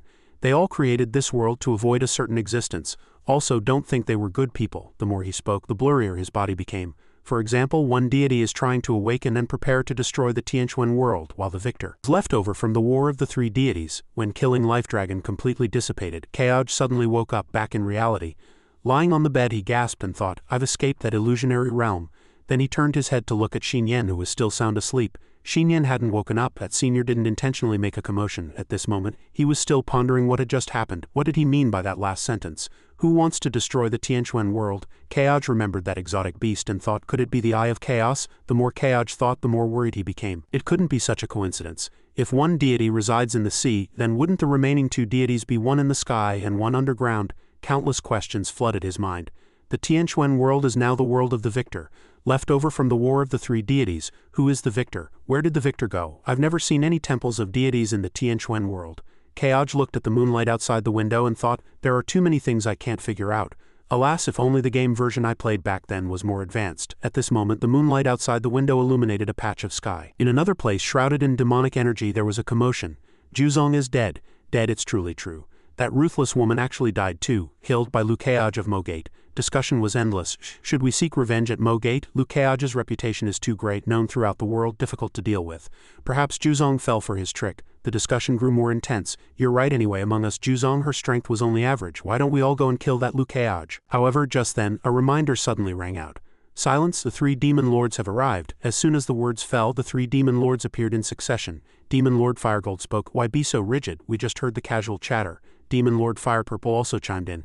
Since that hateful worm is dead, let's find someone to fill her void. Anon then suggested, how about I find a suitable candidate? I've been quite annoyed lately, so perhaps I can go out into the world for a stroll and clear my head. Hearing this, the surrounding demons flattered her in agreement. With Demon Lord Danching making a move, success is guaranteed. The demon's morale was high, and a slender, jade-like hand emerged from a cloud of red mist. Anon appeared in a stunningly beautiful posture and said, I, this Demon Lord, want to see what the rumored Lukeoj, who supposedly outshines the entire Tianquan world, actually looks like. Who is more beautiful, I, this Demon Lord, or he? Luo Bing raised her hand and signaled. Everyone quiet. The people below took photos of her. Yes, Sister Bingbing. A smile, a frown from Sister Bingbing were filled with captivating charm. The disciples below, whether male or female, looked at her with flushed faces and infatuation. Sister Bingbing's half-demon body was even more captivating than before. I can't imagine how comfortable it would be if that hand could caress my face. Ling Ling also cast an envious glance. Is this what a true disciple of Mo Bate looks like? To look at them with one's own eyes is truly like seeing immortals. Yan Yu bit her fingernails, revealing a crazed expression. Keoj, it's almost time, Niene pouted, leaning forward slightly. Compared to my figure, these 2 little girls are still a bit lacking. Men would probably prefer my type, wouldn't they? Yuer's eyes widened as she looked down. While I was away, Uncle Master actually took in so many auxiliary disciples. Some auxiliary disciples have even reached the 3rd realm. Oh, Lin Yuer, you must cultivate even harder. Luo Bing smiled, gently blinking, and Yuer glanced at her, quickly understanding.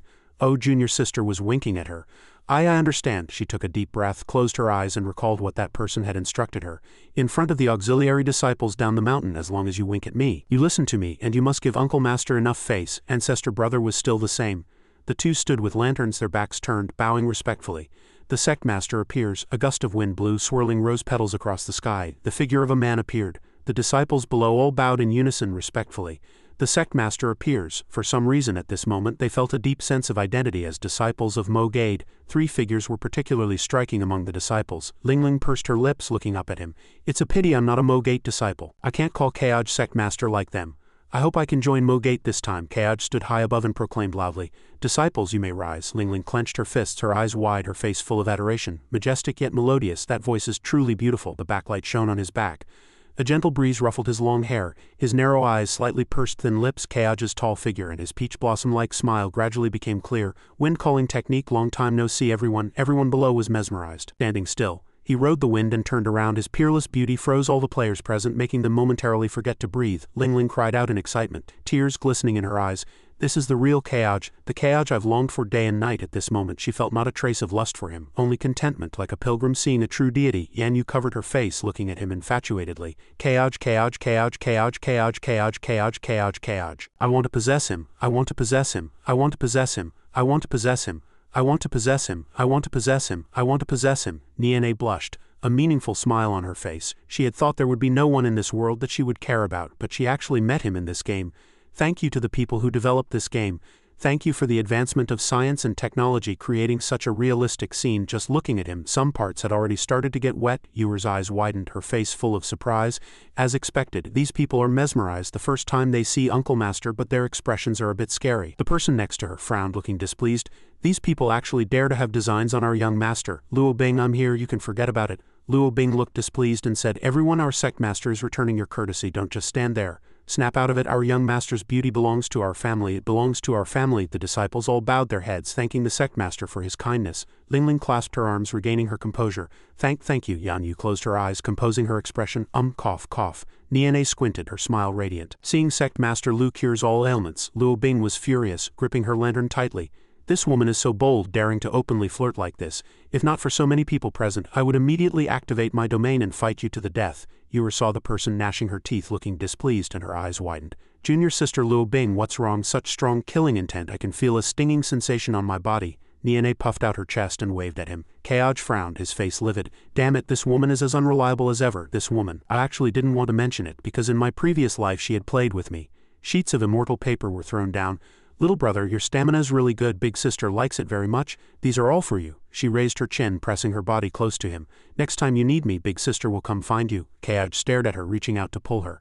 Ah, this isn't me. At that time she and I were both players in the Tianquan world in the same chat group.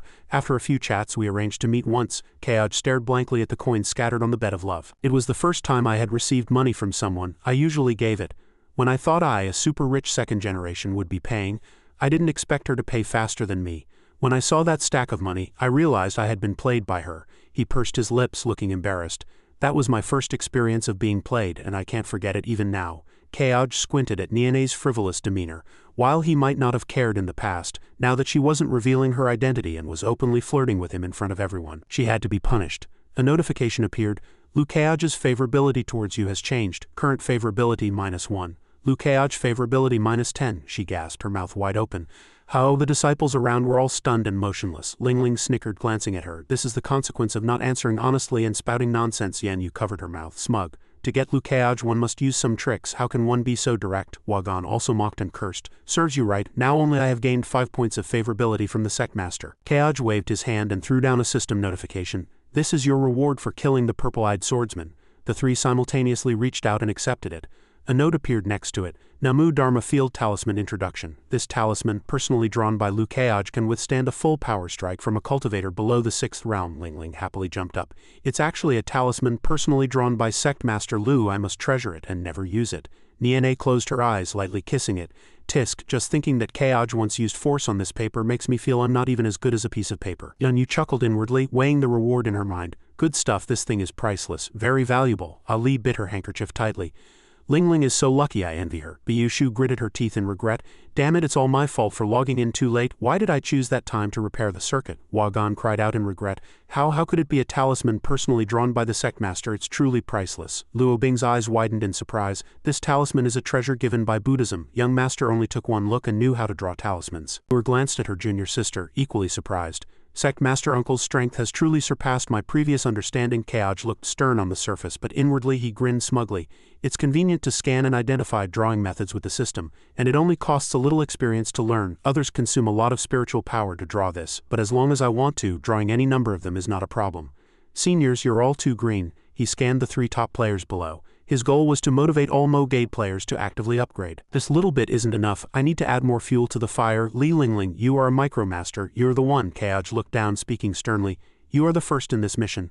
I can give you some extra rewards. What do you want? Ling pointed at herself in astonishment. Me? I can ask for a reward. Yan Yu pouted, full of envy. This is the privilege of being first. Next time I'll aim for first place too. Niene stroked her chin, calculating. There's such a benefit for being first. If I were first, I would definitely want to spar with Keoj. Ling's eyes lit up, her hands clasped, sincerely hoping. Can I become your disciple? As soon as her words fell, a murmur erupted among the crowd below. What? She actually dares? She actually wants to become Keoj's disciple. Ewer looked down with a worried expression. Uncle Master only has Hating as a disciple and has never taken any other disciples, not even nominal ones. Luo Bing frowned, pursing her lips in evaluation. Young Master never takes disciples. This request of hers is probably just a trick to get close to Young Master. It's a pity Young Master won't agree. Wagon clenched his fists, his face full of anger. Bitch, I have 5 points of favorability and I'm still an auxiliary disciple. You want to ride on my head and become a Sect Master's disciple. Biyushu put her hands on her hips, gritting her teeth in dissatisfaction. Oh, so this is how you play? Ali next to her bit her handkerchief, full of jealousy. I wouldn't even dare to make such a request. Ling, you're really showing off. Yan Yu's eyes widened as if she had discovered a new continent. Such a good method, I can see Keoj often, Niene scoffed. In direct tactics, this little girl has some brains. Keoj squinted, looking displeased. Another disloyal disciple trying to step over their master to ascend? Is betraying one's master and annihilating one's ancestors the trend now? He suddenly remembered the night he spent with Xinyan and coughed lightly with a blush. Cough, cough, cough, although I was also a part of it. Keoj pondered, looking at her. However, whether you can become my disciple is actually a very sensitive question. He closed his eyes, frowning in thought. The low-level players below are like this, and Ewer and Luo Bing above are also like this, all coveting. Once he opens his mouth, he might have an endless stream of disciples. Keoj stroked his chin, pondering seriously. He simply didn't have the energy to manage so many disciples, so he had to come up with a win-win solution that would both motivate these players and make him less tired. More importantly, he needed to completely bring this micromaster into Mogate. His eyes suddenly lit up and he clapped his hands. Got it. Keaj, with his hands behind his back, slowly spoke. Although you took first place in this matter, you must also know that the credit for this achievement is not yours alone, he squinted. To join my sect, this much credit is not enough. Yuer and Luo Bing breathed a sigh of relief, and the disciples of Mogate also patted their foreheads in relief. Yan Yu was satisfied. Reasonable. How could it be so easy to become Keaj's disciple? Niene scoffed. That's good. His words make me feel good. She bowed with a look of disappointment. Lingling understands. Lingling will work harder. Li Lingling, don't be discouraged. You were first this time and you'll be first next time. Sooner or later he will be moved by me. Keaj looked down from above and continued. But I can make you an inner disciple of Mogate. First an auxiliary disciple, but also a nominal outer disciple under Lu Keaj. Are you willing?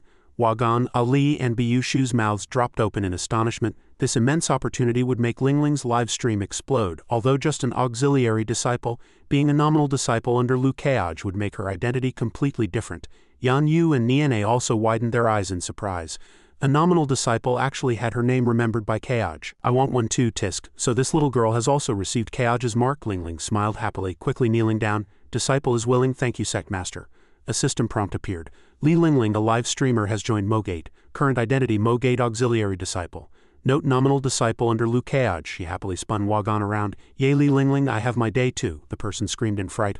Let go of me, you stinking woman, get lost over there. The Mogate disciples couldn't hide their jealousy. This woman is so lucky, her live stream is going to explode. Damn it, jealousy has truly blinded me.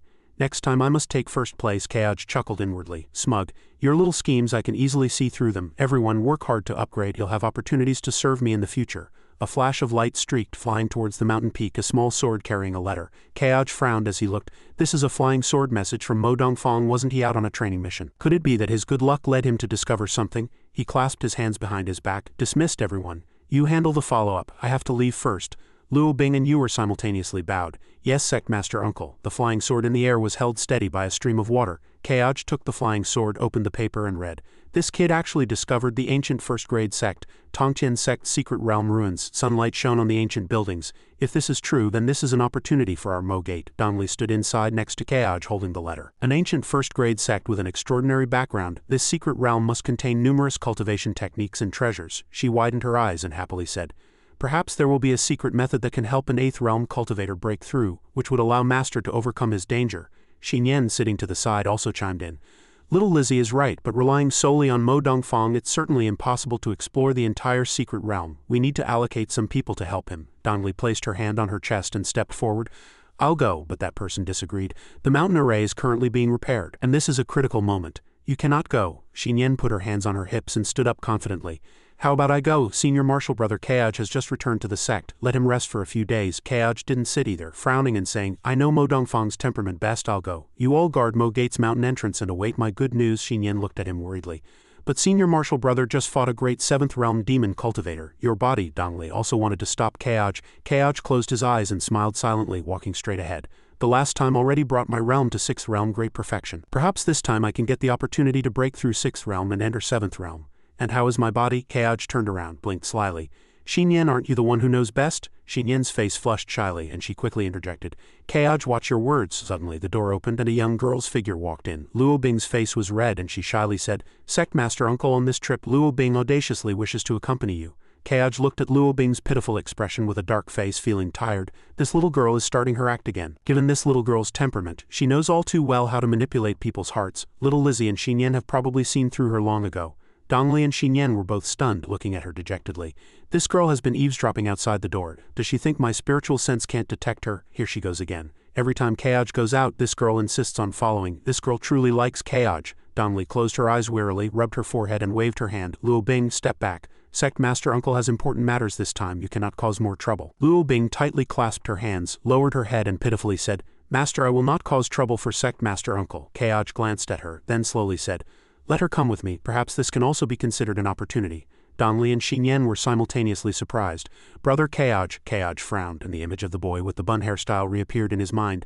This time, the secret realm of the ancient first-grade sect Tongtian Sect, combined with Mo Dongfang's luck, is actually a great opportunity for our Mogate, since it's an opportunity bringing more Mogate disciples. Perhaps the opportunities gained will be even greater. Luo Bing's cheeks flushed slightly when she heard his words, and her fair ears twitched gently. Luo Bing is originally a demon race, and our Mogate lacks cultivation techniques suitable for her. Following along this time might bring an unexpected pleasant surprise. Dongli stroked her chin, contemplating. That does indeed make some sense. Xin Yan put her hands behind her back. Luo Bing's cultivation hasn't improved recently, which is also a fact. Keoj frowned, pursed his lips and thought seriously. Luo Bing's cultivation can rely on devouring demon cores. It's not strictly necessary to cultivate techniques. The main thing is to find some combat spells for her. That's the top priority. Moreover, as a sect master going out, how can I not have an attendant to pour tea and water? He stood tall and straight, his voice resonating with conviction. It's decided then. Luo Bing, this time you'll accompany me. Be careful in all matters and do not slack off. Luo Bing smiled happily, quickly bowed. Yes, Luo Bing will definitely not fail the mission. This trip I must further my relationship with young master. She pursed her lips, and a happy smile appeared at the corners of her mouth, imagining herself being embraced by Keoj. Luo Bing, bring out your true charm as a nine-tailed fox to enchant all demons. Don't let those flirtatious women down the mountain snatch young master's place in his heart. Dozens of lines of dense system pop-ups appeared. Just as Liu Keoj returned to Mogate and made preparations for his departure, a bustling event was rapidly spreading through the cities of Blue Star. Ling Ling sighed wearily, took off her electronic glasses and squinted, smiling proudly. I finally succeeded. I'm actually Liu Keoj's nominal disciple. This is great, so great. It's truly worth buying this ultra-realistic full-sensory simulation gaming cabin. This money was well spent, and I even think I can smell his scent from outside the room. A figure leaning against the doorframe appeared. Ali crossed her arms, pouting. You're really lucky to become Liu Keoj's disciple. I've been in Mogade for so long and I've only met him once. Ling Ling excitedly pounced and hugged her shoulder. Don't be jealous. I'll treat you to a big meal tonight, okay? Ali narrowed her eyes and dodged. All right, how could I be jealous of you? But you're a trending topic now, a celebrity, so be careful. Ling Ling's pupils widened, confused. What do I need to be careful of? Ali looked worried. She recalled the social media pages. Tianquan World was the world's only 3D online game, and its popularity had already soared to global #1. Before, someone auctioned a signed paper crane gifted by Liu Keoj and it sold for an astonishing 7.82 million. Mind you, that was just an ordinary yellow-grade flying magic artifact. Ali huffily leaned close to Ling Ling's face. Now your account not only has the talisman gifted by Keoj but also the unique identity of Liu Keoj's nominal outer disciple. Many people are eyeing you, you fool. As long as the profit is great enough, human hearts will turn malicious. Ling Ling carelessly pulled Ali away. It's fine, my account is linked to my real identity. Unless someone gouges out my eyes, they can't steal my account. Let's go, time to eat. Ali closed her eyes and sighed. Ling Ling is really too naive, she doesn't know the dangers of society. But until now, no one knows which company created Tianquan World. I'm really curious who could have made such an incredible game. Night enveloped the skyscraper of the Zhao group. The glass curtain wall reflected the figure of a woman. Zhao Fengyu secretly thought, Li Lingling, if I can get her account then I can get closer to Keoj. Zhao Fengyu mused as she looked at the night scenery, softly calling out, Where are they? 3 men in suits quickly appeared, respectfully responding, What are your orders, young miss? Zhao Fengyu slowly turned around. She was the sole heir of the Zhao group's 3rd generation. Zhao Fengyu said in a deep voice, I want all of this person's information within a day. The bodyguards replied in unison. Yes, Keoj closed his eyes and took a sip of tea. He hadn't expected things to turn out this way. Luo Bing sat nearby looking bewildered. How did it end up like this? Didn't we say it would be just the two of us? The two sat opposite each other while little Chu circled them with sparkling eyes. Wow, Sect Master Uncle's leaf boat can fly so high. Wow, this little bird is so pretty. In the end, little Chu also went along. Luo Bing secretly sighed. Little Chu's reason for coming along was actually like this. Dongli put her hands on her hips and suggested, If brother thinks he can bring disciples to seek opportunities, then why not bring little Chu along too? Xin Yan on the side also agreed. Makes sense, this child has been very bored on the mountain recently. She's not as lively as before. Keoj pouted, displeased. Isn't little Chu a closed-door disciple? How can you bear to let her go down the mountain? No, this girl little Chu is only good at feigning ignorance and eating, and her cultivation isn't high. If she encounters a troublesome opponent and I'm stretched thin looking after her, it could be a big problem. Dongli retorted, dissatisfied. Master can't protect her forever. She also has her own life, doesn't she? Xin Yan also chimed in. Keoj, little Lizzie is right. Take little Chu with you now that you're famous throughout Tianquan. Except for top-tier figures, no one can harm little Chu in front of you, right? Keoj scratched his chin, stammering. That's true. Keoj frowned and sighed.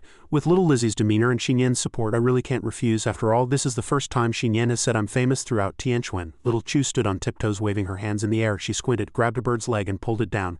Sect Master Uncle, this bird is so fat. Let's eat roast bird for lunch today. Little Chu suddenly hugged the bird, pressing it under her body. Don't fly. Little Chu wants to eat you. Keoj stood dumbfounded, his expression unreadable. It seems this trip will be exceptionally interesting. Luo Bing pouted, her eyes welling up. It seems I have to give up the idea of getting closer to young master on this trip. The bird was crudely roasted over the fire, and its aroma permeated the air, making little Chu drool. Sect Master Uncle roasts so well. Keoj sighed helplessly, turning the meat over the fire. I guess I'll roast this bird for this little girl. No choice, little Chu is simply too endearing. Luo Bing stepped forward and softly called, "Young master, the meal is already prepared." Keaj slowly looked up. Luo Bing was indeed very thoughtful. Without needing to say much, this girl knew what to do. Little Chu took a big bite of meat and happily exclaimed, "Sect Master Uncle's cooking is still the best." Little Chu hasn't eaten Sect Master Uncle's cooking in so long, Luo Bing also praised. "Young master's culinary skills are always the finest," Keaj chuckled. "This place is not far from where Mo Dongfang mentioned in his letter after this meal. Need to stay alert. This matter concerns an opportunity for both of you. Do not be negligent." Both responded simultaneously, "Yes, Sect Master Uncle." Suddenly, a faint wisp of purple energy drifted by. Keaj vigilantly glanced behind him. It was the aura of an unowned exotic beast. Ordinarily, unowned exotic beasts wouldn't boldly release spiritual energy unless they intended to attack and injure or were under attack. Could Mo Dongfang have attacked an exotic beast? Keaj's pupils brightened, turning yellow with spiritual sense. "It's not far from here now. Now that my spiritual sense can cover a 10-mile radius, let's see what exactly happened." Keaj followed the faint purple energy, looking towards a densely forested area. He found it. Mo Dongfang held a sword in one hand and a talisman in the other, his face grim and highly vigilant. A strangely shaped wild boar exotic beast covered in thick fur and numerous dark red sharp spines was roaring and confronting him.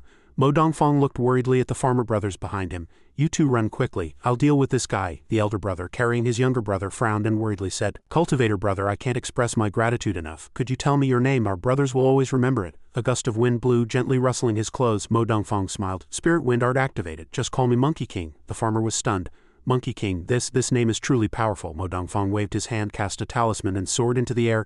"Demon boar, how dare you harm people? This great sage will not spare you. Kid, quickly take your brother and run." The mutated wild boar opened its huge mouth and roared fiercely. A loud bang came from behind and the farmer tightly closed his eyes, then turned and ran. "Yes, Monkey King, I remember. I will never forget it in this life." Keaj sneered, looking satisfied. "Not bad, this kid has some of my style." He still remembers the story of the Monkey King. The wild boar raised its front hooves and used its horns to send him flying. Mo Dongfang flew backward with a whoosh, passing by the farmer brothers. He slammed into a tree and they cried out worriedly, "Monkey King!" The brothers' eyes widened in surprise. Monkey King, are you all right?" Keaj's fantasy shattered and he stood there helplessly. "Cool for only 3 seconds, this kid is still too weak." Mo Dongfang slowly stood up, clutching his chest, his breathing heavy, looking utterly disheveled. "And no, I just slipped up a bit. Watch me punish this beast." At the same time, he secretly thought, "This wild beast is actually at 3rd realm great perfection, slightly higher than my realm, difficult to deal with." A loud bang erupted behind them, sending up thick smoke. The mutated wild boar frantically charged towards the 3 of them. Mo Dongfang's face turned pale, and he exclaimed in horror, "Oh no, its target is those 2 youngsters." The mutated wild boar was engulfed in flames, charging towards the 2 brothers. The 2 farmers' faces turned pale, their eyes wide. It's charging towards us." A gust of wind erupted and the mutated wild boar violently crashed into something, making the earth tremble. Mo Dongfang blocked its attack with his sword, his entire body trembling violently. "Run!" "Yes!" the wild boar roared, flames soaring into the sky, enveloping him. Mo Dongfang gritted his teeth. "Sweat poured down my face. It hurt so much it was scorching, but I couldn't dodge now. I had to buy them time to escape." "Keaj is worried for you." Damn it, Mo Dongfang couldn't cope with the spiritual energy this demon boar was emitting. His hand gripping the sword trembled slightly as he glanced at the 2 farmer brothers. "Yes, just keep running. Hurry, run." Keaj gritted his teeth and dashed forward. "That foolish boy is going to be burned alive. I have to save him right now." Luo Bing and Little Chu stared blankly at him. "Young master, save who?" He flew through the air, disappearing in an instant. Mo Dongfang resolutely blocked the demon boar. The flames burning ever more fiercely, he slid backward inch by inch, looking around. "The spiritual energy heat wave it's emitting is still increasing. Even my sword can't withstand it. Although this sword wasn't a spiritual sword bestowed by Master, its quality is still very good. A 3rd realm great perfection exotic beast actually has such strength. I truly underestimated this world." Mo Dongfang's face was pale and he was in pain, but secretly he thought of Keaj. So the life and death dangers that Sect Master Uncle has faced since ancient times are actually this terrifying and tormenting. Compared to Sect Master Uncle, I am truly far inferior. His blade could no longer hold, shattering into countless tiny fragments. Mo Dongfang was sent flying backward. "It seems this is the end." The mutated wild boar opened its mouth wide and pounced, intending to devour him. Keaj rushed over, swiftly sending flying swords toward them. "Stop, vile beast, do not harm others." 2 black and white carp-like entities swam around Mo Dongfang's body, stared wide-eyed in astonishment as the 2 fish circled in the air, then entangled the demon beast body. Keaj was slightly taken aback. This sword chi belongs to the yin-yang twin fish sword finger, a technique only possessed by the top-ranked sect among the 100 subordinate sects of the yin-yang sword pool. The 2 fish coiled and swam, their bodies tightly pressed together, then shot into the sky. The exotic beast, tightly bound, immediately exploded. Thick smoke billowed upward. Mo Dongfang sat stunned on the ground, a figure vaguely appearing in the smoke. Keaj frowned, looking surprised. "That's the cloak only worn by sect masters of the yin-yang sword pool. The newcomer is actually someone extremely close to the upper echelons of a 1st-grade great sect." Mo Dongfang stood up straight, cupped his hands and bowed. Junior Mo Dongfang of Mo Gate. Thank you, Senior, for saving me. The woman frowned and glanced at him. So it's a disciple of Mo Gate. Mo Dongfang, his face scratched, looked up in confusion. This is a wild mountain range. Senior is so powerful. Why would you coincidentally appear here? You must also be here for the Tongtian Sect secret realm, right? Senior just saved my life. Why not tell her this secret as a token of gratitude? He pursed his lips. His mind was full of thoughts. Even if Sect Master Uncle were here himself, he would understand me. One must repay kindness. Sect Master Uncle and Master taught me that. Mo Dongfang respectfully began. Senior, this place indeed has... The person didn't let him finish, walking past him. No need to say more. This venerable merely passed by and saved you incidentally. Since you are a disciple of Mo Gate, please strive in your cultivation and do not tarnish your sect master's reputation. The unfamiliar woman then transformed into a wisp of black smoke and soared into the sky, leaving Mo Dongfang utterly puzzled. Senior, he scratched his head, confused. Strange, truly strange. That Senior actually just happened to be passing by. Is it really such a coincidence? Suddenly a voice rang out. What's so strange? Mo Dongfang's face lit up with joy and he quickly turned his head. Sect Master Uncle's voice, Kaoj, slowly descended from the sky. The Senior from the Yin-Yang sword pool who just saved you did so because of your own destiny. Even if she hadn't acted, this venerable would have. Moreover, even if this venerable hadn't acted, you would have encountered other fortuitous opportunities to preserve your life. He clasped his hands behind his back and chuckled. Do you understand now? Mo Dongfang suddenly understood and happily cupped his hands, saying, So that's it. My destiny is truly a good thing. Thank you, Sect Master Uncle, for clarifying. Kaoj subtly curled his lips, pleased. This kid seems to feel absolutely nothing. Even if he lies flat and does nothing, money will fall from the sky, ensuring him a life of comfort and abundance. This is a son of fortune. Even the carefree type can become the most relaxed king of lying flat. Mo Dongfang lowered his hand and looked up at him. Oh, by the way, Sect Master Uncle, I discovered the Tongtian Sect secret realm this time. Are you coming alone? If you could bring a few senior or junior sisters from the sect, perhaps there would be even more opportunities. Suddenly, a figure descended from the air, startling him slightly. Little Chu spread her arms, smiling brightly. Senior brother Mo is so kind, he thinks of us even with a fortuitous opportunity. Little Chu is here too. Mo Dongfang happily caught her steadily. Little Chu, long time no see. Master actually allowed you to come down the mountain. Little Chu giggled. Master said I could also go out and try my luck. Luo Bing also landed gracefully. Junior brother Mo, I'm here too. Mo Dongfang happily turned to her. Wonderful, even senior sister Luo is here. Kaoj slowly asked. Enough small talk. Where is the secret realm? Mo Dongfang, holding little Chu's hand, pointed sideways into the forest. Sect Master Uncle, please follow me. Suddenly an axe-wielding figure burst out of the bushes. Demon beast, I'll fight you to the death. Great sage, I'm here to help you. The farmer stood dumbfounded. Great sage? Mo Dongfang scratched his head, embarrassed. Martial uncle he, Kaoj said gently. I know, go have a chat with him. Since he came back for you despite the danger, he's a kind-hearted lad. If he has an immortal affinity in the future, he might become a fellow Taoist.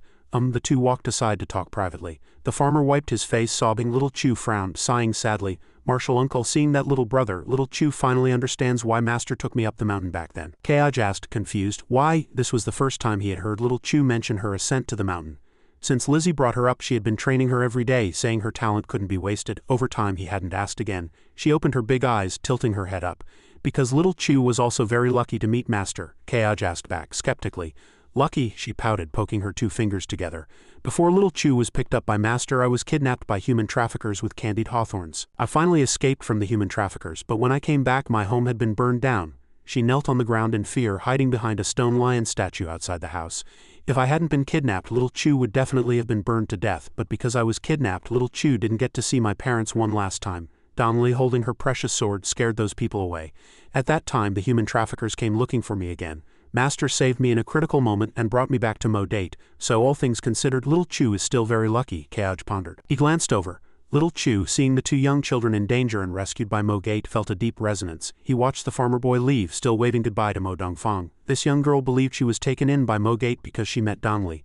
Otherwise, she would have ended up like those two children who, after a few comforting words, would be left to fend for themselves. Little Chu reached out and tugged his sleeve. She looked at him with big eyes, innocently asking, So, Sect Master Uncle, our Mo Gate will never be burned down, right? Little Chu, her eyes pitifully squinted as if about to cry, didn't want to lose her home again. Kaoj knelt down on one knee, gently stroking her head.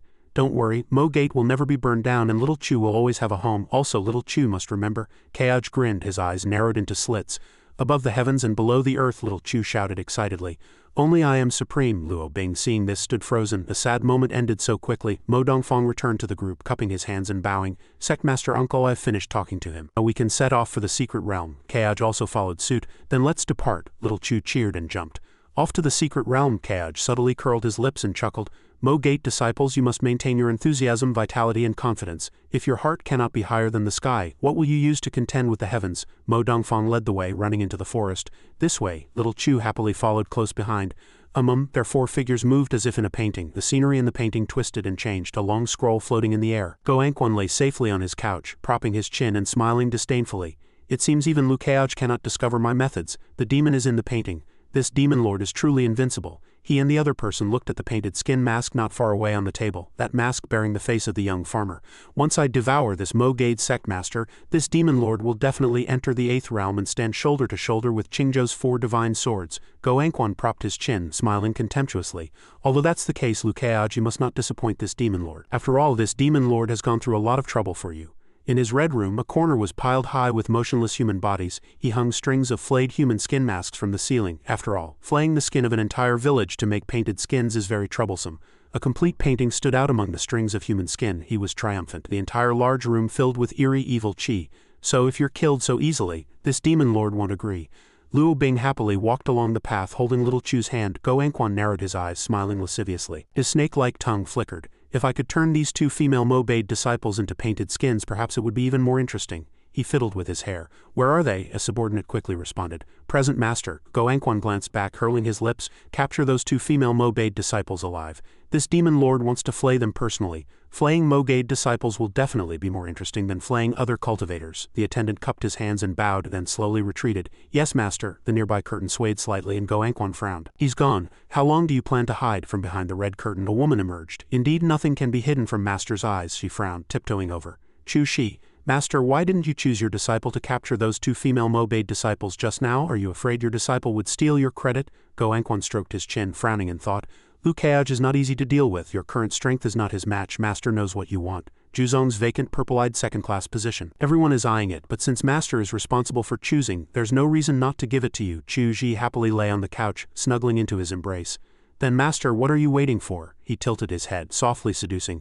The resources purple-eyed second-class members receive from Lord Zixin far exceed purple-eyed third-class members. Promoting me sooner, wouldn't Master's power stabilize earlier? Go Anquan narrowed his eyes disdainfully. There are 3 great demon lords in the divine craftsmanship. It's not just up to me. If you want them all to shut up, you need to present merit that will shut them up. This time's ambush on Mo Gate, Master's eyes have been on that boy Mo Dongfang for a long time. This is a good opportunity. He gently lifted Chu Shi's chin, promising, once Liu Keaj is captured, Master will naturally promote you to that position. The person blushed, overjoyed. Then this disciple thanks Master. He narrowed his eyes, tilted his neck back, and lightly licked the person's face. Although the purple-eyed second-class position is good, Master's body is also very fragrant. Chu Ji lay on the bed looking content as Go Anquan slowly took off her clothes. After all, if I can devour Master and enter 7th realm great perfection to become a demon lord, then I will be above tens of thousands of people. In the depths of the sea, a huge whirlpool was forming, and at this moment, on another side of Qingzhou, in the depths of the endless sea, a major event was also unfolding. Qingzhou, endless sea. Li Suifeng narrowed his eyes, floating in the midst of demonic energy fluctuations. Your seal has been personally reinforced by the 4 holy ones, especially the sword venerable. When he sealed you, you were already at half-step 9th realm. My current strength cannot help you escape imprisonment. A blurry black shadow appeared. So what do you want? Li Suifeng, hands behind his back, said. I need to kill the 3 corpses to break through to the 9th realm, but I'm currently stuck at the 3rd corpse. He frowned, recalling when he was weak, spitting blood, his breath heavy. I have exhausted all means but still cannot kill this last corpse. It even caused my spiritual energy to become chaotic, my blood and chi to flow in reverse, and my realm to drop a few levels, the entity inquired. Do you want me to help you kill the 3rd corpse? Li Suifeng shook his head gravely. No, I already know why I cannot kill this 3rd corpse. It is this body which still retains a wisp of its own consciousness. As long as I completely eliminate this body, the 3rd corpse will naturally appear. His face was serious, frowning. But this step requires a considerable amount of time, and during this time there is something I must do, yet am unable to do, the entity bade him to continue. Speak, Li Suifeng then narrowed his eyes. I must kill someone who is currently destabilizing the Tianquan world. This person is named Liu Keaj, if he is allowed to develop further. In the future, breaking through to the 8th realm, or even the 9th realm might just be a matter of time. He secretly recalled the powerful surge of demonic energy surrounding Liu Keaj. At that point, if Sword Venerable also breaks through his realm and emerges, even if you only recover half of your body, you would never be a match for the 2 of them combined.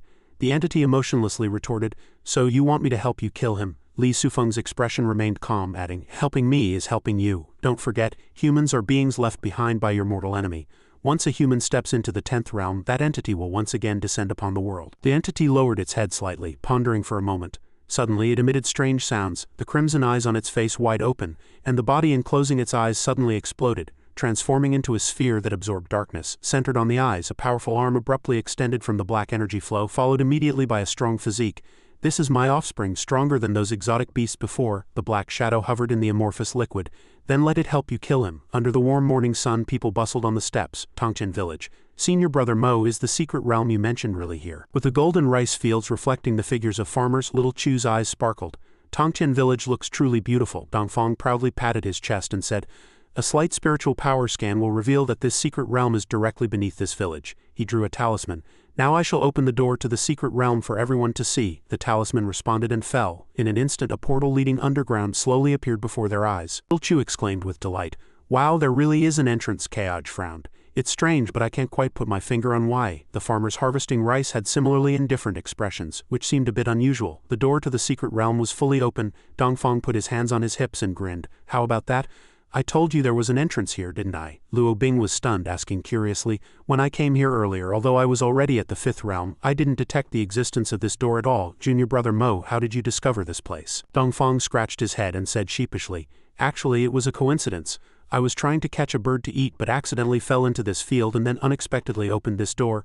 Luo Bing suddenly realized. "So that's it, it truly was a fortunate coincidence." Little Chu also got excited on the side. "Did Junior Brother Mo finally catch that bird?" Dongfang scratched his head and gave a wry smile, recalling how he had fallen flat on his face at the time, didn't catch it and was even mocked by it. Little Chu clapped her hands, her eyes sparkling. "Oh, I understand, Junior Brother Mo just got lucky." Both Luo Bing and Dongfang turned pale and said helplessly, "Actually, you don't need to say it out loud." Kaj walked forward. "No matter what kind of luck, it's still luck with no distinction of superior or inferior.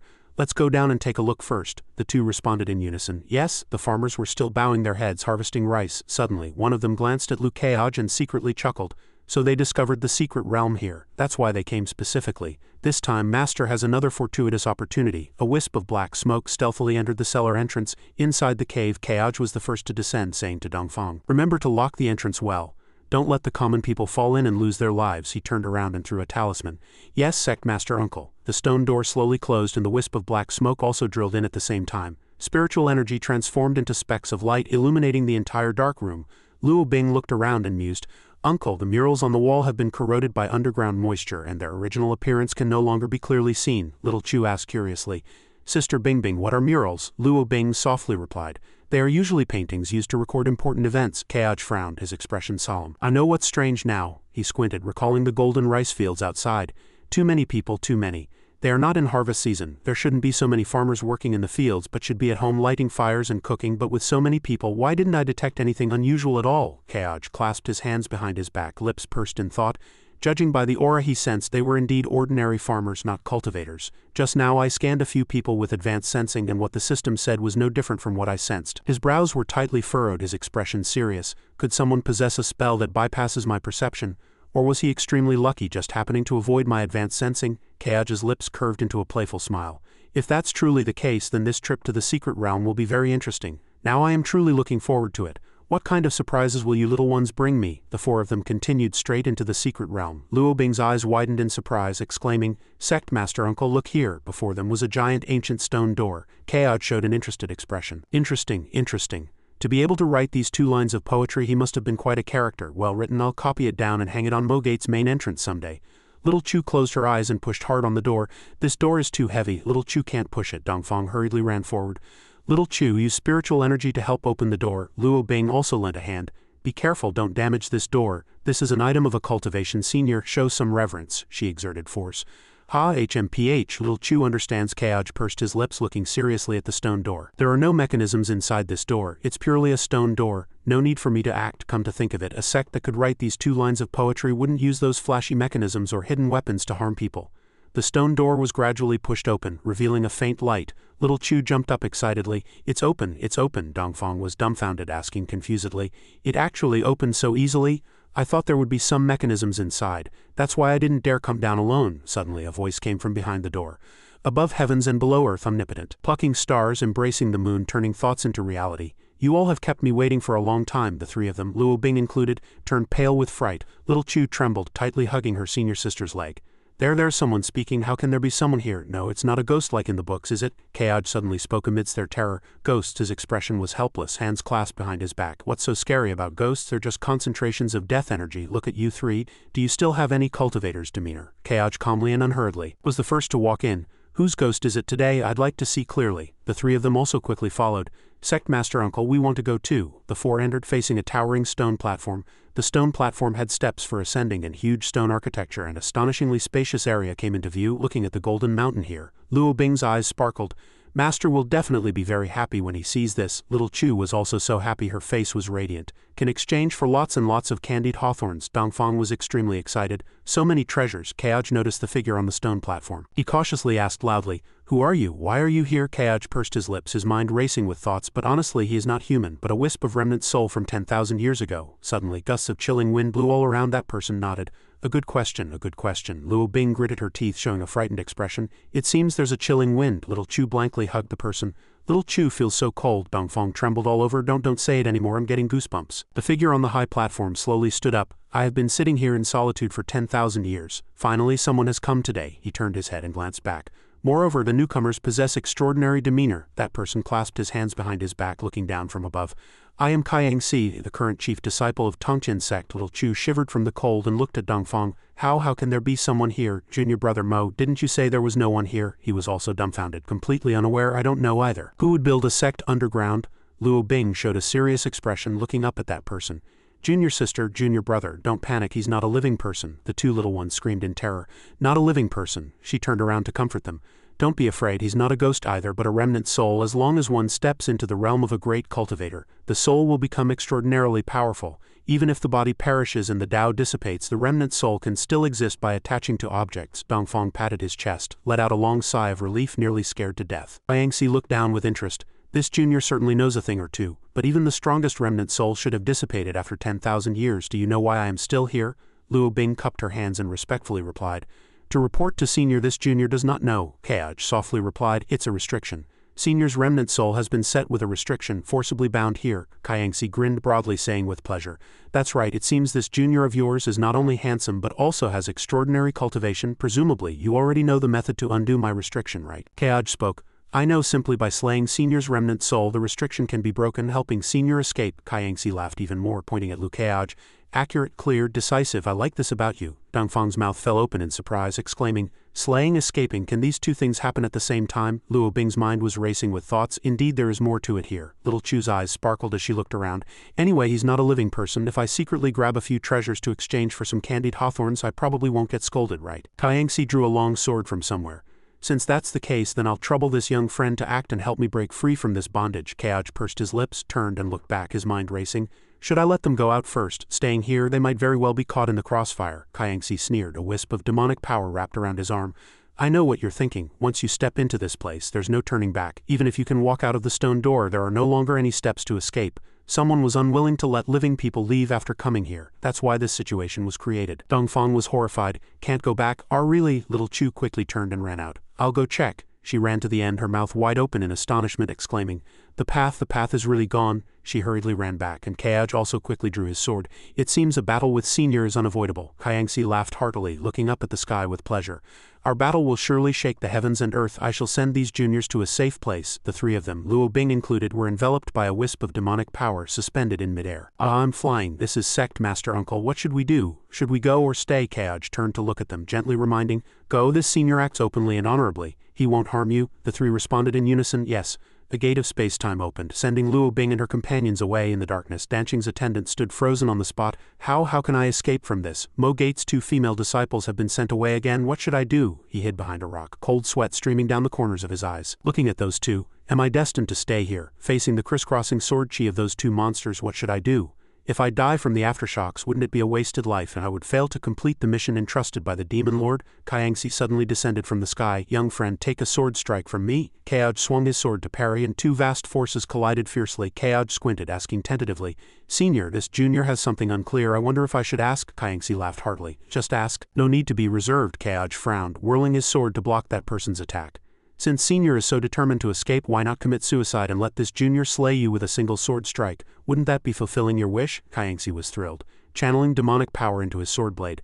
Though those words are not wrong, I inherently dislike cowardice. If slain by someone weaker than me, even if I gain freedom, my heart would not be content. Since I am to depart, I also wish to leave with a grand flourish, to be sent off by a junior truly capable of slaying me. Wouldn't that be splendid? The two gave no quarter, locked in fierce combat. Keoj squinted, a joyful expression on his face.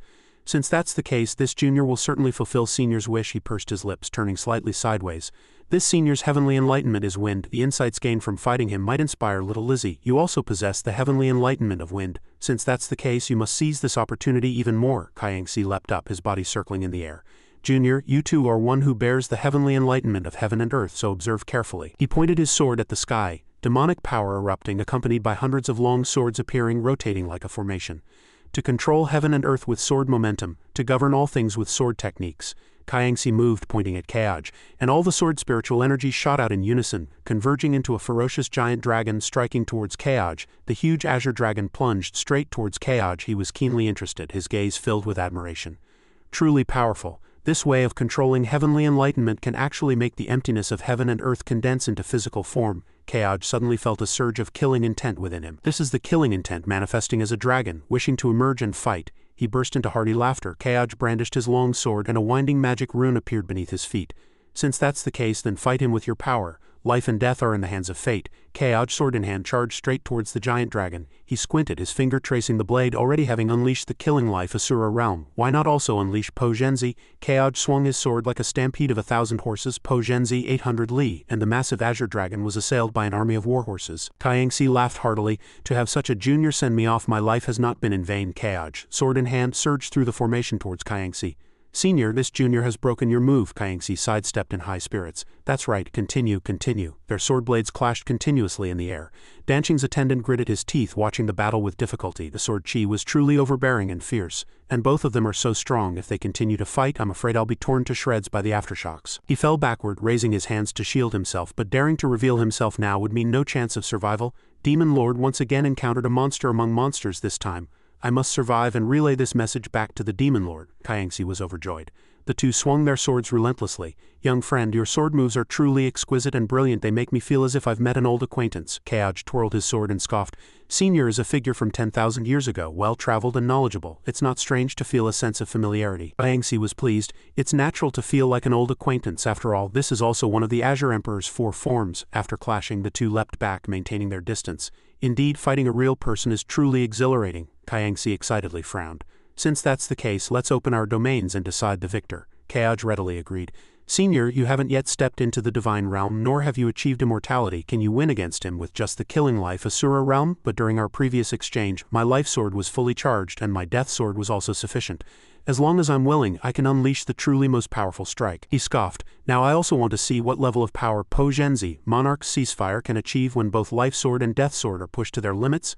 I've never been so eager for this sword strike. This is a powerful sword art beyond my control. Kayangsi spread his arms and declared loudly. A powerful blue-green magical fluctuation enveloped him. Good, and let's activate the domain. The entire space was filled with a misty green glow with clouds swirling. A starlight flashed, and the wind god domain began to activate. Kayangsi laughed heartily. 2 pairs of huge wings unfurling behind him. Keoj showed an interested expression, his pupils widening. Front is fire god, back is wind god. Do the powers of heaven and earth each have their own domains? If little Lizzie could awaken a mutated wind god domain like Yu, that would truly be extraordinary. He stroked his chin as if he saw Dongli appearing with 2 pure white wings. If my little Lizzie could also activate this, that would be truly cool. Kayang's eyes turned white, and he waved his hand, shooting out a golden arrow. Junior, take my strongest sword strike. Keoj bent into a stance, his long sword also enveloped in powerful magic power. Come, Senior. The system suddenly popped up a notification. Life sword, complete version, direct damage increased by 150. Death sword, complete version, 100 killing intent activated directly converts to critical damage, includes execution effect. Monarch's ceasefire actively unleashes a 150 power armor-piercing sword move, ignoring 50 of the target's defense can be upgraded. Kayangsi excitedly swung his hand, attacking Keoj. Good, then take this. A force like a sharp blade swept forth, suddenly expanding into a powerful tornado that seemed to want to sweep everything away. Keoj frowned and swung his sword. Life sword, death sword, monarch ceasefire. The frosty blade descends, sweeping away all chaos in the world, earning eternal renown for the monarch. The 2 magical forces clashed head-on, triggering an explosion. Danching's attendant covered himself with both hands, struggling to cling to the rock as powerful magical aftershocks swept over him. The scorching red aura from his moves still permeated the space. Kayangsi smiled and began.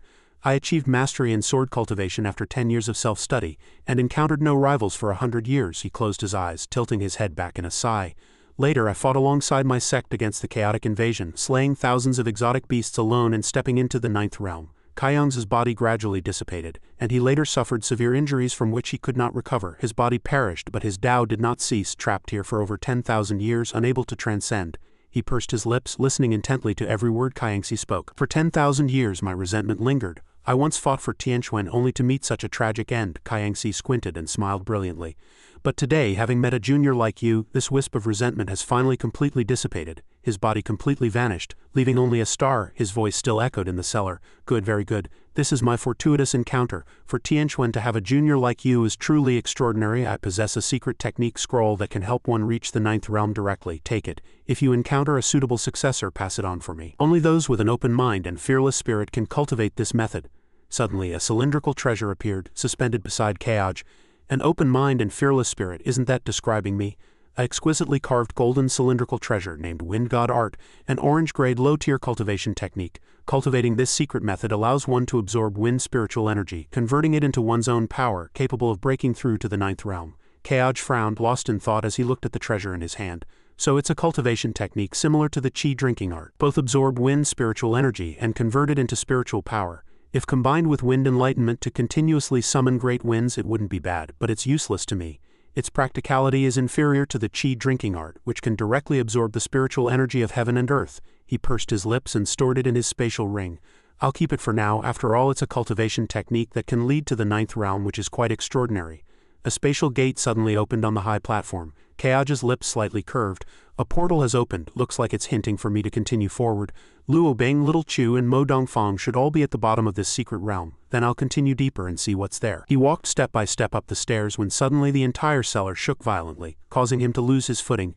There's a restriction on the stairs and the pressure is not light. It seems Kayangsi was right. Someone deliberately made it difficult for others to leave, and he was the one who placed this restriction. Kayaj continued up the stairs. I am also curious as to who this revered figure is, who could trap even Kayang's remnant soul here for 10,000 years, but this gravity restriction on the stairs, isn't it a bit perfunctory? His back gradually disappeared behind the spatial gate. Danching's attendant collapsed to the ground. They're finally all gone. He was covered in injuries, trembling as he stood up. Too terrifying. I was lucky to escape this time, but if I keep following, what if I encounter such a situation again? Wouldn't I die without an intact corpse? But if I can't capture those two women to report back, how will I explain to the Demon Lord? Danching's attendant gritted his teeth, his face flushed. Everything hinges on the Demon Lord's command. If I die here, it is my destiny, repaying the Demon Lord's kindness here. He slowly carried his broken body up the stairs and the surrounding space shook again, making him fall. What is this? Danching's attendant lay on the ground in pain all over. There's actually such a terrifying gravity restriction here. I, a dignified sixth realm great perfection cultivator, find it so difficult to walk. Then what kind of monster is Lukeaj? He walked so effortlessly. He trembled, lying on the ground. This mere restriction cannot stop me at all. Even if I have to crawl, I will crawl in. I must capture those two female disciples of Mo Bait. The Demon Lord is still waiting for their bodies. He struggled to crawl. Finally, the appearance of a foot froze him. He looked up and was startled.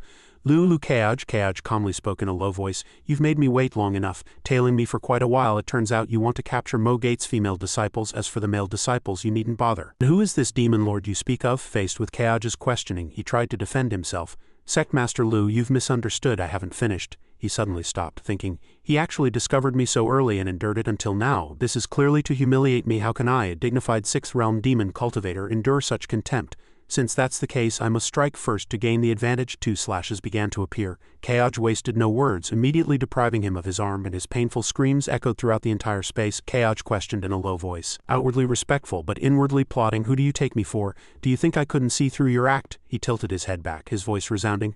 Just kill me, why say so much? Lukeaj, you're not such an extraordinary figure either. You'll die by my master's hand sooner or later. Kayaj calmly responded, you do have some spirit. Since I can't elicit information, I also have a way to make use of you. You shall be bait to help me lure out your master. Then he gently lifted him with spiritual energy.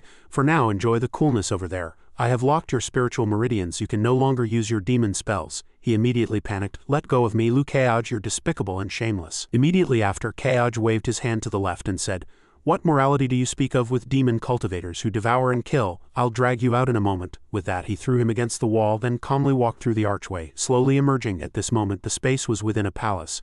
Kaoj looked around thinking so many good things it would be a waste not to loot them thoroughly. The system immediately sent a flurry of notifications: novel sensing, primary cultivation technique C grade with D grade. Kaoj looked at their sheer number thinking, I didn't expect so many items and they're all trash. He helplessly muttered to himself, I'm really defeated. It seems ancient mysterious sects aren't all good things. Collecting so much trash and putting it here, I don't know why. He saw a strange person sitting high up, somewhat dazed. That is, Kaoj looked up and observed while commenting on the massive three-eyed statue. It looks like a great god. Did the ancient Tongtian sect worship this great god? A strange voice echoed, refuting his idea. Wrong, wrong, wrong. He immediately lowered his voice. Who? Before his eyes a puff of white smoke appeared and the person gradually manifested. A middle-aged man spoke in a low voice. This place does not worship divine statues. This is the statue of my Tongtian sect's founding patriarch. Seeing this person appear, he couldn't help but wonder, Who are you, senior? Hearing this, the person began to introduce himself. I, the current sect master of Tongtian sect, Zhao Deji. Since you've encountered me, why don't you, junior, bow down and kowtow? Kaoj immediately bowed. So it is Sect Master Zhao. Junior Liu Kaoj, Sect Master of Mogate, greets Sect Master Zhao. He thought, this person is completely different from Kayangsi. As soon as he opens his mouth, he wants me to kneel. Who do you think you are? Deji slowly spoke. Mogate, never heard of it. A mere ant, seeing me, only bows and shows an arrogant attitude. Truly audacious. Hearing this, he frowned. Senior, do you know what year it is? His words displeased Deji. What I know or don't know has nothing to do with you little shrimps. Kaoj was not to be outdone, responding with a cold voice. Then I shall inform you again. Tongtian sect was annihilated 10,000 years ago. Times have changed, and your old man's wisp of remnant soul should have long perished. Deji's face darkened. You are truly audacious. The ground began to shake, but Kaoj remained calmly standing. Cultivators possess a pure aura, but I see a trace of demon cultivator in your aura. He mocked Deji. It seems it's precisely your obsession that prevents Senior Kayangsi from reincarnating and escaping. These words infuriated Deji. Kayangsi, how did you manage to get in here? One side of his face deformed. That Kayangsi is truly a good-for-nothing. He couldn't even stop the likes of you. Hearing this, Kaoj modestly replied, To be frank, Senior Kayangsi is far superior to you. Deji immediately sneered at Kaoj's attitude. Far superior to me? He couldn't suppress his anger, emphasizing each word. If I hadn't sacrificed myself, emulating the Azure Emperor to create this half-human, half-demon body to withstand the great calamity, where would this Tianquan world be now? The monster within Deji began to manifest. If this Tianquan world weren't for my self-sacrificing righteousness, where would you ants have the right to speak? Kaoj's attitude remained calm. When you were alive, Senior, you were noble, and I naturally admired you greatly. But why is your obsession so deep now? A hint of disdain curved his lips. Obsession? What do you know of my obsession? The space here began to be filled with dense yin energy, an accumulation that must have been a battlefield from ancient times, with no less than 1 million casualties. These yin energies were hidden all around, using the statue as a medium to continuously absorb yin and death energy from hundreds of miles away. The scene of Yangtze appearing before the cliff was permeated with dense yin energy. Kaoj's gaze sharpened. What was this trying to do? Raise zombies? Or help people shed their bodies and take over a new one to return to the human world? Deji responded with a malevolent laugh. I originally thought you were just an unknown nobody. I didn't expect you to discover these. The lotus on the statue began to turn red, and the immortal lotus in the statue's hand seemed like flesh and blood, yet carried extremely heavy corpse chi. This was irrefutable proof. His lips curled up, and if I'm not mistaken, that yin energy is starting to gather on Deji. The person standing before me now isn't Tongtian sect master Zhao Deji, but the ancient exotic beast he merged with, right? Deji's lips curved, showing clear interest in Kaoj. You are truly very clever to instantly see through my true form. His eyes were bloodshot, and he continued, That's right, I see you, this nobody, are merely a dying man, so I'll tell you some things. Do you know that I have also lived for 10,000 years? 5,000 years ago, I extinguished Zhao Deji's consciousness. 5,000 years later, the corpse bones gathered yin, and in a few hundred more years I will be resurrected. With that, he spread his arms and laughed loudly. So guess who established this gathering place of yin energy here, who shrouded this place with a huge amount of yin energy, and who created this statue? Turning it into the eye of the yin energy gathering formation at this moment, Kaoj frowned deeply. No longer as composed as before, then Deji, like a madman, further revealed, it was Tongtian sect master Zhao Deji himself. It turns out he was also afraid of death. He wasted no more words. Drawing his sword, Kayangsi has hidden my 3 Mo-Bade disciples. Do you know where they are now? As he spoke, he remembered that Zhao Deji had been taken over by an ancient exotic beast. Damn it, Luo Bing and the other 2 are in danger. He showed no fear, instead questioning, Are you begging me? Or are you questioning me? But he retorted sharply, Answer my question. Hearing this, Deji began to emit dense yin energy. It seems you, this nobody, don't understand your own status at all. His form began to distort. Within this secret realm I am a god. Many souls had already gathered around him, and he summoned all of you. Come out, my million loyal ghosts. Then he commanded extremely arrogantly, Kill him for me, his innate divine ability. Tiger King's loyal ghosts by Deji's command. They began to charge. Kaoj was only now surprised by their numbers. There were so many ghosts. If all these ghosts could be crammed into Hating's shadow, wouldn't Hating's shadow become even stronger? Even so, he remained composed and fearless. Although the fighting power of these loyal ghosts wasn't high, ranging from 2nd to 4th realm, their strength lay in sheer numbers like ants overwhelming an elephant. If Hating could use so many loyal ghosts, then this trip would truly be too worthwhile. Then he softly asked, "Does the system have any items that can accommodate ghosts?" The system quickly displayed request received, beginning search in player store. Player store search complete, no matching items found. This answer made Kaj sigh helplessly. Tisk, as expected, there aren't any. While eliminating them, he pondered, if there really were such items, soul monster bosses could be directly subdued, completely breaking the balance, but it would be a shame to waste them. Then Kaj retreated. Tongchin Sect collected so many scriptures. And this Zhao Deji merged with an ancient tiger-type exotic beast. He couldn't help but think about how to utilize the innate divine ability of this tiger-type exotic beast. The loyal ghosts. These scriptures must contain such secret techniques. Immediately after, he performed a few basic sword techniques, eliminating a large number of souls, but still didn't forget to order the system. Advanced sensing, continue scanning. Facing this situation, Deji still smiled. The Tianquan world is getting worse with each generation. Back then, Zhao Deji could kill these loyal ghosts of mine with a single sword strike, but now you, this nobody, are like falling into a muddy swamp. You will be worn down eventually. It seems you don't even qualify for me to personally make a move. Then an evil thought arose in his mind again. To let him be devoured by the loyal ghosts there, then take his soul and replace Kayangsi. He said, 3 disciples were sent here and I will go look for those 3 living people. Once found, I will kill them and also put them into the loyal ghost squad as leaders. On his side, the system kept replying with useless. Kaj, fighting against such a huge number alone, was somewhat fatigued. Useless, useless, useless, all useless scriptures. Where exactly are the useful things hidden? That monster charged at him with a long spear, but he fortunately blocked it with his sword. System notification, loyal ghost control art, spell C grade. Hearing this, he was pleasantly surprised. Found it. With victory in his grasp, he boastfully said, "Old ghost, thank you. I'm sending you to reincarnation." The system read, loyal ghost control art. From that book, the system began to load, reading, possessing a spell cultivation system. Only at this moment did Kaj secretly understand why it could only be C grade. The restrictions were so great. This spell actually required living people as mediums to store loyal ghosts, and each ordinary person's sea of consciousness body could only store 5 loyal ghosts, densely packed ghosts. A beginner cultivator could store 100. First realm could store 500, second realm 1,000, third realm 10,000, fourth realm 100,000, fifth realm could store as many as they wished. There were at least 1,000,000 here, meaning a cultivator above 5th realm had to be captured to store so many loyal ghosts. He calmly watched those monsters emerge from the server, but where could he find a cultivator above 5th realm? Even if he could, how could he do such a despicable thing? Then he suddenly realized something. Ultimately, once loyal ghosts were stored, the sea of consciousness would expand, the cultivator would no longer be able to advance and their mind would weaken. Wait, his eyes began to light up. He remembered someone whose arms he had severed. A demon cultivator above 5th realm, wasn't there one? Then he charged forward. Loyal ghost control art, a magic circle began to appear. And he shouted, "Collect!" Those ghosts began to follow his magic circle. As soon as that person came out, those ghosts drilled into the spatial gate. You demon cultivator, secretly following and plotting evil, now be the container for these 1,000,000 loyal ghosts to atone for your sins. That person was stunned by the sight before him, exclaiming, What is this?" The black fox turned its head in surprise. Zhao Deji looked up at the swarms of ghosts being sucked towards Lukeaj and shouted, "What exactly is happening?" he questioned in shock. What did you do to my loyal ghosts?" Lukeaj smiled faintly and replied, "Didn't do anything, just didn't want to waste such a great opportunity. 1,000,000-year-old loyal ghosts, usually even one is hard to come by." Zhao Deji's face was half human, half black tiger. He roared furiously. "All of you, come back, my loyal ghosts." The ghosts continued to be sucked away. Zhao Deji questioned himself in astonishment. What is happening? Why is even my control art useless?" Lukeaj smiled and explained, "Of course, because you are not the true king but an imposter. Did you take over Zhao Deji? Or did Zhao Deji take over you?" he questioned in surprise. "How is that possible? I clearly destroyed his will with my own hands," Lukeaj calmly asked.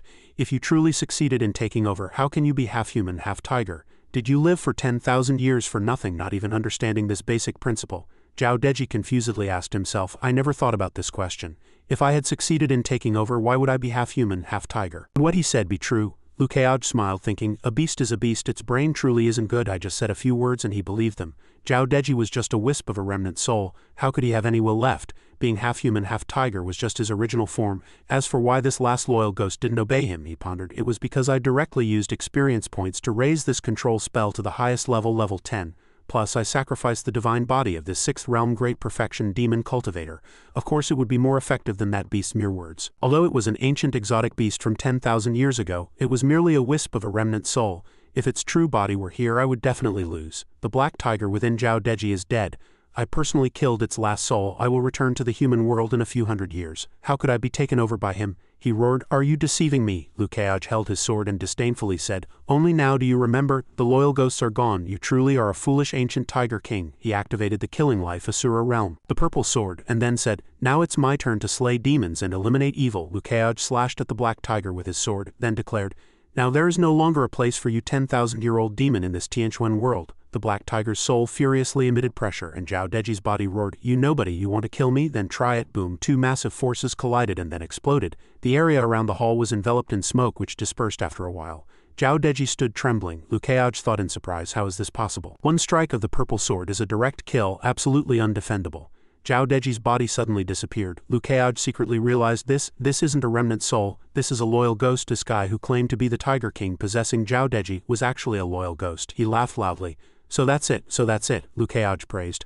I truly underestimated you. You 10,000-year-old Tiger King. Zhao Deji is completely dead, yet you still haven't shown yourself. The black tiger stood in the distance now revealed and said, I didn't expect you to guess so quickly. Lukeaj calmly revealed, you actually turned Zhao Deji into your loyal ghost and even made it think it was human. If it weren't for me, I'm afraid once it truly succeeded in forming the yin embryo, you would have devoured it, seized the embryo and resurrected yourself. The black tiger walked to the statue and sat down, then calmly said, when the false is taken for true, then the true is also false. When nothing is taken for something, then something is also nothing, he continued. 10,000 years, even a stone should become a little smarter. This matter shouldn't surprise you, young friend. Lukeaj pressed. You don't seem to intend to have a life and death battle with me. The black tiger smiled and explained.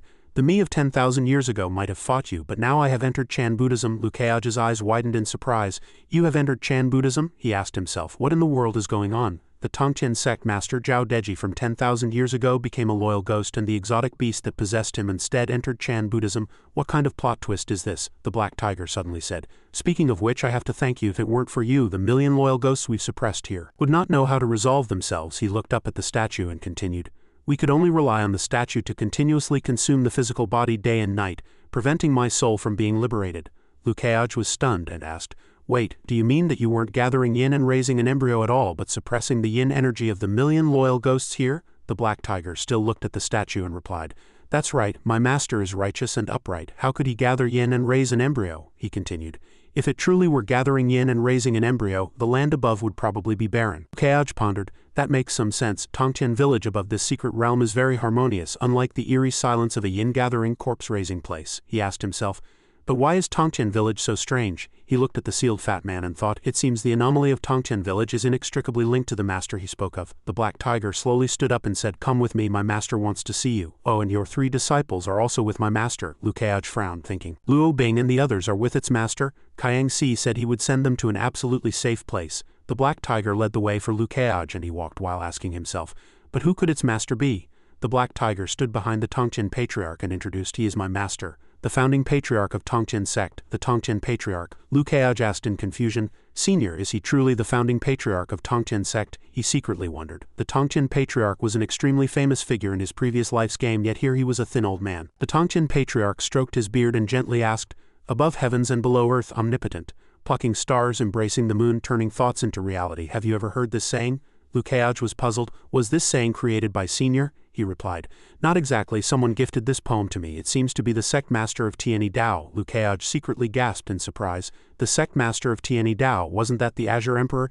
The Azure Emperor was a 9th realm peak expert from the founding era 10,000 years ago, yet he was merely called a junior by this man. After a while, a cup of tea was filled and placed before Lukeaj. Tongtian patriarch asked, would you, junior, be willing to partake in tea with this old Taoist? Lukeaj picked up the teacup and respectfully replied, a gift from Senior. Junior dare not refuse. The tea tastes ordinary, the leaves are ordinary, and the water used to brew it is just common rainwater. Tongtian patriarch praised, you are truly a remarkable person, so exceptionally beautiful, yet you do not disdain this old Taoist's ordinary tea. Lukeaj tilted his head back, drank the tea in one gulp, then politely raised the teacup and said, many thanks to Senior for the tea. Although Junior was born 10,000 years later, I still understand some principles. System prompt. Obtain Taoist Fate True Do, gain 10 million experience points. Root Bone 1. Lukeaj was dumbfounded and utterly astonished. Just one cup of tea gave him 10 million experience points and a point in Root Bone. Is this old man a treasure? Tongtian patriarch patted the table and said, interesting. It seems you are not one who merely relies on beauty to win people's hearts. Then sit. Lukeaj hesitated. Senior has something to say, but Junior has 3 disciples, he secretly thought. Although this old man is a treasure, finding Luo Bing and the other 2 children is more important right now. He stroked his beard and asked with a smile, there's no rush for that. This old Taoist wishes to ask Junior a question. Would Junior be willing to answer? Lukeaj gestured with his hand. Senior, please ask, he thought. Senior's question must hold a hidden meaning, Tongtian Taoist began. There are 3 ways of spreading the Tao in the world. First, the orthodox. Second, the refined. Third, teaching without discrimination. Lukeaj bowed, requesting clarification from Senior. He stroked his beard and said that the orthodox way is to enlighten the virtuous. Only the virtuous can attain the Tao. Outside the window, the setting sun's glow painted the horizon red, a stretch of orange-yellow. He paused, then continued. The refined way means teaching only one successor, not many, lest the Tao become diluted. Teaching without discrimination means the Tao can be imparted to all beings in the world, for all beings possess the Tao. Lukeaj suddenly realized, isn't this it? As a transmigrator, he naturally knew these were the concepts of the Chan, Ren and Jia Interception 3 sects. This senior was named Tongtian Patriarch, so the answer was vividly clear. Tongtian Taoist questioned, Junior, which method of spreading the Tao do you find superior? He secretly thought. Here it comes, here it comes, here it comes. A classic question of Tao. Lukeaj replied, Junior believes in spreading the Tao to the virtuous, but how is virtuous defined? If only one person is taught, can that person truly transmit the Tao completely? Tongtian Patriarch stroked his beard and smiled.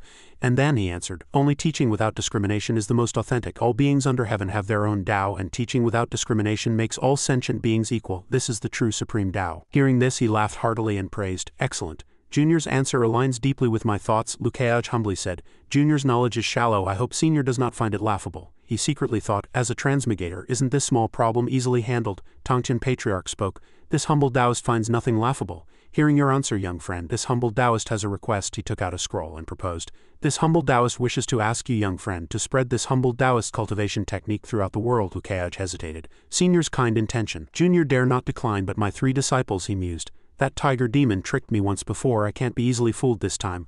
I must find Luo Bing and her companions first. Tongtian Patriarch smiled reassuringly.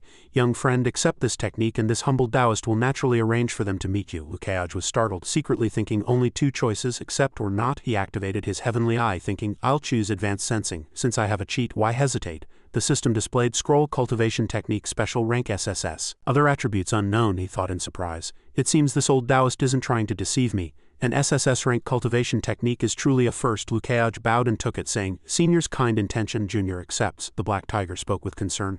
Master, if this technique is spread, our remnant souls will have nowhere to reside. Lukeaj thought blankly. So this technique is their place of residence. If I take it, their remnant souls will completely disappear. The Black Tiger asked him. If you take it, there will be no Tongtian sect anymore. Have you thought this through? Tongtian Patriarch handed over the scroll and said, No matter. Junior, this humble Taoist asks you, what is your name? He replied. To Senior, Junior's name is Lukeaj. After taking the scroll, he repeated, Keaj, Keaj. Tongtian Patriarch laughed heartily. So that's it. It should have been so all along. Suddenly, a fierce wind gusted all around. Lukeaj asked, Senior, what do you mean by that? Tongtian Patriarch replied, Born upon meeting Keaj, stopped upon seeing Keaj. This venerable's life has truly reached enlightenment. What does this mean? Could that Senior have also encountered someone named Keaj 10,000 years ago? He gazed at the statue before him. So everything just now was an illusion. Only this divine statue was identical to the one in Senior's Taoist temple. Just thinking this, he was suddenly surprised to find the Black Tiger lying beside him. Why are you still here? The Black Tiger looked at him and calmly replied, Master, no. Shifu told me to follow you, to supervise you and see if you will diligently comprehend and impart all the techniques Shifu has passed on. Lukeaj asked somewhat suspiciously. Didn't you just call that Senior Master? Why the sudden change to Shifu? The Black Tiger sat up and explained everything. Before Shifu departed, he accepted me as his last disciple. Back then, when Zhao Deji betrayed him by attempting to gather yin energy for his resurrection, Shifu had already discovered his scheme, so he secretly altered the formation, turning it into one that suppressed millions of yin ghosts. It was also then that Shifu accidentally discovered my unusual nature and thus used his divine abilities to separate me from Zhao Deji's soul, and then everything you saw unfolded. And after that, I always followed my master, and my master always kept me by his side, diligently teaching me. At this point, he felt a bit sad. I always considered him my master, but thinking back, perhaps from that moment on you had already considered me your last disciple. After hearing this, Lukeaj felt some admiration for Tongtian Patriarch. So Senior had already discovered the anomaly and transformed the yin-gathering formation, silently guarding the region. And without holding a grudge, he accepted this remnant soul of the Tiger King as a disciple. This also perfectly aligned with his philosophy of teaching without discrimination. Subsequently, he looked at the Black Tiger with concern. Since Senior has asked you to stay and supervise, Junior naturally won't refuse. But you are now a remnant soul. I fear you will dissipate immediately once outside the secret realm. The Black Tiger merely yawned and stretched. Shifu has also considered everything thoroughly. He told me to temporarily stay within this scroll of techniques, and once you are outside, you can find a suitable body for me. Then, without hesitation, he transformed into a wisp of black smoke and drilled into the scroll. Then I shall temporarily remain here and watch over you. Your 3 disciples are behind the statue. You only need to turn it yourself to meet them." Lukeaj looked at the scene before him with some emotion. This scroll could actually contain him. How magical. Could the scroll, as the carrier of inscribed spells, also be an extraordinary treasure? It's a pity that advanced sensing still cannot identify its true contents. Lukeaj's mind raced, but did this senior truly let this black tiger supervise him? Probably not entirely. Perhaps it was because he sensed that the black tiger's fortuitous opportunities were not yet exhausted, or perhaps he wanted to add a layer of protection to his Tao-spreading mission. Perhaps both. After all, this top-tier exotic beast from 10,000 years ago, once it finds a suitable body for resurrection, would be more than capable of serving as a guardian beast for any of the 4 first-grade sects. Suddenly a mischievous idea popped into Lukeaj's mind. If that's the case, wouldn't it perfectly suit its status to become the guardian beast of my Mogade, Lukeaj, the protagonist of Tianquan? So he tucked the scroll into his sleeve and decided, later I'll find it a suitable exotic beast body and then a suitable chain. He said his 3 disciples were behind the statue, but with all that commotion earlier, why was there no reaction at all? Lukeaj slowly walked behind the statue to see what they were doing. Seeing his 3 disciples sitting cross-legged, Lukeaj felt very puzzled. Are these 3 children meditating again? No, upon closer inspection the magical power flowing through them was all different. Mo Dongfang had the power of talismans, Little Chu had the power of inner elixir, and Luo Bing had demonic power, Lukeaj realized with surprise. So Senior Tongtian taught them according to their aptitude, imparting different techniques. Senior Tongtian is indeed a great virtue, practicing what he preaches. This trip to the secret realm is truly a great fortuitous opportunity for my Mogate. It's a huge gain, a huge gain. He then decided to sit beside the 3. Since you 3 have all encountered opportunities, I shall stand guard for you. When you awaken, we will leave this secret realm. Immediately after, Lukeaj took out the scroll again. Since I'm idle anyway, I might as well spend some experience points to learn the techniques within this scroll. An SSS rank special cultivation technique. Even spending 100 million experience points would be a huge gain.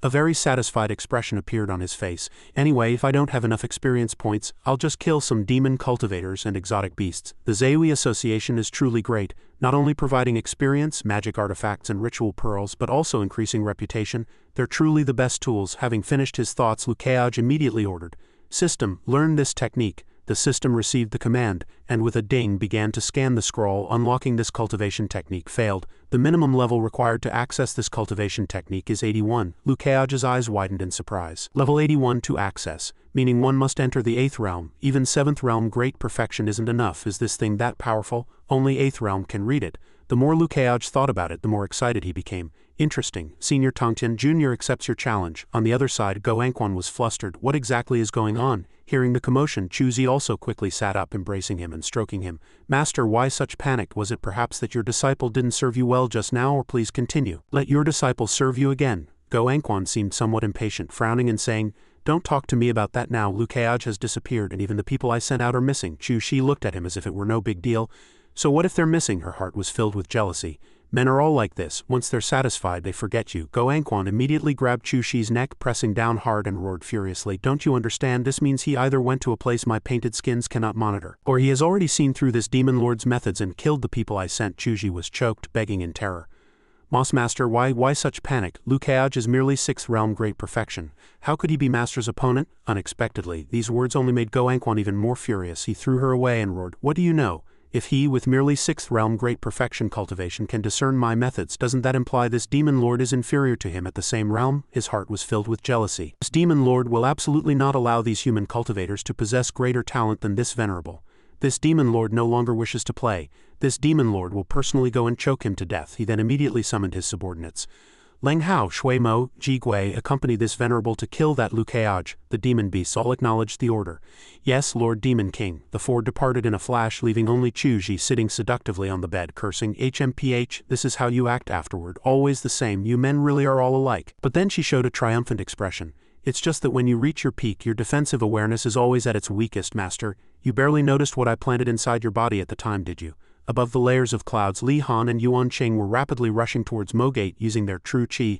Li Han looked at Yuan Qing ahead with some fatigue, thinking, "This kid's speed is truly fast, just keeping up with him has already exhausted all my strength, yet he seems to be moving with ease. It seems this person is far more powerful than I imagined." Suddenly, as the two were concentrating on their journey, Yuan Qing suddenly looked down and asked curiously, "Is that a human settlement on land?" Li Han was startled. Was he asking me? The area they were passing below was a very lively market town.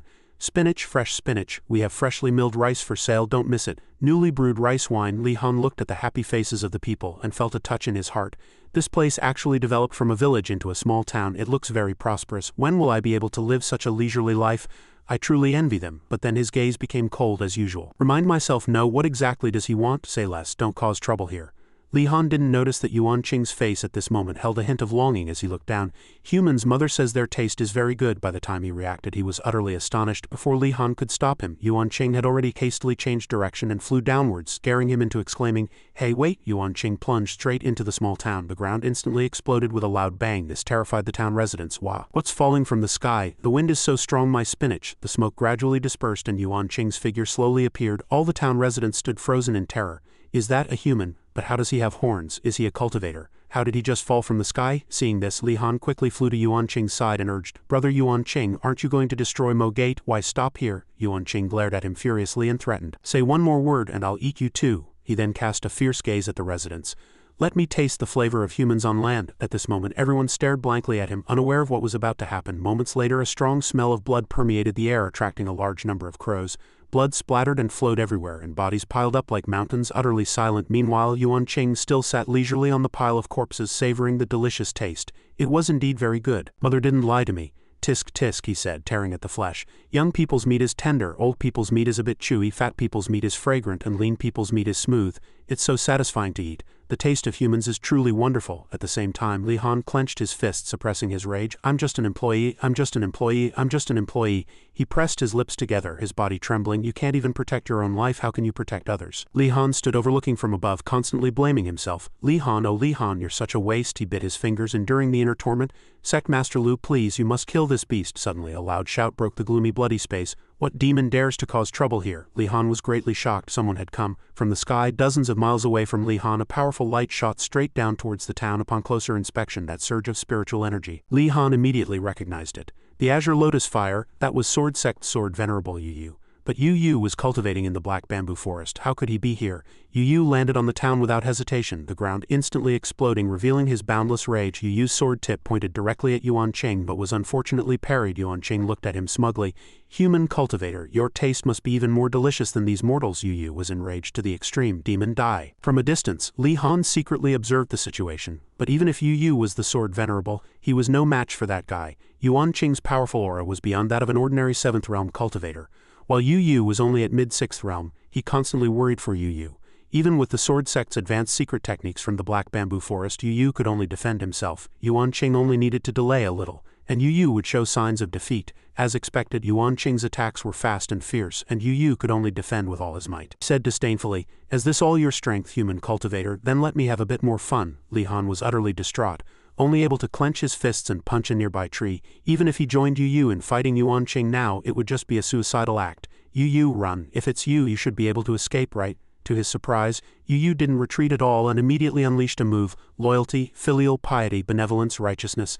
This is a move I comprehended while fighting senior brother Kaoj, perfect for killing a beast like you. Very fitting. Seeing this scene, Li Han felt somewhat relieved, as expected of the Sword Venerable to possess such miraculous swordsmanship. Yuan Qing secretly smiled and sighed. Interesting, but just interesting. He then counterattacked. With just one charging step, Yuan Qing caused the ground within a 10-meter radius to crack. Li Han couldn't help but be surprised. Just how strong is this Yuan Qing guy? He leaped at an indiscernible speed, a mere blur, then swiftly charged at Yu Yu. Yu Yu still resisted desperately, struggling to block the incoming attacks, and continued, "Before you fall, before I kill you, Yu Yu will never fall." Seeing this, Yuan Qing became even more interested. "Fine, and let me show you the gap between me and people like you." His entire body began to deform, hundreds of arms started growing out, accompanied by a tremendous roar. Then Yuan Qing's true form appeared.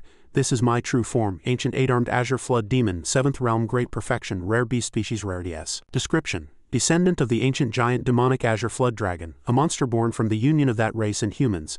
The more arms it possesses, the purer its azure flood dragon bloodline and the stronger its power. Its strength was so immense that even Li Han, watching from a distance, was shocked. This kind of monster is beyond my ability to deal with. I should take this opportunity to rendezvous with Sect Master Lu, find that demon Lord Danching, and achieve my live and let live plan as soon as possible. I just hope Yu Yu also understands the wisdom of not fighting a losing battle, saving his strength for another day." Just as he was about to turn and leave, Yu Yu's angry roar resounded again. "Demon, I don't care what bloodline you have, those who bite humans will die. Take this sword." This made Li Han feel a pang of admiration. Is he truly not afraid of death? Are there really people in this world who would risk their lives just to uphold justice? But at this point Li Han could only sigh helplessly.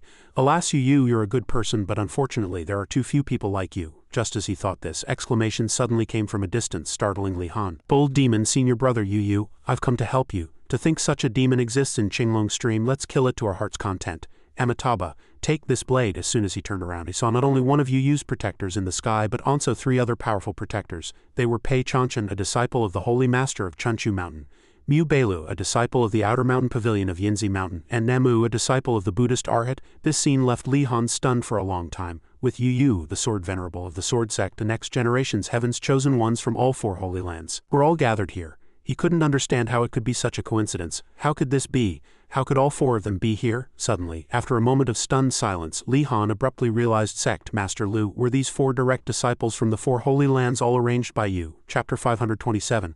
Over in Senior Tongqian's grotto, Luo Bing remained fully absorbed in her meditation. A moment later she finally let out a sigh of relief. Luo Bing slowly opened her eyes and was greatly surprised to see Keoj standing beside her, asking, "How do you feel?" Luo Bing stammered in surprise. "Yo, young master, how are you here? Are you guarding us?" Keoj looked at her dotingly. "My presence here is a long story, but since you're the first to wake up, tell me, what happened after Kayangsi sent you away?" Luo Bing shyly replied, "Young master, I'll speak a little closer to you," speaking softly so as not to disturb junior brother Mo and little Chu. But as soon as Keoj heard Luo Bing say this, he knew there was a trick. "Speak a little closer. Does she even believe that herself?" So as she spoke, she bared her smooth, fragrant shoulder. "Well, after Senior sent us away, we just felt a bit dizzy. The surroundings were illusory, and we don't know how long we flew before finally arriving at this Taoist temple." Luo Bing struck various poses to please Keoj, her tone exceedingly gentle. The master of the Taoist temple was a 3-eyed old senior. The old senior gave each of us 3 a bowl of soup, saying that if we weren't afraid of death we should drink it. Keoj felt a bit displeased, frowning. "Just talk, don't puff out your chest and turn around. Don't think I don't know what you're trying to do." Then she became even bolder, deliberately falling onto him. To our surprise, junior sister little Chu heard this and immediately picked up the bowl and drank it.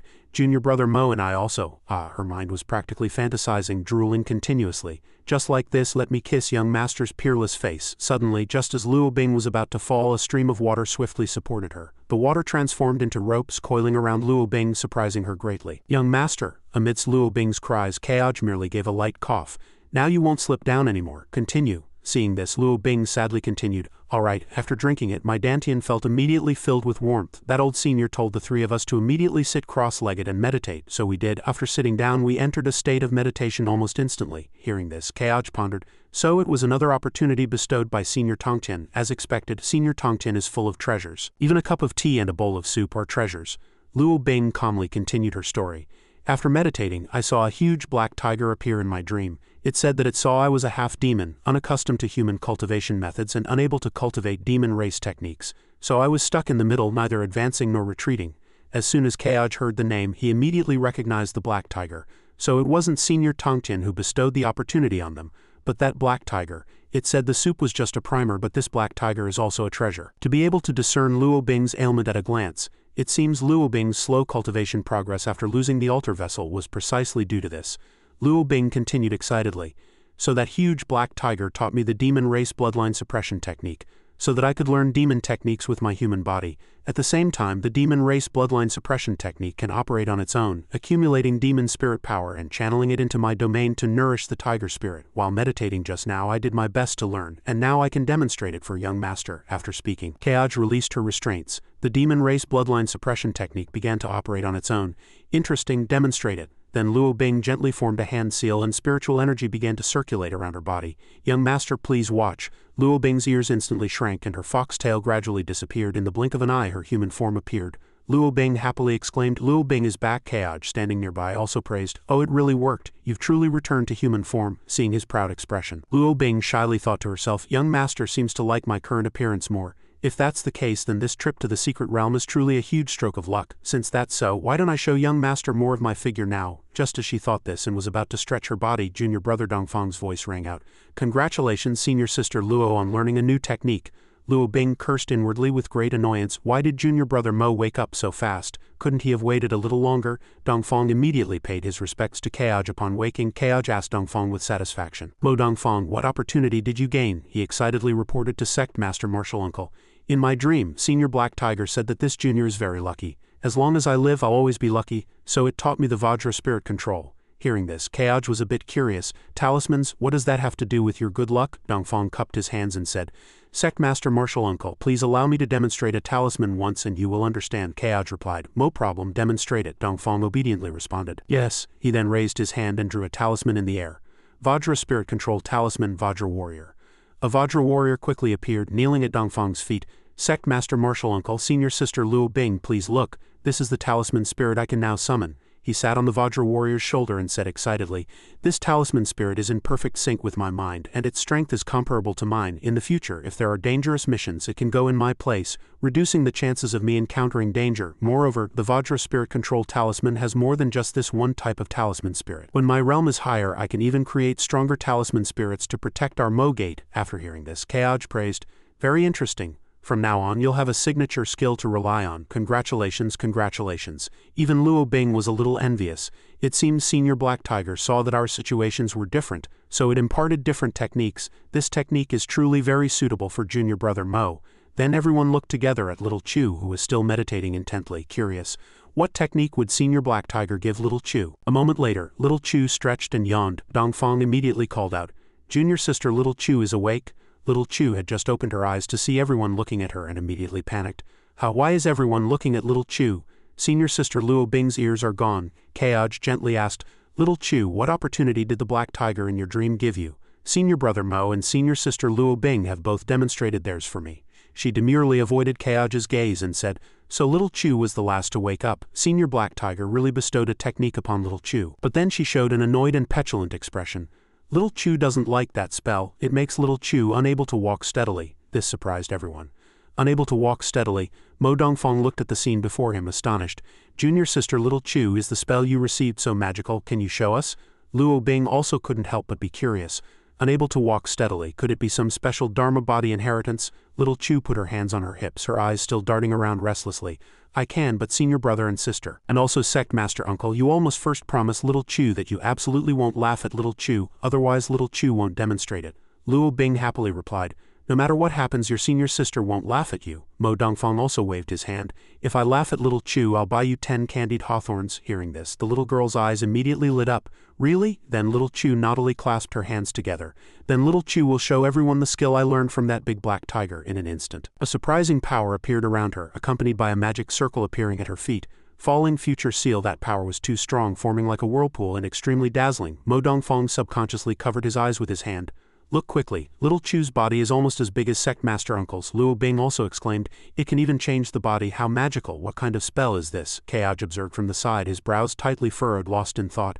Not only has her body changed, Little Chu's realm aura has also rapidly increased. This spell is not just a transformation technique. The energy is getting stronger and stronger to the point where the path ahead is obscured. When the spell was complete, everyone except Kaoj exclaimed, the light is too dazzling. What happened to Little Chu? I can't see clearly either. It's too dazzling. The next second, amidst the intertwining energies, a new body formed, no longer as petite as before. Kaoj was stunned when he saw it. This is Little Chu. Although her appearance was vastly different from Little Chu's, the spiritual energy she released was undoubtedly Little Chu's. How could Little Chu become like this? This spell is too heaven-defying. Seeing this mature body, Luo Bing and Mo Dongfang felt as if they were seeing a stranger. Are you Little Chu? Is this real? The little girl stood gently on the ground, one hand on her hip, and said, of course it's Little Chu, Senior Brother and Sister. Don't you even recognize me? All right then, I'll prove myself immediately. However, as Little Chu was about to prove herself, she clutched her chest and complained, oh no, Little Chu feels so heavy in front, so heavy. Can these two be a bit smaller? This thing really makes Little Chu unable to walk steadily. Luo Bing hugged her head helplessly. If you don't like it, you can give me some. Mo Dongfang next to her was also flushed. A moment later, the cute little girl said, walking gracefully, all right, I guess I've adapted. Listen up, Senior Brother and Sister. Don't blame the difficult journey on your mediocrity, for above heavens and below earth, Little Chu is supreme. Mo Dongfang glanced subtly, not appearing very surprised. Ah, it really is Little Chu. Luo Bing, however, was somewhat stunned. But why did Little Chu become like this? Kaoj had been silent until now, but finally spoke. This is a legacy bestowed upon Little Chu by Senior Black Tiger. This spell not only matured Little Chu's body, but her cultivation also significantly increased with it. Little Chu's realm in this body is now 5th realm great perfection. Luo Bing was even more stunned when she heard this. Junior Sister Little Chu is now a 5th realm great perfection cultivator. Mo Dongfang was equally surprised. Sect Master Uncle, is that true? Just one spell can raise Junior Sister Little Chu's realm so much. He scanned the other party, thinking to himself if he wasn't mistaken. Although this spell was magical, its cost and inherent flaws were probably not small. And first, it depended on Little Chu's integration with this power. After all, this child's root bone and sword talent were extremely high, so outside Kaj had already smiled kindly. Little Chu, take this sword and spar with your senior sister Luo Bing. Little Chu readily agreed, even giving a confident bow. As you command, Sect Master Uncle. Mo Dongfang on the other hand diligently dodged, reminding himself, see no evil, see no evil, that's Little Chu, that's Little Chu. The little girl deftly picked up the sword. Senior sister Luo Bing, Little Chu greets you. Luo Bing also maintained a pleasant demeanor. Little Chu, just attack. Since Sect Master Uncle wants to see your skills, don't hold back, enough talk. Little Chu loudly chanted the moves, then charged forward. Little Chu understands. Senior sister Luo Bing, behold my sword, Autumn Cicada sword art. The two quickly rushed forward, clashing. The little girl exclaimed, Senior sister Luo Bing, you're so strong, but Little Chu has also clearly seen through your sword moves.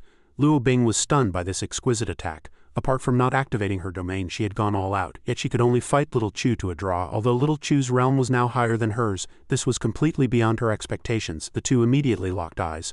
Luo Bing still persisted, knowing that in reality, Little Chu was only a second realm minor cultivator. Kaj stood by, quietly observing the Autumn Cicada sword art, a blue-grade sword art he had given little Lizzie long ago. She had passed it on to Little Chu, who was now wielding it very skillfully.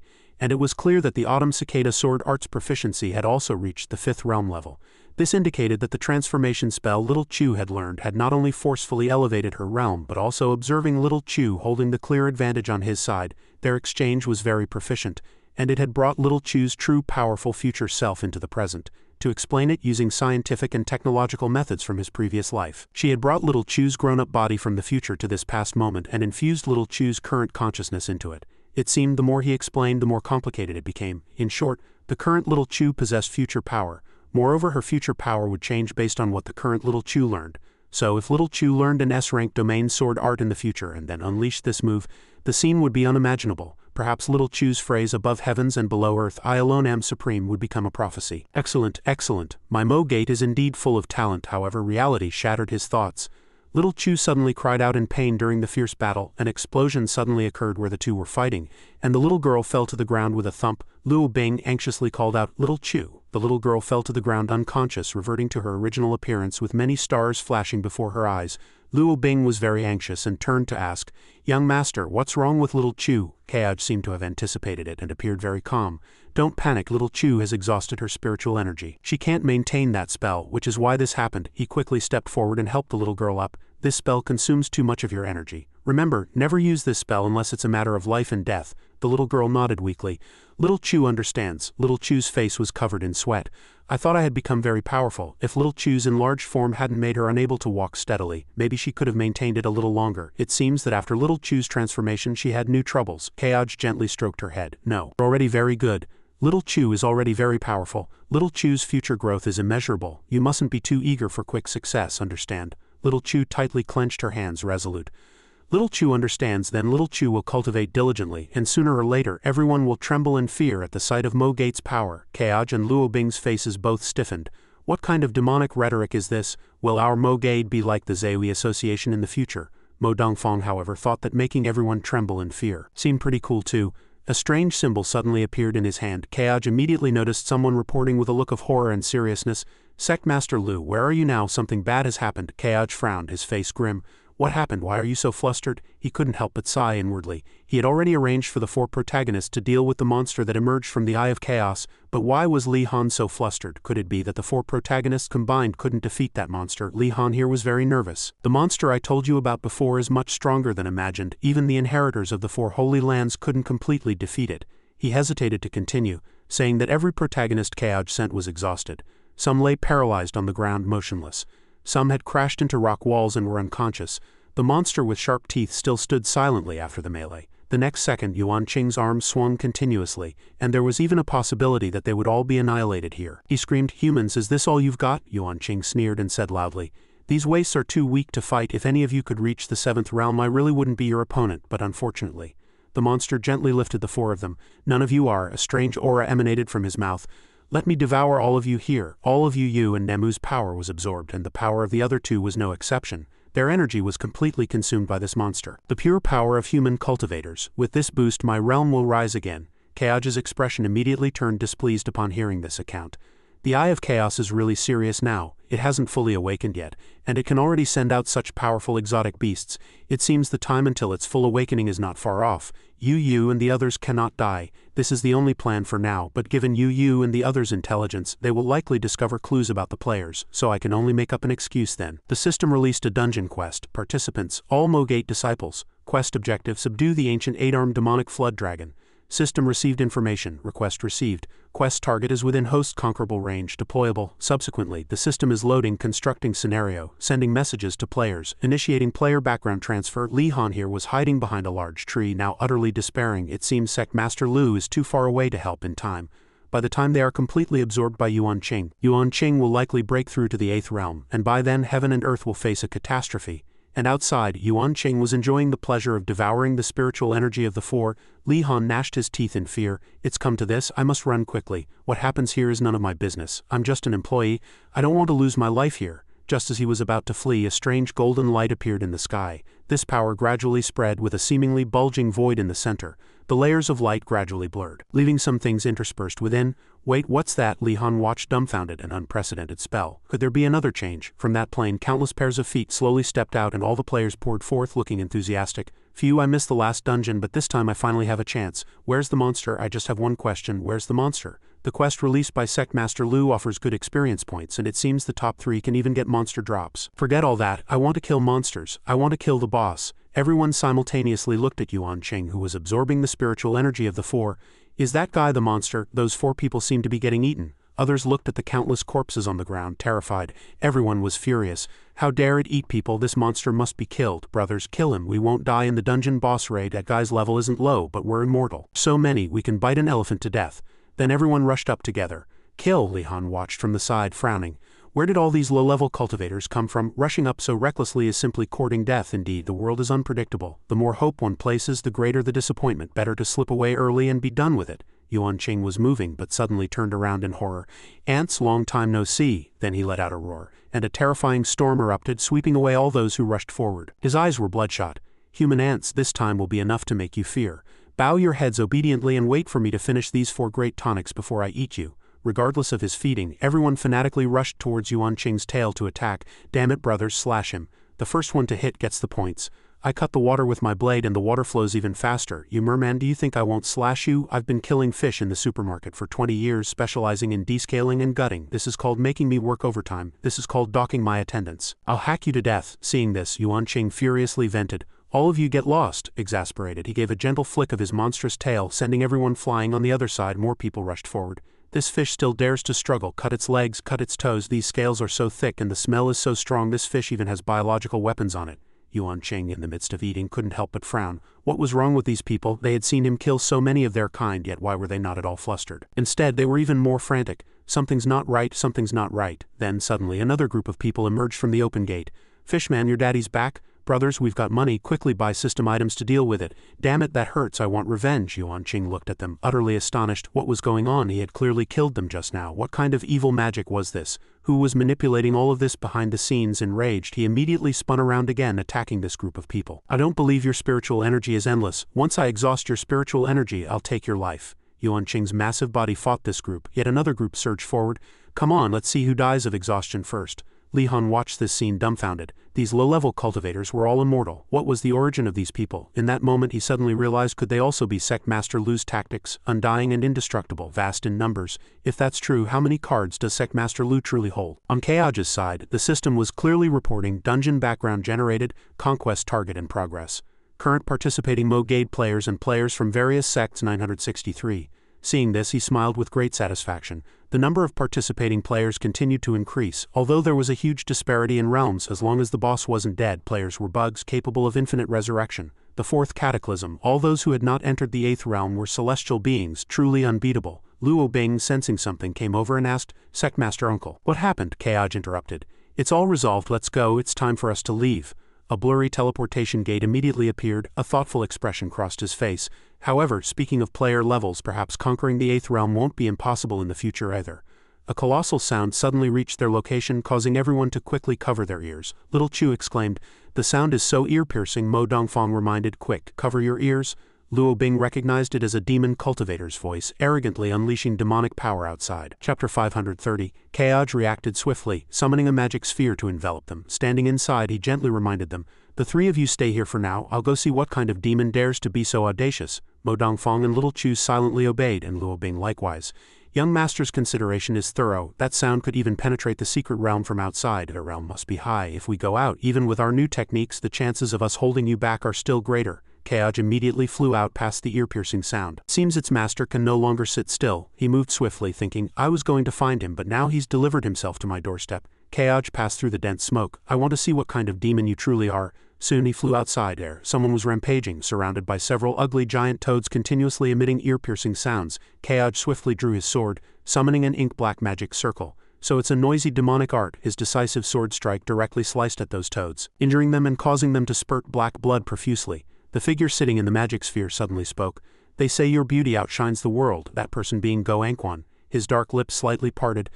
I didn't expect such a fiery temper. Do you dislike this demon lord's noisy toads? This demon lord wants to see what's so special about you that you can outshine the world. But the moment he saw the other party's face, he couldn't help but be surprised. Kaoj's countenance appeared even clearer under the daylight. Go Anquan's jaw dropped in astonishment. Indeed impressive, this demon lord claims no one in Tianquan can rival my beauty. But encountering you, I willingly take second place, Kaoj scoffed. Take second place?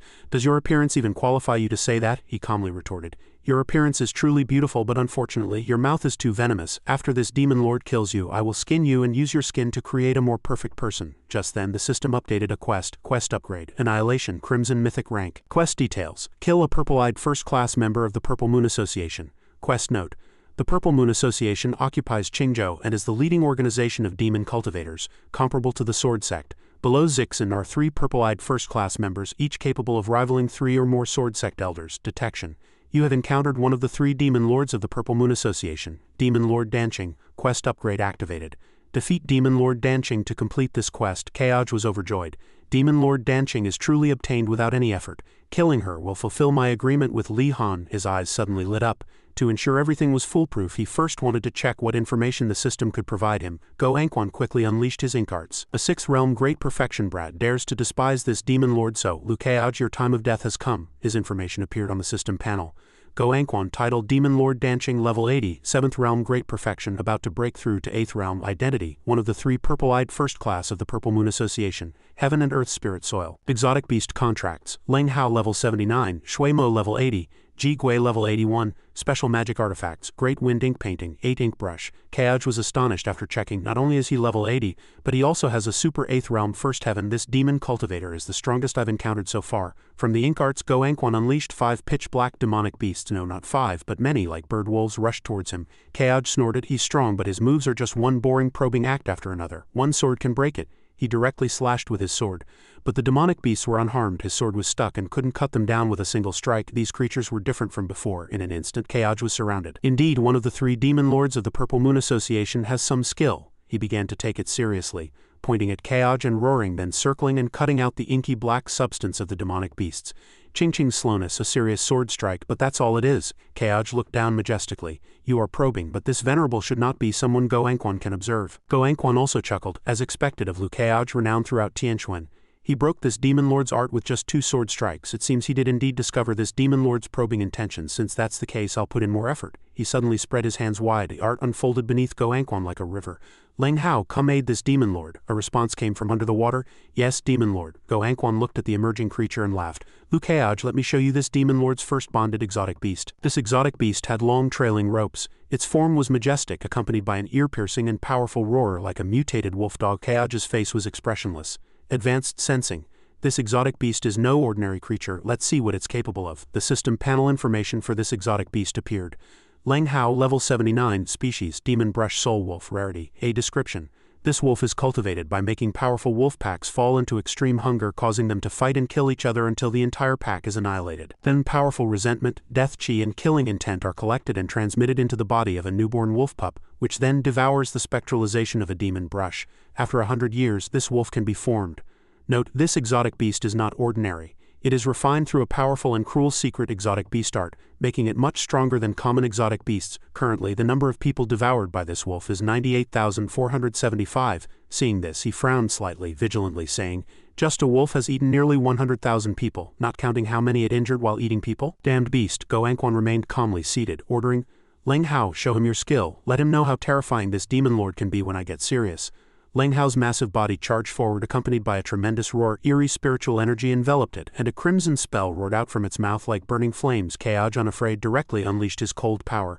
Playing with fire, then you can't beat this venerable. He retracted his power, then released it with immense force, directly striking Ling Hao, injuring it and causing blood to splash everywhere. The beast must die. A puddle of black viscous liquid was left from its body. Kaj chuckled, nothing more than that, but the next scene astonished him because the black chi above was gradually condensing. Kaj's back clearly showed those glowing eyes.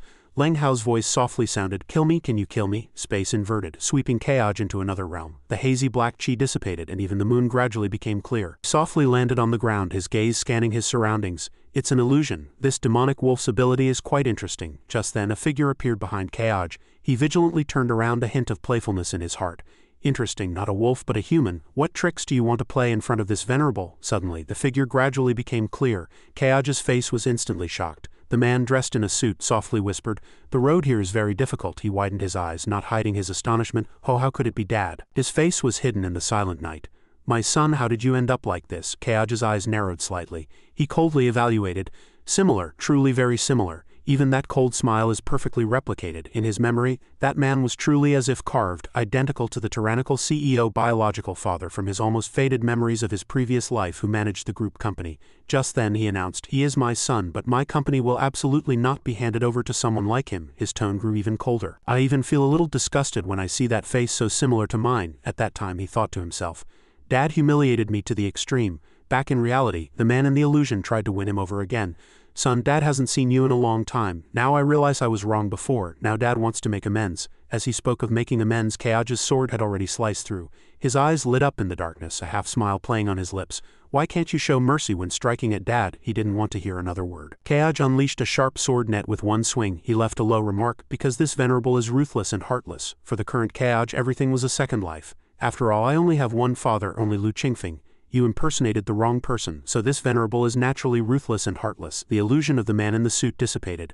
Ling Hao's voice sounded very good, well said, ruthless and heartless. You dodged once, but you can't break my illusion since force won't work. Then I'll try the most beautiful thing in your memory. Kaj's lips curved, a hint of disdain flashing in his heart. This demonic wolf's brain seems a little muddled. If it openly states its art, how can anyone fall for it? The scene of the illusion changed again. Was it going to create the most beautiful thing in his memory? Thinking this, he subconsciously smiled. The most beautiful thing in his memory, could it be that time, that week night? Suddenly, black chi surrounded Kaj and a martial arts arena appeared before him. This was the training ground for Sword Sect disciples. On the high platform, Kaj's parents were waving at him. He paused. It's Mom and Dad and little Lizzie. They're cheering for me, so who am I now? His gaze swept over the two young figures in the hall below. His younger self was representing Mo Gade, competing against newly initiated Sword Sect disciples. At that time, all the subordinates of the three sects were gathered at the Sword Sect. Each sect sent their most outstanding disciples to compete with Sword Sect disciples, not only to showcase the strength of their new disciples, but also to uphold the honor of their sect. While it was called a competition, the losers would lose all face and their sect's rating would drop 3 points next year. Kaj exhaled. He reflected once more. It turned out that the most beautiful moment in his heart wasn't that weeknight, but the time when his younger self, for the Mo Gade, a nameless sect among the 300, fought to establish its reputation. The scene of young Kaj's competition appeared in the mirror. Observer. Master, he is deeply immersed in the illusion I created. In just a moment his essence and vital energy will be completely consumed by the illusion. Ling Hao stood behind Go Anquan and said, at that time, Master can do whatever he wants with him. It leaned back casually, stroking the little pet. You who Oyeobi on your body. You who Oyeobi can reflect the opponent's state of mind and create illusions that fulfill their deepest desires, making it truly impossible to guard against. The most powerful illusion in the world, even if you know it's fake, you can't extricate yourself. Go Anquan said with a sinister smile. This time this demon lord will remember your contribution. After it's done, this demon lord will help you devour a city's worth of living people. Ling Hao lowered its head like a top-tier sycophant. A city's populace is no less than 10,000. At that time my strength will advance another level. Thank you for the demon lord's grace. Go Anquan casually stroked its head and said, what's 10,000 people? My ancestor was a powerful being who, 10,000 years ago, stopped the great disaster of the Eye of Chaos and saved heaven and earth. Based on my ancestor's kindness to these people, they should offer their bodies with gratitude. A hint of killing intent flashed in Go Anquan's eyes. When he is exhausted, this demon lord will devour the rising star of Tianquan's sword Dao and enter the 8th realm. I believe it won't be long before this demon lord can reclaim the title of my ancestor. Ling Hao leaned forward with a mysterious smile. Master, your ancestor's title is, he declared 4 words with grandeur, Demon Lord Danqing. Hearing this, Go Anquan praised loudly. By devouring Liu Keaj, Master, you will definitely reclaim your ancestor's title. Go Anquan, flattered, snorted, You demon wolf, you're even learning from humans to flatter this demon lord. Suddenly a voice rang out, startling Go Anquan. Indeed, it's clearly a wolf, yet it speaks human language and even learns to flatter. It's truly disgusting. This remark angered and annoyed Ling Hao. It's Liu Keaj's voice, how could he be here? A red aura descended from the sky, circling and enveloping Go Anquan and Ling Hao. What is this such abundant spiritual energy? Could it be that Liu Keaj didn't fall into the illusion? Ling Hao immediately checked the situation within the Yuhua Yaobi and was greatly alarmed. Impossible, that Liu Keaj must be inside. However, what met its eyes was only a scarecrow substitute, something flew at an extremely fast speed. Ling Hao's head was severed from its body. It was too late when it realized. Flames blazed fiercely and a familiar shadow flickered within. Keaj's sword tip pointed directly at Go Anquan's face, a hint of light flashing in his eyes. Next, it's your turn. Chapter 5. Although Ling Hao had been dealt with, Go Anquan remained composed. As expected, Ling Hao couldn't defeat you. But if the strongest rising star of Tianquan Qingzhou were to die just like that, this demon lord would also find it quite dull. Keaj smiled faintly, his sword tip unwavering. Earlier I overheard your conversation and found it utterly ridiculous. How can your reckless and destructive actions which harm the world compare to the demon lord Danqing who sacrificed herself to save Tianquan from calamity? He even added, I believe if your ancestor knew of a descendant like you, she would probably wish to have castrated herself earlier. To sever future troubles, these words directly struck Go Anquan's pride. Liu Keaj, you are truly audacious. He couldn't help but retaliate.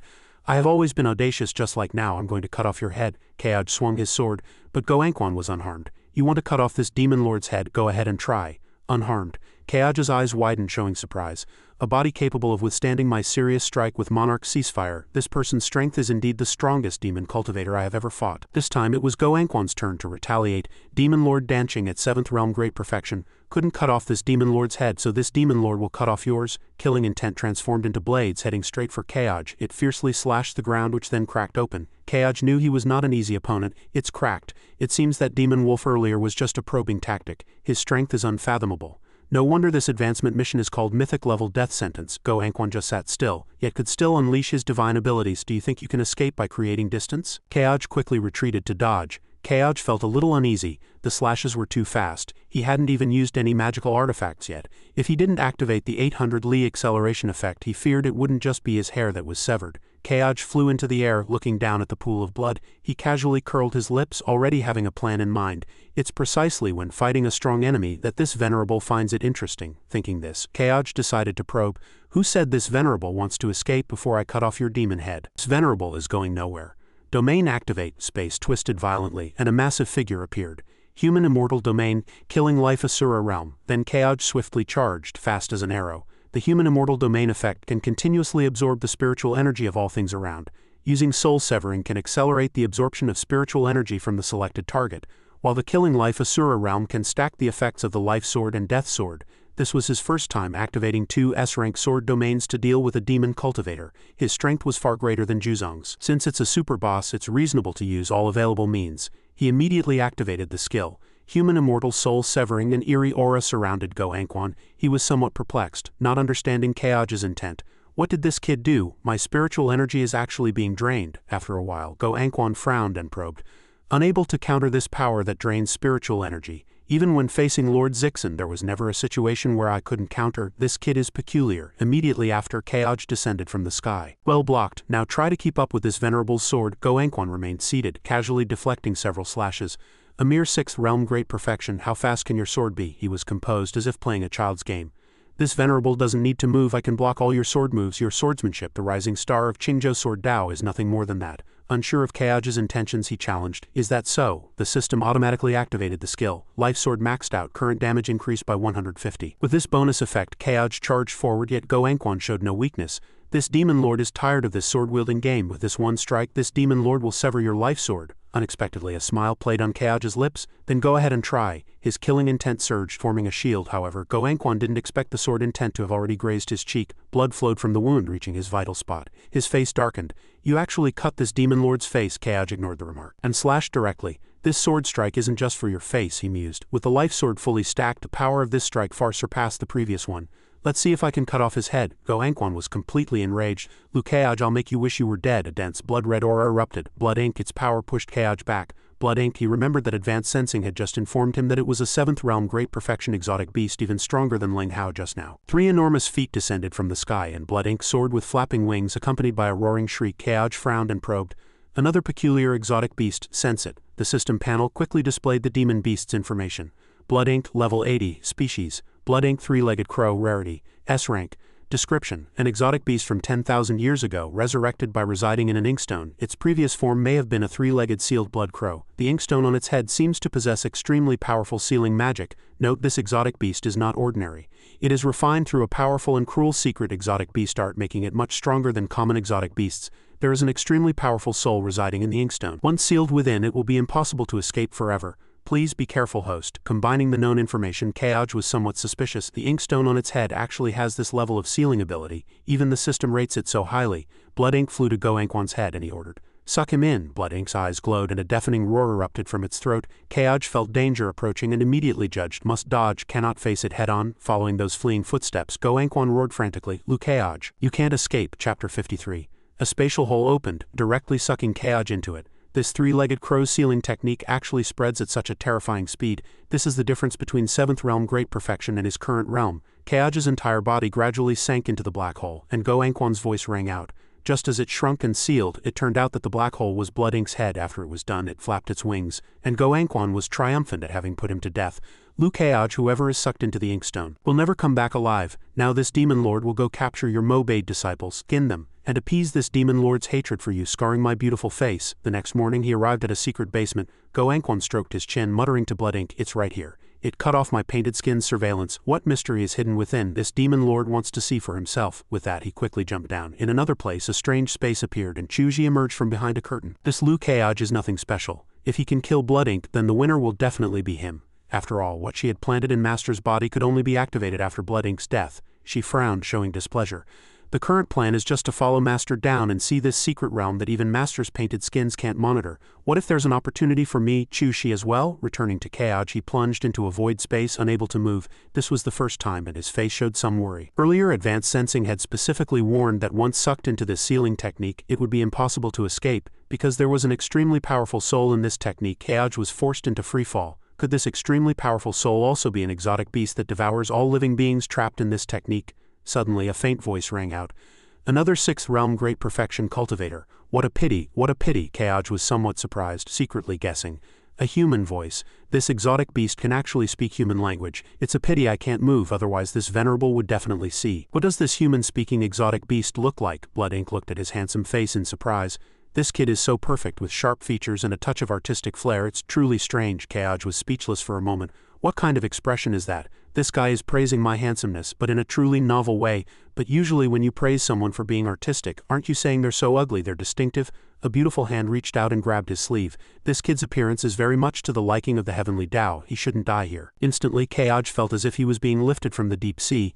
Oh my god, handsomeness can really save lives. Kaoj looked around. The scene here was like an ink painting, both vibrant and serene. The woman sitting under the eaves spoke softly. "Hello, cultivator, whose appearance is very much to the liking of the Heavenly Tao." She exuded an extremely refined aura. "My name is Go Danching, and I am honored to meet you, young master." Kaoj stood at a distance and politely greeted. "Junior Lu Kaoj, Sect Master of Mogate, greets Senior," he thought to himself. Go Danching, that's a rather peculiar combination. Suddenly, Kaoj seemed to remember something. The surname Go is rare, but he seemed to have seen it recently. He remembered. Demon Lord Danching's real name seemed to be Go too. Kaoj frowned at this thought. Could this woman have some relation to Demon Lord Danching? Danching raised her brush and smiled at him. "Kaoj, what a beautiful name. Why don't you find a place and sit beside me? This painting of mine is only a few strokes away from completion." Kaoj maintained his politeness. "Thank you, Senior, for saving my life, but Junior is currently fighting a demon cultivator, and has no time to waste here. I hope Senior can guide me." Kaoj was anxious. This person's origin was unknown. If he lingered here, and that demon found Luo Bing and the others, it would be big trouble. However, his words seemed to displease Danching. "Nonsense. What demon cultivator? It's merely a creature merged with an exotic beast going to meet the Eye of Chaos. This great calamity is immense, and the Azure Emperor also found it difficult to come up with this last resort. Do not casually call it a demon." A gust of wind brushed past, Kaoj's face appearing faintly through the mist, making her blush. "But you're so handsome, so I'll grudgingly forgive you this once." Kaoj was stunned on the spot, dumbfounded. This person truly judges by appearance, but her words mentioned both the Azure Emperor and a great calamity. Which era was she from? Suddenly, a black aura swirled into a vortex before him. Senior Black Tiger, why did you come out of the scroll yourself? The Black Tiger appeared and answered directly for Kaoj. Junior sister Danqing, our great tribulation has ended. It's already 10,000 years later. Danqing's eyes widened in astonishment. Lord Haishan, why are you here? Has senior brother Zhao Deji also arrived? 10,000 years later, I don't understand. He snapped his fingers, casting a spell to extract a portion of memory. You'll understand once you see it. A faint light drilled into her glabella. Danqing closed her eyes as if traversing millennia. So that's how it is. So 10,000 years have passed in the Tianquan world. At this moment, Kaoj felt a slight bewilderment. Senior, do you know her? The Black Tiger unhurriedly explained. She, like me, was one of those who faced the Great Tribulation 10,000 years ago. However, she died during the tribulation and did not live to see its end. Perhaps her remnant soul remained in this blood inkstone, exploited by later scoundrels, and thus aided evil in this place. Kaoj now understood that she was also a senior from 10,000 years ago. Could she be? The Black Tiger looked gently at Danqing and nodded. That's right, she is. He actually introduced her as Divine Monarch Danqing. At this moment, Danqing had also finished reviewing the memories. 10,000 years have passed in the world. My descendant actually became a scourge upon the world. And I, unknowingly, aided evil from within this blood inkstone. What a twist of fate. Kaoj cupped his hands and promised. Senior, you need not blame yourself too much. As long as I bring you out of here, I will destroy this blood inkstone and you can naturally reincarnate. As for that demon, I will definitely clean up your sect for you. She blushed shyly and whispered, it's easy to get out, but if you want to defeat my descendant, you will need a stroke of luck. Your appearance aligns with the heavenly Tao. I am willing to grant you a stroke of luck. Kaoj felt a little curious. A stroke of luck? Why is this stroke of luck necessary to defeat Demon Lord Danqing? Danqing rose and chuckled. That demon is my descendant. The techniques he inherited are naturally my techniques. No one in this world understands my techniques better than I do, and among my techniques the most powerful is the art of sealing. This is the blood ink where my remnant soul resides. I created this space using the art of sealing, and my descendant outside uses this space of mine as a medium for his sealing technique. Danqing casually glanced at him, adding, you experienced it earlier, didn't you? Once you fall into the blood mist, you can't move. This is just a space I created with the art of sealing, not a true sealing technique for combat. The Black Tiger on the side also slowly explained, Kid, Divine Monarch Danqing's sealing technique was unmatched even 10,000 years ago. It's your good fortune to receive her stroke of luck. Kaoj understood the deeper meaning of his words and quickly bowed. Junior, thank you, Senior, he secretly rejoiced. Though he didn't know what this stroke of luck was, it was a good thing nonetheless, so he'd take it first. Danqing became serious. No need to thank me. Whether you can obtain this stroke of luck depends on your own ability. If you can't, I'm afraid you'll have to stay here and keep me, the Divine Monarch Company, unable to leave for all eternity. The Black Tiger looked at his junior sister, still infatuated with handsome men, and couldn't help but feel speechless. Why, after 10,000 years, is Divine Monarch Danqing still so obsessed with handsome men? Humans indeed are hard to change their nature. If an ordinary person heard these words, they would probably immediately give up the opportunity and prioritize escaping. But Kaoj was different. He responded, Senior's challenge, Junior accepts. The Black Tiger couldn't help but frown in exasperation. This kid is truly fearless. He's clearly still in someone else's territory, unable to leave, yet he's still eager to take on a challenge and make a bet. Another strange fellow. Master, did you perhaps make a mistake? On the other side, Danqing blushed, secretly pleased. Kaoj. His character truly matches his appearance. 10,000 years ago, I failed to pursue the Azure Emperor. Now, if I can keep him by my side, that would also be a beautiful thing. But if he stays here, I'm afraid he'll be working day and night. After waiting for a long time, she just chuckled. Kaoj was a little anxious. Senior, how long until we start? Junior still has 3 disciples outside. If we don't hurry, that demon might harm them. Danqing awkwardly looked around and said, now let's start now. She secretly chided herself. Once I start fantasizing, my mind just can't stop. Danqing's abilities were astonishing. She reshaped heaven and earth. Kaoj stood by, watching this senior cast her spell. This is the power of a 9th realm great cultivator. Even Sword Venerable couldn't achieve this level. There truly is a vast difference between 9th realm and half-step 9th realm or 8th realm. Even if only a remnant soul remains, the skill of these techniques is enough to establish a sect. A moment later, preparations were complete, and the first test appeared amidst the mountains and rivers. Danqing explained the process of the fortuitous opportunity. This is the first test. In my life I first learned to paint landscapes, then flowers, birds, insects and fish, and finally human figures. Therefore these 3 tests will examine you in that order. Kaoj didn't hesitate, immediately stating the solution. Just reaching the summit counts as passing this test? I understand. Without further ado, I'll go up now. Danqing was startled and shouted, Hey wait, oh no, if he goes in so rashly he'll only find no way back. Why couldn't he wait patiently for me to finish? Never mind, when he gets shredded by the Sword Mountain, I'll carefully sew him back together. The Black Tiger adopted a helpless stance. Is there anything special to watch out for in this Sword Mountain? Danqing first chuckled and became serious.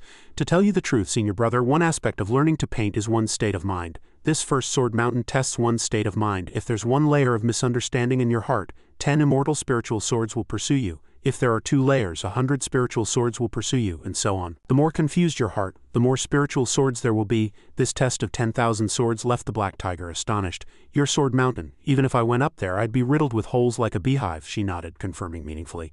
Precisely. How can a cultivator be completely enlightened in all matters? There is attachment, anger, greed, ignorance, and many more. Danching also once thought that Kaoj would be no exception. The moment she changed her mind was when Kaoj called out from the mountain peak, "Senior is the first challenge just to test Junior's ability to quickly climb the mountain." He was somewhat suspicious that this challenge was too simple. Had I known, Junior could have been even faster.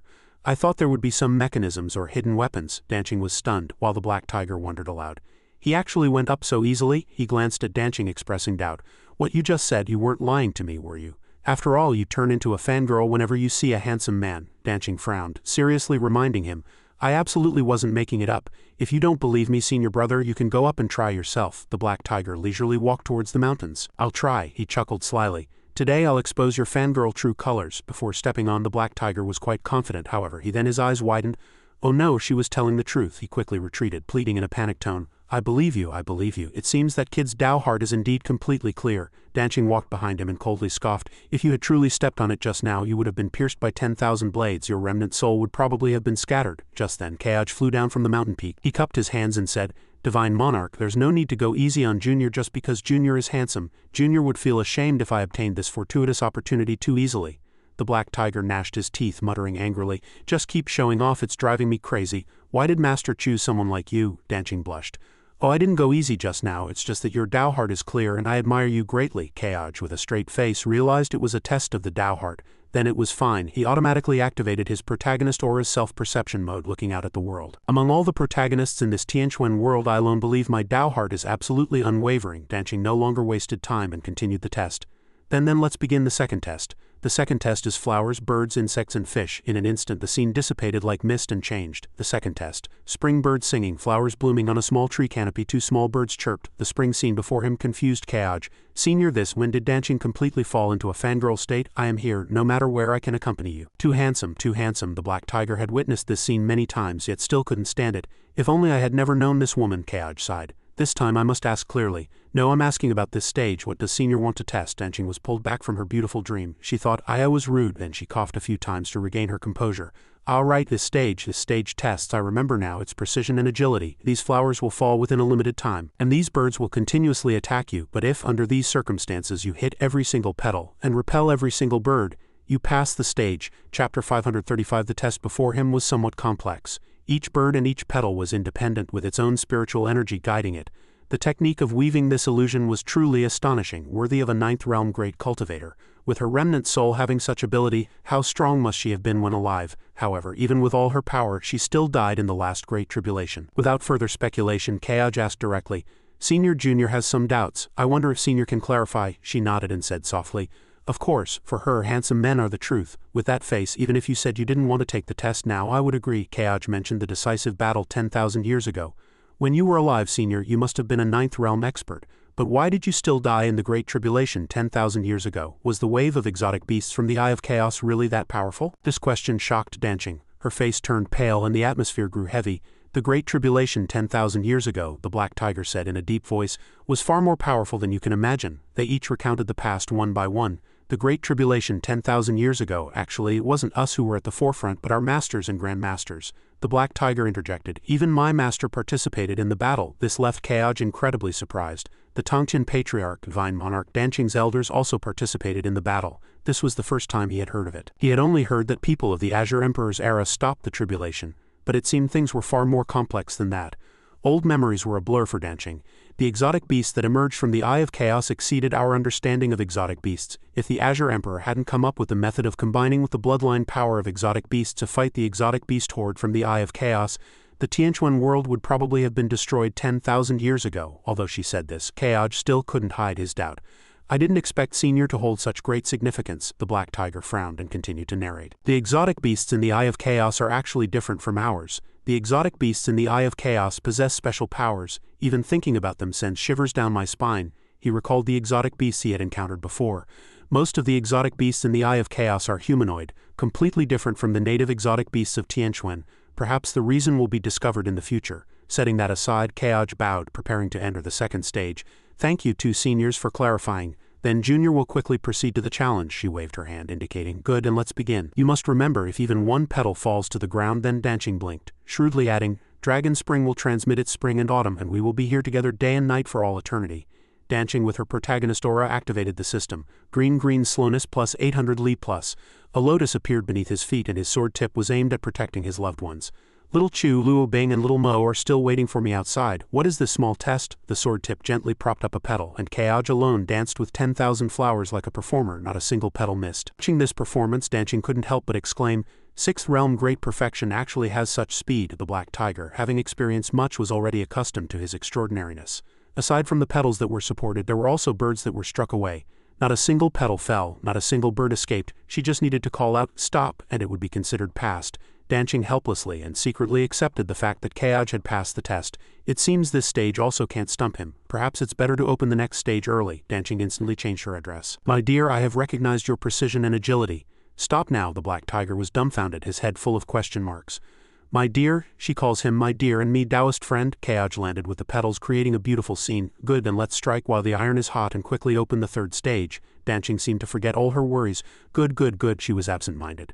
Not only was he handsome, but his swordsmanship was also so elegant. Immediately after, Danching waved her hand to open the third stage, which was about common human affairs. Knowing a person's face but not their heart, painting a tiger's skin is easy, but painting its bones is hard. Therefore this third test is to share a bed with me. The Black Tiger's eyes went wide, and even Kaoj was stunned, asking, share a bed for what? Danching frantically slapped her head. No, that's not right. I got distracted just now. The Black Tiger looked at her with a look of disdain. Hey, was your so-called distraction intentional or intentional? Kaoj couldn't help but comment. Few people are so openly coveting my body. Turns out my naturally charming physique activates different levels of desire in different sexes. After a while, a huge lotus platform was erected, and Danching tiredly wiped away sweat.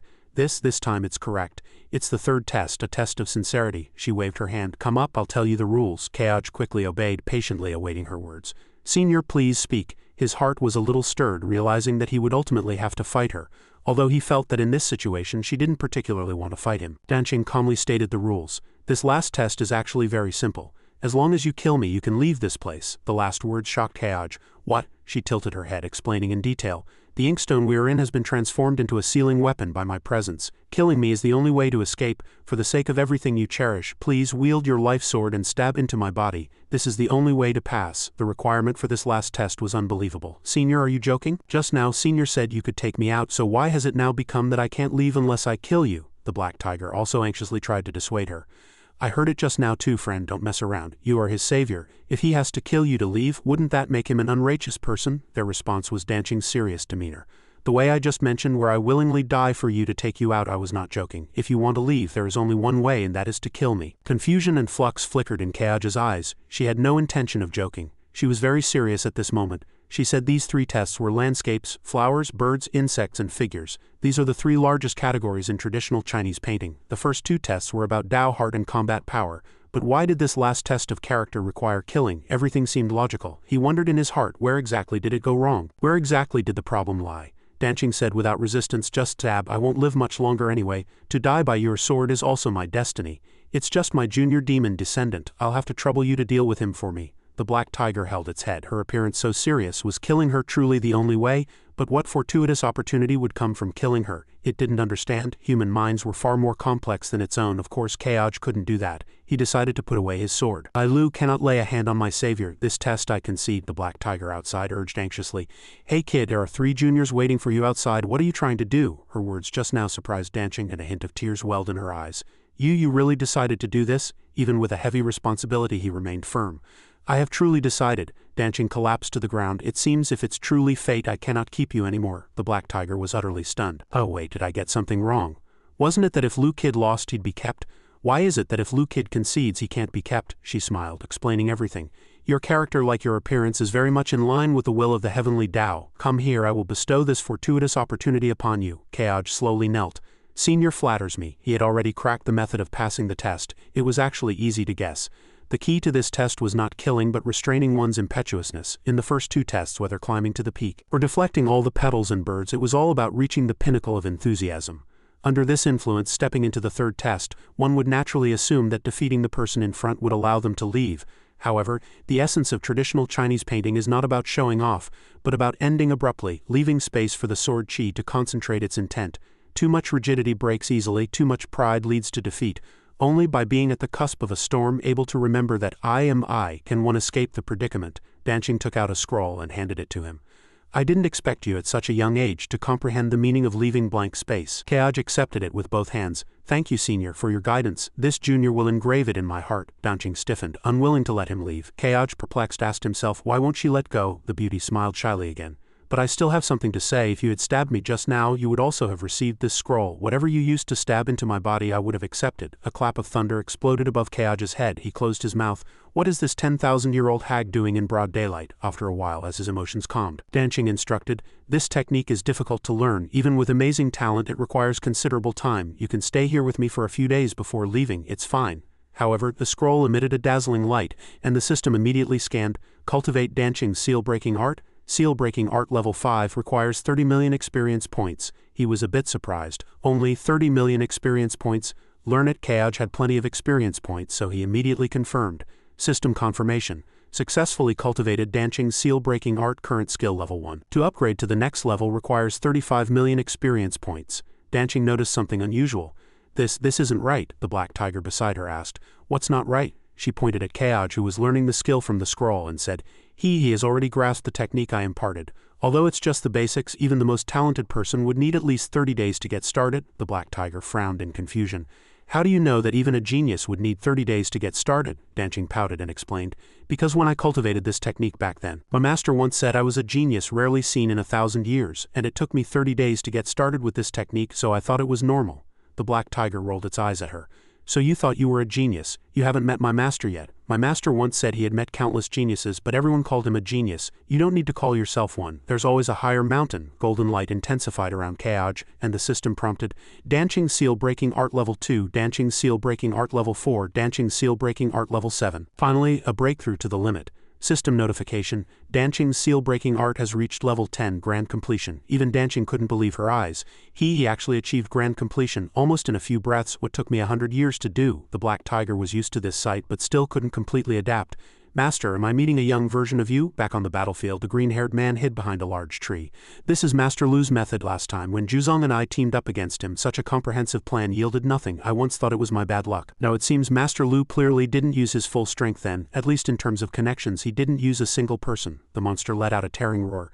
You ants, why won't you die? A mocking voice responded. If you don't die, how will your daddy die? Below, several disciples were working together. Brothers, put some effort into it, that guy. The defensive spells are in front. You guys output damage from behind. This boss is almost out of health. Such a hard-to-kill boss will definitely drop a golden divine artifact. Brothers, let's go. However, that boss was still constantly punching and kicking. The twin-tailed girl skillfully wielded her sword. This master of control's attacks were truly brilliant. Its speed had slowed down, and now its attack trajectory could be predicted. As long as they persevered, it was sure to die. The battle was extremely fierce. Although these items were cheap, they were very useful. This young lady's attacks all had the scent of money. Master Lu Keaj called me here, so of course I have to give it my all. The few people outside were dumbfounded. As expected of the server-renowned female tycoon, every talisman she wielded was the most expensive in the shop. The person next to her immediately chimed in. The talismans she's thrown today are probably worth a 3-bedroom apartment in a Tier 1 city, aren't they? Little Meow hugged her chest, annoyed. This woman wants to butter up my husband, doesn't she? The boy next to her mumbled curses. Damn it, tycoons are disgusting. What's there to show off? However, a voice of rebuttal made the three of them freeze. Aren't you also showing off in front of us, Deputy Chairman Lin? You finally tasted what it's like to be slapped in the face with money. It just goes to show there are differences even among tycoons. He cursed angrily. You are despicable. At this moment, the monster flew by and swept past, forgotten. The boy laughed wryly. Damn, I died again, that person complained fiercely. It's all your fault for distracting me. When I revive, I'll unleash all my anger on that monster. Back with Keaj, he held the scroll and silently pondered with the system. When upgrading a technique, those insights automatically transfer to my mind. This system function is very useful, as it also allows me to smoothly familiarize myself with this technique. S-rank seal-breaking art. Danching's seal-breaking art can break all sealing techniques of the Danching lineage, rendering the user immune to their effects. The higher the level, the less consumption for breaking, and the easier the breaking. Upon reaching the maximum level, the user will be completely immune to all sealing techniques of the Danching lineage. Note, this technique is the highest secret art of the Danching lineage, passed down only to the Sect master of the Danching lineage in each generation. Current cultivation level 10. Grand completion. After reading these lines, Keaj showed a satisfied expression. Grand completion of cultivation means immunity to all sealing techniques of the Danqing lineage. This technique is practically invincible against the Danqing lineage. No wonder there's a note saying it's passed down only to the sect master in each generation. If too many people knew, the Danqing lineage's advantage in sealing techniques would be completely nullified. He then thought of that lecherous fairy Danqing. But did she really just pass on this secret, which is not to be taught to outsiders, to me? Although it's a fortuitous encounter, the benefits gained from this encounter are too great. Keoj gently opened his eyes, returning to reality. He cupped his hands and politely declined. Thank you, Senior, for bestowing this technique, but this spell is too precious. Junior cannot simply take it away like this. I request that Senior propose a few more conditions so that Junior may feel at ease, he secretly thought. As long as she doesn't make an overly unreasonable request, I will try my best to fulfill it, Danqing praised. You are indeed a gentleman. The Danqing lineage is almost extinct now, with only one demon remaining who will probably be killed by you soon. But the ancestral techniques cannot simply die out like this, so I do have one unfulfilled wish. The black tiger on the side secretly guessed that it was the same wish as its master, to have this young man Lu help spread its sect's techniques. But 10,000-year-old techniques without extraordinary talent are impossible to comprehend, and even with the techniques it's hard to widely pass them on. He bowed and solemnly promised, Junior understands. Junior will spread Senior's techniques throughout the world so that the Danqing lineage does not die out. Danqing hurriedly stopped him. Stop, that's not what I meant, Keoj asked back. Then what does Senior mean? She walked forward, posing in a virtuous manner. Let me reside in your body, let me leave this place. As long as I am still alive, won't the Danqing lineage not die out? Keoj was dumbfounded. He knew she had ulterior motives but couldn't prove it. Although it felt a bit off, it also seemed right. But if I let her reside in my body and leave this place, won't she be a bystander when I do things with Xinyan later? Thinking back, it might even be a little exciting. Seeing his expression, Danqing pretended to be in distress. It seems I'm being a bit difficult for you. I guess that makes sense. What man would allow a wandering spirit to possess him? The black tiger knew this woman's intentions and merely sighed. 10,000 years ago she was just as aggrieved and submissive. In reality, if she wanted to, she could even twist my head off. Keoj reluctantly accepted, but still laid down his own rules. Since Senior has this wish, Junior won't spoil the fun, but 3 rules must be established. If Senior agrees, Junior is willing to bear Senior's spirit, taking an inch. She ran over gleefully. Forget 3 rules, I'll agree to 300 rules. Keoj realized he had fallen into a trap and said too little, but it was hard to articulate. I already have a 9th realm Grandmaster's soul hidden in my body. Who is benefiting more, me or her? It's hard to say, but someone definitely is. Meanwhile, in another place, Go Anquan was delving deeper. This was the secret realm that could block the surveillance of the painted skin demonic art. Violent spiritual energy permeated the surroundings. Its master was indeed extraordinary. He stopped before a huge door. Plucking stars, embracing the moon, turning thoughts into reality, omnipotent across heaven and earth. What arrogance! Go Anquan grotesquely licked his lips. Even my ancestor would not dare utter such presumptuous words. With that, he summoned his demon beast. This demon lord will now shatter your arrogant words. A black golden ring of demonic power rapidly erupted with aura, pushing him back, even severely injuring him. Go Anquan was horrified. He felt that supreme presence. This stone door had existed for at least 10,000 years. Could the array on it still possess such power? Could there be precious treasures within? At this thought, his eyes gleamed with ambition. Lu Keoj, so you've come to offer treasures to this demon lord. Since that's the case, once this demon lord finds your 2 female disciples, Go Anquan mentally throttled little Chu, letting out a lewd laugh. This demon lord will generously reward them, then strip their skin. Standing in a huge secret passage, he observed, thinking to himself, it truly is a treasure vault. What a pity, they are all mundane items. How could they catch this demon lord's eye? He lifted his head proudly, pondering. Interestingly, there was still residual spiritual energy gathered here. From this residual spiritual energy, it was clear that someone had once battled against the powerful demonic energy fluctuations surrounding Lu Keoj in this very place. That person's spiritual energy was extremely pure, but lacked staying power. Go Anquan walked along the corridor, muttering to himself, it seems like just a wisp of a remnant soul trapped by an array, but there's also a trace of my servant's spiritual energy mixed in. I just don't know where he's hiding. I must summon him out quickly. It would be perfect for him to report to me. He smiled triumphantly, filled with self-satisfaction. Although my servant is only at 6th realm great perfection, he is naturally compatible with exotic beasts and skilled in invisibility spells. Even Lu Keoj could never have detected him. Suddenly, Go Anquan's eyes widened, and he gasped in a low voice, the sight before him filled him with horror. This is this demon lord's servant. How could he have become like this? What on earth happened? Are you still alive? Answer this demon lord. Ultimately, Go Anquan confirmed that he was dead, and his soul had been forcibly exploded. Within his soul before his death it was crammed with many souls. It was actually a spell that even this demon lord couldn't break. This ordinary spell was elevated to another level due to the caster's profound skill in spellcraft. Go Anquan frowned deeply, his face grim, cursing inwardly. Lu Keoj, how dare you use this demon lord's servant as a vessel? You are the first to do such a thing. Then he spread his arms, releasing demonic power, and roared. Now this demon lord can't wait to find your sect members and brutally torture them to death. I'll demonize them into snakes, then strip their skin to make painted skins, trapping their souls forever in a cycle of no reincarnation. Swarms of red snakes emerged from behind him. Go Anquan's face was furious. He walked madly, saying, "No living being can escape this demon lord snake swarm. Escape is futile." Luo Bing was currently hiding in a corner with the 2 children. She was covered in sweat, her face terrified, thinking to herself, "What's going on? Why isn't young master back? But this demon? Where's Sect Master Uncle?" Mo Dongfang asked nervously from beside her. "Senior Sister Luo, that demon cultivator's aura is stronger than Sect Master Uncle's." Luo Bing looked around, worriedly thinking, how strong that demon cultivator is doesn't matter. What matters is that young master has already gone out to fight him. But young master hasn't returned, and instead this terrifying demon cultivator has. Is there a demon even young master can't deal with? The demon beast snake swarm was crawling everywhere at this moment.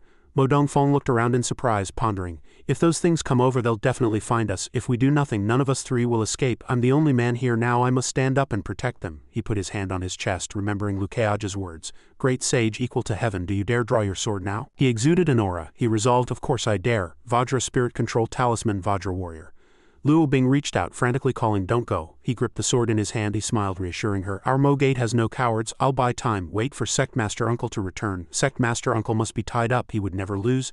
The great sage equal to heaven of Mo Gate is here. Come and take your great sage grandpa's life if you dare." Her tears began to fall, thinking to herself, "Junior brother Mo," the little girl also shouted in her heart. "Little Mo's senior brother." The snake swarm surrounded Mo Dongfang. He gritted his teeth, secretly planning, "Just buy time until Sect Master Uncle arrives. We must distance ourselves from the statue. Absolutely cannot let them find little Chu and senior sister Luo." Suddenly a voice sounded from behind him. "Little brat, are you trying to lure the tiger out of its mountain lair trick, or sacrificing yourself as bait?" Mo Dongfang was startled, thinking to himself, "Was I seen through so easily?" Go Anquan appeared with a sarcastic smile, saying, "This demon lord was using this trick before little things like you were born. Utterly foolish." Mo Dongfang, sweating profusely, gritted his teeth, trembling as he retorted, "I didn't think that. If you dare just..." He was scared, the pressure was too great. Just looking into his eyes, he found it hard to breathe. His blurry figure with a contemptuous tone said, "So it's a third realm trash. With your strength you dare call yourself great sage equal to heaven? If you're brave enough, keep looking into this demon lord's eyes and your body will explode. Die, kneel." Immediately the snakes rushed forward and coiled around him. Go Anquan walked forward, probing, "The things you want to protect are behind this statue, aren't they?" Then he showed an evil smile. The next second the ground shattered, large rocks flew, smoke billowed, forming a whirlwind that surrounded the distant people. Luo Bing appeared, holding a long sword with a resolute expression. Go Anquan smiled triumphantly, his face grim, exclaiming, "Indeed, what this demon lord seeks is right here." Mo Dongfang struggled, shouting from behind, "Stop it." Go Anquan waved his hand casually, then muttered, "A mosquito is buzzing. This demon lord has thought of an interesting game. Why not try it now? Let's consider it compensation for your sect master's cruel actions towards this demon lord's servant." At this moment Mo Dongfang lay on the ground, coughing blood, crying out, "He shattered my Vajra warrior. The backlash is too strong." Go Anquan glanced back, then mocked, "A single backlash is too much for you. By the looks of it, your internal organs are nearly shattered, aren't they? Good thing this demon lord is least interested in your family, so just perish on your own." Luo Bing exuded power, gritting her teeth, thinking, "Junior brother Mo is in a bad state. My realm is highest here now. As a senior sister I must protect my junior brother and junior sister. Activate domain Heavenly Fox Star Array." The next second she charged forward with her long sword, simultaneously shouting, "Little Chu, quickly take junior brother Mo and hide." Little Chu rushed out, obediently replying, "Yes, senior sister Bing Bing." Go Anquan stood still, slowly scoffing, as expected. "You Mo Gate people don't like listening to others. A boring struggle." He sent Luo Bing flying with one move. Seeing this, Go Anquan smiled, then commented, "Your figure is excellent. Even ordinary cultivators cannot rival your beauty and proportions. Truly a sensual body. No wonder that Lukeage keeps you by his side. He's really a man who knows how to enjoy himself." Her hands bound, she still retorted defiantly, "Young master is nothing like a demon like you. Even if I stripped naked and climbed into his bed, he wouldn't do anything to me. My young master will come soon, and then it will be your death." Go Anquan laughed excitedly, retorting, "Come soon? Unfortunately, that Lukeage has already been sucked into this demon lord's magical artifact. By now he's probably a puddle of blood." Luo Bing's face was panicked, struggling and shouting, "Impossible, you're lying.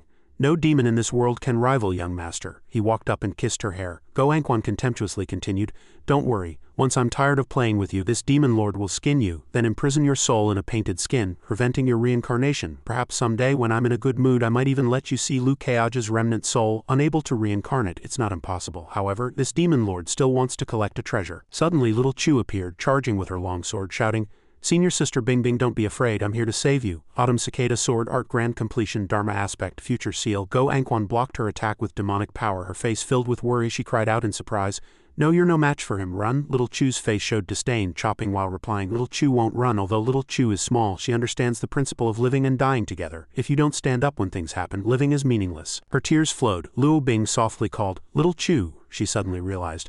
I finally understand why Master didn't let Little Chu interact with young Master too much. She's truly too much like young Master, fearless of death, and her words are astounding. But was young Master really sucked into that guy's magical artifact? Is young Master really not coming back? Her sword was caught by his single hand. He said nice words, but unfortunately no ability. This demon lord will also skin you, don't worry. Little Chu stood trembling, thinking, "Oh no, his strength is too great, I can't pull it out," Go Anquan continued. "But before skinning you and imprisoning your soul to make a painted skin, this demon lord will also let you receive this demon lord's worship, and let this demon lord carefully examine your perfect body."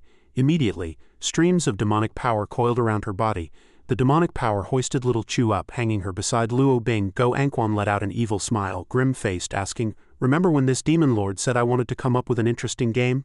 Little Chu closed her eyes, wondering, why can't Little Chu change back? "Seems like the spiritual energy channels are blocked," she shouted furiously. "If you want to kill, then kill. We will never surrender to demons." Go Anquan walked forward, stroking his hair, saying, "The game is simple. I ask a question, you answer. If this demon lord isn't satisfied, I'll cut off a piece of your flesh. So the first question, who is more beautiful, this demon lord or your sect master?" She laughed contemptuously, continuously disparaging. "You, a ghost face, not even as good looking as the saltwater ducks at my dancing mountain." Luo Bing continued, "Our sect master uncle is the most beautiful in the world. You are not worthy to compare with him." His eyes red, he answered domineeringly, "Good answer, but this demon lord doesn't like it, so let's cut off one thigh from each of you. Go." Immediately the snakes rushed forward, emitting demonic power. "What's going on?" That energy suddenly dissipated. Go Anquan asked in panic, "What's happening?" Then the bird suddenly struggled violently. The next second it fell to the ground with a thud, motionless. Go Anquan's face was panicked, trembling, calling out softly, "Blood Ink, your head!" A huge hole appeared on the bird's head, emitting dazzling yellow light. He shouted loudly, "What on earth happened?" From that light a figure gradually became clear. Go Anquan's eyes widened in terror, thinking that aura is Lukeaj. Lukeaj rushed over with demonic power, declaring, "Demon, this venerable has returned to collect you." One arm shattered. Go Anquan was sent flying by him, only regaining his footing by digging his feet firmly into the ground. He thought to himself, I had done my best to dodge, yet an arm was still severed. Then he asked, "Lukeaj, you're not dead," Little Chu shouted happily from behind. "Sect Master Uncle," Luo Bing also praised. "Young Master, you're truly unharmed." Little Chu reverted to her original appearance, falling to the ground, muttering, "Spiritual energy is flowing normally now." Luo Bing beside her called out, "Little Chu." Lukeaj, radiating light, turned back and reminded, "Wait for me on the side. Once I've dealt with this demon, I'll tell you everything." Luo Bing, carrying Little Chu, went to Mo Dongfang, saying, "It's Junior Brother Mo. Junior Brother Mo has suffered a backlash and is now severely injured." She looked at him, tears in her eyes, thinking, "For a moment I was really afraid young Master wouldn't come back," crying tears of joy. "It's wonderful. Young Master is back." Go Anquan, clutching one arm, roared furiously, then demanded, "Answer me, you bastard. Why are you not dead? Why could you escape from Blood Ink where my ancestor's remnant soul resides? What methods did you use?" Lukeaj, radiating confidence, replied, "This venerable not only returned, but can also break all your sealing techniques. Everything you've learned is useless against this venerable." Go Anquan frowned, stubbornly smiling. "Don't think that just because you ambushed and severed one of this demon lord's arms you've already won, or that you can arrogantly claim to break all my sealing techniques. If you're so capable, don't hide." Immediately, Go Anquan was hit from behind. "Demon Weave Shadow Sealing Art." Lukeaj, sword in hand, smilingly continued, "All right, this venerable will make you concede your death wholeheartedly." He raised his hand arrogantly, explaining, "Lukeaj, your arrogance will be your undoing. Once this demon lord's art successfully links, then your every move will be controlled by this demon lord. Among my dancing lineage's demon weave arts, this is the most vicious sealing technique. At this very moment, if this demon lord wills it, I can instantly make your spiritual energy chaotic and your body explode." Spiritual energy surged surrounding him. Lukeaj replied, "This is indeed a good sealing technique, capable of controlling humans like puppets, so it seems this venerable cannot defeat a demon like you. Cannot win." Go Anquan, enraged, immediately released spiritual energy, saying, "Still dare to speak mockingly? Then I'll let you taste what it's like to have your body explode." Die Titan, Lukeaj, no matter what extraordinary abilities you possess, once your spiritual energy is controlled by this demon lord, you are nothing but one of those useless people. A warning sounded from the system. Under attack by Dancing Lineage Sealing Technique, Dancing Seal Breaking Art has automatically activated. Keaj scoffed, thinking to himself, "This spell is an automatic skill, saving me the preparation before casting." The next second a glowing formation appeared. The Dancing Seal Breaking Art. He stood proudly before the formation, spiritual energy surging. A continuous stream of power rushed towards Go Anquan, knocking him over. He clutched his chest, his face filled with disbelief, questioning himself. How is this possible? My shadow sealing art was broken, and not only did he break free from my control, but he also activated a more advanced backlash spell from when he was sealed on top of Blood Ink's head. Only a quarter of an hour has passed. Why is there such a huge disparity? What exactly happened to him? Which part went wrong? Kaoj's expression was calm, and he smiled provocatively. What? Still want to try if you want to. This venerable is also happy to oblige, though I wonder if your body can withstand another spell backlash. Go Anquan reached out to wipe the blood from the corner of his mouth, frowned, and replied, Lukeaj, you are indeed different from before, but this demon lord has more than just sealing techniques to deal with you. As one of the 3 demon lords of the Purple Moon Association, even without sealing techniques, you are not someone I can rival. Lukeaj, you are the only human cultivator who, with a 6th realm cultivation, has forced this demon lord to use my innate magical artifact after killing you. I will definitely make you into my most powerful painted skin. Your soul will be imprisoned in it for generations to accompany this demon lord. The mocking expression on his face had now receded, and he thought to himself, the Divine Monarch once mentioned that the Dancing lineage, besides possessing ultimate sealing techniques, also has 2 ancient legendary treasures, one of which is his huge brush named Go Anquan held the huge brush and roared, 8 ink brush, 8 ink brush. I am supreme between heaven and earth. This treasure can make the surrounding 10 li of heaven and earth move according to my will. Truly a heaven and earth marvel. How can a mere 6th realm mortal like you rival this ability which makes 10 li of heaven and earth move according to his will? Fierce giant dragons coiled around Kaoj. He thought, although this brush can make heaven and earth change according to his will, it is not without flaws. As long as I attack his main body, the giant dragons were struck by sword chi, blood splattered, and they shattered. Kaoj, sweating on his forehead, smiled slightly, sighing, this brush is indeed formidable. He was still arrogantly wielding the brush below, shouting, this heaven and earth is controlled by this venerable Lukeaj. Die! Demonic beasts rushed forward. A voice came from space. Darling, do you need me to come out and help you? Another voice reminded. Hey, I wanted to say earlier, how long have you known him to call him darling? That person retorted righteously. We've known each other for 10,000 years and you still call me Taoist friend. Taoist friend, don't make it sound like we're close. I'm afraid my darling will misunderstand, that person reprimanded in a low voice. Junior sister, Kaoj helplessly thought. Senior Black Tiger and Senior Divine Monarch indeed each have their interesting aspects. Then, while fending off Go Anquan's attacks, he softly whispered, 2 seniors, don't rush. Can you sense a hidden demon cultivator's aura here? That person has been hiding here, so why don't we test her first? Go Anquan's eyes lit up and he shouted proudly, Lukeaj, seeing you struggling so much, this demon lord will add fuel to the fire and show you the true power of an 8th realm exotic beast. Come out, Ji Gui. A ghostly hand reached out from underground, accompanied by a voice, it's truly been a long time since I breathed fresh air. The outstretched ghostly hand instantly imbued the space with an eerie atmosphere. Kaoj couldn't help but inwardly marvel, 8th realm, this is the true oppressive feeling of 8th realm against 8th realm. So this is what it feels like. It just appeared there, and the killing intent it released made me feel as if a mountain was pressing down on me. Strange things continuously gushed out from Go Anquan. His face was distorted and his tone was extremely angry. Ji Gui is different from my other exotic beasts. It is truly my life-bound exotic beast connected to my very life. Lukeaj, today this demon lord will definitely kill you here, no matter the cost. As soon as he finished speaking, strange things continuously gushed out from behind Go Anquan, almost dyeing the surrounding space red. An eerie voice sounded, Tianquan's air still makes me feel refreshed. Ji Gui appeared under a ghostly sky. He looked at Go Anquan and sarcastically said, Old dog, who have you encountered this time that's so difficult to deal with? Luo Bing saw this scene and couldn't help but feel worried. What is this worry? Why is there such a terrifying spiritual pressure, young master? You must be careful. Please don't let anything happen to you. Back at Mo Gate, Xinyan was practicing body techniques, while Dongli was practicing internal cultivation. However, her body trembled uncontrollably, and Dongli's eyes widened as she cried out, Big brother? This cry made Xinyan look over. Little Lizzie, what's wrong? Why did you suddenly call Kaoj? She explained in a panic. I don't know, I just suddenly felt scared and instinctively called for Big brother. Xinyan's expression immediately became serious. Did Kaoj encounter some trouble on his secret realm journey, making you so uneasy? She sat down, thinking to herself. But the peach blossom mark on my palm connected to Kaoj showed no reaction at all. Dongli, clutching her forehead, replied, Maybe it was just a nightmare, but why have I never had such a nightmare before? Did Big Brother really encounter trouble, or did something happen to Big Brother? However, Xinyan immediately suggested, Let's go find Kaoj. Whether you had a nightmare or not, if you want to find him, go see him. Despite this, Dongli still had some reservations, but before we left, Big Brother told me to take good care of Mo Gate. If we both leave, Mo Gate will be empty. What if something unexpected happens? However, Xinyan pulled her along, saying as they walked, Mo Gate is Mo Gate only with Kaoj. If something happens to Kaoj, then something happens to Mo Gate. Only then did Dongli feel relieved. Sister Xinyan, you're absolutely right. They completely ignored Heiju, who was calling out behind them. Aren't you riding me? Mo Gate is Mo Gate with Kaoj. Mo Gate is Mo Gate with Big Brother. However, before leaving, Dongli did not forget to instruct, You or I'll leave hating to you. Protect Mo Gate well. I and your senior Aunt Zhang are going out for a while. Ewer was a little stunned. Suddenly, haven't I already cooked for 4 people? Are we going to eat leftovers tonight? Meanwhile, Go Anquan said impatiently, Old ghost, don't tease me anymore at this point, eat that brat. A great tonic, however, Ji Gui had already begun to exert his abilities. It's nothing special. A 6th realm cultivator isn't much of a tonic, but since you told me to eat him I will. But you must remember, every time I make a move you must offer 3 drops of your heart's blood to me. Go Anquan didn't care about the price.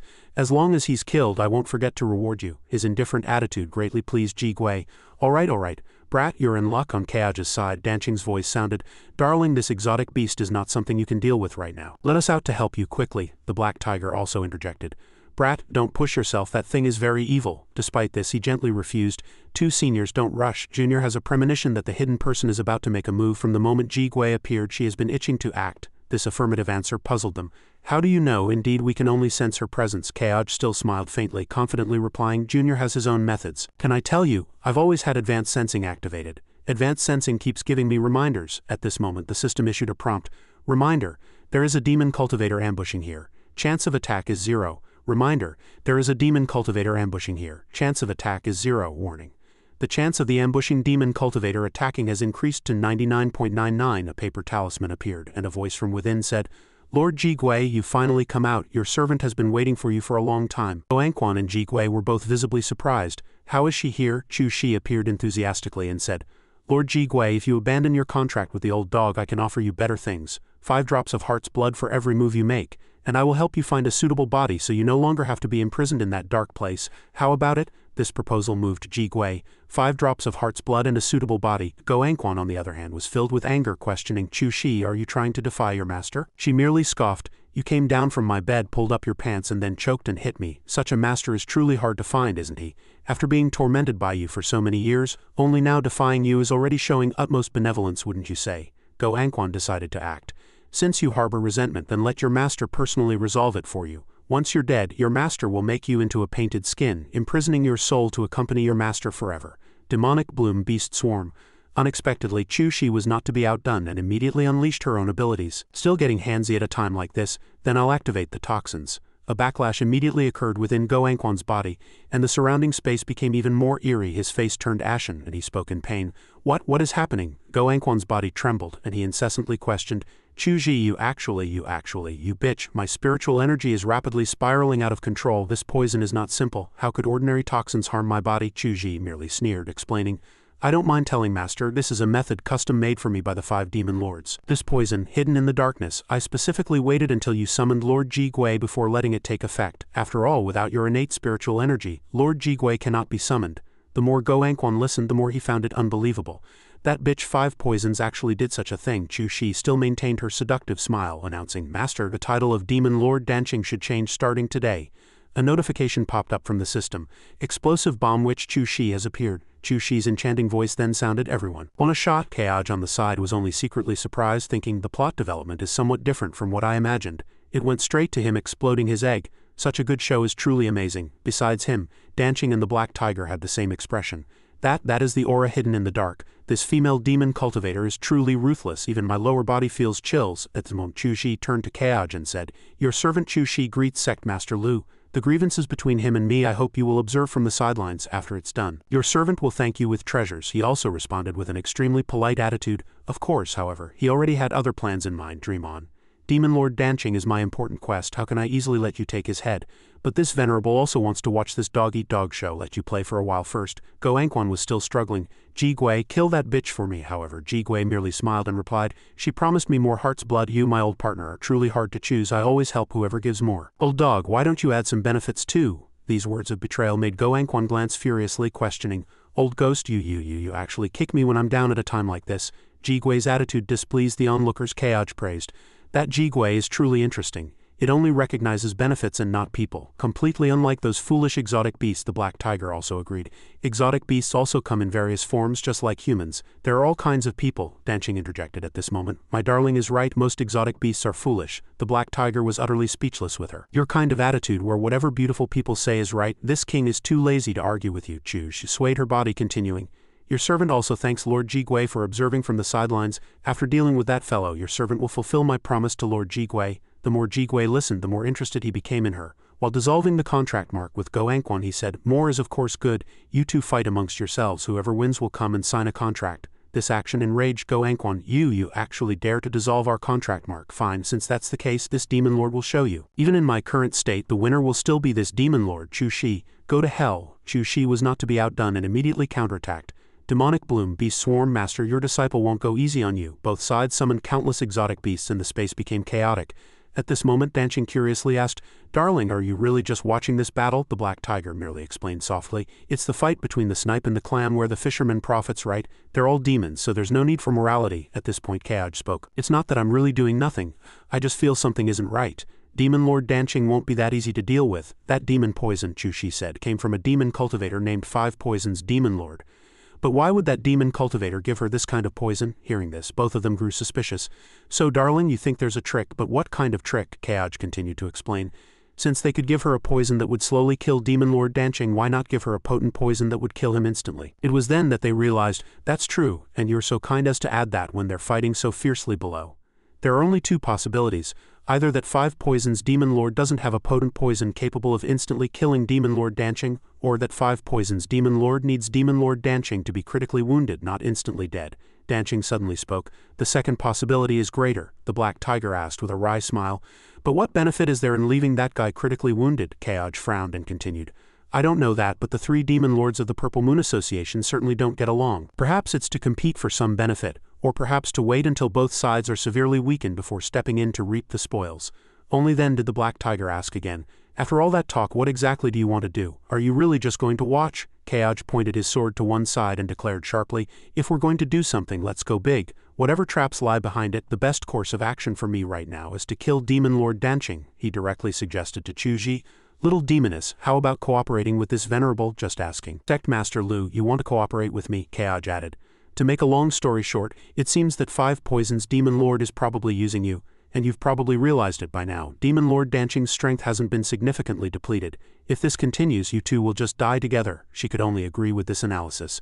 "It is indeed, as you say, in a direct confrontation. I've realized his strength is still over 70%. Please save your servant." He prepared his attack, continuing, "Then let's work together to kill Demon Lord Danching first." Go Anquan scoffed, accepting the alliance. "Fine, Lu Kaoj, you could have taken the opportunity to escape, but now it seems you're not that smart. Since you're so intent on dying, this Demon Lord will grant your wish. Do you really think this Demon Lord has no other means besides exotic beasts?" The space around him turned pitch black. Go Anquan unleashed his domain, activating his demon domain, Ruan Mountain Ink Sea. Kaoj was somewhat curious. What abilities did his domain possess? Chu Shi herself was still surprised. "Your servant doesn't know, truly. It's the first time your servant has seen him activate his domain. I've never seen it any other time." Go Anquan's aura burst forth. "In this domain, you are all merely puppets within this venerable's painting. Lu Kaoj, Chu Shi, your time of death has come." "Lu Kaoj, let's start with you." No sooner had he spoken than Go Anquan launched his attack, his brush beginning to move. However, Kaoj did not sit idly by. Since he didn't know his abilities, he would strike faster. He merely scoffed, drew a line, and then declared, "Too late." Lu Kaoj's body was severed in two by Go Anquan's brushstroke. Kaoj was now suspended in a space. "What's going on? I can't even feel the lower half of my body. That guy's brushstroke just now actually erased a part of my body. This domain is too sinister." Chuji was also assessing Go Anquan's attack on Lu Kaoj. Master's demon domain is indeed powerful. Sect Master Lu is nearly done for, but even if Sect Master Lu dies, he'll still have helped me scout the way. His death will be meaningful. She immediately changed tactics. "They'll fight a little longer and Master will be at the end of his rope, then it'll be effortless for me to kill him. When the time comes, I'll properly enjoy the body of the great hero, Sect Master Lu." Just thinking of such a stunningly handsome man like Sect Master Lu being devoured by her, her body uncontrollably grew hot. Power, beauty, just thinking about it, your servant felt almost consumed by the flames of desire. Go Anquan grew increasingly ferocious. "Lu Kaoj, this venerable is stronger than you." "Die." Kaoj frowned, calculating grimly. "Although I still have 10 revive coins I can use, losing one just to fight this guy feels uncomfortable. Then I'll activate Ascension to Godhood, and kill him before he completely falls, which should negate the effect of his domain." The aura around him began to change, but this time he clearly stated that he couldn't bear the side effects of Ascension to Godhood. "But to hell with it, at worst, I'll use a revive coin after killing this guy. This venerable can't swallow this anger without slaying this bastard." Go Anquan involuntarily felt his heart seize. What's going on with this brat? Why even when he's almost dead can he erupt with spiritual might that makes this venerable feel such dread? Impossible. This isn't right. He watched the move Kaoj was unleashing, constantly questioning himself. Why is he more demonic than me right now? No, not demonic. That's an existence even more impossible to resist, more impossible to defy. Is this a god? I can't win. I will die. I will definitely die. Why is he so powerful? When Kaoj used Ascension to Godhood, he seemed to transform into another entity. making Go Anquan repeatedly question himself. Aren't we demon cultivators much stronger than cultivators of the same realm? This Liu Keaj, is he really human? However, before the move could be fully unleashed, Danqing's hand had already grasped his. Darling, wake up, you don't need to go that far, I have a way, trust me darling. Only then did ascension to godhood naturally dissipate, and several powerful auras gradually faded. Go Anquan was dumbfounded, utterly astonished. That's several paintings from the ancestral hall flashed in his memory, immediately recalled. Danqing was still trying to suppress Keaj. Go Anquan scrutinized. That's the ancestor of our Danqing lineage, divine monarch Danqing, her appearance identical to the portrait in the demon hall. Danqing herself was whispering something in his ear, while Go Anquan's face beamed with delight. The ancestor of our Danqing lineage has suppressed Liu Keaj's spell. A Liu Keaj in the end, this venerable is truly virtuous. Even the ancestor has manifested to help me. Ancestor, your spirit is manifest. Your descendant, Demon Lord Danqing, is the strongest successor of the Danqing lineage. Thank you, ancestor, for your divine assistance. Please, ancestor, quickly turn this Liu Keaj into ashes and hand his soul over to me. To his surprise, she coldly interrupted. Shut up. I have no descendant like you. This left him astonished.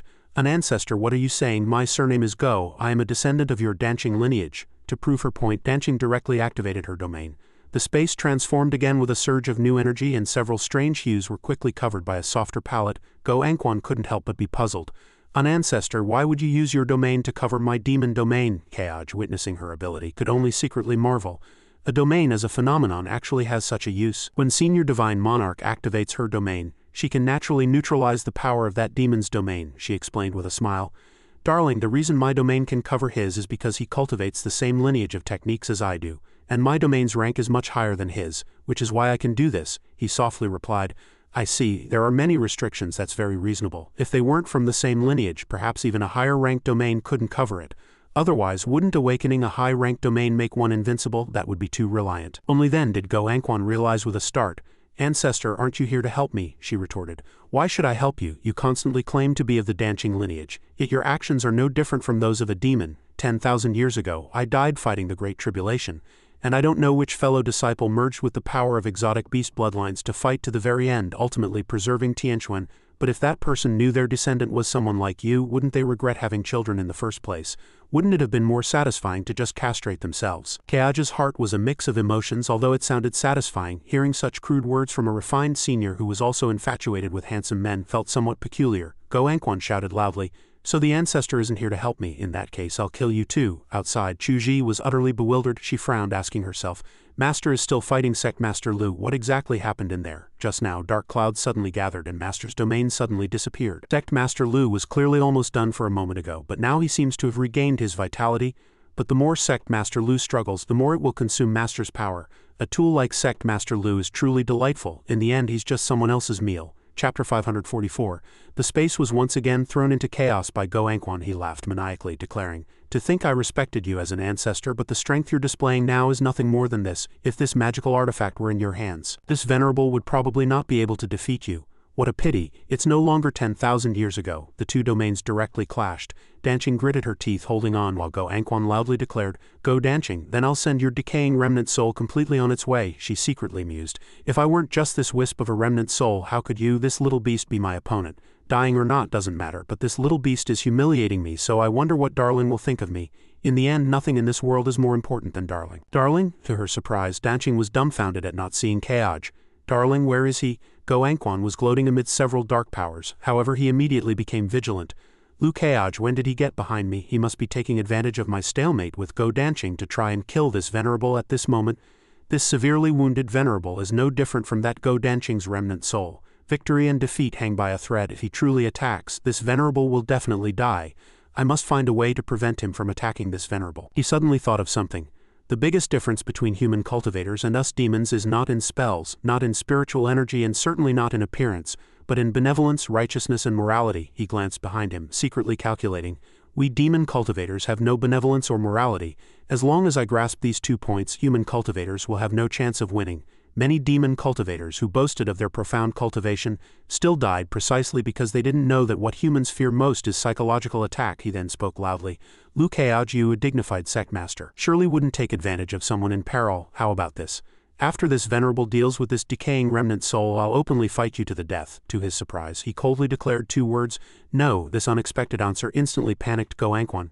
Could a dignified sect master like you also do something as despicable as a sneak attack? How could he say no? How could someone like him say no? Why would he defy common sense? Does he have no bottom line of benevolence, righteousness, and morality in his heart? These provoking words, however, made him laugh. Are you talking about benevolence and morality with this venerable? I'm truly sorry, this venerable's moral bottom line is very flexible. No sooner had he spoken than he unleashed a fatal blow and his domain exploded. Witnessing this, Danching couldn't help but be surprised. That little beast body has been destroyed. Darling did it. Fortunately, Go Anquan's soul scattered and fled in time, but with his body destroyed, his remnant soul couldn't be preserved. To his surprise, it was immediately captured. Keoj looked at the struggling soul in his hand, secretly evaluating. Such a powerful demon cultivator's soul, it would be a shame to destroy it just like that. Our little hating is in luck. Your master will give you hundreds of thousands of loyal ghosts and a ghost general to boot. As for Demon Lord Danching's other treasures, they should be stored in the Ink Realm for now. Danching swooped down from the air. Darling, Keoj thought with some surprise. Oh no, she directly embraced him. Many thanks to Darling for your help, Keoj thought with a disdainful look. She's definitely trying to take advantage of me. The Black Tiger secretly mused from behind. This battle isn't over yet. It's too soon to let down our guard. Keoj himself couldn't help but agree.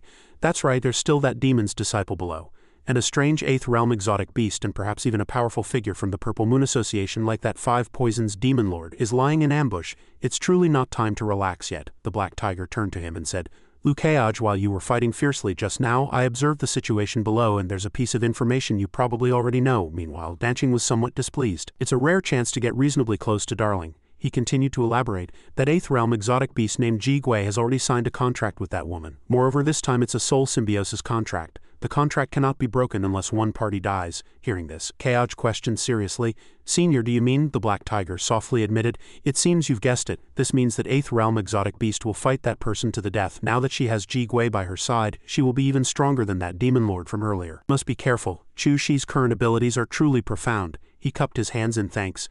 Many thanks for the senior's reminder. When Senior said you were observing the situation below, you were actually helping me in secret. Senior Black Tiger and Senior Divine Monarch are 2 10,000-year-old treasures I was incredibly fortunate to acquire. I just wonder if the person on the stone tablet enshrined by Mogate is an acquaintance of these 2 seniors, Danching interjected with concern. Darling, if it's so dangerous, why don't you let me help you? However, Keoj directly refused. Senior Divine Monarch must appear as a surprise asset to be effective. Besides, Senior is already expending spiritual energy to maintain her domain. I fear you won't last much longer before your soul dissipates. Senior, please extend your hand. Danching was somewhat puzzled, but she still extended it. Darling, don't worry about me, I can still hold on. Keoj took her hand and offered a suggestion that made her blush. Rest within my body for now, it won't be too late to help me again when you've recovered. Chapter 545. Danching smiled and agreed. Yes, your concubine will obey, my darling. The Black Tiger on the side could only sigh. This woman is so easily manipulated. In the blink of an eye, she's calling herself your concubine. Keoj secretly pondered. After all, in my previous life I was also a playboy among many flowers. Controlling a 10,000-year-old being like her is quite simple. I just need to find her a good body later, or it will be hard to repay today's kindness. The Black Tiger explained that when it was just the 2 of them she had already reined in her spirit, and her domain had consequently collapsed. In a little while the demon below will be able to see you, Keoj suddenly retorted. The great battle is approaching, Senior. Aren't you going back into the scroll? The Black Tiger argued. This is, after all, where this king stayed for 10,000 years, and it's been ruined like this. If Master knew, he'd be very angry too. This king wants to intervene right now, but for the sake of your overall plan I haven't acted. Now you still want to suppress this king will be unhappy. These words made him ponder a little. Senior Black Tiger is, after all, the Tiger King from 10,000 years ago, not an ordinary being. The space continued to change and Keoj met with Chu Shi. Chu Shi spoke. Congratulations, Sect Master Lu, on killing my master. I wonder if all of my master's treasures have fallen into your hands, Sect Master Lu? He responded coldly. Don't mention it. Your master was quite a handful. It indeed took this venerable considerable effort. This demon cultivator is truly shameless, not content with merely acquiring an 8th realm exotic beast, and now she wants to demand treasures from me. Chu Shi's face immediately showed displeasure. This Keoj guy is avoiding my question again. Only good at wordplay. It seems he wants to monopolize the treasures. However, her tone remained very gentle. If my master was so formidable, Sect Master Lu must also be injured, I presume. Does your servant need to heal you? Those things are useless to a human cultivator like you. How about giving them to your servant? Keoj added. This venerable is indeed injured, but this venerable is not accustomed to using demon cultivators' medicines. As for those things, this venerable has my own uses for them. At this point, Chu Shi no longer bothered to pretend. Keoj, stop struggling. Your servant knows you are gravely injured. Hand over master's storage ring and the 8 ink brush. Your servant can ensure you're left with a complete corpse. He scoffed, remarking, what a big mouth, finally jumping out. I thought there was some issue. The system now displayed a notification. Quest upgrade, Annihilation, Crimson Mythic rank. Quest details, kill a purple-eyed first-class member of the Purple Moon Association. Quest note. The Purple Moon Association occupies Qingzhou and is the leading organization of demon cultivators, comparable to the Sword Sect. Below Zixin are 3 purple-eyed first-class members, each capable of rivaling 3 or more Sword Sect elders. Warning, please proceed with caution. Do not be careless. Completed. Liu Keaj commented unhurriedly. Demon cultivators are demon cultivators. Greed and betrayal are your daily bread. It seems today either this venerable kills you or is killed by you here. So what are we waiting for? Let's fight. His challenging attitude displeased the demoness. Liu Keaj, you will regret this, Lord Jigui. Kill him and his body will be yours. Jigui on the side also agreed. Indeed a good body. We mustn't let a single hair fall from him. Be careful. The black tiger appeared just in time to aid Liu Keaj. That Jigui is for this king. This king will flatten him with my fists right now, he quietly responded. Senior, Jigui angrily shouted. Where did this lone ghost come from? Get lost, however, he cursed back. Trash like you. If this king were alive, one punch would take your life. Take this. Destroying my sect's secret realm, this towering hatred shall be borne by you. Jigui immediately became displeased. Liu Keaj, observing from the side, secretly commented, Senior Black Tiger is truly angry. His punches are without form, but they're making the opponent chaotic, bringing him down to his own level. Is this also a special ability? Chuji reminded him from behind. Lord Jigui, don't let it distract you. We need to kill Liu Keaj. Don't mind it. Once I've killed this lone ghost, I'll naturally come to help you. She secretly pondered. That soul is peculiar. It can actually disturb Jigui's mind. Never mind. Even without Jigui's help, I can kill that Liu Keaj guy. Liu Keaj, you and I are both 6th realm great perfection. I'm now waiting for my enemy to tire before attacking. Your condition cannot compare to mine. Today you are doomed. Once I kill you, I will take everything from you. Then go to Mogate and slaughter all your disciples and descendants, making Mogate completely disappear from Tianquan. Only then did he reply, yes, I am indeed at the end of my rope now. How could I possibly defeat a demon cultivator of the same realm as you? Then the only way is to break through. This made Chuji laugh. Breaking through in battle, if you weren't already great perfection, perhaps there might be a slim chance, but you are great perfection now. This old hag spent 100 years without making any progress from 6th realm to 7th realm, and you think just with a few words? Liu Keaj didn't argue with her, simply saying, it's useless to talk about it, why not try? System received upgrade quest reward. Notification, the system quickly sounded. Upgrade quest reward claimed. Light immediately enveloped him. Liu Keaj, level 70, 6th realm great perfection, level 71, 7th realm first heaven. Energy erupted and Chu-Shi could only exclaim, this, how is this possible? Breaking through in battle, and a major realm breakthrough at that? She was startled when he looked directly at her. Chu-Shi could only stammer a few words. You. Liu Keaj on his part was indeed contemplating stepping into the 7th realm. All attributes directly increased by 50. No wonder that demon Lord Danqing was so difficult to deal with. 7th realm first heaven. This venerable is now a 7th realm sword cultivation grandmaster. Liu Keaj looked at Chu-Shi lying on the ground and said, since you set an ambush, then the treasures on your body cannot be wasted. I'll take them all back to Mogade. Demonic energy continuously gushed from her. At this point, Chu-Shi's soul rushed forward to attack. Liu Keaj, you are truly unreasonable. I'll die with you. His response was merely Liu Keaj's light chuckle. This venerable could have easily obliterated your soul. But it just so happens that I recently learned a new ghost control art. You might as well go into this venerable's sleeve. Chu-Shi, realizing it was the ghost control art, quickly stopped. Not good, not good. If I'm sucked in, I'll never be able to recover. Run. He did not let Chu-Shi have her way. Trying to escape, you can't escape. Ghost control art, maxed out, grand completion. She desperately begged for mercy. No, Sect Master Liu, please spare your servant. No, however, she was ultimately caught. I'll temporarily take your soul into this venerable sleeve. As a sword cultivation grandmaster, it's very easy for me to subdue your soul. Once I find that demon lord's attendant, I'll stuff you into his body. My Black Fang's 10,000 ghost domain has gained another fierce general. Very good, very good. Paper money. Is this Jigui's spell? Is he trying another trick? He looked over and saw that Jigui was still fiercely battling the Black Tiger. Liu Keaj secretly commented, it looks rather unremarkable. Senior Black Tiger is truly formidable, fighting an 8th realm exotic beast single-handedly without falling behind. It seems Patriarch Tongtian had no idle subordinates. Several pieces of paper suddenly burst into flames. He looked up, continuing to calculate. Those paper offerings are already burning. I fear that Jigui has a peculiar art. I must quickly go help Senior Black Tiger defeat him. Senior, I'm coming to help you. With that, Liu Keaj quickly approached, and the few pieces of paper simultaneously stopped in midair. The move used was stagnation. Jigui showed a cold smile. Stagnation, my spell succeeded. Back at Mogate, Little Chu softly said, Senior Sister Bingbing. Luo Bing quickly replied, Little Chu, you're finally awake. How do you feel? The little girl frowned and asked back, has Sect Master Uncle already killed that detestable demon cultivator? Luo Bing felt a little proud. Her first words upon waking were this, Little Chu will definitely be a beacon of righteousness when she grows up. Sect Master Uncle will definitely deal with that demon cultivator and come to pick us up then. They sat beside each other, comforting themselves. Luo Bing secretly pondered. I also consumed a lot of spiritual energy fighting earlier and gave some to Little Chu. My body feels very empty now. Junior brother Mo is still meditating to recover. Little Chu just woke up too. I haven't even had a chance to close my eyes and rest. It's young master's spiritual energy. He won. No, there are other auras. Exotic beast auras. I have the power of 3 ancient exotic beasts within me. I definitely can't be mistaken. But how could young master be with an exotic beast? Just then, Little Chu excitedly pounced forward. Sect Master Uncle, you've come to pick us up? Luo Bing was surprised to see Lu Keaj, the Black Tiger, and Ji Gui walking together. What exactly is going on? Sect Master Uncle is actually walking with an exotic beast. Little Chu confusedly reached out to grab him. Sect Master Uncle, I'm Little Chu. Sect Master Uncle. Lu Keaj was still under the influence of Ji Gui's spell. Fellow Taoist, are those 3 evil-born exotic beasts the remnants left by Chu Shi? He scoffed, admitting. That's right, please fellow Taoist, kill them quickly and root them out, he secretly pondered. I didn't expect Chu Shi to leave behind 3 underage exotic beasts, but something feels off. In Lu Keaj's current vision, his disciples had all transformed into the appearance of exotic beasts. These 3 exotic beasts have no combat power whatsoever. Would Chu Shi really bring exotic beasts with no combat power? Luo Bing anxiously spoke. Sect Master Uncle, don't you recognize us? Lu Keaj merely frowned, because in his eyes they charged forward defiantly. If you have the guts, kill us, otherwise we will definitely come back to seek bloody revenge, he mumbled, appearing somewhat confused. Strange, very strange, Ji Gui continuously urged. Fellow Taoist Lu, why aren't you acting yet? If too much time passes, these exotic beasts will definitely become a great menace to Tianquan. The Black Tiger also spoke from the side. Young friend, what's so strange, he honestly said.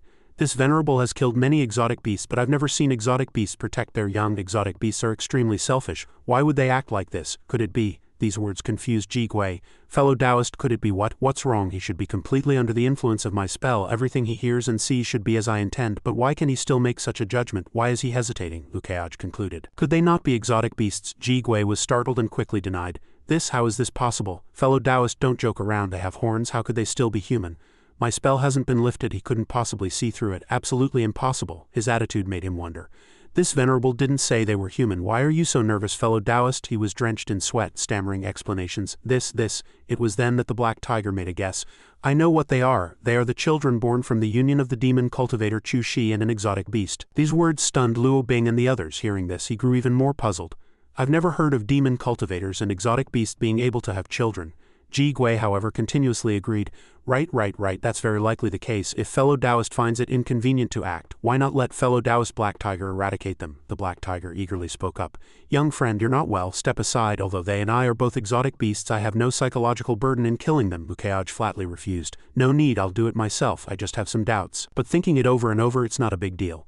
He then slowly walked towards Luo Bing and the others. She stammered, Young master. Little Chu beside her also fearfully said, Sect Master Uncle, do you really not recognize us? Ji Gui at this moment was smug, bluffing. Lu Keaj, oh Lu Keaj, once you kill these 3 people I will lift the spell, leaving you in despair, pain and lifelong regret. So happy.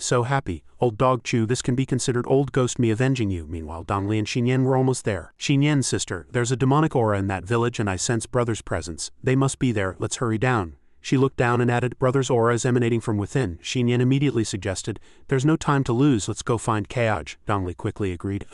Keaj held his sword as the 3 of them continued their efforts to awaken him. Young master, I'm Luo Bing and Little Chu. Sect Master Uncle, have you forgotten us? Ji Gui continued to urge. Quickly strike and eliminate this menace for the people. Fellow Taoist Lu. Just then, Dongli and Xinyan spoke up. Brother, stop immediately. Keaj, what are you doing? Their appearance startled Ji Gui. Oh, no more people, quick, leave. To be safe, he reinforced the spell. So even Dongli and Xinyan appeared as exotic beasts in Keaj's eyes. He muttered confusedly. 2 more exotic beasts have appeared. What are your origins? Upon hearing this, the 2 immediately understood. Exotic beast, brother has fallen victim to a dark spell. It must be those 2 exotic beasts beside him. Sister, let's go kill them and break this spell. Xinyan rushed forward to attack. Monster, die. However, the Black Tiger waved its hand to stop her. Insignificant exotic beast, how dare you kill in front of this old king? The Black Tiger's words baffled her. This tiger-headed human-bodied creature was clearly an exotic beast itself, yet it was speaking nonsense. Moreover, its punches were incredibly powerful, indicating extraordinary cultivation.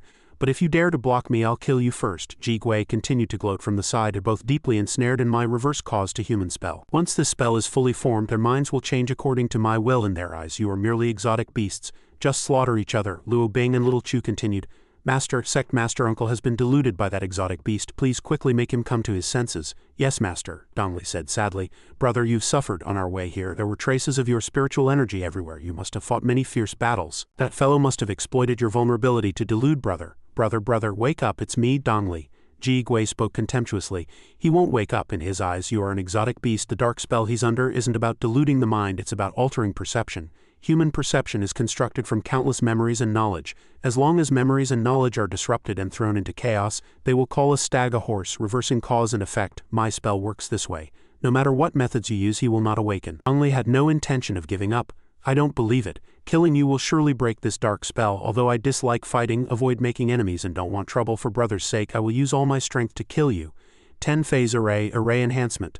Dongli initiated her self-created 10 consecutive array. Ji Gui immediately felt a threat. This girl is not right. She wasn't strange at all just now. So why do I find her so formidable now? How can someone so effortlessly utilize 10 different array enhancements? He quickly urged Kaoj, fellow Taoist Lu, act fast. That exotic beast is trying to save that group of smaller exotic beasts. Don't let it succeed. The only strategy now is to ride the tiger and swallow the wolf, so let Lu Kaoj kill you. He then naturally rushed forward to attack. Fellow Taoist, don't panic. This venerable will eradicate it now. Demon, take this sword. Dongli gripped her long sword. She said, what if you strike 3 times? Brother, will you truly draw your sword against your own sister? The more Ji Gui watched, the more smug he became, thinking, humans truly are just as the old dog described. They can't bring themselves to harm friends and family. Unfortunately, in fellow Taoist Lu's eyes, you are not friends and family. He unhesitatingly thrust his sword towards Dongli, yet Kaoj stopped midway. He thought to himself, strange, very strange. It's clearly just an exotic beast, but why does wielding a sword against it feel like there's a stone pressing on my heart? Dongli softly said, brother, you still remember me, don't you? Ji Gui continued to fan the flames. Fellow Taoist, don't be swayed, strike quickly. Eradicating the root is more important. He closed his eyes, his face contorted in pain. Kaoj's mind was flooded with dozens of negative thoughts. Unconsciously, the sword venerable's teaching echoed in his mind. Young friend, if one day your Tao heart is obstructed, what will you do? He had replied then, I will break it with a single sword stroke. With that, another domain unfurled. The more Ji Gui saw him like this, the more smug he became. Fellow Taoist Lu, you finally understand. Kaoj subtly turned, his sword pointing to one side, but if his heart was not clear, then the direction of his sword must be wrong. No matter who you are, this venerable has never felt such an urgent desire to sever your head. Xinyan breathed a sigh of relief, exclaiming, Kaoj. Luo Bing and Little Chu also smiled.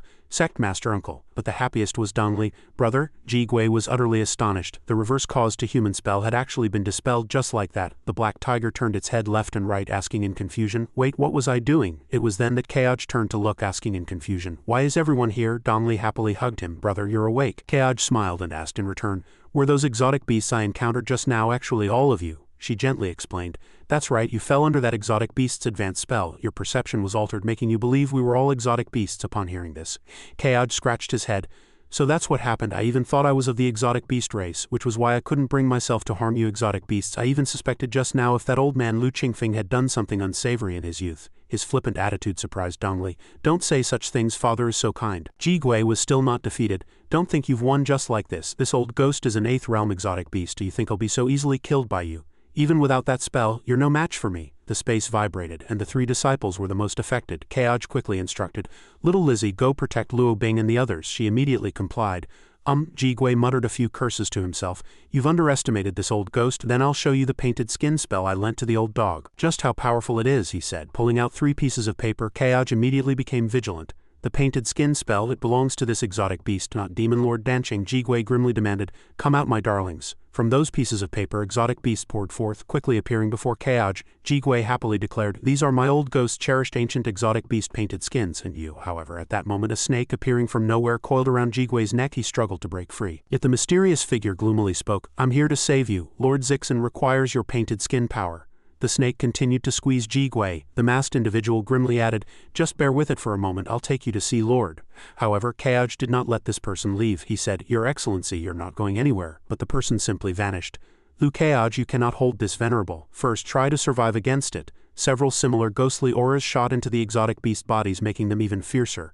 A system notification sounded. Painted skin Baxia's defense increased by 25, painted skin Ijung's strength increased by 25, painted skin Tiangu's speed increased by 25. Kaoj couldn't help but be surprised that it could even grant buff effects to painted skin exotic beast. This person's methods were truly ingenious. If they let her escape, it could lead to great disaster. Everyone entangle those painted skin exotic beasts, I'll go after her. This girl was unusual and he absolutely couldn't let her escape like this. Dongli and Xinyan quickly responded, yes brother. Kaoj, he immediately gave chase, casting spells as he moved. 800 Li acceleration array. Meanwhile, Xinyan and Dongli prepared to face those exotic beasts, intending to deal with them before brother returned. I was thinking the same thing. Unexpectedly, before they could act, the black tiger spoke, wait both of you. This king was just now disturbed by that minion. It was truly disrespectful. Now these 3 minions of that minion, this king shall handle them alone, Dongli asked in confusion. Senior, you are... Xin Yan, however, seemed to have recognized it. Its form was distinctly that of an exotic beast, yet its spiritual energy was pure, completely devoid of any demonic aura. It wouldn't be impossible to describe it as a banished immortal. The black tiger radiated several powerful auras, explaining, he's also considered his senior brother. Xin Yan secretly assessed he inherited Master's mantle, and though he came after me, he is his senior brother, so it aligns, the black tiger roared. Enough talk, this king will deal with these minions first. The power it unleashed far surpassed that of the other exotic beasts. It was then that Xin Yan curiously asked, Kaoj, when did you get such a formidable senior brother? Dongli meanwhile was busy calculating how to recruit brother's senior brother. If he were invited to Mo Gate as a guardian beast, the sect's safety would skyrocket. Meanwhile Kaoj was still pursuing the mysterious figure. He extended his hand, pondering, this venerable is now at the 7th realm, and with the 800 Li acceleration you cannot escape. Let this venerable see your true face. Kaoj's hand snatched the person's hood, and he unreservedly questioned in surprise, how could it be you? Before him was a figure from the Yin-Yang sword pool. Kaoj secretly wondered, a sect master level figure from the Yin-Yang sword pool once saved little Mo. Why would she be entangled with the Purple Moon Association? Could it be that her previous encounter in the secret realm, luring the demon lord, wasn't accidental, and all of this is connected to her? The figure from Yin-Yang sword pool then spoke, Sect Master Lu, since you have seen this venerable's true face, that should be enough for you to return and report. Kaoj frowned, responding gravely, the vice sect master of a first-grade major sect in Qingzhou, second only to Yin-Yang sword pool, colluding with the Purple Moon Association. If you don't kill this venerable here, you won't be able to return to Yin-Yang sword pool either. She continued unhurriedly, whether I return there or not is irrelevant. This venerable has received no orders to kill you, so naturally I won't attack you here. The implication in her words made him ponder deeply. What does she mean? Why is she so open? Is she a spy sent by the Yin-Yang sword pool to the Purple Moon Association? Since you won't attack this venerable, then hand over Ji Gui. Unsure of her true intentions, he decided to proceed at his own pace. The figure from Yin-Yang sword pool began to explain, to completely eliminate the Purple Moon Association, this Ji Gui plays a significant role. Lu Kaoj, you can probably guess a few things. Fellow Taoist, take care. With that she simply left, leaving Kaoj with many questions. Did I really guess correctly? If she wasn't a spy, why would she wear the Yin-Yang sword pool's attire to meet me? Perhaps even this meeting was her design. Forget it. She's at 7th realm great perfection. Even if she truly attacked, I might not have been able to defeat her. Tianquan is ever changing. Where will it lead? But no matter the general trend, only by becoming stronger can I protect Mo Bait. Soon he returned to Dongli and Xin Yan. Kaoj, you're back, brother. Did you catch that person? Kaoj simply replied, it's a long story. How did you two fare against those 3 painted skin exotic beasts? Dongli stammered. Xin Yan explained for her. Senior brother Black Tiger is enjoying a meal. Kaoj looked over to see someone eating heartily. The black tiger was taking down exotic beasts one after another, and upon seeing him it spoke, you're back. The meat of these painted skin exotic beasts is quite delicious. Want a piece? These words left Kaoj speechless. How can you eat that too? The black tiger began to explain. Beneath this painted skin is an ordinary exotic beast. That's what I'm eating. But it's this thin layer of skin that causes the strength of ordinary exotic beasts to skyrocket. Truly formidable. Kaoj picked up a piece of paper to examine. The material indeed felt familiar. These few skins were identical to the 2 he already had. Dongli recognized one of the colors. This is the skin of a red Zhao. Xin Yan also recognized another. This is the skin of a night owl which once possessed Chu Fengzhen's father. Kaoj continued to descend, then suggested, look, it was Demon Lord Danqing who created ancient exotic beasts for the Purple Moon Association. It's just that this ability found in the exotic beast named Ji Gui isn't Demon Lord Danqing's power itself. She made a guess. That girl wanted to save that exotic beast. Was it for its painted skin power? Hearing this, Kaoj could only agree it was 90 likely. Dongli immediately grew worried. Then that's terrible. If this ability returns to the Purple Moon Association, it will surely breed disaster. Brother, even you couldn't catch her. The black tiger, while eating, interjected curiously, to escape from your hands is that girl at the 8th realm. He frowned, thinking to himself, if she's truly planning something significant, the fewer people who know, the safer. Her methods are extraordinary. But next time we meet I'll be able to handle her with ease. Hearing this, the 2 girls felt a bit more relieved. That's good, at least brother is back safely. Kaoj, it's good that you have a plan in mind. That person must not be an ordinary individual, Dongli then eagerly suggested. Brother, if it's already this dangerous here, how about we head back to the sect sooner? Kaoj was also speechless regarding his sister. Little Lizzie's personality truly hasn't changed, however. Before leaving we must thoroughly scour this secret realm. Little Lizzie, release your divine sense and investigate. This secret realm was left by the Tongtian sect, and there are many treasures and ancient texts here. Her attention was immediately diverted. As brother said, please wait a moment. I'll go and be right back. Xin Yan also followed. I'll help you. The sooner we finish, the sooner we can go back. She replied gratefully, thank you, sister Xin Yan. At this moment the black tiger, wiping its mouth, said, Kid Lu, don't be disheartened. These words puzzle this king. I'm disheartened, the Black Tiger continued to elaborate. Once you enter the 8th realm and inherit Master's Tao lineage, unless the Azure Emperor revives, no one in the world will be your match, Kaj unhurriedly retorted. If the Azure Emperor revives, then I won't be invincible, the Black Tiger kindly explained. That person is exactly like you, very peculiar, but I can't quite explain what makes him peculiar. But remember, if in the future you encounter someone who uses the Azure Emperor's remnant soul to oppose you, it's best to run as far away as possible before they activate their domain. Their domain is extremely sinister. Hearing this, Kaj couldn't hide the astonishment in his eyes. Is that so? The Azure Emperor's domain is very sinister. That's interesting news. Outside, the sky was a clear blue. Donnelly, carrying 2 large burlap sacks, whispered, Brother, we've scoured this place clean. Now we can set off for home. Kaj handed her a bag. Help me take this body back to Mogate. She took it, muttering with emotion. So light, brother, aren't you coming back to Mogate with us? He admitted in a deep voice. I have other matters to attend to. I have to go somewhere. The two of them immediately became worried. Brother, do you need me to accompany you? However, Kaj reassured them. No, it's just a small matter. Wait for me at Donching Peak. I'll be back in a few days, the Black Tiger then asked curiously. Where are we going next? Explaining as he flew to another battlefield. Those players haven't finished it off yet. And if we delay any longer, it will lead to a great disaster. Senior Divine Monarch seems to still be in slumber, the Black Tiger continued. She forcefully activated her domain in a remnant soul state, consuming too much, so she won't wake up anytime soon. Elsewhere, an unknown entity was attacking. You pesky bugs, it won't be that easy to kill me. The Mobade disciples were all sent flying. Lingling sighed inwardly. This guy is too strong. The exotic beast before them was massive. Lingling trembled all over, calculating inwardly. After such a fierce battle, although he's almost dead, most players like me are about to give up. The pain sensation in Tianquan realm is too realistic. Even at the minimum 10, frequent deaths take a toll on the real body.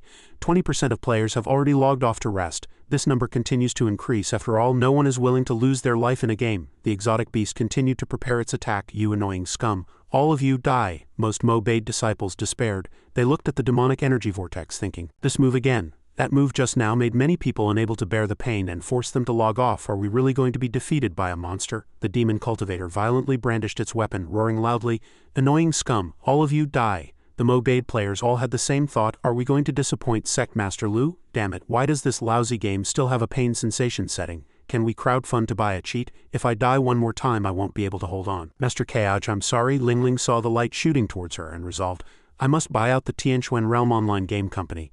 I must make this guy die. I must. Other disciples also had the same thought. If I die one more time, I can cry to Kaj about it. An explosion sounded, yet no one died. Instead, everyone watched in astonishment as an enchanting light descended from the sky, exciting everyone. It's Lu Kaj, it's my husband, it's Master. Oh my god, he's incredibly handsome, he thought to himself. These players' pain sensation has its limits. After all, I was once a player too. Tianquan Realm is too realistic, which is good, but not entirely good. Even others rejoiced. It's Sect Master Lu, he really came. Wait, Sect Master Lu's aura is much purer than when I last saw him. Has he broken through to the 7th realm? Kaj's gaze fell on the demon cultivator before him, the true culprit. Where are you and the others? Don't play my disciple to death. Found them. Those 4 were all damaged in their essence and vital energy. Li Han saved them. He is unlike Feng Long. Li Han waved his hand, muttering, Sect Master Lu, since you've arrived, I'll take my leave first. However, he flatly refused. Stay put. Wait until I've dealt with this thing, then we'll talk. These ambiguous words made Li Han tremble all over in fear. Talk about what? Sect Master Lu isn't going to settle scores with me, is he? Here, Kaj was soundly beating that guy and the demon cultivator while unleashing his ultimate technique roared loudly. Where did this 7th realm first heaven human scum come from? Do you think you can deal with this demon venerable? This venerable will make sure you never return. He unleashed Extreme Gale Dragon Break and a green giant dragon pounced towards Kaj. He thought to himself, this venerable is no longer the venerable of old. There's only a step between 6th realm great perfection and 7th realm, but that step is an unbridgeable chasm. Space was torn apart. The demon cultivator's mouth gaped open. How is this possible? I haven't even completed Mother's mission, but Kaj had already locked onto him, giving him no further chance. He continuously brandished multiple sword lights and the demon cultivator's body was directly sliced into several pieces. Another surge of demonic energy appeared from his head, and his remnant soul desperately fled, wanting to find his mother, hoping to survive. However, Kaj stopped him with ghost control art. The demon cultivator shrieked loudly. Stop, no, the Black Tiger observed, muttering in evaluation. Your ghost control art is truly getting smoother and smoother. The Mobate disciples all looked at him with worship. That's our Sect Master Lu, it's over. Are we not getting experience points? Impossible. There will definitely be rewards. At this moment their system sent a notification. Slaughter of the ancient 8-armed demonic flood dragon completed. Quest rewards are being calculated and will be distributed according to each person's contribution ratio. Countdown to settlement, 48 hours. They cheered in unison. Look, a quest is completed, so Sect Master Lu wasn't here to steal the boss but to help. He's incredibly handsome. I almost couldn't hold on just now. I almost logged off. Perseverance truly is victory. One of them quietly walked forward. Kaoj is right before me. If I miss this chance, who knows when I'll see him again. I'm going over there. However, Ling Ling pulled her back, stopping her. Sister, thank you for helping me several times just now. Others also gathered around. Rich lady, you've made a great contribution this time. Let me give you a hug. Rich lady, let us bask in your wealthy aura. She struggled fiercely. All of you get lost. I'm going to find Kaoj. However, everyone paused at this moment. She muttered with reluctance. Kaoj, where did he go? He then spoke from above. To the demon cultivators here, thank you all for your hard work. In a few days, this venerable will host a banquet at Danqing Peak and drink heartily with all of you. All the Mobade members present looked at him in unison, sighing. I don't know why, but seeing husband's back right now, all my fatigue seems to have vanished. I didn't actually like fighting monsters. I just liked helping my Kaoj, and the rewards don't seem important anymore. Kaoj, what should I do? You've stirred up the fire in my heart. Several girls started arguing. Such a man, it'd be worth dying just to sleep with him once. Don't say such disrespectful things about my master, I won't allow it. My husband won't let you sleep with him. He's my husband, he's my husband. Kaoj waved his hand to stop them. Everyone please rest first. Take them away now if I let them watch a little longer. Who knows what astonishing things they'll say. Immediately, everyone present was forced offline. They all looked at him, pleading, I don't want to leave, I want to, at least let me look one more time. Master Kaoj, goodbye. At this moment the black tiger beside him spoke up curiously. What is husband? I think I vaguely heard someone say it just now. Kaoj reluctantly explained. It's an intimate term of address for someone who is recognized. There's no such term as husband in Tianquan realm, so I'm not really lying. Who knew the next thing it said would leave him stunned? Then can I call you husband too? Kaoj shook his head frantically. No, absolutely not. The black tiger merely snorted coldly, replying, exactly. Although you, kid, have some skill and talent, you're nowhere near the level to be recognized by this king. But this king, a ninth realm mighty being, is master's disciple and has repeatedly helped you. Wouldn't it be appropriate for you to call this king husband? Kaoj immediately suggested. That term is forbidden from now on. His unceremonious manner left the other party puzzled. Why can't this king be recognized by you? However, hearing this, he grew even more enraged, roaring loudly, Shut up, you stupid tiger! How dare you call this king stupid? This king is master's personally appointed most intelligent immortal lord. Li Han watched the entire scene with only astonishment and admiration. Sect Master Lu's teleportation array is truly extraordinary. To teleport so many people simultaneously, unless a major sect expended enormous effort, even several generations, to devise such a large-scale teleportation array. But even so, the teleportation locations are fixed, far from being as on-demand and spontaneous as Sect Master Lu's teleportation array. With such strength, if Sect Master Lu fully matured, wouldn't it be possible for him to fight Li Suifeng one-on-one? As he pondered, he didn't notice Kaoj had appeared beside him. Li Han quickly spoke, Greetings, Sect Master Lu. He appeared soundlessly, his strength truly advanced by leaps and bounds. Who would have thought that less than 10 days ago I was still confidently believing I could kill him? I don't even dare to think of being his enemy. He glanced at him, bluntly questioning, What are you looking at? The other party replied without any pretense, I'm looking at Sect Master Lu, as expected, worthy of being Tianquan's renowned supreme genius. In just a few days you've already become a 7th realm grandmaster. This breakthrough speed, even Sword Venerable back then, was only this impressive. Hearing this, Kaoj could only nod in agreement. Although I have a powerful system advantage, this achievement was also gained through life or death situations. Indeed, to be a protagonist it's not easy. But thankfully, this Venerable is both an emperor of luck and a diligent, serious cheat user. Who knew that just as he was being serious, the black tiger popped out again, questioning, This king asks you one more time, are you going to call me husband or not? Kaoj, pressing him back in, cursed, Get in and rest you. No need to worry, we can conclude our business now. Li Han's attitude grew increasingly nervous. Sect Master Lu means that I brought you on Qing here, causing this great disaster and making the direct disciples of the Four Holy Lands become like this. Sect Master Lu, are you going to settle scores with me? However, he merely gently took out an item. Do you remember our agreement? Demon Monarch Danqing has already been killed by this venerable. This item is her soul. Upon seeing this item, Li Han's face changed dramatically in astonishment. This is Demon Monarch Danqing's soul. He slowly approached. This aura truly belongs to her. Demon Monarch Danqing is one of the 3 purple-eyed first-class members of the Purple Moon Association with 7th realm great perfection cultivation. Such a powerful demon cultivator with exotic beast enhancements looking across the entire Qingzhou, who among the 4 divine swords and those top-tier old monsters could casually claim to kill her. Sect Master Lu, your strength has exceeded my expectations. What kind of sect is Mobate? Is there also a top-tier old monster behind him? At this moment, Kaoj spoke again. However, the painted skin spell you desired is not Demon Monarch Danqing's technique, it's her exotic beast Jigui's technique. Jigui was rescued by someone from the Purple Moon Association. The more Li Han listened, the more surprised he became. This painted skin spell isn't her technique. If you don't believe me, you can soul search her spirit. He directly handed it over, adding a guarantee. No, I believe Sect Master Lu wouldn't deceive me. since he couldn't escape Li Sufeng's control and couldn't defeat Sect Master Lu. It was a dead end either way, so a plan emerged. Then how about we join forces with Sect Master Lu and kill Li Sufeng, one of the 4 divine swords? Li Han's suggestion made Keoj seriously retort, join forces with this venerable to kill Li Sufeng? Are you serious? He is one of Li Sufeng's 3 corpses, intricately linked to Li Sufeng. In fact, he is Li Sufeng, he continued to ponder. Although in his previous life he was a second-generation rich kid with nothing but money, he had heard of the Taoist concept of slaying the 3 corpses to achieve immortality. After all, it's mentioned in novels and comics, and Taoist texts record the 3 corpses, also known as 3 corpse worms, as 3 obstacles in the human body that prevent one from becoming immortal. First is Peng Hu, second is Peng Ji, and third is Peng Jiao. Once these 3 corpse worms are slain, one can ascend to immortality. So Keoj continued to connect this to the present. However, the 3 corpses in Tianquan manifest as young human bodies, even with independent thoughts. It doesn't look like slaying 3 corpse worms, but rather like giving birth. The more he thought, the more horrified he became by his own ideas. If this were true, slaying the 3 corpses of the Tianquan realm would require immense courage. It was just a pity that these children all thought about how to drain their mother. All sorts of terrifying scenarios flashed through his mind. Old man, add 200 more units of oil to my fire ghost now. It had a somewhat rebellious punk-like appearance, without much ability. It wasn't until Li Han spoke that Keoj snapped out of his thoughts. Sect Master Lu, please understand, I want to break free from Li Sufeng's grasp. Why would I lie? If I, Li Han, utter half a lie, I will surely be struck dead by Tao-cleansing heavenly thunder. He readily agreed. All right, for me to believe you is simple. Tell me what exactly is going on with slaying Li Sufeng's 3 corpses. To his surprise, Li Han answered with a cold sweat. It's not that I'm unwilling to say, but I truly don't know, Keoj asked back, confused. You are one of Li Sufeng's 3 corpses. Why wouldn't you know? He recalled the past while explaining helplessly. Since I gained consciousness, I emerged from an extremely cold place. The first person I met was Li Sufeng. I have many chaotic memories in my mind, but I can't see them clearly after that. Li Sufeng injected a curse mark into my heart. If he senses any rebellion from me, the heart will shatter and I will die. Hearing this, Keoj frowned and asked, then why doesn't he just kill you directly? As the sect master of the sword sect, Li Sufeng should employ people he trusts and not doubt those he employs. He should know better, the other party still explained helplessly. He has killed me several times, but I always emerge from that extremely cold place again. I am Li Sufeng's 3 corpses.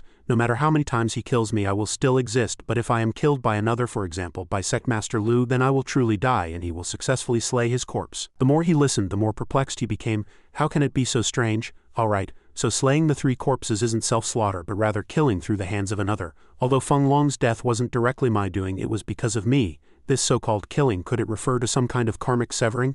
Li Sufeng, this venerable, does not like being someone else's tool. The wind blew through Li Han's hair as he continued. I don't know anything more, but there is one thing I think might be useful to Sect Master Lu, Keoj responded sharply. What is it? He explained further. I am one of Li Sufeng's 3 corpses, and I carry an aura similar to his. After all, we share the same origin. But Li Sufeng always gives me a strange feeling. He is like me, yet not entirely like me. As if there are 2 Li Sufengs. At this point, Keoj secretly mused. This is indeed important information. Coincidentally, the system prompted. S-rank hidden information detected. Gained 2 million experience points. Tianquan main quest progress increased by 0.1. Tianquan main quest current world inverse progress 5.2. Large amount of hidden information available. Click to view. This sudden notification surprised him. Good. It truly is important information. Could there be 2 Li Sufengs? Wait, put Li Sufeng aside for now. What is this hidden information? He thought while clicking to read the Tianquan main quest world inverse main boss. Purple Moon Association's Demon Lord Danching Go Anquan level 80. A rank boss Chaos Exotic Beast. Ancient 8-armed Green Jiao Demonic Human. A rank boss killed. Demon Lord Danching's Exotic Beast Lang Hao. B rank boss killed. Demon Lord Danching's Exotic Beast Blood Ink. B rank boss killed. Purple Moon Association Purple-Eyed 2nd Class Chu Shi killed. Purple Moon Association Purple-Eyed 2nd Class Wan killed. Kill rewards are being calculated. Keoj cursed loudly. What do you mean by putting such a huge matter here? I knew Demon Lord Danching couldn't be unrelated to the Tianquan main quest. However, what responded to him was a red notification about kill rewards. Calculation stopped. His face instantly changed dramatically. His attitude towards the system immediately shifted. I was rude just now. You're a good system. It's just my fault for not looking carefully. After being appeased, the system continued to display. Kill rewards are being calculated. Keoj forced a smile, inwardly cursing, damn system. Sooner or later I'll chop you up and feed you to Black Fang. On this side, Li Han was constantly questioning himself. Sect Master Lu fell silent after hearing what I said. Could it be that Sect Master Lu already knows this matter? Impossible. Absolutely impossible. Sect Master Lu isn't a god. How could he know everything? Then his silence must have another reason. Sect Master Lu heard about Li Sufeng and found it difficult, unwilling to help me anymore. If that's true, it's completely over, he pondered while taking out an item, then swallowed, secretly asking, has it come to this? Do I have to take out this item? He held the item, but Li Han was still very nervous. This item was something he risked his life to steal from Li Sufeng's secret chamber. Handing it over to Sect Master Lu would surely guarantee his help. After all, such a precious treasure is extremely rare in the entire Tianquan realm. He gritted his teeth, struggling intensely. But this is my life-saving item, just giving it away like that. Yet if Li Sufeng doesn't die, I will never have peace. As long as he can help me, handing over this item to him is fine. Finally, Li Han made up his mind. He stammered, Sect Master Lu, I know this matter is difficult, so I have this precious treasure as a thank you gift. However, Keoj reached out to stop him. Wait a moment, I need to check their injuries first. As he spoke, he walked over to Yu and the others, secretly assessing their condition. Their essence and vital energy are severely damaged. It's clear they were devoured by a demon cultivator. No doubt it was that monster just now. Keoj glanced at Li Han and questioned, Why did you save them? I remember you're not one to help others, he explained helplessly. I didn't want to get involved, as it also meant risking my life. Then I recalled the magnanimity of the geniuses before the war. Though they might perish, they would surely eliminate demons and uphold justice. As long as I, Pei Qianqin, draw breath, I will never let go of you, demon. Let death come to die for the sake of all living beings, Li Han continued to comment. Seeing them face death with such resolve solely for the righteous path, even someone like me is moved. I'm merely a three-corpse, yet I dare to speak of great righteousness. What right do I have? Hearing this, Keoj directly summarized, So you still risked your life to bring those four out, he blamed himself while explaining. After all, this matter started because of me. If Li Sufeng hadn't ordered me to bring that demon to this place, that sensitive name made Keoj frown. Li Sufeng again. The residents of this town, these four, became like this just because of a word from Li Sufeng. Moreover, all the blame can be pushed onto you afterwards. His calculations were indeed brilliant. Li Han's eyes widened in surprise. Is Sect Master Lu speaking up for me? He took out an item and explained. You carried the torch for everyone. You cannot freeze in the snow and wind. First, return their essence to these four. The captured demon cultivator loudly shrieked. You can't kill me. If you kill me, my mother will retaliate 1,000, 10,000 times over. You humans will all die. However, his threat was ignored. Coincidentally, this venerable also had that intention. Either your mother or this venerable shall live, the demon cultivator sneered. By yourself, Keoj slowly admitted. By myself. Light began to appear as he transcended this soul. Li Han watched in astonishment. That's actually the soul of a human devoured by others. Sect Master Lu actually possesses such power of transcendence. Ever since the battle with Zhuzong's great serpent last time, this transcendent immortal tribulation state was unexpectedly activated. I feel as if I have other abilities. Although that feeling is mysterious, I can sense its true existence. Keoj also pondered inwardly. Killing life has already evolved. I wonder when human immortal will show its true colors to me. The four geniuses slowly absorbed the essence and their bodies gradually recovered. Li Han stood by, observing and commenting. Sect Master Lu, their essence has also recovered. He looked at them and continued. But it won't recover in a short while. Their injuries are too severe and require several days of recuperation. This venerable will take them back to Mo Gate to recover. When they awaken, I will personally tell them about their savior. Hearing this, he quickly interjected. Sect Master Lu, this is bad. Sect Master Lu is leaving. He hasn't agreed to join forces with me. This parting I fear. Then he anxiously reached out. Sect Master Lu, please wait a moment. Keoj unhurriedly turned back. What is it? Then Li Han took out a talisman puppet and explained. Sect Master Lu, this is a substitute treasure, capable of dying once for its owner. I risked my life to obtain it from Li Sufeng's secret chamber. As long as you agree to help me, this item is yours. What responded to him was a complicated gaze. This attitude made Li Han feel nervous. Does Sect Master Lu think it's not enough? It wasn't until then that the explanation came. I will join forces with you to kill Li Sufeng. But this venerable is not doing it for any treasure. This venerable is doing it for righteousness and justice. Keoj's words made Li Han ponder deeply. Righteousness and justice just for me, a three-corpse who isn't even considered human. Just because I saved those four geniuses, Sect Master Lu treats me as a normal person, so he immediately bowed. Li Han bows in gratitude to Sect Master Lu, Black Tiger commented from the side. It seems he truly hates Li Sufeng, otherwise he wouldn't bow so profoundly just because you agreed to join forces with him. Keoj kindly corrected him at this point. He isn't bowing so profoundly because I'm joining forces with him. Hearing this, Black Tiger couldn't help but be confused. Then why is he not afraid of you? A profound explanation slipped out. It's simply because this venerable treats him as a human. However, the other party couldn't understand. He is human, isn't he? He looks like a human. Hey, he is human, isn't he? Keoj simply summarized. Taoist brother doesn't understand, so you're still confused. Black Tiger was dumbfounded. He corrected loudly. How, why wouldn't I understand? I understand. He disdained to argue. All right then. They quickly arrived at Qinglongchuan, Danqing Peak, Mo Gate. Keoj secretly sensed, this is Danqing Peak. Since stepping into the 7th realm, even my flying speed has greatly increased, but that's to be expected. The system information appeared at this moment. Next upgrade requires 100 million experience points. Upgrade now? This cost made him somewhat hesitant. After all, after the 7th realm, each level increase requires hundreds of millions of experience points. If I'm not strong enough, what's the point of upgrading? However, it also showed that for ordinary cultivators, advancing a minor stage in the 7th realm is like crossing a major realm in the past. Currently, my Mo Gate's 2nd and 3rd line combat strength Xinyan still hasn't broken through to the 7th realm. As for Pear, the more Kaoj thought, the tighter his expression became. Is she a 2nd line combat strength, or am I a 2nd line combat strength? This wasn't a question worth doubting. Now that I've entered the 7th realm, my agreement with the Holy Master should also be put on the agenda. Alright, Sect Master Lu, if one day you successfully enter the 7th realm, you can come to Spring and Autumn Mountain to find me. I have something to give you. But even now he still didn't understand. He was sure he hadn't misread it. At that time the Holy Master told him to come see her after he entered the 7th realm, and she had something to give him. At that time she blushed a shy blush. What was she shy about? What exactly did she want to give him? After careful consideration he quickly arrived at Mo Gate's inner sect.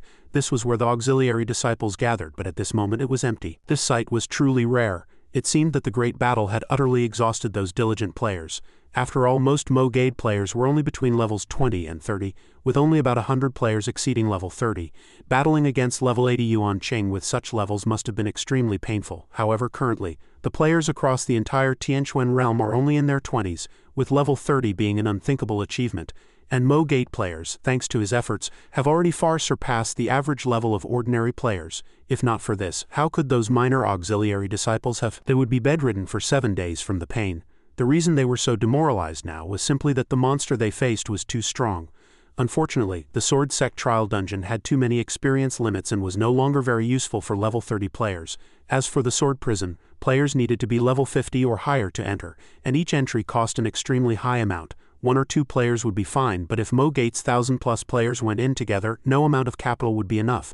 Thus a conclusion was quickly reached. So players from level 30 to 50 had no dungeons to grind, weren't they stuck? He grimly asked himself, what's the point of leveling up if there are no dungeons to grind? But they couldn't not level up.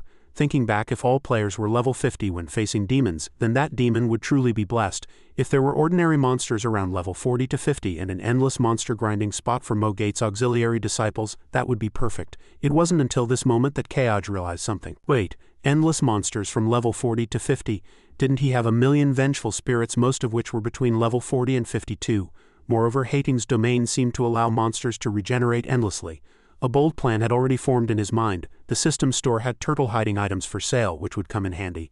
On the other side, Hating was doing the dishes. Recently, Master wasn't in the sect and Martial Uncle had brought everyone back, but no one seemed to have noticed that he had already woken up. It seemed he was becoming increasingly unnoticeable. It was as if the higher his cultivation realm, the less visible he became to everyone. Thinking this, he couldn't help but feel worried.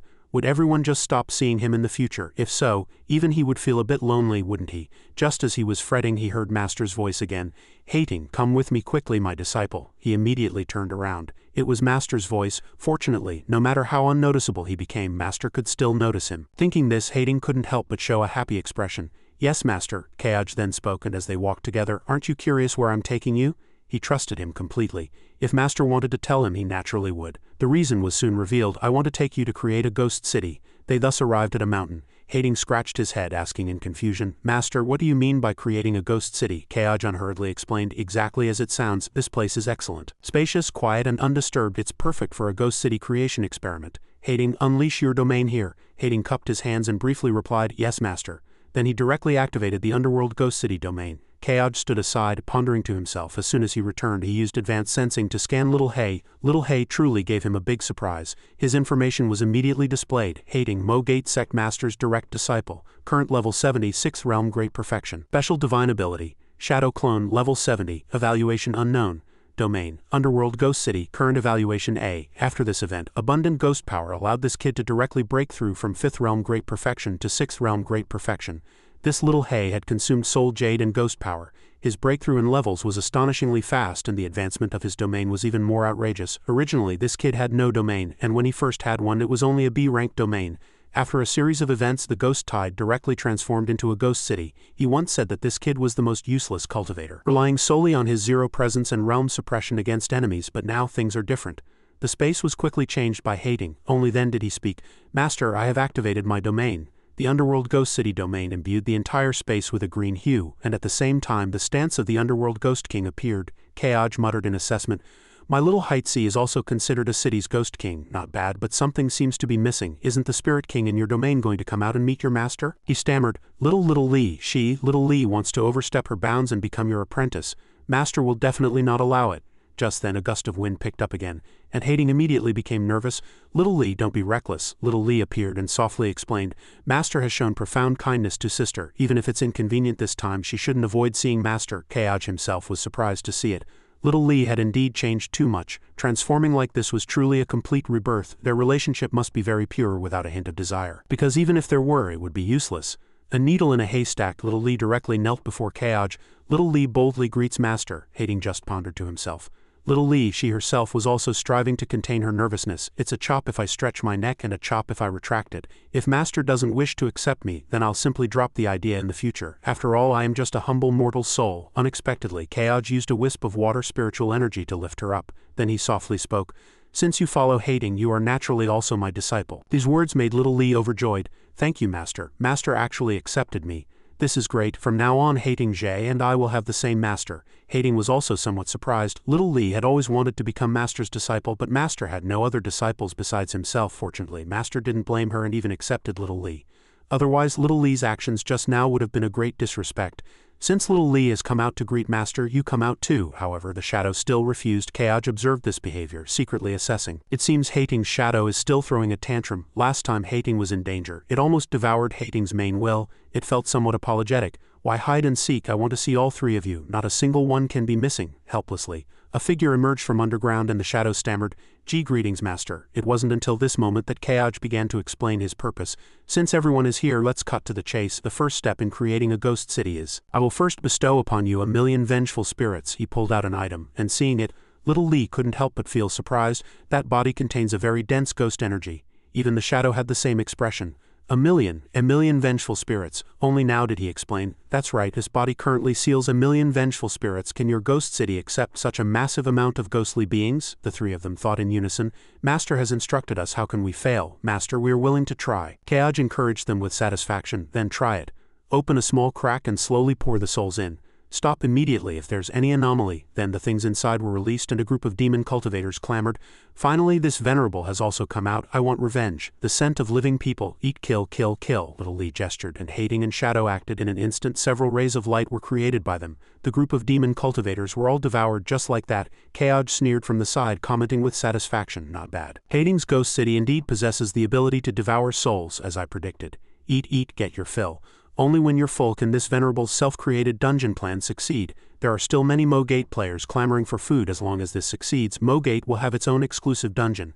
Endless ghosts to grind, players' experience points will skyrocket. It will be easy for players to level up and break through to the Great Cultivator realm in one go. Once our auxiliary disciples all become Great Cultivators, the Undead Scourge will be deployed for the next campaign dungeon." The demon cultivators were continuously sucked into it. This scene greatly satisfied Kaj. "Excellent. The 1,000,000 vengeful spirits have been devoured." The three disciples were also observing, each looking a bit flustered. "Almost done. Must hold on." This was their first time devouring souls and there was no pleasure in it, only a feeling of nausea. Really too many things came in. Soon, Kaj's item was shriveled. The vengeful spirits inside that guy had been completely drained. Great, it's stuffed too full. If pulled out, it would immediately explode. However, the captured demon cultivators were continuously struggling. Little Lee quickly reminded, "They're not desperate yet. Put in more effort." The light from the portals immediately turned from green to red and the pressure on the demon cultivators sharply increased. They gradually sank, their screams still ringing out.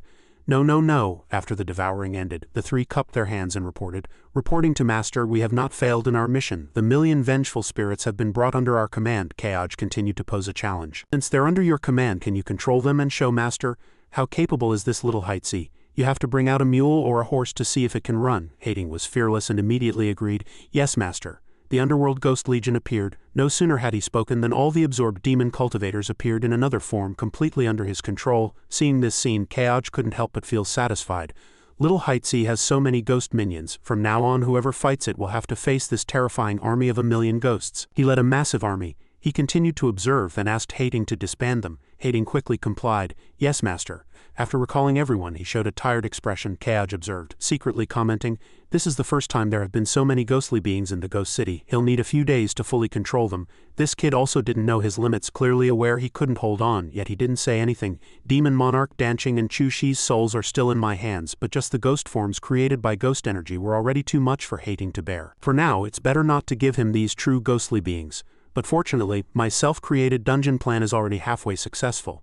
A system notification also appeared. detected the existence of 10,000 Ghost City, can consume 100 million experience points and a special item, Phantom Realm Bean Shadow Bead, to copy and extract. He had already received this notification when he redeemed the Phantom Realm Bean Shadow Bead in the system store. Speaking of this item, the Phantom Realm Bean Shadow Bead was one of the system's top-tier items, even more expensive than the Illusory Realm Talisman, which cost 100,000. And its function differed fundamentally from the Illusory Realm Talisman, which was a loophole used to avoid system penalties when killing ordinary civilians. Its purpose was to create a completely independent exclusive dungeon for tycoons to grind monsters. The goal was to satisfy tycoons' exclusive demands of no mob stealing and no crowding. After all, no one could enter this exclusive dungeon without the user's permission.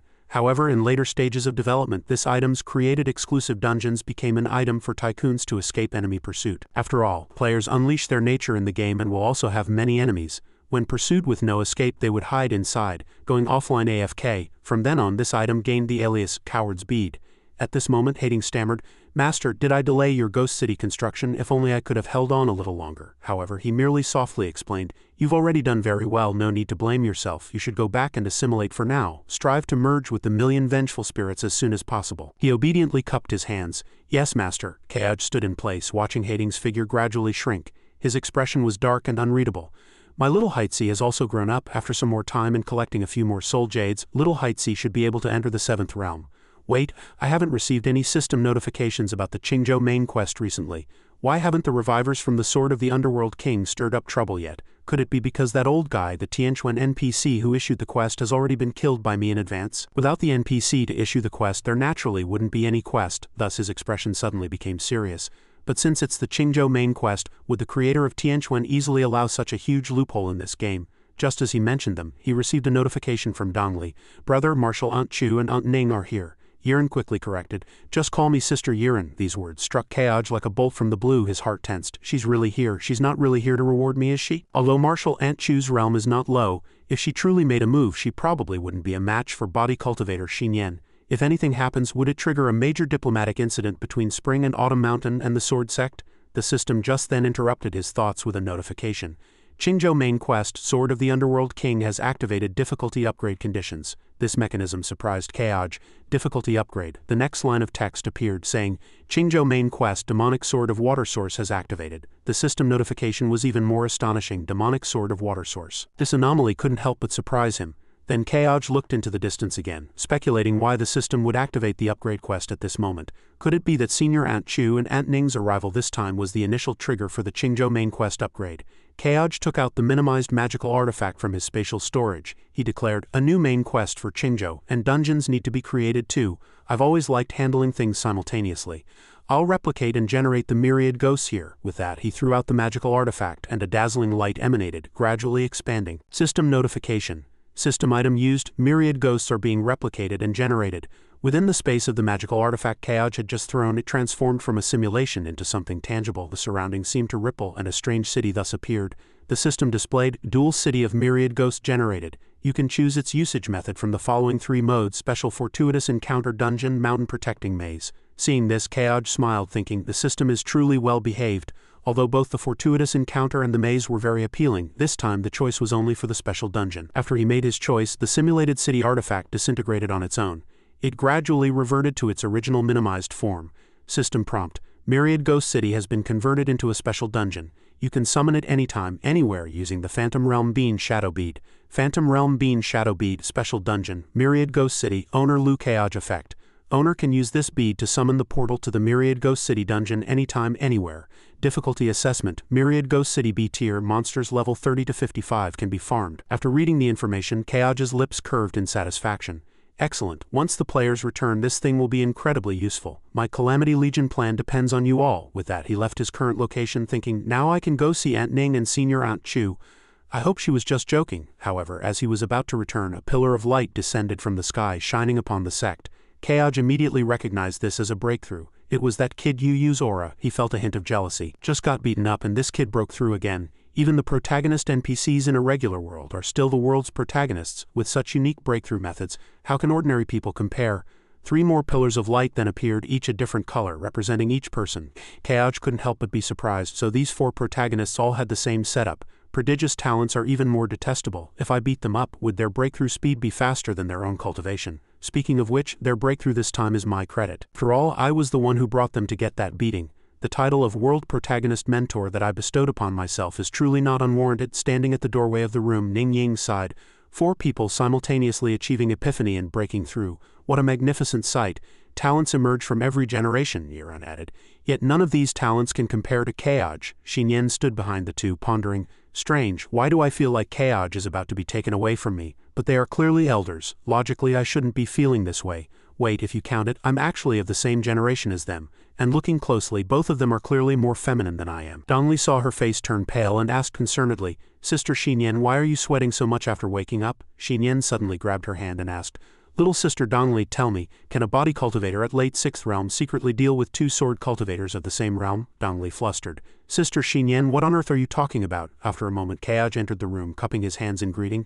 2 seniors, I apologize for keeping you waiting. I've arrived late. Yiran spoke. It's all right, you're not late at all if it's for you. Waiting 1,000 or even 10,000 years wouldn't be long. Besides, I'm not a senior. Just call me Sister Yiran. This scene stunned Dongli. It seemed Senior Aunt Chu was interested in brother. Xinyan silently pleaded, Kaoj, quickly say you don't like this kind of feminine charm. Seeing Yiran rush towards him, Kaoj sidestepped politely saying, Senior Aunt Chu, you're truly too kind. How could this junior be so disrespectful? Dodged. Yiran feigned being deeply hurt. So fast, does he not like me this way? Dongli secretly assessed. Her intention to covet his body is far too obvious, Xinyan thought with resentment. Aunt Chu, I can't just sit back and do nothing. I must take the initiative. I must protect my man myself. No sooner had she thought it than she abruptly jumped from her seat. Dongli gasped in astonishment. So fast, where did Sister Xinyan go? She walked up to Kaoj, linked her arm through his and cooed, Kaoj, sit with me. He was secretly delighted. It seems Aunt Chu really provoked her. Usually she wouldn't be this proactive. This sweet scene annoyed Yiran. This must be the body cultivator Dao companion from Spring and Autumn Mountain that Kaoj mentioned, right? Xinyan, not to be outdone, replied. Senior Aunt Chu truly has discerning eyes. Nothing escapes you. Ning Ying shook her head and sighed, thinking, if this tension continues, I wonder when it will ever end. Let's get down to business, she began. Kaoj, we actually came here for 2 reasons. First, thank you for helping us find our patriarch's secret art. Yiran and I are here to thank you. These are some accumulated spirit stones and refining resources. Kaoj, please accept them. Kaoj accepted them. Thank you, Aunt Ning. His eyes gleamed as he looked at the ring. Although Aunt Ning's realm was not as high as his, it still felt smooth to him, and the feeling of having support was comfortable, not diminished by his own greater strength. Just then, Yiran had another idea. She turned around. That's right, Ning Ying has resources to thank you, but I don't have those things, so I've decided to offer myself to you. Yiran exposed her slender back. Something was very smooth. Something seemed to take one's breath away. Yiran was full of charm. Kaoj, Yiran has no way to repay you, so let this humble one offer herself to you. Seeing her senior sister gradually lose all sense of shame, Ning Ying released a ribbon to wrap around her. She pinched Yiran's cheek. Senior sister, snap out of it, she cried out. Ouch. Having dealt with that, Ning Ying returned to the main topic. Where were we? Ah, right. These 2 matters are the main point. Our sect's elder Zhou Zhengfeng of the Lifelight Hall has defected, Dongli hastily asked. The elder of the Lifelight Hall? Isn't that an important figure who manages the sword sect's personnel divisions? Xinyan also exclaimed in surprise. The status of a sect's grand elder is usually only 1 rank below the sect master. How could someone of such status defect? Kaoj's face darkened. He asked himself, is this why the Qingzhou main quest upgraded to Demonic Sword of Water Source? Ning Ying frowned and continued, currently we don't know the exact reason for his defection. However, several important vice elders of the Lifelight Hall have already been killed, and some special lifelights have also been taken. Dongli asked worriedly, were your and master's lifelights among those taken? Ning Ying shook her head and replied, all the lifelights he took belonged to deceased individuals. Upon hearing this, she wondered, deceased people's lifelights have already extinguished. What use are they? To answer, Kaoj reminded, do you remember Chen Qi? Chen Qi relied on Soul Jade to revive from the dead. If I hadn't been there at the time, he would certainly have brought devastation to one side. Xinyan raised a question. But resurrection from the dead has nothing to do with lifelights, right? Yiran stated, upon resurrection, a lifelight will react. Perhaps that's why he took those lifelights. Ning Ying's brow furrowed even deeper, and she continued, if that's truly the case, then senior sister, we must find him as quickly as possible. If those respected figures who once made a name for themselves in Tianquan revive, the Tianquan world will fall into great chaos. Kaoj nodded in agreement. He inquired, Aunt Ning, do you mean everyone is pursuing him? She answered without hesitation. That's right, the 2 of us received orders from the sect master to pursue Zhou Zhengfeng and bring him back to the sect for punishment. Kaoj pondered. This is Li Sufeng's order. This is probably his method of purging dissidents. Ning Ying somewhat anxiously pulled Yiran's hand. This matter cannot be delayed. Kaoj, little Lizzie, fellow Taoist Xinyan, we must take our leave now. After this matter is resolved, we will come and stay at Mo Gate for a while. Take care, she said, pulling her senior sister away. Yiran still tried to linger. Kaoj, I haven't even said goodbye to Kaoj yet, after the 2 left. Xinyan spoke with annoyance. How irritating, hearing her tone. Dongli was secretly surprised. Sister Xinyan rarely displayed such strong emotions, while Kayaja's heart was filled with joy, because if Xinyan showed even a fraction of emotion in his heart, it was 100%. If he stayed in the sect today, he would probably be tormented by Xinyan's fierce passion all night, unable to rest, perhaps to the point where she wouldn't stop until he was utterly drained. Donnelly suddenly showed a nervous expression. Brother, I don't know why, but I've always had an uneasy premonition. I feel like something bad is going to happen to Aunt Ning this time. Xinyan also added, Little Lizzie's premonitions are very accurate. Last time she foresaw that you, brother, would be in danger. Kayaj looked into the distance and said, I'm already at 7th realm now. I can fight a sword sect Grand Elder. I'll secretly follow them. If they encounter danger, I'll just intervene. He recalled his wonderful childhood with Ning Yang. After all, Aunt Ning has long been half a mother to us. As night fell, Yiren floated in the air and spoke junior sister. The spiritual energy traces here are becoming clearer and clearer. Zhou Zhengfeng is probably not far from us, Ning Ying replied as she flew beside her. The sect master said that when he defected he was encountered and severely wounded by a Grand Elder, but we still can't let our guard down, we must be fully prepared. Yiren sensed something. The more cautious we are, the more thoroughly that person will probably hide. I see a hot spring ahead, what a good place. Seeing her fly down, Ning Ying wondered, Senior sister, what do you intend to do? Yiren reached out and touched the water's surface. The hot spring's temperature was perfect. We've been traveling for days. I wonder how it would feel to soak in a hot spring. Ning Ying reminded, We have urgent matters to attend to. How can we have time for such leisurely things? Yiren didn't care. She immediately undressed. Don't expose any flaws. How dare those scoundrels lurking in the dark show their faces? Junior sister, you need to think more. This is so comfortable. Seeing Yiren's expression of enjoyment, Ning Ying was somewhat persuaded. Senior sister has a point. Drawing the snake out of its hole is far better than blindly searching. Yiren soaked in the hot spring, displaying her allure, thinking of drawing out more than just one snake. Little Kayaj was hiding high above, and just as she thought Kayaj was indeed observing the two from above, he blushed and turned away. Yiren of course wouldn't miss the chance. She displayed her seductive curves. A poem appeared. Feel the charm of Sister Yiren. Subsequently, Yiren and Ning Ying enjoyed the hot spring. After seeing this from above, Kayaj coughed. Aunt Ning has also entered the hot spring. I should withdraw my divine sense for now. Do not look if it is improper. Ning Ying spoke. Will Zhou Zhengfeng really come out if we do this? Yiren replied with certainty. He will definitely come out, and right now. Sure enough, a figure suddenly appeared behind the two. He stood with his hands behind his back, greeting them sarcastically. You two certainly have refined tastes, Yiren calmly said. Didn't he come? Ning Ying, however, stood up in surprise. Zhou Zhengfeng. He walked over step by step, sneering. You're pursuing me, yet you're quite leisurely now. Ning Ying swiftly activated her power. You're here on the sect master's orders to apprehend you and bring you back to the sect. Surrender and don't cause us trouble. Senior Uncle Zhou. Yiren, however, calmly put her clothes back on. She even had time to worry about other things. Little Kayaj must have been peeking just now, right? I need to cover up this old man. I don't want him to see everything. Zhou Zhengfeng warned in a deep voice. You still call me senior uncle. That shows some sentiment. I will leave you an intact corpse later.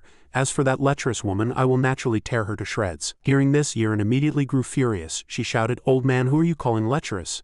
Ning Ying pulled her hand. Senior sister, calm down, Zhou Zhengfeng scoffed. You're all dead people, why waste words? With that he drew his sword with spiritual energy and unleashed an earth-shattering sword chi. Ning Ying and Yiren jointly erected a barrier, and a fierce collision occurred. From the looks of it, Zhou Zhengfeng had the upper hand. Yiren gritted her teeth, maintaining her stance. Didn't this old man get injured? Why is his sword chi still so heavy? Ning Ying was also fully resisting the sect master. He can't be lying. Could there be another reason? Their barrier shattered.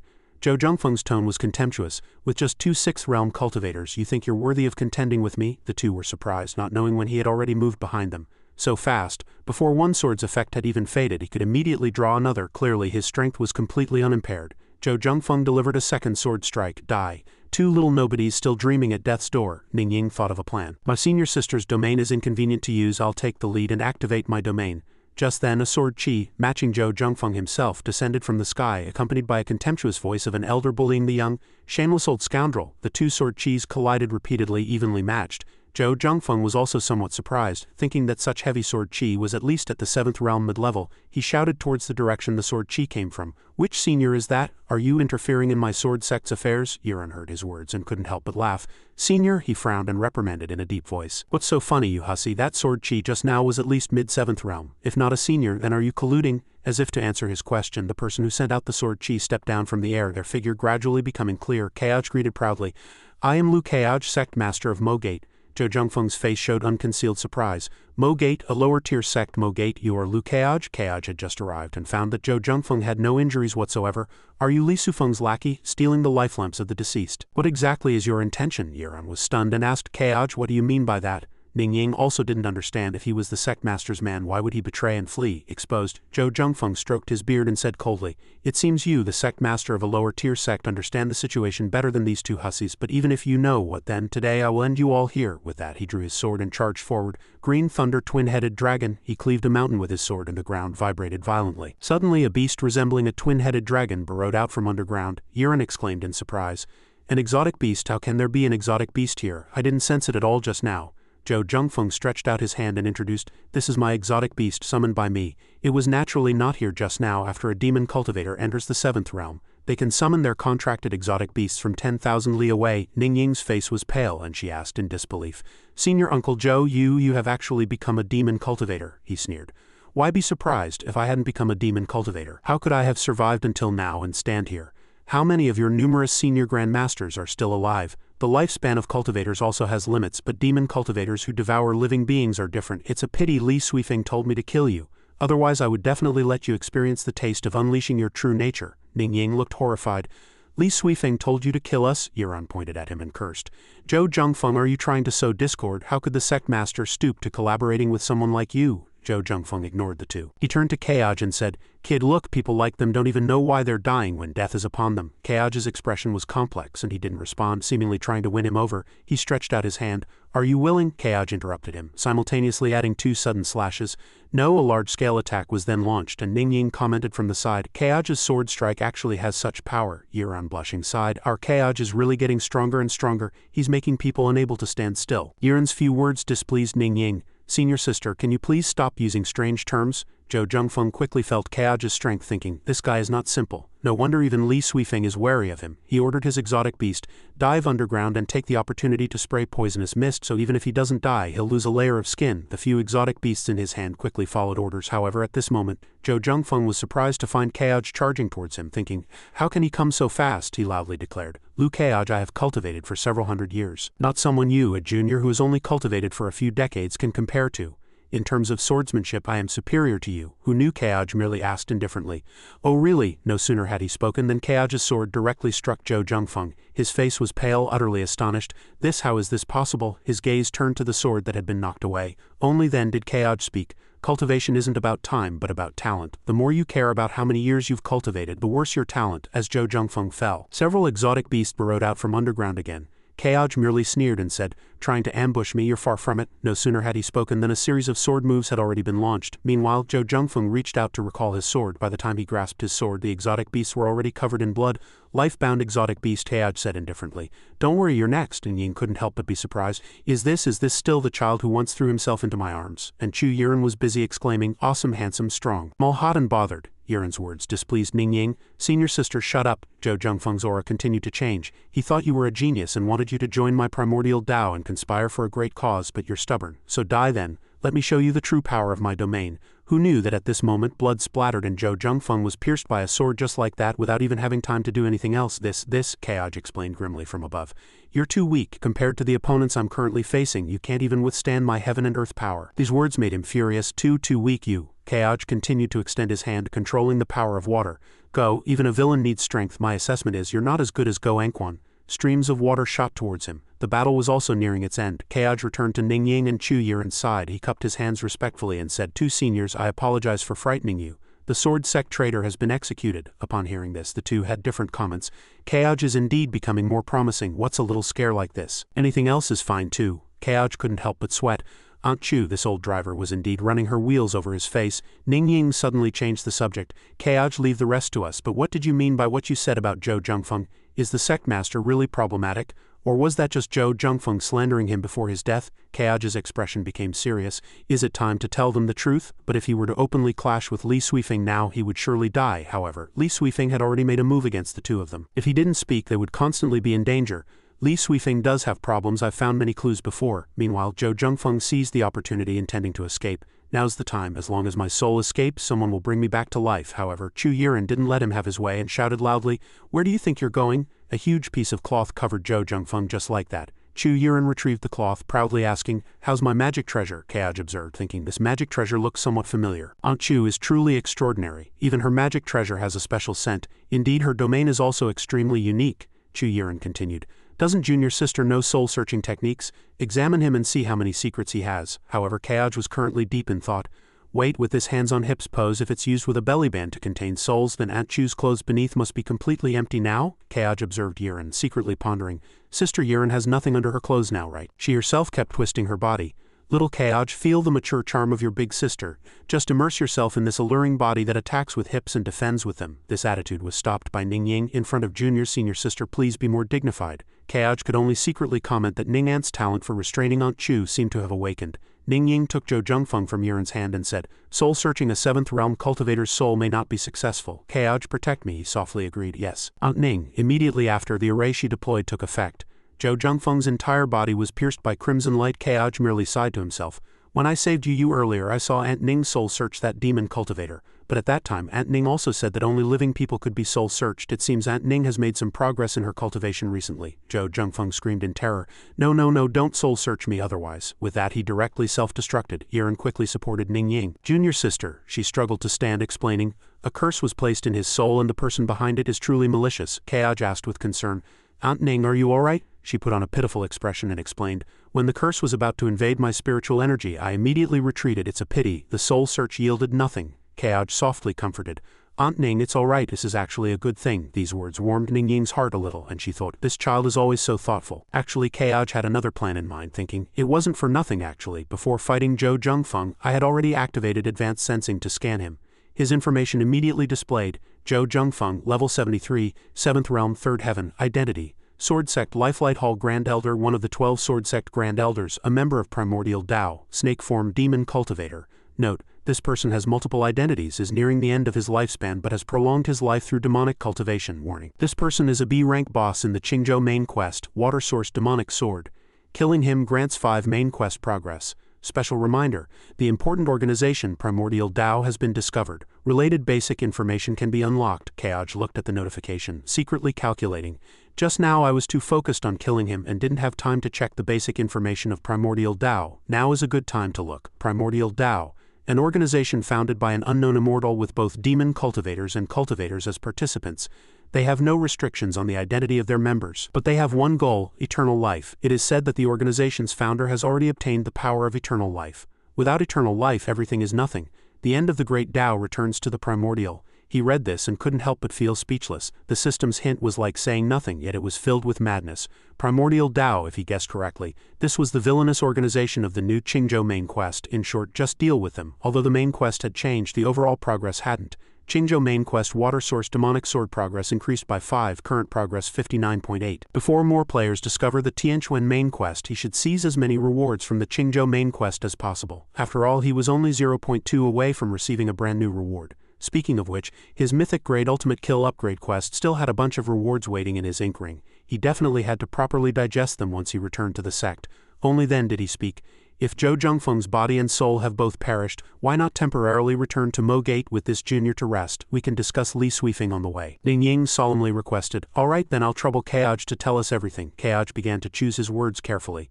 Then I'll start from the beginning. Since Li Suifeng has already shown his fangs, the best way is for Aunt Ning and the others to fully understand, so as to ensure their safety. The news of Zhou Zhengfeng's death quickly spread. Zhou Zhengfeng is dead, which also aligns with your plan, Li Suifeng explained grimly. Indeed he is dead, so when will those who died and were resurrected appear? Where will they appear? Everything became a secret. The mysterious person sighed. To destroy a useful chess piece. Zhou Zhengfeng, who exactly do you want to resurrect? He responded coldly.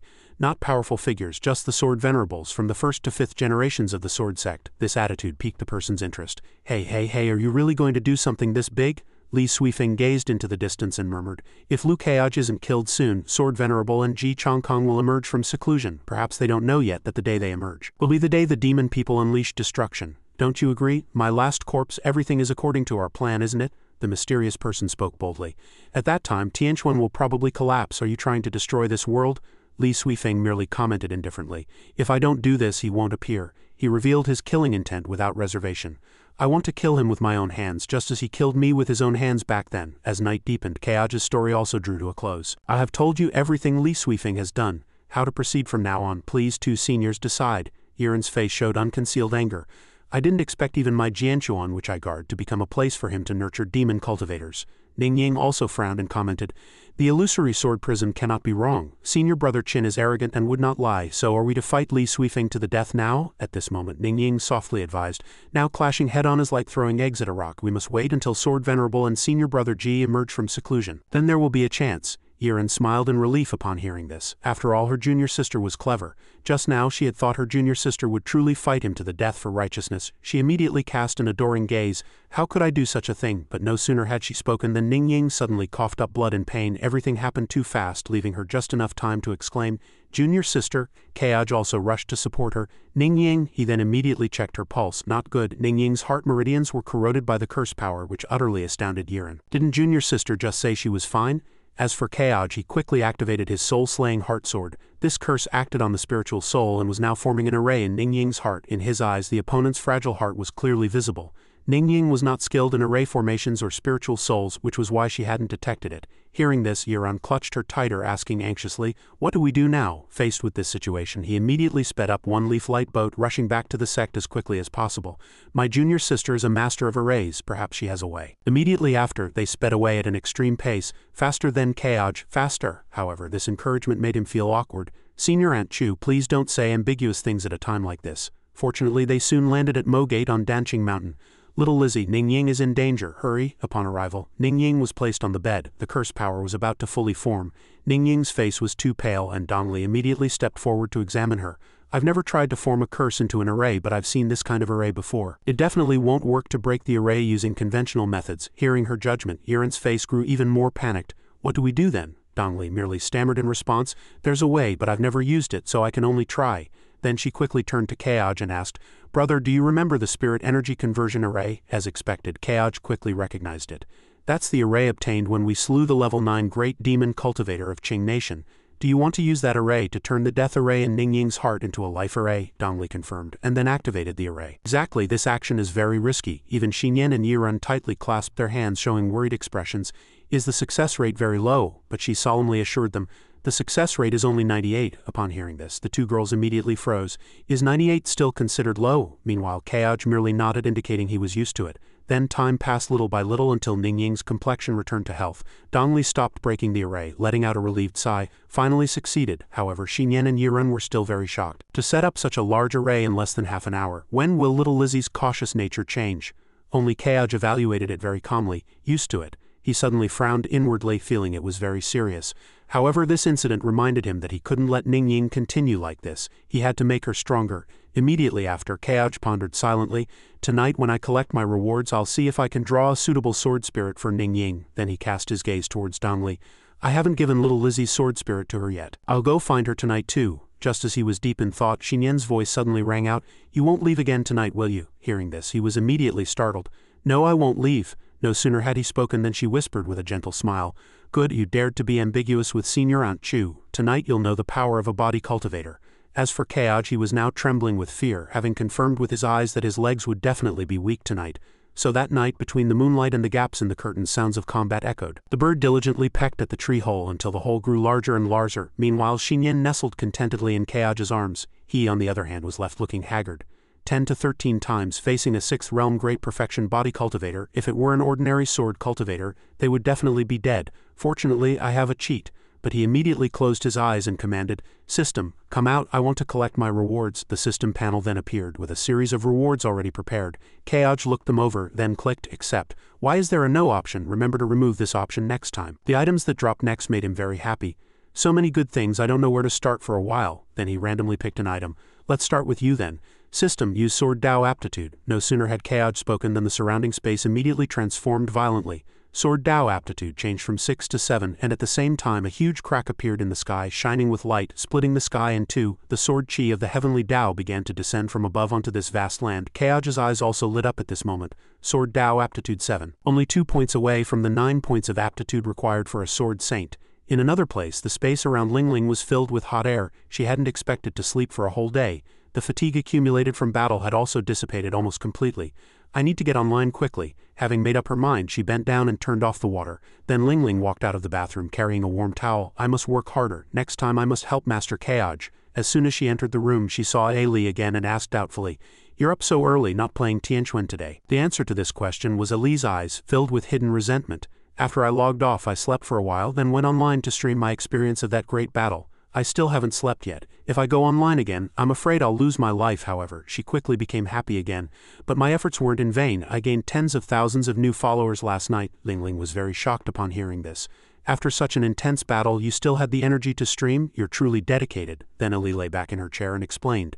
Because when I was diligently attacking monsters, I did my own things seriously. Unlike Lingling, who went all out, I mainly just participated a bit. Then their conversation ended after Lingling decided to return to her room.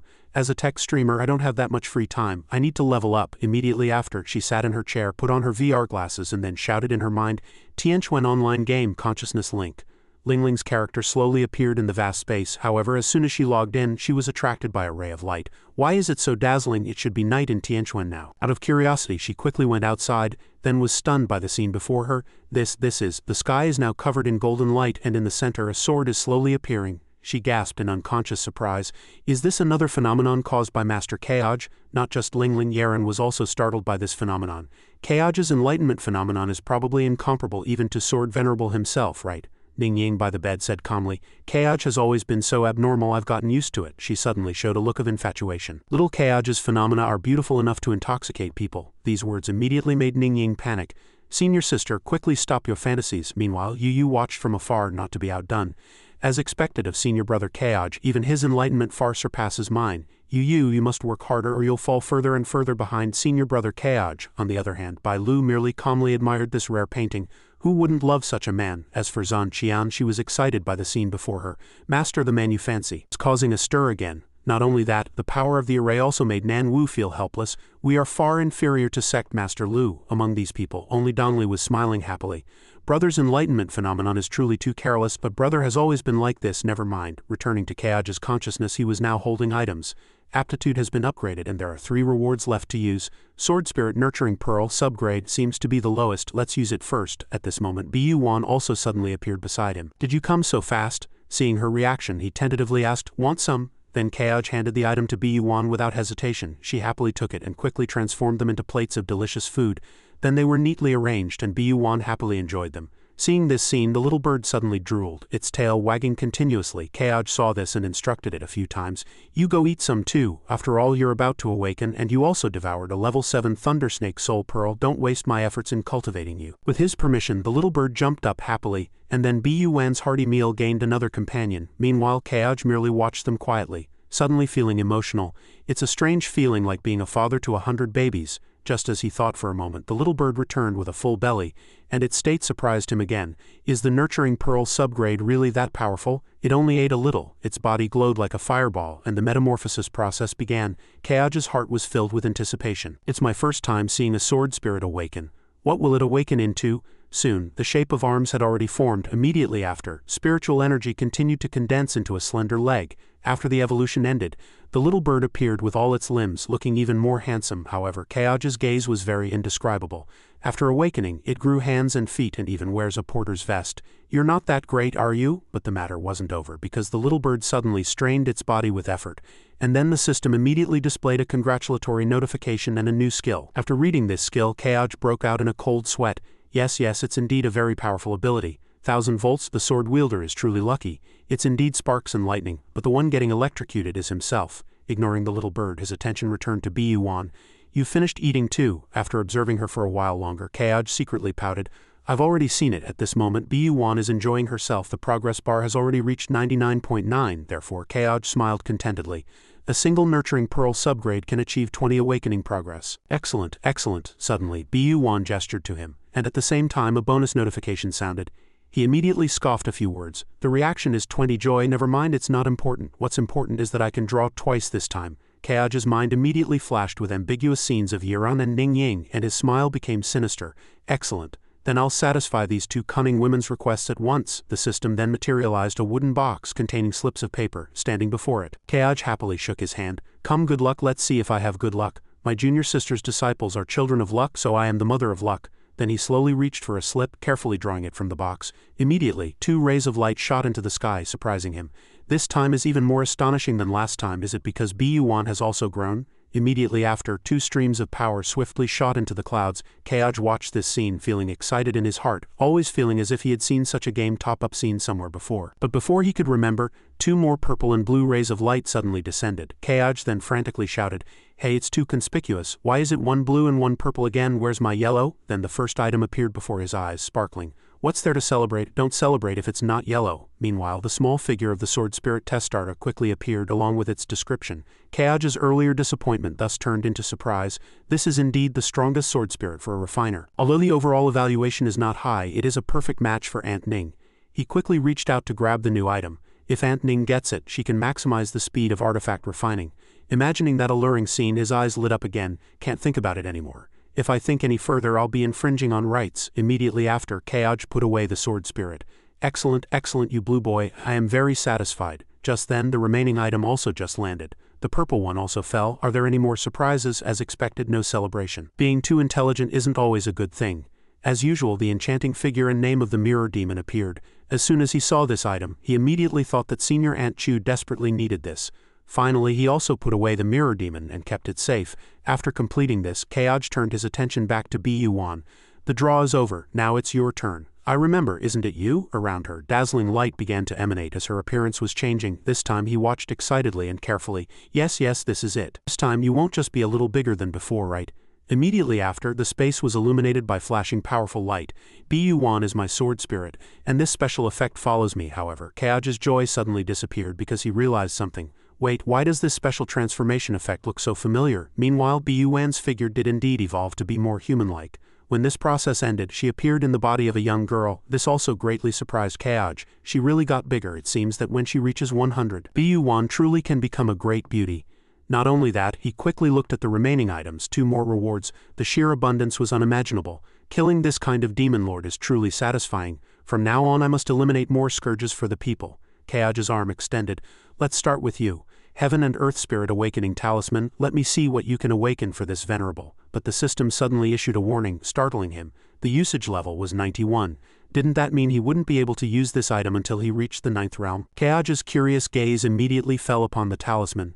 The Heaven and Earth Spirit Awakening Talisman, just how extraordinary is its existence? With a rich imagination, he suddenly nodded, thinking to himself, could it be that after the Heaven and Earth Spirit Awakening I will become a legendary deity? Then he shook his head, pushing the talisman away.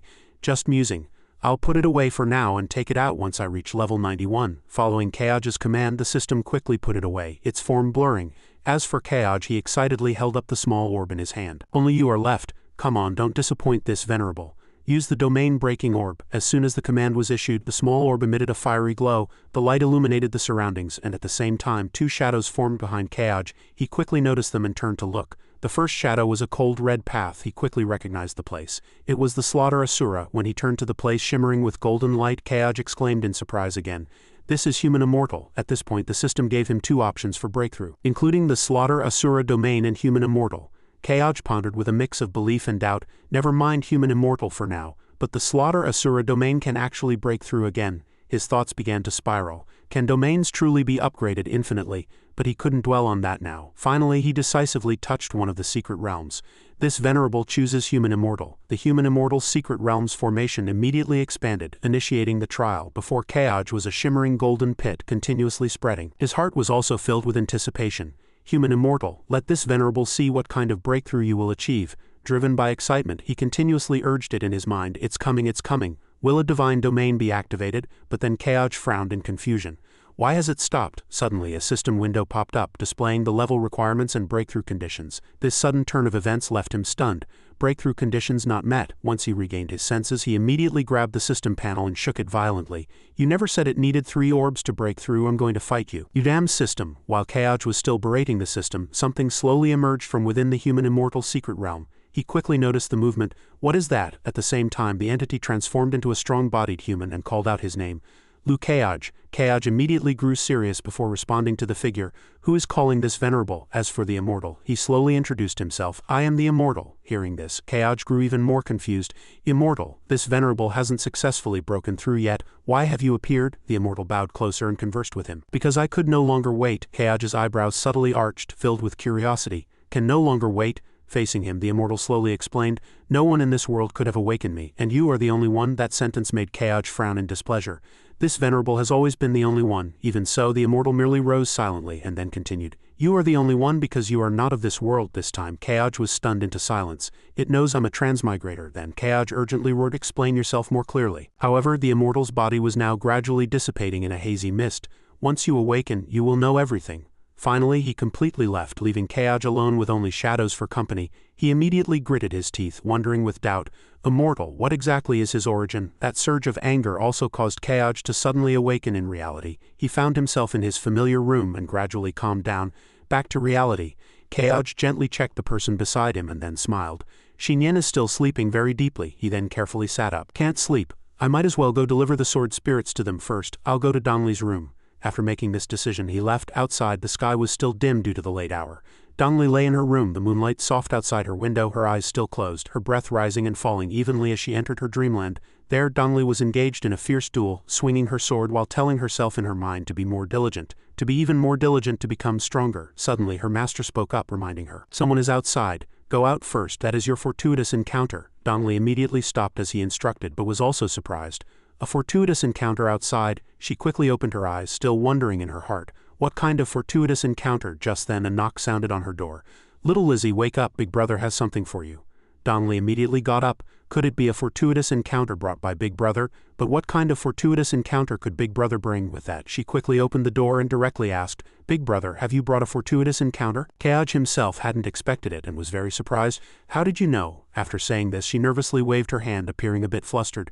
"Don't you always bring me good things every time you come? Big Brother's arrival means good things are coming. It's already a fixed impression in my mind." "Yes, that's right." Even so, Kaoj's gaze was still full of suspicion, making her break into a cold sweat. "I've already promised Master in my dream that I absolutely cannot reveal his matters to a third person." But Kaoj quickly dismissed it, then took out the jade green item. "I won't press you anymore. This time your elder brother has brought you two good things. The first one." Kaoj directly activated the item right there. This technique is called the Deity Confinement Art, a low-grade hegemonic tier cultivation secret art. The Deity Confinement Art immediately appeared. As for Dongli, she felt completely bewildered by that power. What kind of secret art is this? It even has phenomena?" Kaoj's lips immediately curled into a smile. "This art isn't particularly special, just one thing: it can lead to the ninth realm." Unlike him, her reaction was one of extreme panic. It can lead to the ninth realm?" Holding the secret art, Dongli joyfully said, "Then if I give this art to Master, wouldn't it help Master break through and extend his lifespan? Master won't have to die." Dongli giggled with delight. "Excellent, Master is saved." Seeing her expression, Kaoj also smiled happily. "Little Lizzie." As for Dongli, she soon prepared to close the door. "Big Brother, thank you for giving me such a great fortuitous encounter. I'm going to contact Master with a magic artifact now. If there's nothing else, you can go back." Her mercilessness made him clutch his chest, feeling a pang of pain. She has a master, so she forgot her big brother, huh? Then Kaoj hurriedly called out to her, "Wait, your elder brother has another good item for you." As soon as he finished speaking, her eyes lit up. "Another good item? Quick, Big Brother, take it out." Her excited reaction made him even more incredulous. "Little Lizzie, for some reason Big Brother's heart aches so much." In the end, Kaoj only sighed deeply. "Forget it, my own sister. If I don't spoil her, who will?" A sword-intent spirit quickly emerged from his condensed spiritual energy. Kaoj then smiled triumphantly. "Look, this is the second good item your elder brother is giving you." Only Dongli merely looked at it in confusion. "What, a gust of wind?" Then she said dejectedly, "Big Brother, this kind of small trick like a spirit wind art isn't interesting at all." Her reaction made him frown. "You don't see her?" Faced with this question, Dongli replied in confusion. "Could it be Big Brother really has something in his hand, but I only see a gust of wind?" This made Kaoj fall into contemplation. "It seems the sword spirit hasn't attached to a sword, so only I can see it. I remember when I fought Feng Long, he only saw the little bird after it entered his sword sheath." Gradually he grew excited again, then sneered. No wonder he held an 8th realm sword but couldn't stop the little bird's intrusion back then. "So that's it, only I in this world can see a sword spirit that hasn't yet attached to a sword." "Never mind," Dongli on her side secretly thought with worry. "Why is Big Brother suddenly showing such a pretentious smile? Has his condition worsened?" After his moment of triumph, Kaoj suddenly requested, "It doesn't matter if you can't see it. Little Lizzie, call out your longevity and your elder brother will let you see her." His tone and demeanor made her clutch her long sword tightly. "Big Brother, I only have this one life-bound sword. If it gets damaged, everything will be over." He, however, confidently reassured her, the light in his hand growing stronger. "I know, there's no need to doubt me." With that tone, in the end, Dongli reluctantly handed over the sword, but Big Brother's current appearance made it hard not to feel nervous. Just then, her life-bound sword again emitted a dazzling light. Dongli herself was very surprised as gusts of wind gradually began to stir. Longevity, in the blink of an eye a huge vortex completely enveloped the space around her, then it continued to transform, becoming a place where winds churned and clouds rolled, seemingly bottomless. Suddenly pulled into it, Dongli cried out in panic, "Where is this? The spiritual energy is so turbulent." As soon as she finished speaking, the sword spirit's form gradually appeared before her. Then the beautiful young woman waved her hand, creating astonishing pressure. The sword spirit then spoke first. "Host, pleased to meet you." Dongli was stunned into silence, her words caught in her throat. As for the sword spirit, she continued to introduce herself to the other party. It's your sword spirit." At this point, Dongli hastily exclaimed, "A sword spirit, such noble bearing. Isn't this sword spirit a legendary, extremely rare Earth-grade one?" While she was still in shock, the sword spirit suddenly flew closer. "From now on we shall live and die together in this life. I await my master's bestowal of a name." As Dongli met her, dazzling light emanated around her body. Not only that, but the space in all directions was continuously swept into the winds they created. Kaj merely observed calmly, secretly smiling. Sword spirit fusion even has phenomena, as expected of an un-S-grade sword spirit. Fortunately, little Lizzie had set up quite a few formations in Mogate, or else several buildings would have been severed and sent flying today. At this moment, Dongli had also just decided on a name. From now on, she then swung an extremely elegant sword. "You are named Longevity?" Dongli's longsword immediately responded. "Many thanks for the master's bestowal of a name." After the fusion ended, Dongli excitedly landed on the ground and said, "Big brother, as expected, you gave me another sword spirit." With unconcealed curiosity, she happily asked him, "It's an Earth-grade sword spirit, right?" Kaj, however, showed a proud expression. "Little Lizzie, your guess is too conservative. It's not Earth-grade, it's Heaven-grade." Hearing this, Dongli's hands unconsciously trembled. "A Heaven-grade sword spirit? Is it the Heaven-grade sword spirit that has only occasionally appeared in the Black Bamboo Forest lineage of the Sword Sect over 10,000 years? In contrast to her, Kaj merely winked mischievously. "Yes, exactly. This kind of surprised expression is appropriate." He happily watched her flustered look, thinking to himself, "But since the sword spirit has awakened, how can we not test its power?" Then Kaj's gaze suddenly shifted elsewhere. Using his divine sense skill to probe the surroundings, soon he discovered a masked demon cultivator. Not only that, he also saw a large snake. "Got it. This old fellow is truly good at pretending." Having locked onto his target, Kaj secretly curled his lips. "You like to pretend, huh? Then I choose you." Immediately after, he pulled Dongli's hand and walked with her. "Little Lizzie, come with your elder brother to catch a demon cultivator and test the power of your sword spirit." An extremely eerie sacrificial scene. Villagers knelt submissively on the ground, a blood-red moon illuminating two people hanging high above. At this moment, the leader spoke. "Ching Niu, today is the day to worship the snake god. This year it's your turn. You sacrifice for the village. We will always remember you." The two hanging people already had their eyes and mouths covered. Only faint groans could be heard. The leader continued to gesture that Ching and Niu were righteous martyrs. He himself knelt with the villagers. At this moment, a young man suddenly shouted, "Village chief, why must we worship this useless snake god? It neither protects us nor does it eat a pair of men and women every year. Why should we?" His words spurred a group of people to stand up. "We refuse, yes, like Brother Ahan, we refuse," the village chief with a complicated expression retorted. "You refuse then? Can you kill the snake god? Did that imposing aura just now vanish into thin air?" He sighed and said, "I know you and Ching have already secretly pledged yourselves to each other, but today it's that girl's turn. You want to save her, but if the snake god gets angry, who will save this village? Are you going to harm the entire village for the sake of one person?" suddenly questioned, his hands clenched tightly, his face filled with unwillingness.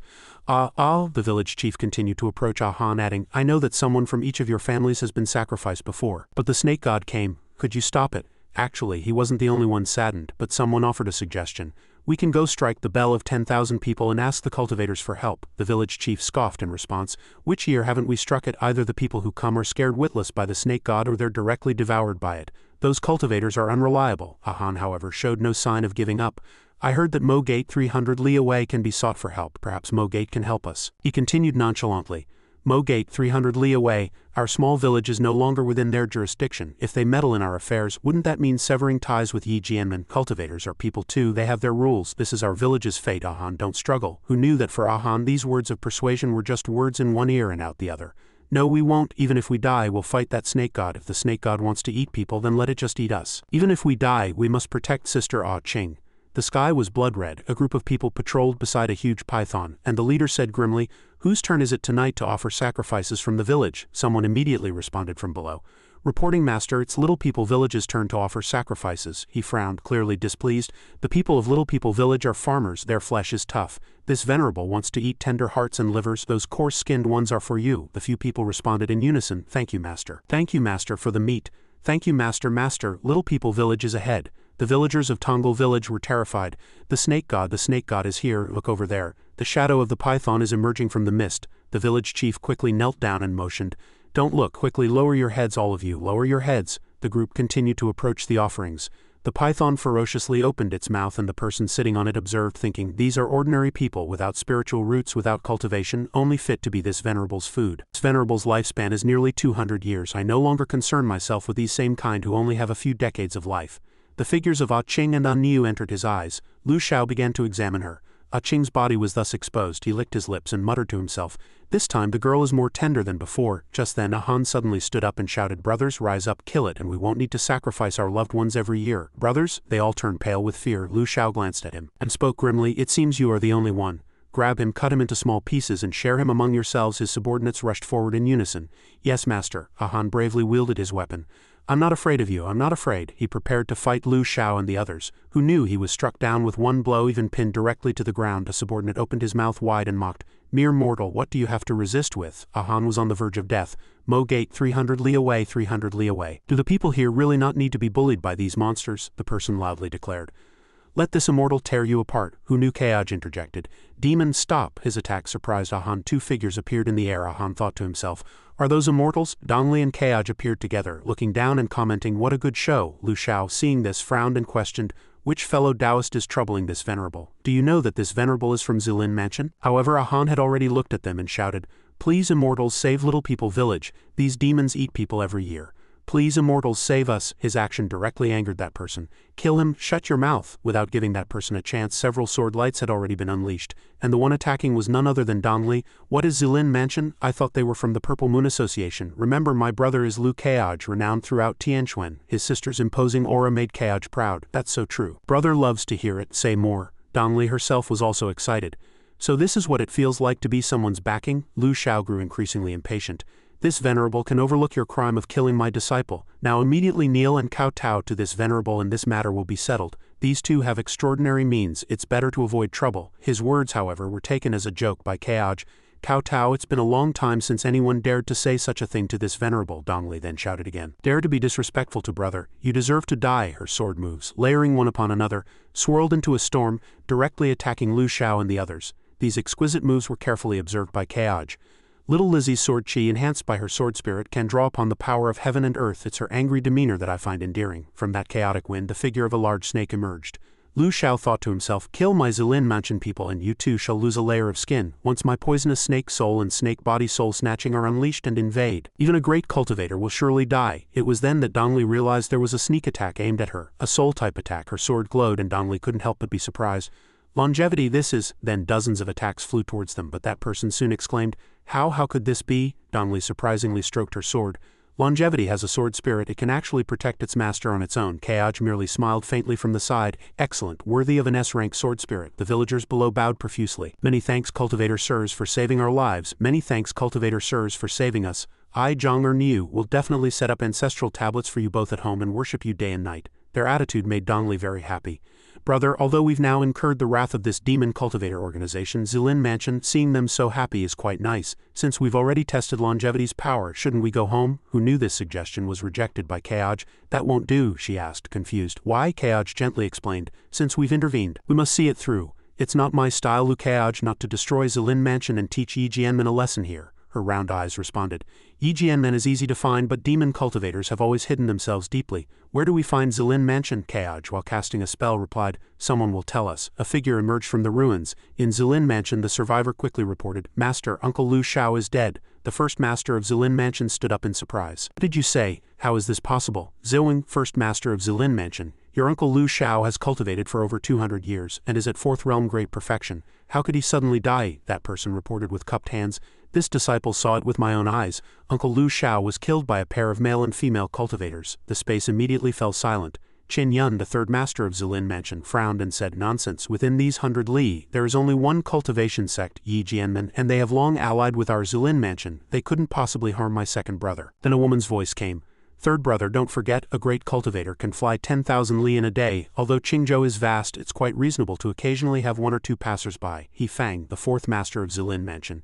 It's a pity second brother was too ostentatious and just happened to run into them. At this, Zhouing frowned and murmured, could second brother have died just like that? We can't defeat great cultivators, so let's go eat the villagers of a few villages to vent our anger. The people below bowed in unison. First brother is brilliant, first brother is brilliant, master is brilliant, manor lord is brilliant. Manor Lord is brilliant. They had no idea that Kaoj and his sister had already arrived. Such a strong demonic aura indeed. Zilin Mansion is here, Dongli gently asked. Brother, should we go down and kill them now? However, Kaoj calmly replied, why go down? The aura here indicates only a 5th realm early stage, no need to waste time. One sword from this brother is enough, a huge sword she formed by the power of water. Dongli exclaimed as it left a huge pit in the ground. Brother, you actually control the power of heaven and earth so exquisitely. However, he merely smiled faintly. It wouldn't do for me, renowned throughout Tianquan, not to have this skill. It was then that she suggested, brother, let's go down and eradicate those demon cultivators. Not a single one must escape. Absolutely not, Kaoj gently continued. No need, there are no living things left below. Ghost control art, Dongli asked in confusion. He continued to explain. Zilin Mansion has a total of 326 demon cultivators, and 423 snake-shaped exotic beasts. Their souls are all here now. Hearing this, Dongli couldn't help but be vigilant. Alright, then next we go to Yi Jianmen. Although she really wanted to go down and confirm, disobeying her brother's wishes now would make him very sad, wouldn't it? She would just secretly go confirm it later. However, he stopped her. No need to go. A mere Yi Jianmen, one of the lower 100 sects, is not worth both of us going. His contemptuous attitude made Dongli think to herself, what's that supposed to mean? Aren't we Mogade also one of the lower 100 sects? Kaoj directly used a voice transmission spell. Yi Jianmen Sect Master, quickly come here to see this venerable. Yi Jianmen Sect Master, quickly come here to see this venerable. Yi Jianmen Sect Master, quickly come here to see this venerable. Yi Jianmen Sect Master, quickly come here to see this venerable. No need for disciples to report. The summoned person had already walked out in a panic. No need to report, this venerable has already heard it. The other disciples were already making a commotion in the courtyard. Sect Master, such a spiritual energy-filled summons. We have never seen it. Indeed, it's probably someone of the Sword Sect Deacon, or Elder level who has arrived. The Sword Sect has arrived.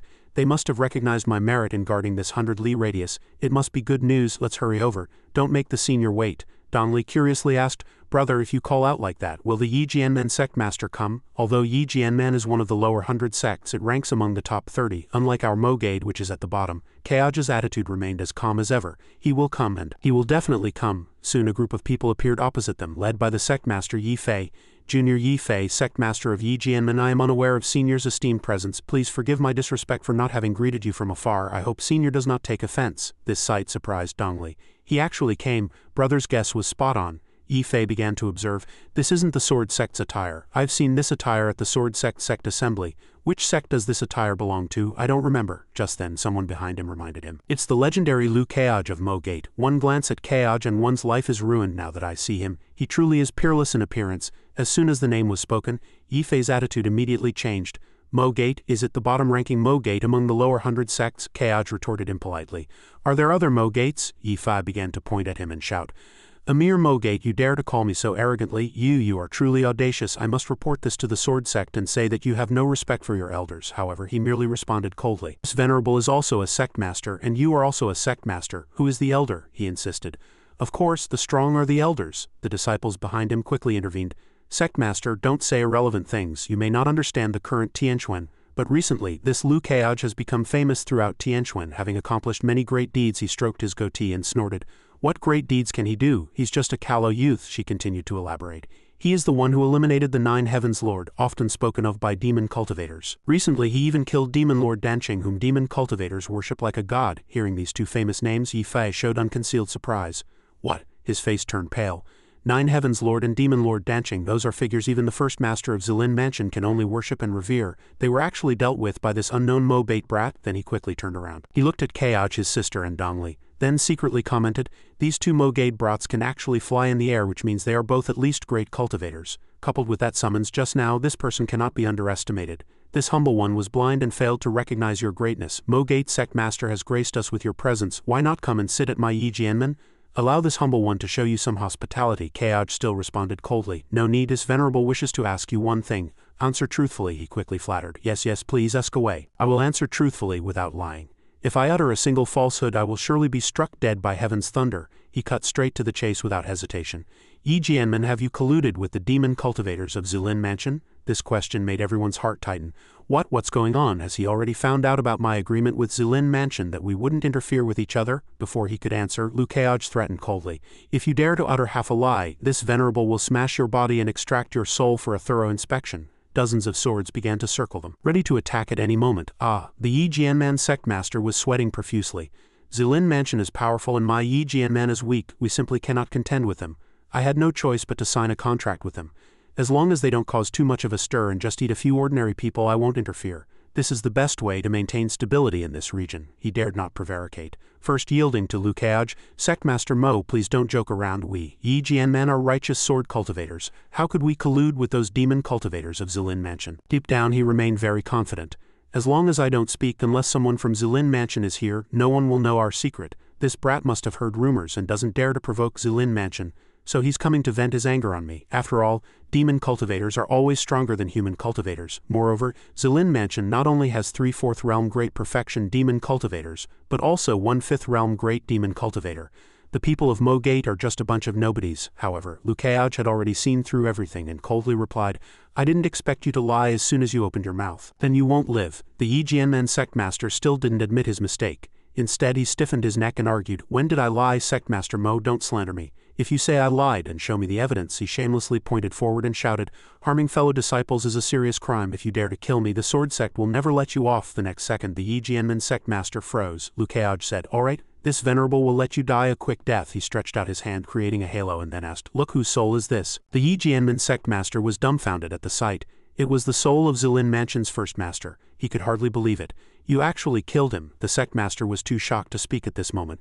He actually went to Zilin Mansion first, then wouldn't he know everything about what happened between me and Zilin Mansion? The next second, Liu Keaj suddenly turned to the girl. Hey you, auntie. Hearing herself called auntie, she felt incredibly wronged. Although she was no longer young, being called auntie by Liu Keaj, a peerlessly handsome man, made her heart ache as if it were pierced by needles. Liu Keaj didn't beat around the bush and coldly asked directly, According to the sword sect's laws, how should evildoers who collude with demon cultivators be dealt with? The girl bowed, her voice trembling as she replied, Immediately beheaded and annihilated, never to enter the cycle of reincarnation. He fully agreed with her solution and put it into action.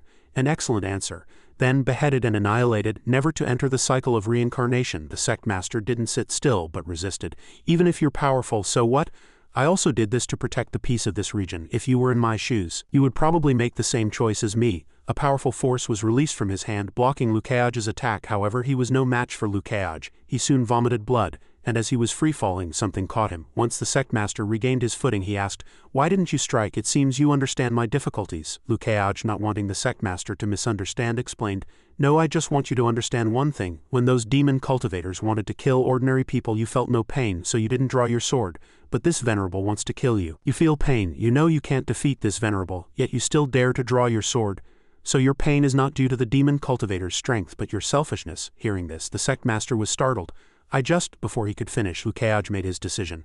Liking to make excuses is also a form of selfishness. They both witnessed this scene, feeling nothing but shock. The next second, Liu Keaj continued to remind them. Both of you, go back and reorganize Yi Jianmen. If this venerable hears again that you lack the integrity of sword cultivators, then there will be no need for Yi Jianmen to remain. Both immediately complied. We respectfully obey Sectmaster Liu's teachings, Liu Keaj then said to Dongli. I'm going to see Aunt Ning to report tonight's events. Little Lizzie, you should go back to sleep first. Dongli stood silently in place, somewhat puzzled. Did she really need to go check if there were any survivors from Zilin Mansion? She then dismissed the thought, smiling happily. Never mind, I'll trust brother this time. Ning Ying and Chu Yiren were both very surprised by Liu Keaj's performance. Truly unheard of. Liu Keaj, you actually possess such miraculous abilities. You are indeed my little Keaj. Your skills are so profound. Even I, your aunt, can't comprehend them. Hearing this, he smiled lightly, and then humbly said, Aunt Ning's sword spirit is only a profound grade high rank, but it is very suitable for Aunt Ning's refining skills. If used properly, it will definitely be very powerful. As for Aunt Chu's sword spirit, it is an earth grade low rank, but it has no offensive capabilities. Aunt Chu needs to study its abilities carefully. Then Ning Ying also showed him something. This sword spirit is indeed very suitable for my refining techniques. It will be a huge help to my future refining. Chu Yiren looked at the sword before her, asking doubtfully. My sword spirit is indeed charming and very much like me, but what use does its ability to hide its form have? A thought suddenly popped into her mind. Why not test it while Liu Keaj is here? Chu Yiren slowly walked towards Liu Keaj, revealing her gentle face and graceful figure. Little Keaj, can you see Sister Yiren's true form? Liu Keaj immediately closed his eyes to avoid looking. How rude. Although I know the mirror demon's ability, what if it fails? Suddenly, Liu Keaj noticed something else. He felt something was missing again. Why are there only clothes? Where has Senior Aunt Chu gone? Ning Ying couldn't hide her curiosity, asking doubtfully. It seems even my divine sense can't detect Senior Aunt Chu's presence. Liu Keaj, what ability does the sword spirit you gave to Senior Sister have? Liu Keaj then mused that she might have used the shape-shifting art to hide her form. If I'm not mistaken, Senior Aunt Chu is still in there. Suddenly, he sharply noticed something. Something was lightly brushing his chest and still moving downwards. It felt like a hand. Ning Ying suddenly became flustered. It must be senior sister. Quickly stop her. Don't let her do something foolish that will embarrass even herself. However, Liu Keaj wasn't as fast as her. Missed it, didn't catch auntie. She also laughed heartily at this moment, teasing Liu Keaj. Little Keaj, the sword spirit you gave Sister Yiren is truly amazing. Today I must reward you handsomely. Hearing this, he nervously looked around. This was the first time he had been teased by a woman to this extent.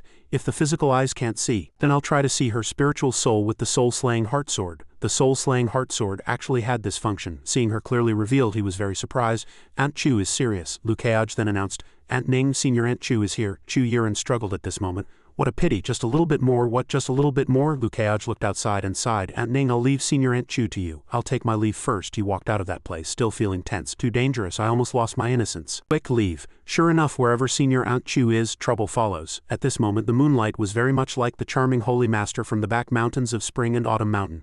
She once said to him that he should visit her once he reached the 7th realm. Now that he had reached the 7th realm, perhaps it was time to add this to his itinerary. Everyone had gathered at this moment. Masters, it's been a pleasure for these past few days. You must return to the sect for cultivation as soon as possible to prepare for the great calamity, she smiled and recounted. Since witnessing Taoist friend Liu Keaj's astonishing talent, Bai Lu also has no choice but to cultivate diligently. My injuries have recovered 7 or 8 tenths, so it's time to bid farewell and return to the sect. Liu Keaj also happily returned the greeting. Farewell everyone, no need for me to see you off. In the future, when Tianquan faces crisis, you will all undoubtedly shine brightly under this venerable. Everyone was stunned to hear this. These words in all of Tianquan, only he is qualified to say them. Farewell. After the meeting, everyone went their separate ways. Liu Keaj looked at Chan Qian with a suspicious gaze at this moment. Everyone else has gone back. What about Miss Chan Qian? Is this girl planning to stay here? She then shyly replied, Liu Keaj, does martial uncle still remember the agreement with my master? Now I see your realm seems to be the 7th realm. How about we travel together? Dong Li heard this and couldn't help but be curious. Does brother also have an agreement with the Holy Master? Liu Keaj pondered, looking at Xin Yan.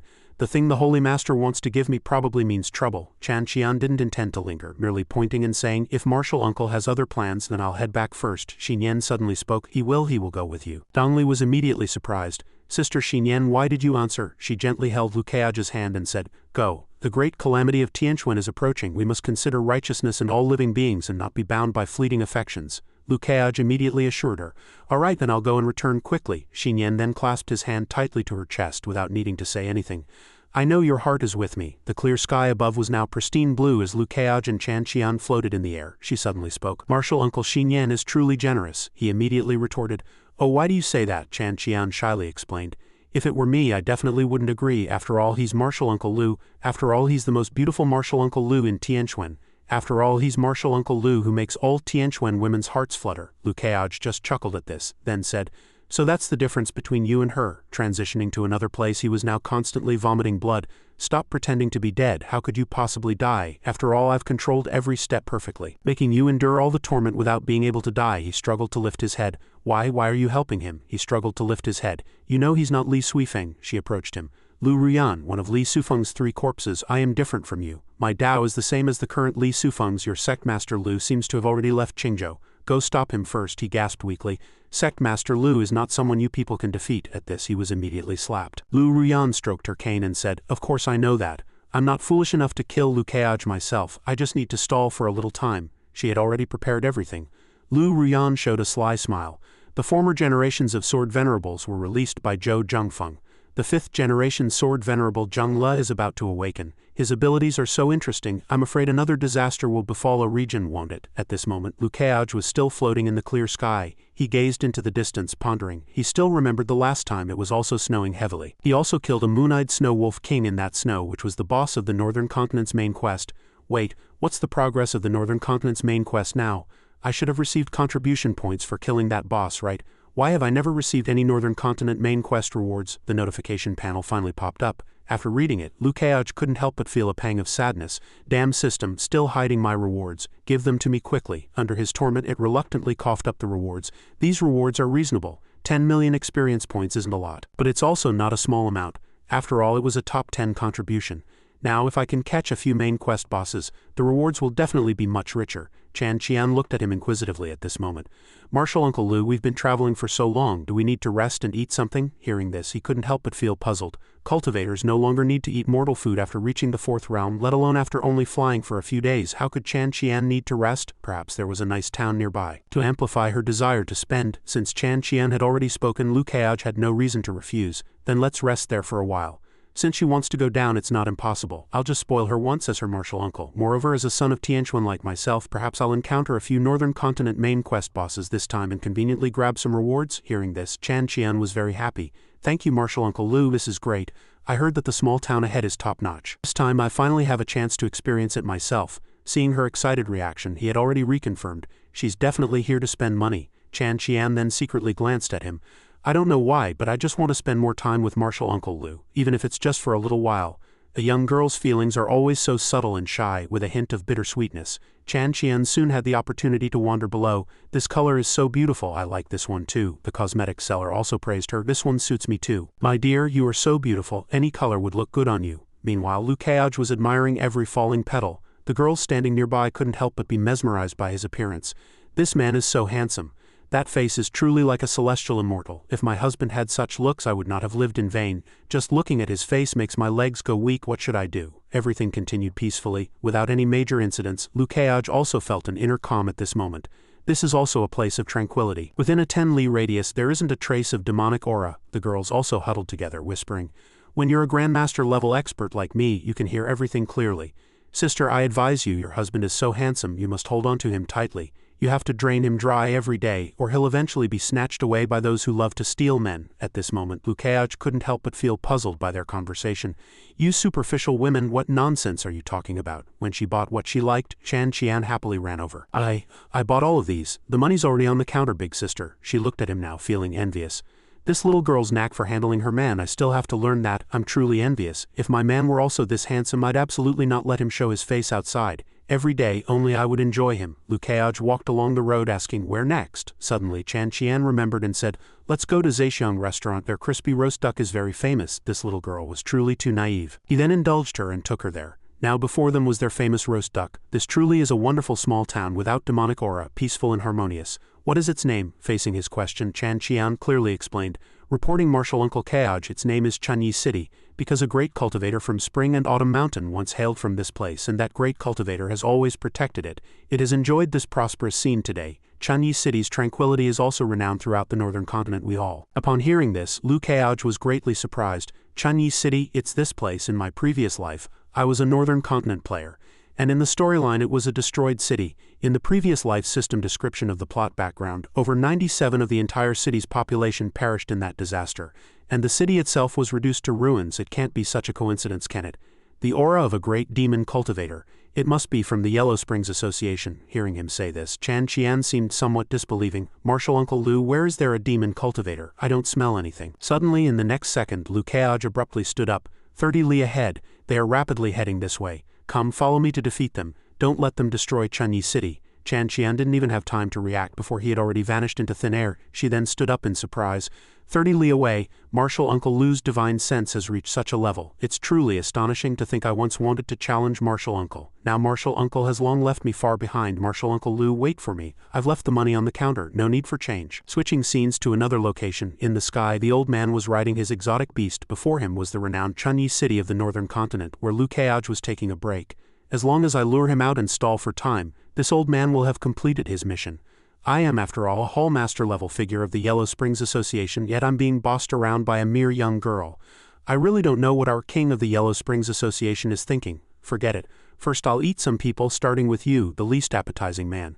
Upon hearing this, everyone present trembled with fear. He then unhesitatingly revealed his drooling expression. Don't worry, it'll be your turn soon. He was determined to end this today. Suddenly a furious roar came from the distance. Third brother, an incredibly powerful slash was then unleashed. In just an instant his exotic beast vanished. His victims had already been rescued by Liu Keaj. He floated in the air saying with a serious expression, as expected of a sixth realm great perfection demon cultivator, although this venerable only struck a casual blow just now, the fact that you dodged it shows some skill, but you won't be so lucky with the next strike. Seeing themselves rescued, the crowd couldn't help but cheer. Is it the cultivator, sirs? We're saved, the third brother immediately scoffed. You are Liu Keaj, you don't look like much, you're so handsome. It's clear your promotion speed was merely achieved by becoming some powerful figure's lover, wasn't it? He burst into laughter and asked, Whom do you serve, the holy master of Spring and Autumn Mountain, or the underworld official of Shanwai Mountain, or is it that stinky monk from Buddhism? After all, to become stronger, you people can resort to any means, right? Liu Keaj remained calm and said, trying to provoke this venerable, your plan has failed. Suddenly, a warning came from afar. Third brother, run, that guy didn't take the bait. He was then sent flying into the air. The third brother furiously held a grudge. Third brother, I'll remember you forever. Once I'm free, I'll slaughter 10,000 living beings to commemorate you. But they couldn't let him escape so easily. Chan Qian immediately appeared, attacking him. Demon, don't even think about running, take this. Blocked. He had no choice but to retaliate. A mere fifth realm brat dares to strike at this old man. Do you even qualify? His aura collided with her lightning energy. Chan Qian couldn't help but be surprised. What's the background of this old man? How is he so powerful? Martial Uncle Keaj seemed to beat him so easily. Liu Keaj from above added, Overcoming levels in battle requires a desperate resolve. Pei Chan Qian, you are a disciple of the Holy Master. Can't you even capture a demon cultivator like this? Chan Qian immediately activated her battle armor state upon hearing this. Why can't I, Pei Chan Qian, will not disgrace my master's prestige, and I will certainly not lose face in front of Martial Uncle Keaj. The third brother merely sneered, trying to use this old man to temper a junior. Then I'll let you suffer the pain of losing this junior. A dense demonic array then appeared. The demonic art, violet flame, demonic net, a dazzling light roaring and surging into the sky. Spring and autumn 3 moon slash, the light expanded, the divine firmament world-shaking absolute hand, that powerful light filling the entire space. Chan Qian wielding her long spear cleaved down. Break for me? Liu Keaj quickly recognized this as the highest secret technique of Spring and Autumn Mountain. Even when he was a level 50 disciple, he hadn't learned its true essence. As expected of a disciple of the Holy Master, this first step is also the last step for ordinary people. And among the 3 absolute secret techniques, this move is core to breakthrough. With sufficient mental fortitude, one can break through metal and stone.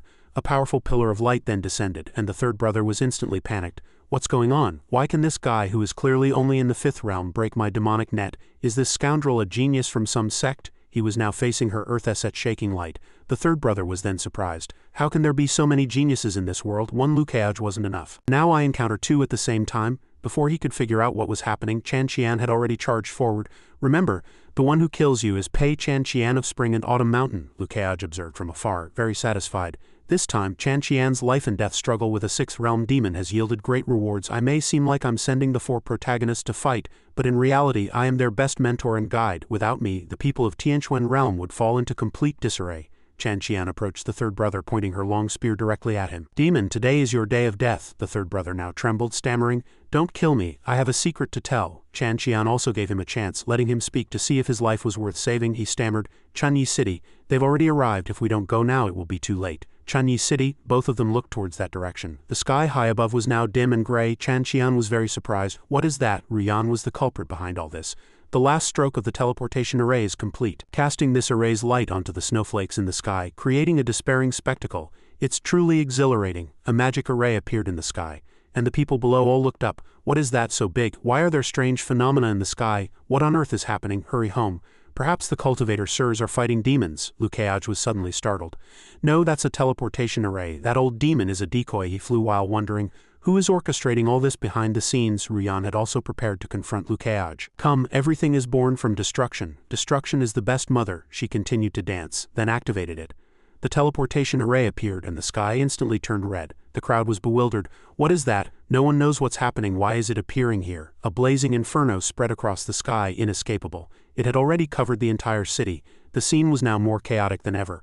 Oh no, are you going to destroy Chanyi City? We haven't done anything terribly evil. Who will save us? Facing their cries, Ruyan remained nonchalant. Such a spectacle should be enjoyed with others. She instantly turned the place into a sea of fire. Faced with this malicious act, he could no longer bear it and shouted, What exactly do you want to do? Why do you implicate so many innocent people? Ruyan merely sneered. To do what someone has done before, to let Liu Keaj see so many common folk killed before his eyes, to make him despair powerless and shatter his Dao heart. He was surprised. Why do this? Sect Master Liu can help us break free from Li Sufeng's control. I came back to convince you to help Sect Master Lu, so why are you helping that fake Li Suifeng? Ruyan scoffed. What does it matter if Li Suifeng is real or fake, as long as this world falls into chaos and people are in fear? Isn't that a good thing? He was even more surprised after hearing this. She was completely different from him. There was no mutual understanding among the three corpses. He had overthought it. He naively thought she also wanted to break free from Li Suifeng, and would also choose to ally with Sect Master Lu. Ruyan then noticed, the Sect Master Lu you speak of, who is almost perfect, is coming to save you. Try it, see if you can save this city. The raging fire burned higher and higher. In an instant there was no escape. Liu Keoj recognized it at a glance. So she's playing with meteorites. Coincidentally, this venerable also wants to practice controlling the power of heaven and earth. I now have 5 units of heavenly firepower and can freely use the water within a 5-li radius. Liu Keoj quickly used water pillars to counter this array. Tall water pillars shot directly into the blazing inferno. The people below looked up. Look, a cultivator, sir, is here to save us. Everyone quickly kowtow and beg the sir to save us. Liu Keoj controlled the flames with tall water pillars, but it wasn't easy. It's too big, hard to control. Then I'll cut you into pieces. This venerable no longer needs to accumulate power to activate the Ascension to Immortality meteorite slash. What are you? Chan Qian also couldn't help but be surprised. The rock is too big. Martial Uncle Keoj is trying to chop this huge rock into pieces. Can this be done by human power alone? The force of the heaven and earth power mixed with it is something ordinary cultivators cannot contend with, let alone splitting it from afar with borrowed power. Ruyan smiled upon hearing this. Trying to chop it into pieces? You're facing the power of heaven and earth. You, Liu Keoj, alone cannot do it. Ruyan quickly accelerated her attack. She didn't exert any effort. This made Liu Keoj frown. Gravitational potential energy? No, in this world it should be called the power of heaven and earth because it's too big. It possesses nearly an 8th realm defense. But this venerable is determined to break this 8th realm defense. He no longer hesitated and immediately acted. Po Gen Z, King's End, a black shadow immediately rushed forward. Her demonic array began to crack, and Liu Keoj then struck even more decisively.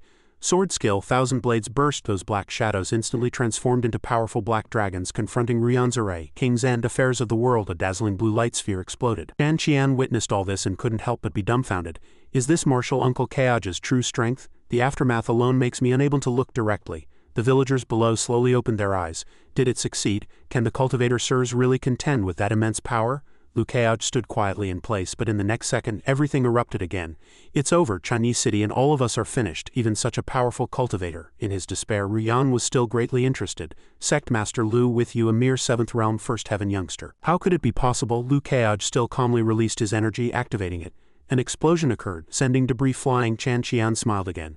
Excellent, Martial Uncle Keoj really can do it. The debris rained down like meteor showers, and she was greatly surprised to witness this. He actually did it, but even if he splits it, the fragments will destroy Chinese city. Liu Keoj, you've lost, Chan Qian anxiously shouted. Martial Uncle Liu, the fragments are falling, it's over. Keoj, remaining calm and collected, commanded. Fellow Taoists of the Northern Continent, the protection of the Northern Continent now rests upon you all. The people below were despairing at the attack. However, in the blink of an eye, the meteorite had already been destroyed and they appeared just in time to help.